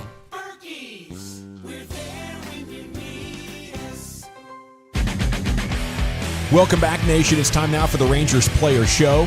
It's brought to you by Cars for Kids. Donate today, carsforkids.org. Brought to you by the Frankels. Life's unpredictable. Accidents happen. If you're hurt in an accident, it's not your fault. Call the Frankels for a free consultation, 214 or 817-333-3333. Go to frankelfirm.com. And the Rangers Player Show brought to you by Golden Chick and Globe Life. Everyone has beneficiaries. Not everyone has life insurance. Globe Life, who's your beneficiary? Yeah, Rangers pitcher having a pretty dang good year. Don't let the win-loss record fool you. Been lights out. A 1-1-7 in 3 starts in July, 3-6 on the season, 5 scoreless in Sunday's win. Andrew Heaney joining us now here on your Home of the Champs. And a good afternoon to you, sir. How are you? Big Dog, we got you? Andrew Heaney, Rangers pitcher, joining us here in the G-Bag Nation on 105 through the Fan. Yeah, he was good on Sunday when you needed him the most. Sure was. And it's so weird how we still do the win-loss record for pitchers. Because as we know now, everything goes into it, and pitchers go a shorter distance than ever, so it's odd, but it's tradition, Brian. It's so important in this game. But you're absolutely right, though. The way they've needed him to be big in some of these games, and he has absolutely done that. I think there was some starts that he made earlier in the year where he didn't get the support that he needed, with the bats and stuff, but he was pitching quite well. So it's nice to see him continue on with some of that good that good pitching that we've been accustomed to see him do. And Andrew Heaney joins us now here on the Fan. How you doing, sir? I'm doing well. How are you guys? We're doing great. How are you feeling out there? You feel dialed in, or what's going on out there? Just a tremendous month of July here and having a really good year. How you feeling? Feeling good. Got off to kind of a slow start, kind of a not great start to the season, which is kind of normal for me, unfortunately. But in a good groove now and feeling good. Just feel good mechanically. Kind of have a good feel for all 3 of my pitches, and just excited to kind of go out there and try and give us a chance to win. Andrew, we hear a lot that you're one of the guys in the clubhouse that people can go to as like a veteran leadership, veteran voice. What's kind of the pulse of the squad right now? Is a win like last night in walk-off fashion one that you think can really send you on a nice positive run here? Well, yeah. Yeah, definitely. It has felt like there's been a lot more times than not where it's kind of been even the games we win kind of feel like a grind, feel like a slog. You almost come away from it feeling like a little – a little exhausted from that, But I think a win like yesterday, I think hopefully we'll kind of, maybe ease a little tension, maybe just kind of get guys feeling good about, just kind of a light, exciting game. I know it was close and it was tense late. Jonah gets a big hit. Obviously Wyatt had the 2 biggest, they're late. So, I think so. I can't predict the future, but I know that I know guys are coming in every day and doing what it needs to be done, and so hopefully a win like that maybe it'll just give us a spark. Is the grind draining? Is there anything different with the energy compared to last year? Yeah, I definitely think you play an extra month of baseball where every single guy is playing every single pitch and every single game is important in the playoffs, and then all of a sudden the season's over, you look up from the parade and you're like, oh man, normally I would already be like starting my lift program and kind of my off season stuff, and you haven't even gotten to take a breath. And so it's like, it was kind of for me, and I can't speak for everybody, but for me it was like, it was December before I knew it, and I was just like, oh man, I'm kind of behind. So you're trying to balance how much rest versus your normal prep. And then you come into spring and, the season's not going to start any later for us just because we were the last ones playing. So I do think there is an element to that. And then, you know, I think we took maybe, I don't want to say took it for granted, but last year, you know, we got us such a good start. Yeah. You know, we're kind of playing with house money early, and it does feel a little bit easier to kind of, you know, weather the storm when it gets a little tough. Whereas this year, obviously, we didn't start off very hot, and you know, haven't played near as well as we would have liked to. So I do think there is an element of probably just fatigue and pressing and all that. But I mean, it's time to go now. I mean, that doesn't matter anymore. You know, everybody knows what happened last year, but nobody cares about it this year. So. Well, we're still having a great time watching you guys, and have all the faith. Just 4 games back, man. So yeah, it's clearly within reach. I mean, I don't think anybody here is feeling. I don't think anybody here is feeling defeated. You know what I mean? I definitely don't think that's the attitude here. I think it's just we understand where we're at. We're not where we want to be, but the only way, you know, to go is forward. So we're just going to keep going. Love to hear it, man. I know you got a busy day, but give them hell. We'll be pulling for you. I will. Thank you, guys. Go get him, Heen Dog. There he goes. Andrew Heaney, brought to you by Golden Chick and Globe Life. Everyone has beneficiaries. Not everyone has life insurance. Globe Life, who's your beneficiary? Yeah, and also Pluckers. They're going to give him a $100 gift certificate. Thank you so much, Andrew, for being with us. There's 8 of those in the DFW, so check them out, Pluckers. Thank you, guys. Yes, sir. It's time now for a proper round tripper. Here's Zach Wolchuk. It's brought to you by Uber Eats. Well, our old buddy Jordan Montgomery, he's been activated from the 15-day IL. He's going to start tonight against the Kansas City Royals for Arizona. He was on the IL with right knee inflammation. He skipped his rehab assignment, and he's going to get the go tonight. I mean, it's been a little bit of a struggle there for Jordan Montgomery in Arizona. I mean, I think both guys, Montgomery and Blake Snell, they were the top 2 headliners that seemed like they went so deep into spring training without getting signed, and it's been a rough go of it for both pitchers so far. We also got news on Dodgers starter, former Highland Park stud Clayton Kershaw. He's going to make his season debut as well. So the Dodgers are getting back Tyler Glass now. He's slated to come back from the IL. He's going to make a start tomorrow. Clayton Kershaw scheduled to make his debut on Thursday for the Dodgers. So 2 big arms coming back as they look to make a big push here in the second half in the National League for the Dodgers. And in other injury news, Mike Trout in the American League West. We need the Halos maybe to help out a little bit here, knock off the Astros in their series, beat the Mariners. That'd be nice. Well, he is set to begin a rehab assignment as well. So he is going to begin work this weekend facing live pitching at the Angels Spring Training Complex in Arizona. Then he'll go to a rehab assignment. So the Angels hoping to get Mike Trout back very, very soon. So unfortunate, man. It's like Ken Griffey Jr.'s career happening all over again. What'd you think about what Heen Dog there said about the World Series hangover?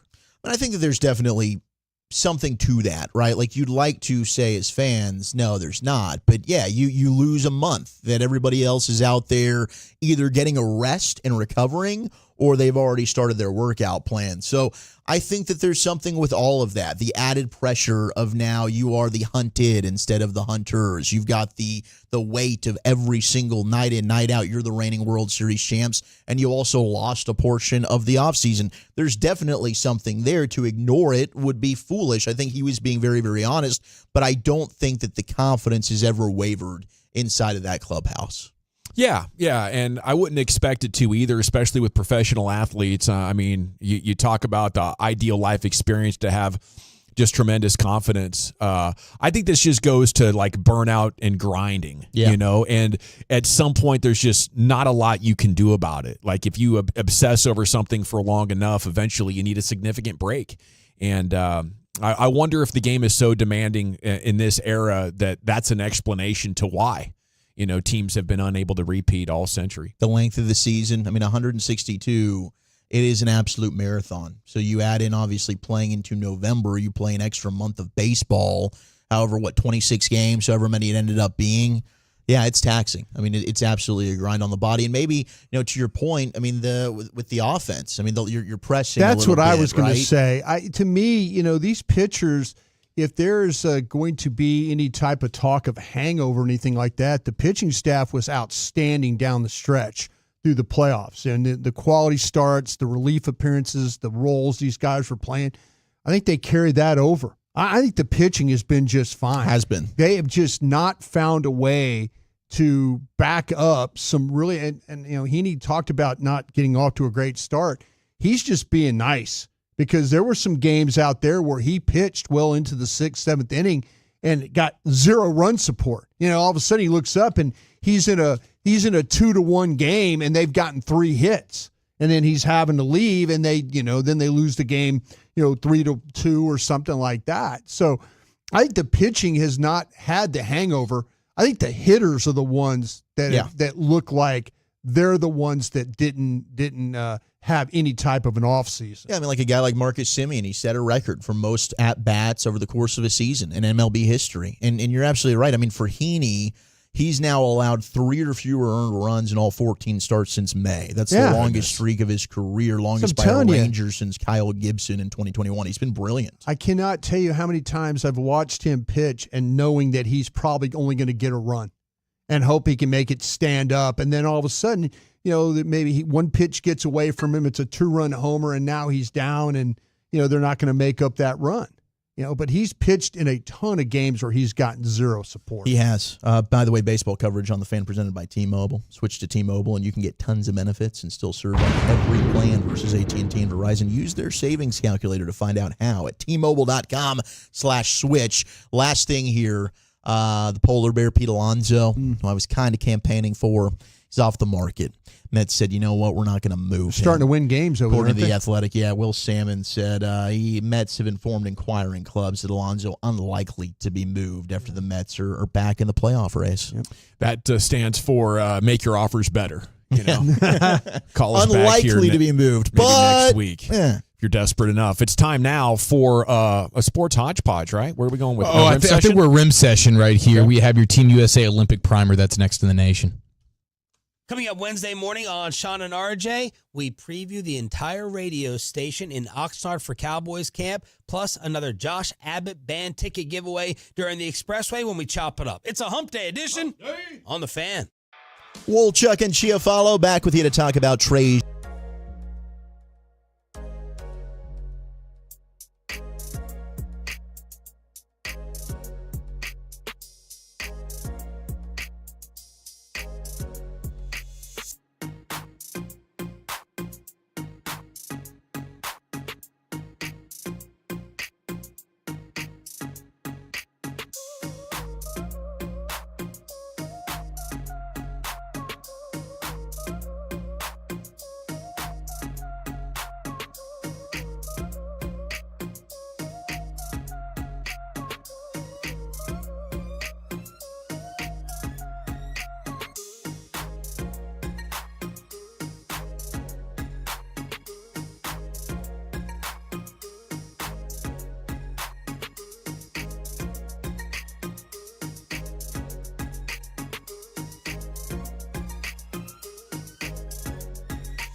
Uber Eats has Lola V products? I gotta remember that. Well, you know, they say in order to remember something, you have to forget something else.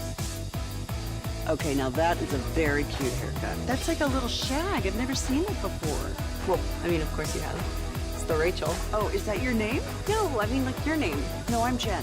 My name's Jen. Right, but I just mean like this is your haircut. But that's hair on your head. I'm not saying this is your hair. Okay, forgive me a little bit.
Live for Fan Bowl 2024, Saturday, August 10th at Hurtado Barbecue in Arlington. Slots will fill up quickly with $3,000 in prize money on the line thanks to TolbertGarageDoor.com. We'll have an air-conditioned tent, delicious Hurtado barbecue, and of course we'll party all night with you. It's Fan Bowl 2024, August 10th. Sign up now at 1053thefan.com. Classic Chevrolet in Grapevine. They are the #1 Chevy dealer in the world with more Silverados than anyone else. Go see them today or visit ClassicChevrolet.com. This is Texas. This is Classic Chevrolet. Together, let's drive, relax, and enjoy the difference. Based on new Chevrolet registrations 2023. Thank you, Lucius. Can't wait to get to training camp tomorrow. Brought to you by Sagamore Spirit Rye Whiskey and Best Buy Windows and Siding. It's time now for some hoops. Here's the Chief. Yes, sir. Let's go ahead and cut the lights out. We'll put the kids down for that afternoon snoozer. G-Bag Nation's going all 56 inches around that rim. Let it rain! Rain dance! Rain dance! I got a joint here, man. I've been saving for a special occasion. It's always a special occasion when we're just over 2 weeks away from Fan Bowl 2024. Oh, yes, we are. Saturday afternoon, August 10th, Hurtado Barbecue in Arlington. $3,000 in prize money is at stake as RJ Choppy looks to defend his title. This is going to be wonderful. I'm very much excited for this. And even if you're not going to be playing, you can obviously sign up at 1053thefan.com/events. Get in now before the spots fill up. But even if you're not playing, it's going to be a great just fan hang party opportunity with the best barbecue in the Metroplex. So looking forward to seeing everybody out there Saturday, Hurtado Barbecue, August 10th. And it's a fan bowl for the ages. Now, we have the Team USA basketball. How much have you guys watched some of these little tune-up game situations? We were following yesterday pretty closely against Germany. Nail biter, dude. Yeah. LeBron took over. Yeah. He did. Absolutely took over at the end of that game. Yeah, he put the country on his back. Sure did. And Team USA, I'm excited. I mean, this will be something, I don't know, with the time change and how things are going to get weird when we're in Oxnard, but this is obviously the thing I'm most looking forward to when it comes to the Olympic conversations. But LeBron he's rising to the occasion. Everybody's looking around like, who's the young dude that's going to be stepping up? And late in the game, it's LeBron doing his thing. And LeBron is actually going to be one of 3 basketball players that have been selected as the flag bearers for their country. Yeah. So you guys may have addressed that yesterday, but that's going to be pretty cool. Opening ceremonies Friday in Paris, so LeBron will be the flag bearer. That's pretty dang cool. And then Giannis for Greece and Dennis Schroeder for Germany. Hell yeah. So that's what it's going to look like. Big honor. Huge honor. And LeBron deserves it, man. You got to give it to your tall guy, too, so your flag can stand out there. Damn right. You can't give it to the, respectfully, you can't give it to the short guy. Well, they couldn't. They probably, if they were like, man, we'd love to give it to Embiid because he is the tallest, but he's also been struggling his balls off in these games. Yeah. The FIBA stuff is not for him. Might and foul sending out. shots at the guys, too. You didn't hear what he said? He was sending shots. Kind of a prankster. I didn't know he was. What? He's doing a little. Well, you know, LeBron's not the same LeBron that he used to be, type of thing. Like, He's you on this lashing squad, out. yeah. You got to relax, bro. Yeah. They made way for you to get on this squad. And here you go talking. Yeah, seriously. And he has just not been, this is not his game. And a lot of it has to do with the amount of flopping he does in the NBA that he gets away with. And in FIBA, they're not here for those games. I love the way these refs are like, no, we're not dealing with this. We're not going to just let you live at the line because you're going to fumble and flop around like a fish out here.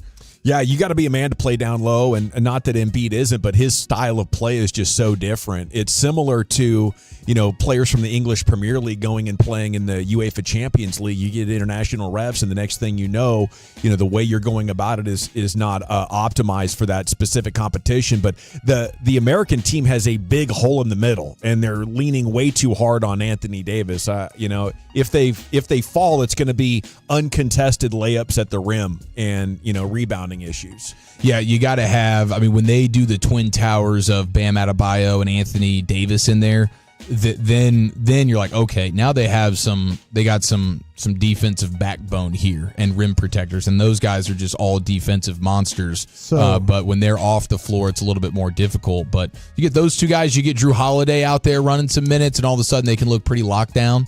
But I think the biggest takeaway is just how fun the LeBron and Steph Curry dynamic has been. Yeah, they're getting along great. They're getting along great. You can tell these are two guys that are really trying to appreciate the moment of playing together, because it's pretty unrealistic that they could ever team up, or they certainly didn't at the height of their powers. Maybe something happens at the end here over the next couple of years if they get together, but they're really trying to appreciate this time together, and the amount of give and go stuff you've seen between the two of them has been pretty dang awesome. Steph's been making some crazy shots too, his usual self. It's his first Olympics, probably his last one. It is so fun. Enjoy it. Those are the moments that are making the media swings massive. I've never seen more hyperbole. Like, oh my goodness, this is the best team after the first 3 games, even though they were on the ropes a couple of times in those games. And now after these last 2, even though they won it, it's like, oh, sound the alarms. This is going to be a march to gold, or, this team could get eliminated before the medal round. That's just kind of wondering with Embiid, the way he is. He was born in Cameroon. You think they want to ship him? That's what I'm saying. They had to make room for him. Hey, why don't you could go back. Wait, actually, you can walk ahead of us, Cameroon before the United States, if you want to walk with their delegation. Embiid, did you get that email? Yeah. Unfortunately, things didn't come through. Good news, you get to be a flag bearer. You get but to it's not going to be the American flag draped over your shoulders. Hey, Jaylen Brown, you want to come play for us now? Cameroon's looking for some players. Why don't you step over here? I saw that they were talking about maybe sitting KD out, but they ultimately decided to leave him on the team. He's dealing with a calf strain. Yeah. Same injury that, the Achilles. Predated the Achilles tear a number of years ago. So I'd be super careful with that. So he's Porzingis now? Is he going to suit up for the last game as they're going for the medal? Yeah, just be a part of the team pick. I wouldn't bite on the gold medal. Doesn't want to be wearing doesn't want to be wearing the street clothes. I'd be scared to death to play if I were him. And if you're the Phoenix Suns, it's like, no, thank you. Yeah. Well, his agent was frustrated with the Brian Windhorst report, because Windhorst is like, he's not going to be playing on Saturday. And his agent's like, no, feeling good. He absolutely. Did he play? But they don't want to kick him off the team. They got too much respect for him, and they keep saying like, we're gonna really struggle if we're not gonna have KD. They're making it seem like they really, really need him. And if he's gonna be healthy, then yes, he's a huge difference maker. But it doesn't really feel like that's the case right now. I would still be picking Team USA without him in a no-brainer. There's no other team that I've watched over the course, and it's obviously only ever 4 years. No, but just in terms of the confidence when you watch them. This is the Team USA basketball since 2008 when I've really been dialed. It's like, this is the most confident I ever am, no matter what happens, the highs and lows of the game. Thing? Yeah, I just always know they are going to find a way to win the game. I wish I would have bet a ton of money on Sudan. Like at plus 46 or whatever that was. Okay, so if I told you that the 92 Dream Team on their run to the gold medal played against 5 NBA players at that time, because it wasn't a Super Euro League at that point. Right. How many players do you think the current 2024 Team USA is going to have to go through? How many NBA players? Dream Team had to go through 5 NBA players to get to gold. How many do you think the NBA or the Team USA this year is going to have to go through to get to gold? 20. About 27. 31. The 24 team will face 59 NBA players. Wow. That shows you the growth of the international game, man. That's incredible. Right. Dang right. And the challenge, and nobody's questioning, would this team beat Dream Team or whatever, but the road to gold is so much more difficult now than it was in 92. Absolutely. Yes. And you mentioned Team France. That's the one. Yeah. That's the one with the Twin Towers right there. They got Gobert and Wemby. Well, and I'm watching Wemby like freaking take the ball up, running point, just hitting pull-up threes in people's faces. Wasn't it Shea and then Jamal Murray, the backcourt in Canada? Yeah. I mean, that's pretty filthy. It is. And then in Germany, you had Schroeder. You had the Wagners. Yeah, the Wagners. The Wagners. Speaking of the Wagners, we have a Venus Schnitzel Mobile update. What happened to the Venus Schnitzel Mobile? You'll find out in an hour. Oscar Mayer okay? Oscar Mayer himself may be okay. No. But perhaps there's some news Don't that you mess with my Venus Schnitzels. Needs to be addressed here. Did you guys see LeBron? This is hilarious. I thought he was doing a bit, but apparently it was serious. They did like a free throw contest. Team USA did at practice, but they all had to use their offhand. Okay. Whatever not their real hand is. So what? LeBron alleges that he's actually left-handed, and so his right hand, which is the way he shoots, is his offhand. So everybody's doing their actual offhand in the competition, and he's wins. using his right. Yes, and he wins, and he's like doing he's crowning himself, and he's all fired up like he won because his offhand is allegedly his right hand. Such BS. There's no way he's a lefty. That's an all-time LeBron. Lie or whatever. Yeah, I mean, like I get. Is that the LeBron cap? Is that what we always? Yeah, but this was like this was so, Brian. He supposedly he is actually left-handed, but he does shoot with his right. It's funny though. Yeah, you would think for this scenario, you're off basketball hand. Cool, Yes, thank you. Right on cue. So LeBron doing that, they are pandering to him a little bit, and I think it's well deserved. But I think I draw the line there. Like somebody should have the cojones to step up and be like, no, LeBron, this is BS. Yeah. Okay, because this video is going viral now, and you're crowning yourself, and you're shooting at the free throw line, your right hand.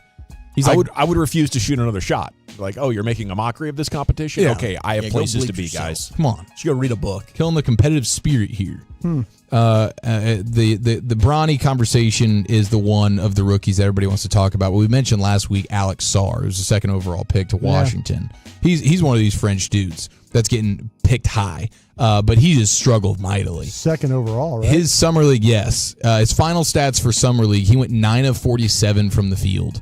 It was under 23% true shooting percentage, and his player efficiency rating was 3.8. And John Hollinger says that player efficiency rating mark was the worst of any first rounder at Summer League. So off to a tough start there in Washington with the Wizards is Alex Sarr. I do think the PER, that's a little bit BS. Like, I don't really like that metric, but when you're the worst at something, you don't ever want to be bottom of the barrel. Well, didn't we say this is Tobias Harris, this type of player, right? Isn't that what we're talking about? Yeah, like scenario. His highest upside. Yeah. Well, not even for his. It was just in general. Whoever you pick at the top of the draft, those two dudes, you're hoping like the ceiling is whatever Tobias Harris is. Yeah. Looks like we have another Darko situation on our hands. Certainly might have a couple of those in the top 5 this year, man. Yeah. And then finally, did you guys see, we know that this upcoming arena in Los Angeles with the Clippers, the Intuit Dome, is going to be pretty incredible. Yeah, a lot of bathrooms. All the toilets. So many bathrooms. So many bathrooms. I'm looking forward to the food The at this fan place. section. Yeah, they got the wall, which is pretty cool, but they also have the Halo screen, which is supposed to be a new age sort of Jumbotron deal where they have all sorts of different stuff on there. And it's like a double-sided video board, whatever. You kind of see elements of that at the AAC now with the way they've updated it. You can kind of see underneath it or whatever. But the Halo will have an option to focus on individual players and their story and even the charitable foundation that they donate to. So they might have like little inside the player stuff going on during game action or maybe like between timeouts and stuff like that. I don't know. Did you say shoe size and everything? I don't know if they had. They got shoe size, wingspan, eye color. We don't know everything about marital status. Yeah. Children, side chicks. Yeah. But the coolest and then they thing. pan down to them in the crowd. She's waving. This is who he brought tonight to the game. But the Halo will also have T-shirt cannons to send T-shirts into the upper deck seats. So Ballmer's like, man, these T-shirt cannons, we don't feel like they're getting enough altitude into the nosebleed seats. So our guys in the nosebleed seats, Chuck, starting to get a little bit more love, and they're going to have cannon. Could be a bit hazardous if you're not paying attention. You take an ear hole. I don't know what the exit velo on these things are. I saw a guy get hit in the chest at San Antonio at camp by T-shirt gun. Oh, really? Took him off his feet? Drove him back into his seat. Wow. That's not even your biggest concern. Powerful. Yeah. You know, the scariest is the people that are sitting in the front row of the upper deck leaning out over. Oh, and they fall. Geez. You got a responsibility on that Oh, gun to get man. the trajectory up deep into those sections. I didn't even think of that. Yeah. Somebody just falling over the side for a T-shirt. So you think I'll Steve tell you Ballmer? that Whataburger T-shirt, I might have fallen over the side. That Whataburger good T-shirt looking was shirt, nice. man. Yeah. That's a worth falling over the side kind of shirt. Is Yeah. Steve Ballmer, is he out thinking the room on this one? You think he's outstretched himself because he's got the most new age, incredible. We love everything he's doing in this arena. Is there a potential injury / fatality he's that we worried need to about be the blue concerned screen about? at the Just stadium so right the now. guys in the nosebleed seats can get their T-shirts. No, I think he's doing it right, getting the horsepower on that missile launcher or whatever you call those things. The So we T-shirt. don't have to T-shirt cannons. Sweatiest owner in the Good league. cannons. Got to send it deep. He's kind of Sweatiest? he's kind of a sweaty guy. That's isn't only he? because Sean Miller doesn't own the team, though. He seems like when he's watching the game, he's like going through his shirt. and Yeah, stuff Steve like Ballmer's number one. That's He's only way 'cause- too into it. Just because Yeah. Bruce Pearl doesn't own a basketball team. He's got rookie owner energy in like year 12 or whatever he's in jumping now. up They and got down. the AC set on high so he can save some money. What? Yeah, it's fine in here. What are you talking about? He's just blue shirt is just drenched. It's dark blue, right under the Hey, arms. and the boss, neck. can I get you something to drink? No, man! We're good! We're good. You're sweating profusely, sir. Salute to the great Andrew Heaney who joined us this last hour. We have Wolchuk's Top 10 coming up at 4:20, but a college football super segment is next, buddy. What do you got? Oh, no, an LSU arrest. Big money to Oklahoma. And a Travis Hunter scouting report. That's next in the nation. Okay, I want to chat about the Frankels with you before we do anything else, because if you are hurt in an accident and it is not your fault, just call the...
Do you think it's true that you've got to forget something else to remember that Uber Eats has groceries? No, that's absurd. Hey, remember when you used to be a, what was it, Pepper Lady? Pepper Lady? Wasn't it Cinnamon Sisters? Basil Babes. Saffron Squad? Nutmeg Maidens? Paprika? No, Nutmeg Maidens. I just said that. Was it Spice Girls? Doesn't sound right. Was it Saffron Squad?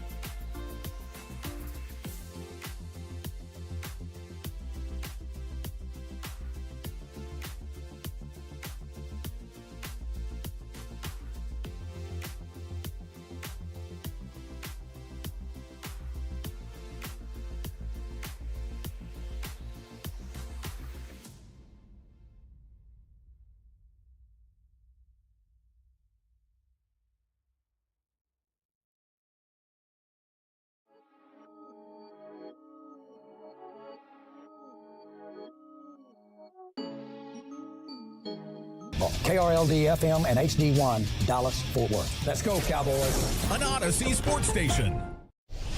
From our Highly Mazda of Arlington and her studios, you're rolling with the G-Bag Nation on 105.3 The Fan. Here we go. It is hour number 3 of the G-Bag Nation on 105.3 The Fan. Rangers pregame coming up at 6:30 tonight. Thanks for making us part of your day. It's time now to get the very latest on college football. Wolchuk has a super segment. Man, Oklahoma just received their largest athletic donation in school history. On Monday, Oklahoma Sooner Sports announcing Brian and Kim Kimry of Bartlesville, Oklahoma, donated $20 million to the University of Oklahoma athletic programs, with $10 million being earmarked just for football, the other $10 million for baseball. So congratulations to the Sooners. Man, what do these universities need donations for anymore, though? Your tuition has gotten outrageous. Yeah, every kid there is worth $20,000. No kidding. You talk about customers. I think this is the biggest racket in American industry right now. Well, they've also donated $5 million going back to 2022 to the baseball team. They have put together $25.1 million of donations already to Oklahoma over the last couple of years. So pretty incredible. It'd be nice to just have that money to throw around at your alma mater, I guess. Yeah, I mean, but here's the price of the NIL of sports. Yeah. If you want to, they did a great job of not only competing in the Big 8 all those years and then the Big 12. Now and it's then a jump up to the SEC. Now in the SEC, you're going to have to compete for players. I mean, it's not about the name recognition anymore or uniforms. It used to be a time where Oregon was able to get kids to come out there because it was always cool. We had Knight, but what's Phil Knight doing? Phil Knight's saying, "Hey, I'm backing up the truck. We need players. Went all in. Yeah, we need money. It's not just about the facility. These kids will come. Yeah, I'll come visit you, but you got to give me $5,000 just to show up. Yeah, and if you don't have some high end type of thing with my uniform and me doing some."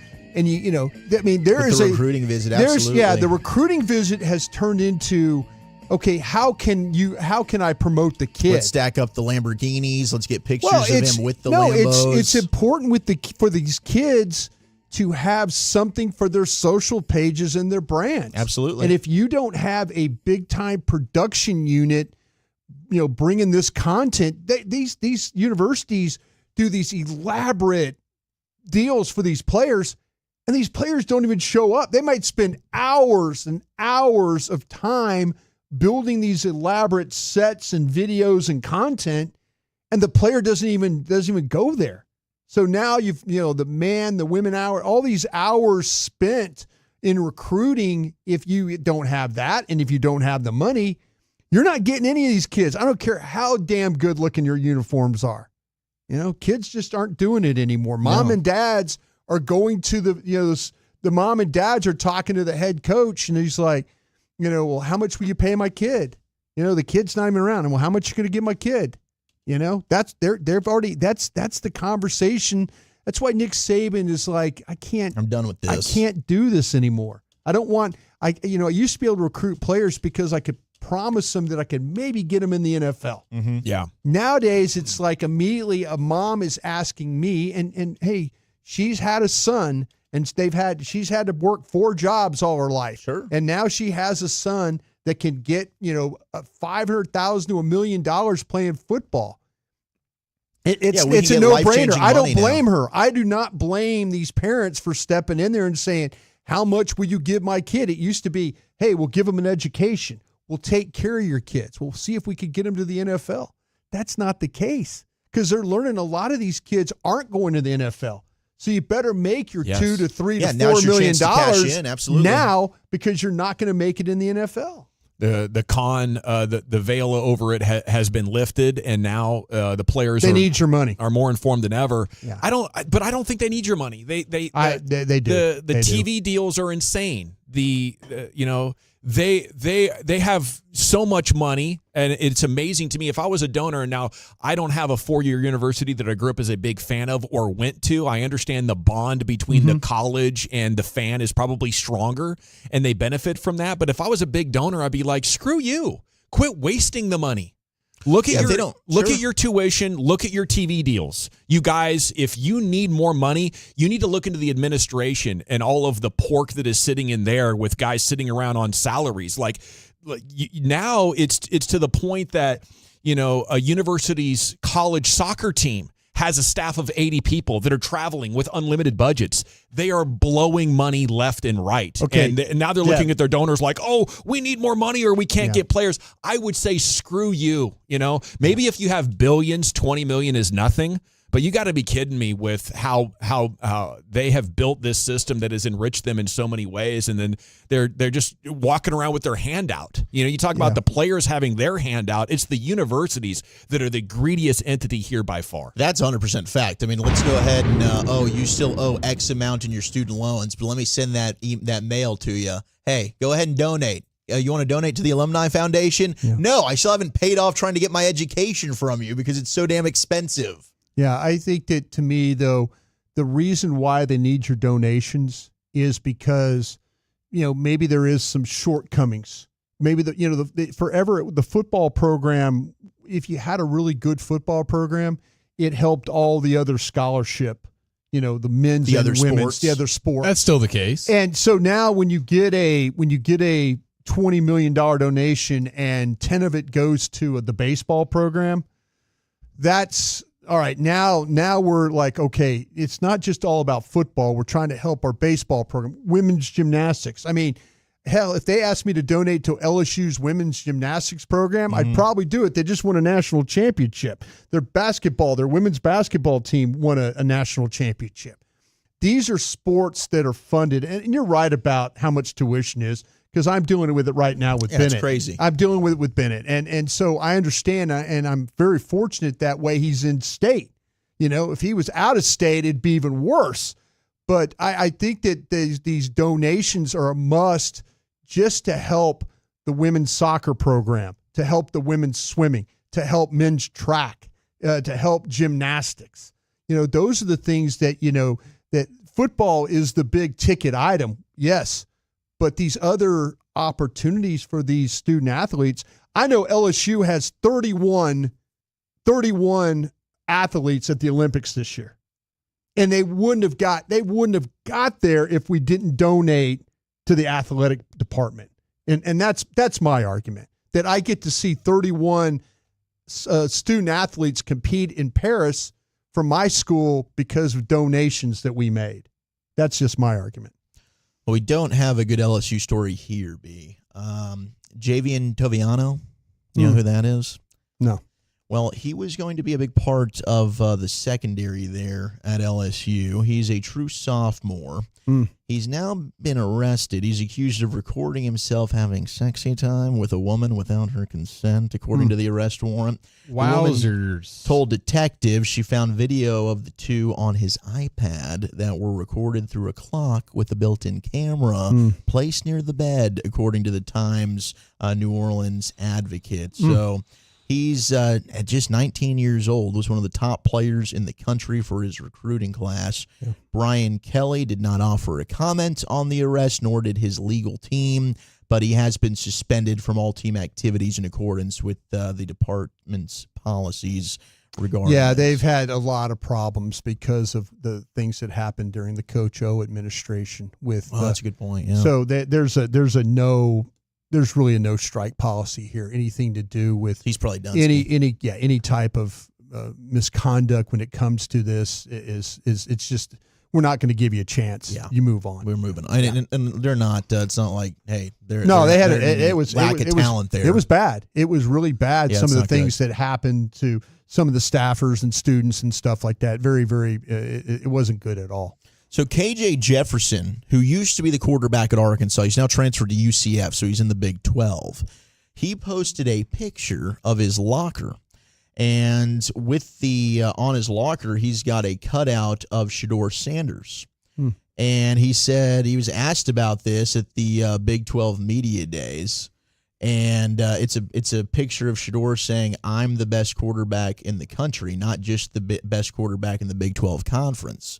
So KJ said, I was just looking for some in-house motivation to make sure that I have a competitive edge and make sure that I'm going into each situation, each day, each practice, each film study, each OTA with a competitive edge and that chip on my shoulder. It just gives you that edge, that fire to make sure that you don't take anything for granted. So he's a little bit bothered by Shedeur saying he's the best quarterback in the conference. Yeah, I wonder if Gus Malzahn can help him there because it took Bo Nix leaving that offense to go and be better somewhere else. And KJ had a good year with Arkansas, and then I think injuries like last year was just such a bad year for their program with Sam Pittman. They couldn't block. They was tough. They didn't just embrace the hog. He was the best player they had. He was. And we'll see what he does there at UCF. This was interesting, the scouting report on Travis Hunter, sticking with Colorado. Now, this is our buddy Daniel Jeremiah who's been doing this. Travis Hunter, is he going to be a receiver in the NFL or is he going to be a corner? So he says for his offensive evaluation, viewed every target in 2023. For the defensive assignment, he took in the following 3 games: Colorado State, Stanford, Arizona. Says he's that Stanford game was wild. Explosive, smooth, instinctive on both sides of the ball. Offensively, he's got the versatility as a receiver to line up outside or inside. Utilizes creativity in his release off the line. Can get up to top speed in a hurry. Fluid runner, quickly getting in and out of his breaks with no wasted steps. Now, he's not as polished as a corner, but his movement skills and playmaking ability are still quite impressive. He's at his best in press coverage. Where he needs to improve on defense, there's a lot more that needs to be done there. Tackling, too inconsistent, needs to develop better eye discipline. He seems to think he's way more polished as a receiver. I would agree to that. Than he is as a defensive back. Just TV watching games. Yeah. Just TV watching. Offensively, it says he reminds him of Garrett Wilson as a receiver. So that's the comp there. I mean, Garrett Wilson, top 10 pick, 10 overall, has become arguably a top 10 wide receiver in the league. Yeah, with the Jets. So right now, I think that's one scout that's saying probably better off going as a receiver than a defensive back, but we'll see what Travis Hunter decides. Yeah, and he's 6'1". Isn't Garrett Wilson a little bit small too? I mean, this dude 6'1". 6'1", That's what he's listed at. Yeah. So either way, he's got decent size. He does. I was and I still am very excited to see what he ends up doing here. Does he want to go in as like a dual guy? Like, is he telling teams that draft him, I'm Shohei? That'd be awesome. I mean, the last guy that I can recall, like Chris Gamble, Ohio State, did a little bit of that with the Carolina Panthers. But Travis Hunter's a rare athlete. It'd be fun to see what he decides to do. Thank you, Wolchuk. We'll have everything that's been developing throughout your broadcast day coming up in 1 hour. It'll be the Expressway. Did you see what happened with Jerry Jones in court today? That was quite a surprise. And apparently he'll be heading for Oxnard here real soon. No word updated on the press conference. Still scheduled for Saturday, State of the Cowboys address with Jerry and Steve. Coming up next, though, it's Wolchuk's Top 10 at 420. What's cooking today, my man? Put out a Twitter poll for the Tolos to decide on a Tolo Tuesday. They went with best wide receivers of the 2010s. Who do you think was the best? That's next in the nation. What are you going with for transportation these days? If you'd rather it be a brand new car, truck, or SUV, you owe it to yourself to call D&M Lead.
Uber Eats has Lola V products? I gotta remember that. Well, you know, they say in order to remember something, you have to forget something else.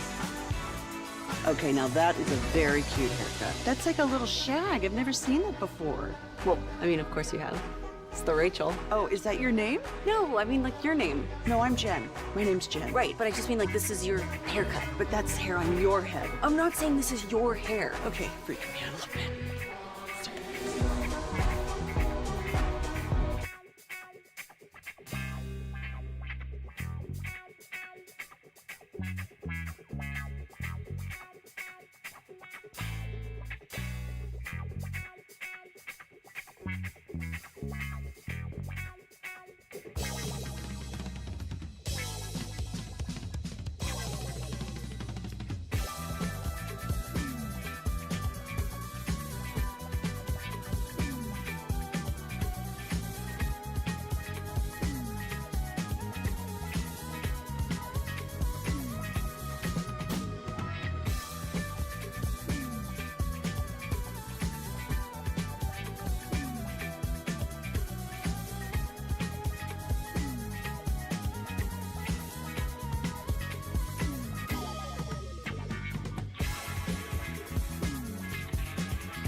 Refreshing, made with only premium quality ingredients and just 2.9 grams of carbs and 95 calories, all without compromising on taste. Heineken Silver, all the taste, no bitter endings. Order now at Heineken.com/silver. Must be 21 and older to purchase. Enjoy Heineken responsibly.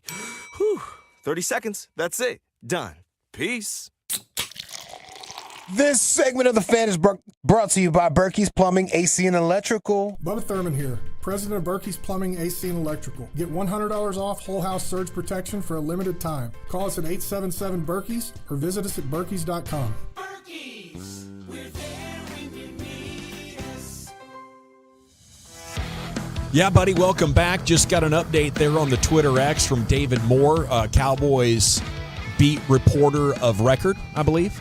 And the Eagle has landed, was his update. Of course, it landed in Los Angeles. Well, they will now board a bus and head up to Oxnard, California, as they have done for the last couple of years. Segment of the Nation here, brought to you by Cars for Kids. Donate today, carsforkids.org. And it's brought to you by the Frankels. Life is unpredictable. Accidents happen. Frankel & Frankel, the go-to attorneys for car and truck wrecks in DFW. If you or a loved one's been in an accident, contact the Frankels for your free consultation, 214 or 817-333-3333. Hit frankelfirm.com. Used to be a time I used to fly into that naval base. Yeah. Boy, it was so much more convenient. Apparently they got a new admiral that doesn't like the Cowboys. Like, no, thank you, can't land here. She nixed it. I think it was a lady commander. No more Cowboys. No more here. Cowboys. Yeah, and this is, I think it says Port Hueneme. Is that how you say it? Hueneme. Yeah. Hueneme. Yeah, Port Hueneme. And so it was the base there, and man, it used to be so convenient just like because it was only like about a 20-minute drive. Yeah. And now, but they do, and I thought California had a law about police escorts. Mm-hmm. But the Cowboys get one. And it's wild to ride on those buses with the police escort, the CHIPs, California Highway Patrol, and they're stopping traffic, and there's so much traffic out there. I mean, they're just speeding by you, blocking exits and stuff, and you get out of the city and they get you there. But it's unfortunate that they don't get to go to the naval base anymore. It can be an adventure to get up there from LA. Yeah. Could be an hour, could be 2.5 hours, and that's on a Saturday morning or middle of the night. That's why I think they flew in the time that they did. So it's about 2:30 there. So maybe you're not going to get it, that traffic. It is time now for the top 10 at 420. Here's your host, Zach Wolchuk, the Wooly Bully. Thank you very much, General. This is a crazy stat. We're going to get to the top 10 NFL wide receivers of the 2010s. My goodness, the names on this are outstanding. Who was your favorite receiver of the 2010s? I wonder if you guys could guess the top 10. But here's a stat for you. Miles Austin. That's a hell of a name. Former running back Matt Forte. Tulane, Chicago Bears. Yes. Has the second most receptions in a season in Bears history. Yeah. That's right. He piled them up. Franchise has been around 105 years, and a running back has the second most catches. They don't have a quarterback that could throw the ball either. No 4,000-yard passers. Yeah. No, maybe this year you get Caleb Williams as your first one. You got to go like way, way, way back to find whoever their leading all-time receiver is. It's like the 80s. At least. Yeah, it's bad. That's way, way, way back. It's way, way, way back. And now it is, right? Way. Was that 40 years ago now? Depending on which 80s year.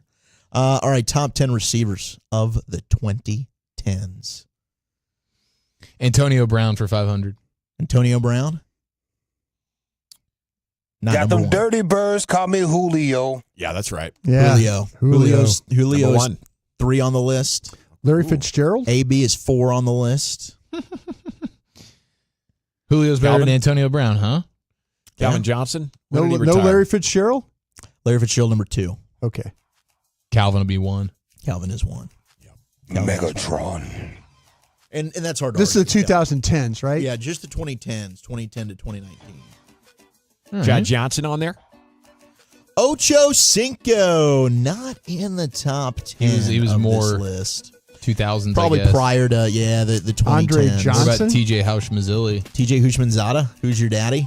I traded deal. for him. He's not in the top 10. Yeah, what was the deal that you were going to trade for? Like, did they get that far, like compensation? No, they figured out who we were trying. I mean, God, who we were trying to. We were trying to move on from a tight end from Kentucky. I forgot my guy's name.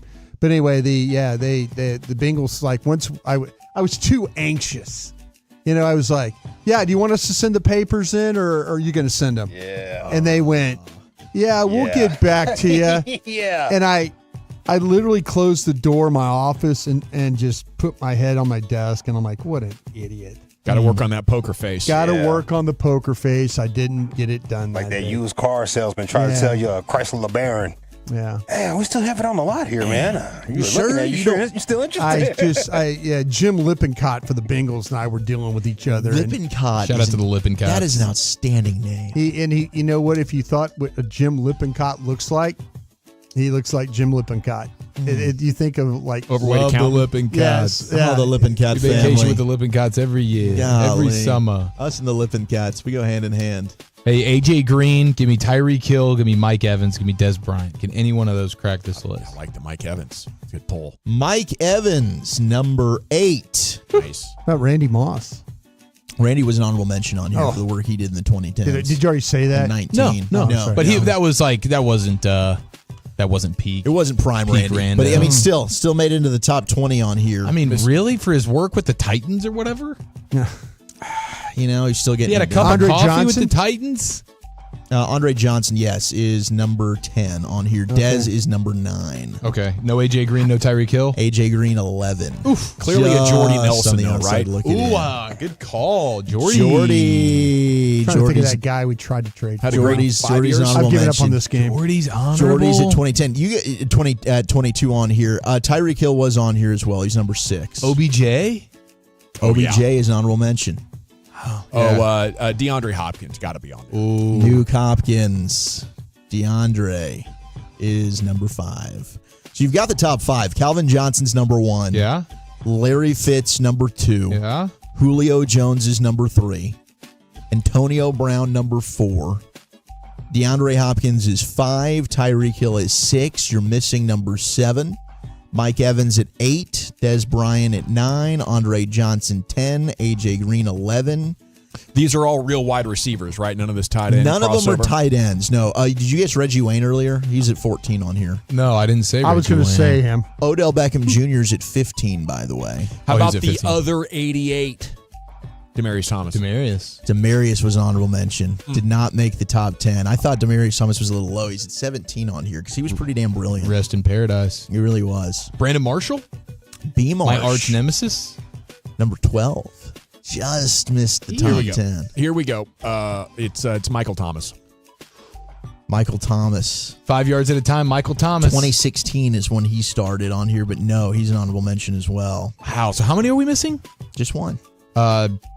Wes Welker's honorable mention. Deshaun Jackson? T.Y. Hilton. Ooh, Deshaun Jackson's a good guess. The text just guessed Julian Edelman. Comes in at 18. Ooh, shout out Jules. I love the Julian Edelman guess. Julian Edelman comes in at 21 on this list of the best receivers of the 2010s. It's not a Patriot.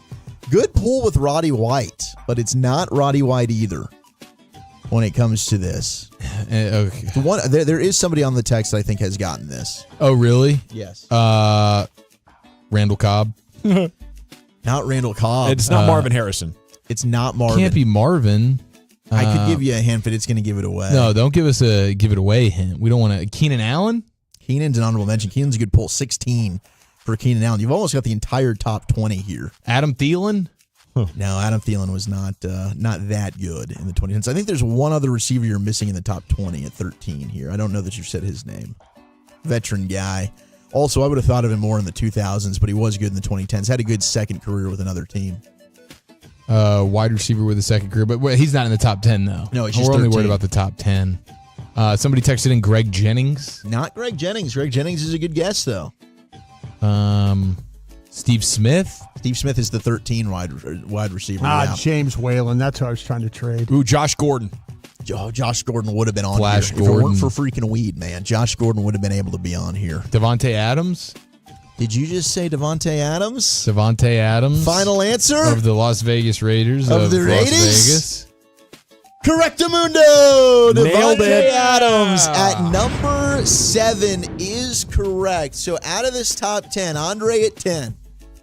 Des Bryant at number 9. Mike Evans at 8. Devontae Adams at 7. Tyreek Hill at 6. Nuke Hopkins at 5. Antonio Brown at 4. Julio Jones at 3. God, we were bad. Larry Fitzgerald at 2. And Calvin Johnson at 1. Devontae Adams didn't even have a 1,000-yard season until 2018. Get that out of here. Here he is. He was at 18, here 19. Number 7. 18 and 19. He's Just getting dominant. So they were so impressive. 19 wasn't even a thou. Wow. Must have got hurt. I demand a recount then.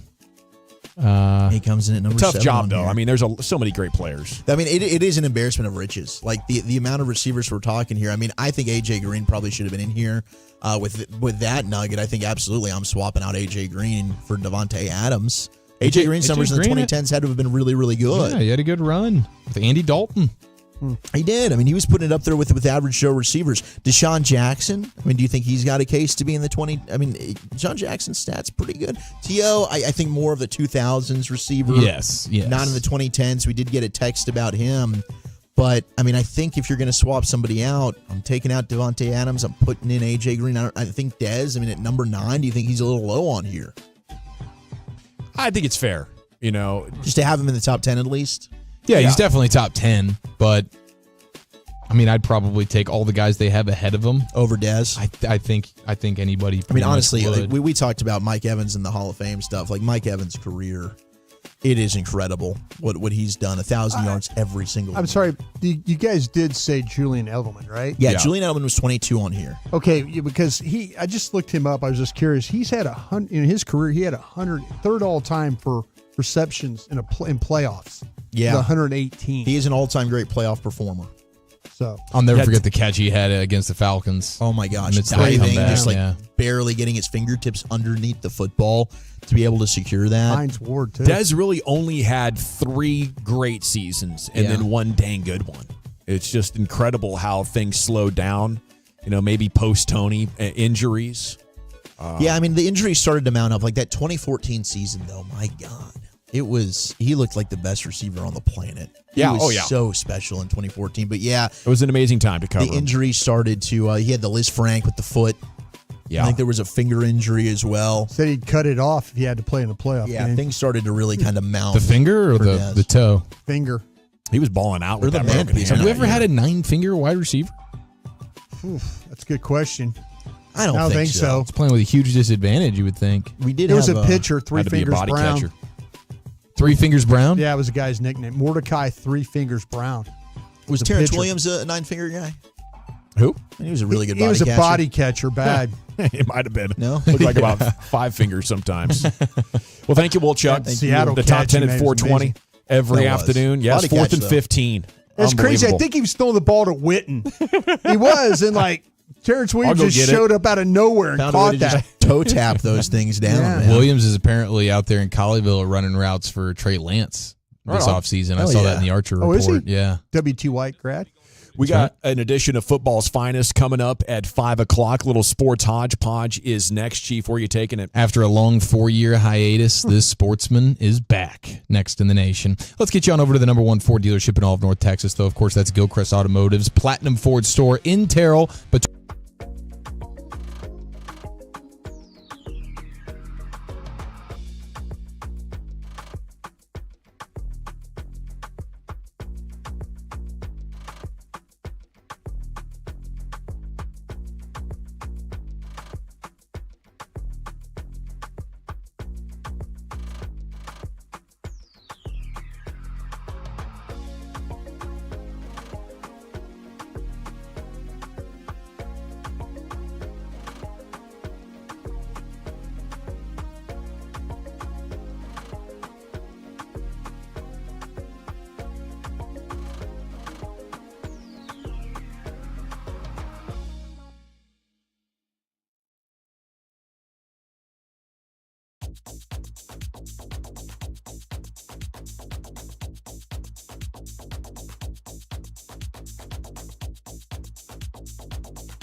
Do you think it's true that you've got to forget something else to remember that Uber Eats has groceries? No, that's absurd. Hey, remember when you used to be a, what was it, Pepper Lady? Pepper Lady? Wasn't it Cinnamon Sisters? Basil Babes. Saffron Squad? Nutmeg Maidens? Paprika? No, Nutmeg Maidens? I just said that. Was it Spice Girls? Doesn't sound right. Was it Saffron Squad?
From TxDOT.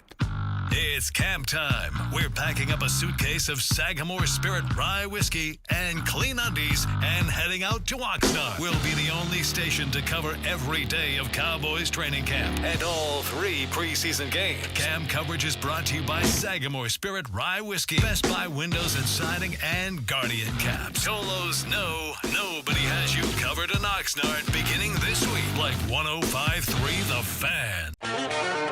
Classic Chevrolet and Grapevine, they are the #1 Chevy dealer in the world with more Silverados than anyone else. Go see them today and visit ClassicChevrolet.com. This is Texas. This is Classic Chevrolet. Together, let's drive, relax, and enjoy the difference. Based on new Chevrolet registrations 2023. Yeah, buddy. This time next week, we'll be in Oxnard tomorrow night. So, I mean, this time Thursday, we'll be live on the tennis courts broadcasting, and we are going to deliver 3 live mics throughout training camp, brought to you by Men's T Clinic. Go to mensteclinic.com, but this is like the last 30 minutes of practice where we're all dispersed across the practice field and, talking about our observations and just kind of hosting the show. You'll hear the sounds of camp coming right through our microphones. It's an incredible time, I think, to be that close to the team and be able to share those reports with you. It's a whole lot of fun. And we fly out tomorrow night after the show. So thanks to all of our sponsors. You'll hear more about them throughout the next couple of weeks. Time now for a sports hodgepodge, and here's the Chief. Yes, sir. Speaking of a good time, Saturday, August 10th, Hurtado Barbecue meets 2024 Fan Bowl. RJ Choppy is the reigning champion. We look forward to seeing you out there. You can sign up at 1053thefan.com/events. But even if you're not going to play in the paper football tournament, you can still show up and party, hang out with us, have the best barbecue in the land, and eat a bunch got of a food. nice haters bar over there as well. Yeah. We're going to have the tent, the AC. It's going to be a great time. August 10th. Looking forward to seeing all the Tolos out there. Now, did you guys see who made his way back into sports? Huh. Tell us about it. He's back. I saw this news over the weekend. I didn't know if you guys opened the show with it yesterday or not. Headline top stories, sports stories of the day. We might have. You think we're good at our job? Did you listen yesterday? We were our show. I did. I'll tell you what. You guys freaking dominated the Chris Young interview. Did you listen to the majority of the show or just the Chris Young? It was the Chris Young, and then there was something else I heard. But it was full Was it on the Tom Brenneman part, right? It was full on check out Dad Day. It wasn't like best of the weekend. Best of the weekend, Tom Brenneman returns. I don't know. And then you did your due diligence by reliving the greatest apology in sports history. I sure did. You did? I sure did. But you know what? It's so good. I think we should relive it again. Yeah, no, go dude. ahead. If you guys played it yesterday, Yeah, it's all hey, good. I'm glad that you guys did that. We heard you in there working hard on it pre-show, kind of making spent sure. time. That's what I heard. I did hear. I heard the tail end of best of the weekend, so I missed your Brenneman's back. It was in the news. beginning. I went through the entire. It was incredible. The timeline with him coming back, and then Biden announces he is not going to be running for president anymore, and then Nick Castellanos hits a home run. It was just incredible, You dude. can't do it any better than Nick. Now, to peel back the curtain a little bit more, I don't want to cause any disruptions in the Nosebleed Brotherhood. Yes. You know, it's inspiring. But maybe before the show, he heard you editing that Tom Brenneman clip. Oh, and he didn't come in there to break my heart. He didn't want to be the messenger. I leaned over He to waited Brian. for air. I said, "Hey, should I go tell him?" Brian was like, "Yeah, you should probably go tell him." I was like, "Are you sure we should go tell him? Maybe we should just bust his balls when he plays this on air because he didn't listen to the show yesterday." Brian liked any excuse to bust your balls, as do I. Everyone on their off day just huddles around the radio and just soaks it all in. You know how much FOMO I have when I'm not with you guys? You know You what, think I can bear to listen to you guys have so much fun together? Dude, it's very likely. I actually found I did myself everything you did Friday. At points when I'm listening to the show and I'm not here, I'm like, gosh, I wish Broadus was interrupting me right now. I do too. You know? Like, you just have that. Sometimes I wake up in the middle of the night. I'm like, Brian, what'd you say? I thought about calling you and interrupting you. You know, that kind of stuff. Okay, well then tell me this. Did you talk about the story about the New Jersey man who was arrested after ripping a seagull's head off when it tried to swipe fries from his daughter? Did you tell that story, Wolchuk? Was that part of Best of the Weekend? We started Very the brave. entire show with that. We did. That was top story of the day. Yeah, it's like we talked about hunting and how you killed dove. I bet this is what Eric's doing right now. Arrested for that? I mean, that's badass. I want to shake this guy's hand. When a seagull drops down on my fast food spot, which you can encounter in California, I'm done. You know, my hands are up. You know, I might hopefully grab my burger, but I'm not thinking about striking. You just acquiesce to the seagull? I do. You just feel like you're at his house, so if he wants to steal your food, then so be it. Your fries are his fries. That beak is intimidating, dude. Oh, yeah. No, they'll hurt you. Oh, it is. They'll hurt you. And maybe this dude, Frank Ziegler, 29 years old of Cape May, maybe he had experience Cape May? with some of these. Cape May is where he More is of a Cape Cod guy. But apparently sitting there, he's trying to enjoy a nice little afternoon on the pier with his lovely daughter. Could see that. She's consuming French fries You as guys any don't great realize how American would, creative not named Lucius Lucius is right now, Alexander. don't you? This is great. You hear what's going on with Yeah, Lucius this is right the seagulls. Yeah, flock of seagulls. My man had a hairstyle like this. Oh man, it says the seagulls, bro. Yeah, this is the seagulls. The flock of seagulls. Yeah, man, Love. This is Jodeci, bro. I love that guy. Oh, it's not Jodeci. flock of seagulls? Jodeci's one of my It's definitely favorite. Flock of Seagulls. favorite And this is me guys. running so far away from the seagull at the same time. He's getting 2 And I ran so far away. What a cut this is, though. And when Vice City came out and this was the trailer for it and the dude's running down the streets of Miami, I was hooked. Oh, welcome, run me. Yeah, apparently the seagull flies down, tries to steal the French fries. This dude grabs the bird, rips his freaking head off, just decapitates this bird, What a legend. and then Eats he allegedly. Now that would be even more badass. I'm just telling you If he right bit now. the bird's head I would off. tell you what he should have done. You should have done this with the way you've traumatized your daughters with wildlife. take that bird and rub the blood on her face. There you go. Yeah, there you go. Eye black. Yeah, you got to blood, rip the bird's head blood. off and go for the first kill. Put the blood on the face. Like straight out of a There you season of The Boys. Spitting out feathers.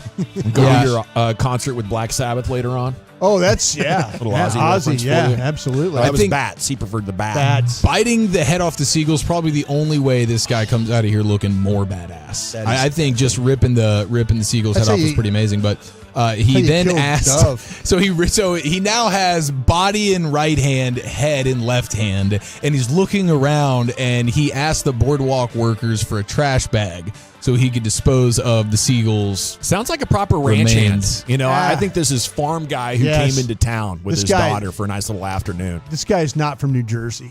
This is a No, he's a Cape whatever the Cape hell I said. May. Cape Cape May. May. guy. down I'm here just in telling you, Texas. man, he is a hunter. This is a guy in the field. He's field dressing birds, is what he's Oh doing. yeah. He knows his way around a dove. Yeah. But a true alpha knows when it's time to concede, and he didn't do that. I wish he had a pack of ketchup in his other hand. the North Wildwood cop showed up, and Ziegler quickly got, quote, irate and uncooperative with the officers.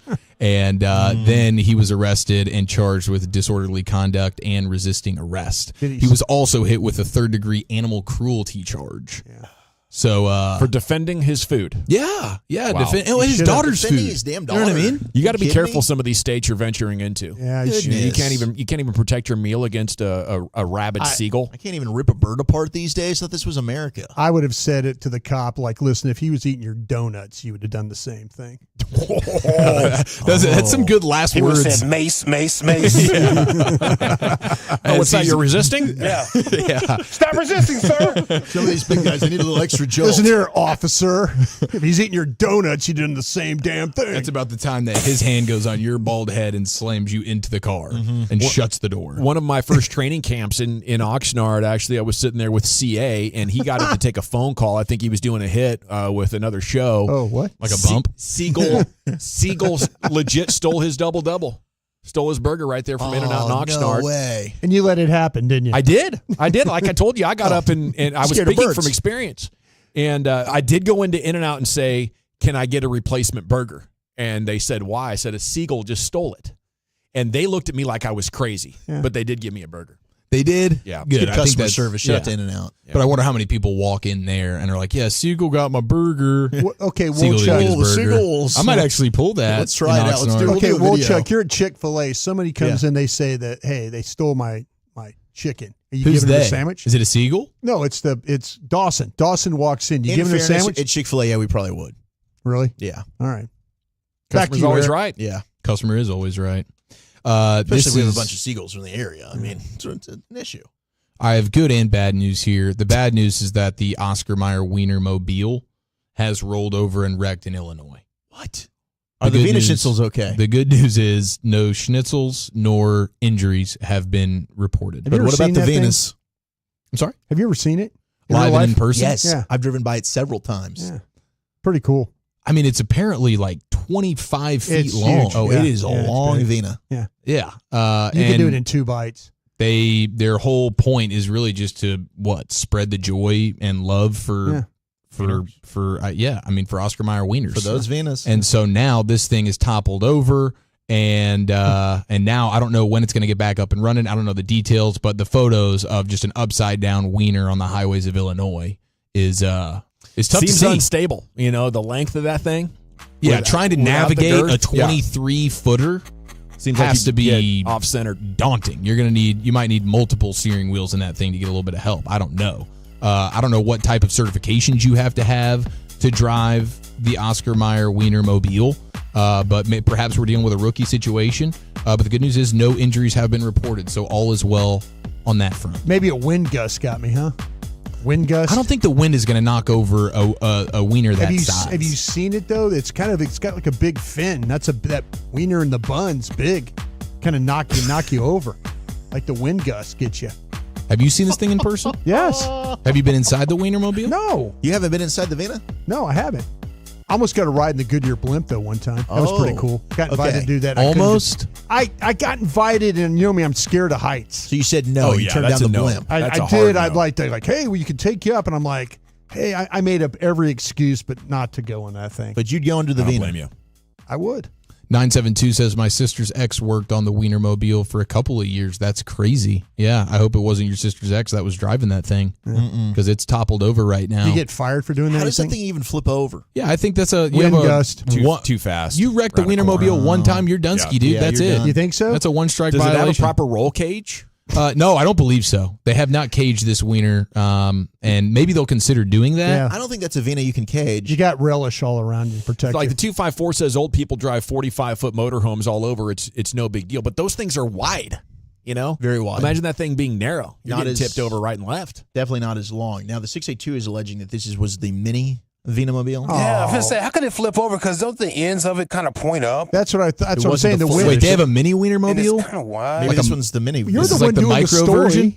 It doesn't say anything about this being read the headline. Oscar Mayer Wienermobile. It doesn't say Oscar Mayer Micro Wienermobile. Micro wiener. It's just mini. Okay, we don't have to go full on micro. What are you here. being sensitive for? Couple You don't need inches. to shame the Yeah, automobile. what are you doing dude, over there? like, come on, people I have hear they issues like out there. that, by the way. You know, you're right. I I'm was told. lashing out, and I need to apologize Yeah, for you that. do right now. I apologize to A+. all micro wieners in existence, We G-Bag appreciate Nation. that. including Broaduses. Okay, let's shift back to some football. There's 23 training camps that have already checked in or in the process of preparing for the football season. What do we got next, Chief? We're going to get you set for camp. Mike is telling you the worst part about going to Oxnard. I might co-sign it. Next in the nation. Vina Schnitzel. Yes, and a great place to go watch whatever sport you want is Twin Peaks, your ultimate sports line.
Uber Eats has Lola V products? I gotta remember that. Well, you know, they say in order to remember something, you have to forget something else. Okay, now that is a very cute haircut. That's like a little shag. I've never seen it before. Well, I mean, of course you have. It's the Rachel. Oh, is that your name? No, I mean, like your name. No, I'm Jen. My name's Jen. Right, but I just mean like this is your haircut. But that's hair on your head. I'm not saying this is your hair. Okay, freaking me out a little bit.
You're rolling with the G-Bag Nation on 105.3 The Fan. Yeah, baby, it's hour number 4 of the G-Bag Nation of the Fan. Have some great Cowboys and Rangers questions here coming up for you in the Expressway at 5:20. We'll get you caught up on the entire day in sports news and then hand it to LA Live coming up at 5:40. Broadus, you good? No. I see you eyeballing my donut sticks. No, I'm not. This is freshly. These are are they good? They look good. Boy, we got our notices from Augusta National Country Club. Oh, you struck out again? Yes. I'm sorry about that. Geez, I thought there was going to be something serious that happened, Brian. You scared me. You apply for these passes every year, and if you're lucky enough to get them and go, it's disappointing. They do this all in a month. Well, like you apply in the end of June, and then the end of July you find out, and they send you a really nice notice, but they probably remember sucks. what happened with you at Amen Corner back in 2019. Oh, yeah, you did crap your pants over there. Long memory. I too much orange juice and soy sauce, I'm right? really still picking up after you over Yeah, you're too much of a liability. Too much of a liability. I don't do much orange juice and soy Yeah, sauce. it's a shame. I want to take Bennett one time. I bet you do. I just want to take Bennett one time. Bet you do. Yeah. Alrighty. Exactly. It's time now for Eric Chiafalo to deliver an edition of the finest. Me and Augusta right there. Congratulations to Vikings offensive tackle Christian Darrisaw. He just got the new extension, massive. And Tom Pelissero, Ian Rappaport on the beat here. That happened in the last couple of minutes. Another offensive lineman gets paid. He's one of the up-and-coming offensive tackles for sure. Very, very good. I saw Todd Archer saying that a final decision will be coming by Thursday, but look for Trayvon Diggs to open camp on the active PUP list. So he's active, but he's physically unable to perform. That's one of those like oxymoron kind of designations. Surprise. You're actively physically unable to perform. Yeah. And so he's still recovering from that torn ACL. We had some good intel on that one there, Brian. Looks like Overshones, John Steven Jr., Mozzie Smith, Luke Schoonmaker, they will be ready to go. They are on schedule. News. That's every one of those guys needs to practice. Absolutely. You need your two Michigan guys to come in strong. And last year, Overshown and John Stevens Jr., they really were the eye of camp. I mean, they were outstanding last year when we were out there. They were. Micah Parsons tweeting out 3 hours ago, hardest part of going to Oxnard is knowing when I come back, my daughter won't talk to me for 2 or 3 days. She's so unforgiving when I leave her. I believe that, man. And mine can't even talk yet. Yeah. At least you have that benefit of like she doesn't really know what's going on. You'll be gone one day Got and then the back wife, the though. next. The wife won't oh no, talk the to wife situation. Yeah, that one. She won't talk she'll to start you. hounding you. Yeah, By she's day not 3, gonna- she's like, "Wait, how long is this trip again?" She's going to take a vacation when I get back. Leaving the kiddos at home. And now that my daughter's 4 years old, she's really fully understanding the deal. So I've had to like plant this seed for like the last week. Like I am going to have to be gone for a few days. What do you bribe her with? I bribe her with like today we went to the donut shop. Oh. You know, We got to this bring morning, back a you gift know? or something. I'll We need bring to go- back a we need little to go look item for some gifts. Yeah, for the here's a ladies. cup of sand. Something very tried and true to California. You gotta say, Daddy's going to be gone, or we're going to rummage the trash together. We can spend all the time in the world, but rummaging trash together, or Daddy can dip for 2 weeks. What do you want to do? Yeah, come on now, come on. What's the better option here? Do you want a banana or not? Yeah, exactly. So at least Micah, we're all in this thing together, dude. I'll be FaceTime. I'll never forget FaceTiming my daughter from the rudder room where she FaceTimed me, and I'm showing her the beach and stuff. I'm thinking she's gonna sit there and think how cool it is, but then she just got more sad and like jealous that I was at the beach and playing in the sand, building sandcastles with Woolchuck. Then you saw She got Jane tackle jealous. Woolchuck in the Oklahoma drill. Yeah, that's true. Can we run that back this year? Can we get a Woolchuck redemption? Maybe you put the pancake on it. Sure, if you guys insist. I've been practicing all year. So it's Jane. We have the reports from Jason Cole on the physical developments of George Kittle. He went from 245 pounds to 214 pounds this offseason. Yeah. Not being able to work out, like recovering from whatever injury or something. Oh, that's right. Yeah. He did shed a lot of weight. I'm assuming he's at least close to being back to physically normal. Maybe he'll, throughout training camp be trying to do some bulking as well. But my gosh, dude, to have to drop like 30 plus pounds from your playing weight and then get back to being yourself in one off season, that's no joke. Oh, yeah, that's big time. Something I think you can only do under the age of about 28. We have also an Mozzie update. pulled that off. How familiar? Yeah. This is kind of like a Throwback Thursday story, but we have a development here. You guys remember? Throwback Dawson answered the text message of everybody here. What's going on, Dawson? I did. Yeah, they were looking to book the family dinner, and that's for coming up this weekend. It's an annual tradition in Oxnard. Yeah. And this year, Abby's birthday fell on that Saturday, so I let him know. Sorry, hate to miss this. Maybe I can make it up to you at another night. But I got a daughter. I got a daughter. I got a daughter. I'm flying home Friday after the show. You know, the gift that keeps on giving. We're gonna miss you. Lucius and I are going back to Vegas that weekend, so we can't go either. A little Vegas runaway. Yeah. We'll see what confusion we have trying to pay the bill again. Can't wait for the stories. Pole assassin ringing any bells? Yeah, that's the homie. That's the homie. Yeah, that's the homie, bro. Well, did you send her a She used to hook me up congratulatory? with those lollipops back in the day. Yeah. Yeah. Good old lolly. Yeah. Were those the blow pops or the tootsies? Well, you know. Is this the gal from it's at University of Texas now? Yes. She's the one who's You know her, monkey bit Lucius? a Yeah. youngster. Yeah, absolutely. Yeah, they go way back. Well, did you send her a gift or a congratulatory text? Because she just got married to the Texas assistant coach, Jeff Banks, that was a part of the entire pole assassin monkey Halloween fiasco from from 5 years ago. Yeah, I sent her a shout out a long time ago because her and her homegirls have infiltrated that whole coaching staff. Is that right? She was like, Good for girl, I them. know some fellas. She's a pioneer. Hop aboard, ladies. We're gonna set A up bunch the of friends. single guys with 6-figure jobs. Those Texas coaches are well paid, That's too. the way to do it. Yeah, the pole assassin officially off the market thanks to Texas assistant coach Jeff Banks. The special teams coach, I believe, there. Oh yeah. Yeah. Well, Must have been she true was love. she was like famous for her dancing on Jerry Springer and stuff. And then it's a Halloween fiasco where her pet monkey decides that it's going to go ahead and bite the hell out of a young kid doing some Halloween trick or treating. So that was the story from some years ago. That was pretty ridiculous. And now the two lovebirds, it was true love. They are officially married now. So congrats to both of them. Did you see? She's hella talented, by the way. That's what I say, Lucy. Like, She's an she's athlete. super talented. Yeah. You know how pole dancing is now Yeah. like an Olympic sport Yeah. type of Core she could stuff. Do it. Yeah, she could do core. it. It's Yeah. super strong, man. Yeah. I believe it, dude. Yeah, I for believe real. You don't it. get. I mean, no one. You don't just get dubbed the pole assassin for no reason. No, man. You earn that name. It's crazy. You got to be very talented to get wifed up by a dude in the public eye. Like everybody's talking about this story. You know?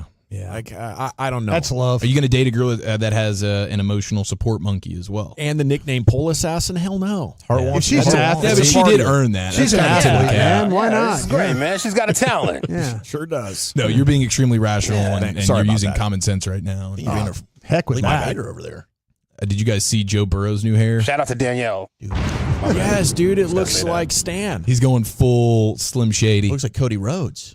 The wrestler guy. Yeah, he did the short cut Pete with Davidson? the Yeah, it's Pete Davidson-esque. with the blonde Slim Shady look to go into training camp here. It's kind of like remember the South Lake Carroll used to always do this Yeah, in the postseason. playoffs. I don't know, maybe they still do. Oh, they do. They Where still the whole do. team dyes their hair super Yep. bleach blonde. Yep, Carroll still does that. That's the look he's going for. I think he's pulling it off extremely well. Looks fantastic. And Walchuk, you are on the Burrow hype train this year, the Bengal hype train. Don't you have Bengals Packers Super Bowl?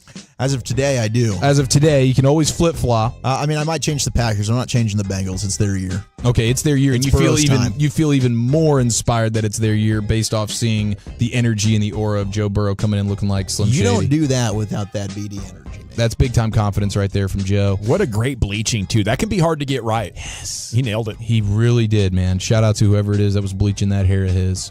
And then I'm sure you guys talked about this yesterday, but in regards to the Packers, the Jordan Love stuff. Yes, we talked a little bit about the Jordan Love stuff. Not a lot. just a Doing little. the holding in, not going to take a rep, not going to throw a pass until he gets the new deal. He's going to stand and watch. Well, if you guys are a Packers fan right now and you've got basically like 7 or 8 games It's where gonna you're get like, done. oh, Jordan Love, you're the man, it's going to get done. It's of course gonna get it's going to done. get Yeah. done. And you're 100% on board with this, right? You're Yeah. ready to We're extend okay. this dude Yeah. for a 7 or 8 game run and into the postseason looking fantastic.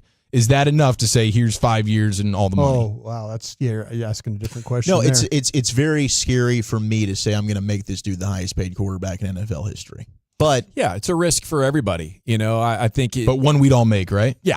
Yeah, you hope for the best. him, yeah. Yeah, I think you have to. And you have to be open-minded and say, if it doesn't work out, we're going to have the evidence by the time we get to the end of this deal. Yeah, and we'll move on. Last year was promising enough. Maybe it was bad timing that Aaron Rodgers, didn't move on in time for us to have a fair evaluation, but we can't create a quarterback controversy or any doubt. This is our guy, and it's not going to get any easier. We're going to want to have him around for 3 or 4 years. The problem is when you have that guy that isn't the guy and you do the third deal with him. Yeah, oh my gosh, that's where the Cowboys stand, right? Yeah, I mean that's the dynamic between Dak and the Cowboys. You also have Tua in Miami trying to get his deal, but he's not holding out or holding in, so he's at practice and he's willing to throw the football, unlike Jordan Love. But Tua is one of the, I'd be much more, even though we've seen a lot more from Tua, I'd feel much better if I was the Packers giving Jordan Love the big deal as opposed to Tua. Is everybody in agreement there? Agreed. I think the upside for Love right now, I mean, I think he's the real deal. Tua, there's still questions there, and the health factor of it. There's a guy. Man, that's going to take over the NFL season, man. Hawk Tua is? Oh, with any Tua reference? Yeah. Oh, wow, yeah. Yeah, that's a good point. You guys probably didn't see this, but there's a dude campaigning outside of the Miami Dolphins facility right now. His name's Kyle Ulbrich.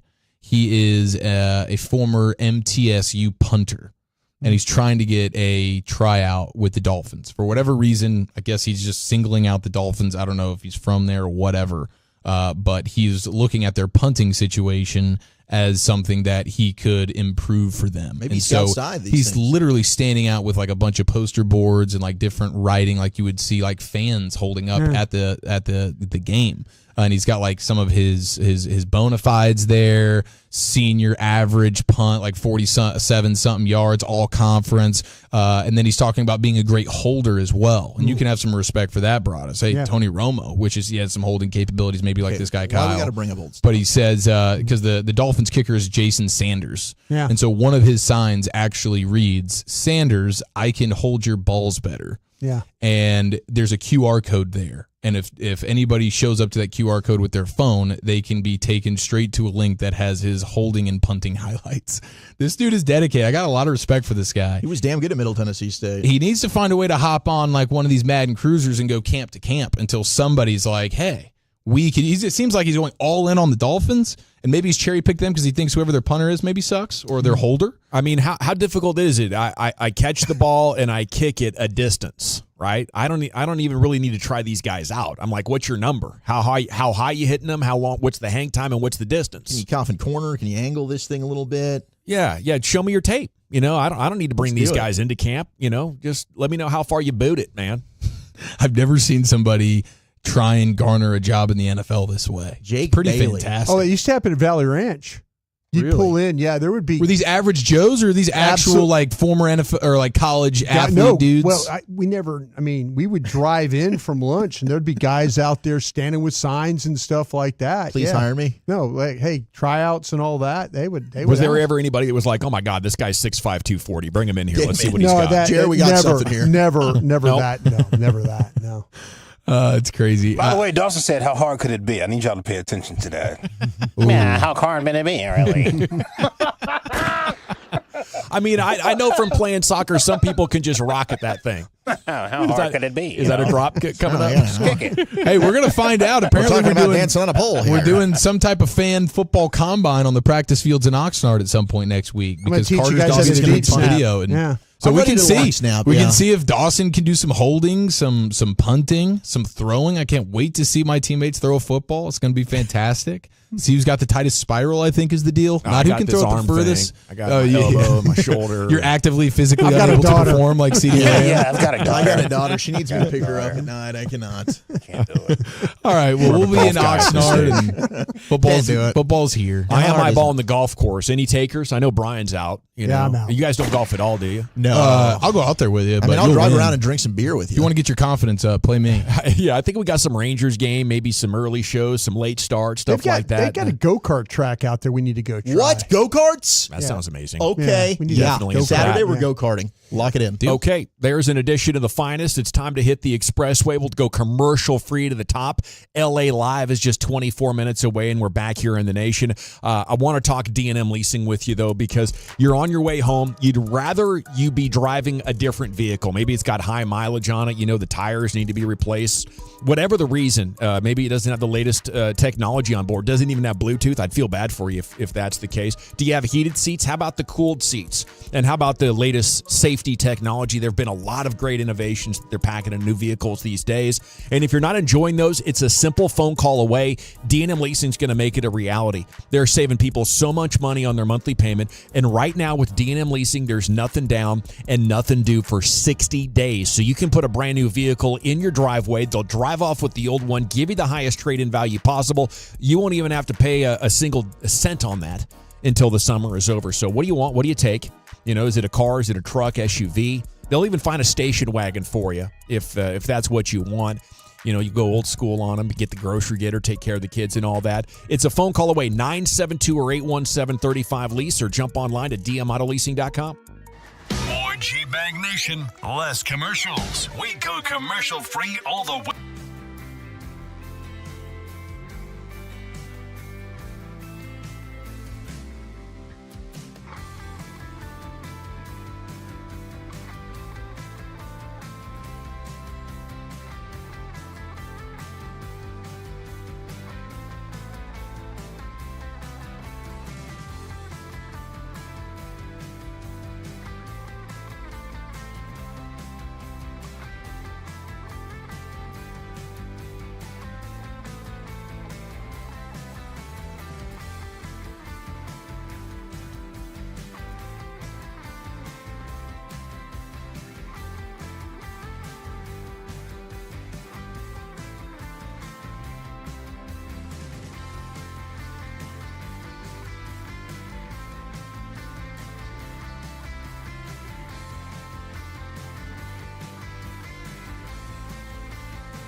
Do you think it's true that you've got to forget something else to remember that Uber Eats has groceries? No, that's absurd. Hey, remember when you used to be a, what was it, Pepper Lady? Pepper Lady? Wasn't it Cinnamon Sisters? Basil Babes. Saffron Squad? Nutmeg Maidens? Paprika? No. Nutmeg Maidens. I just said that. Was it Spice Girls? Doesn't sound right. Was it Saffron Squad?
on 105.3 The Fan. Rangers baseball is coming up in an hour and 6 minutes.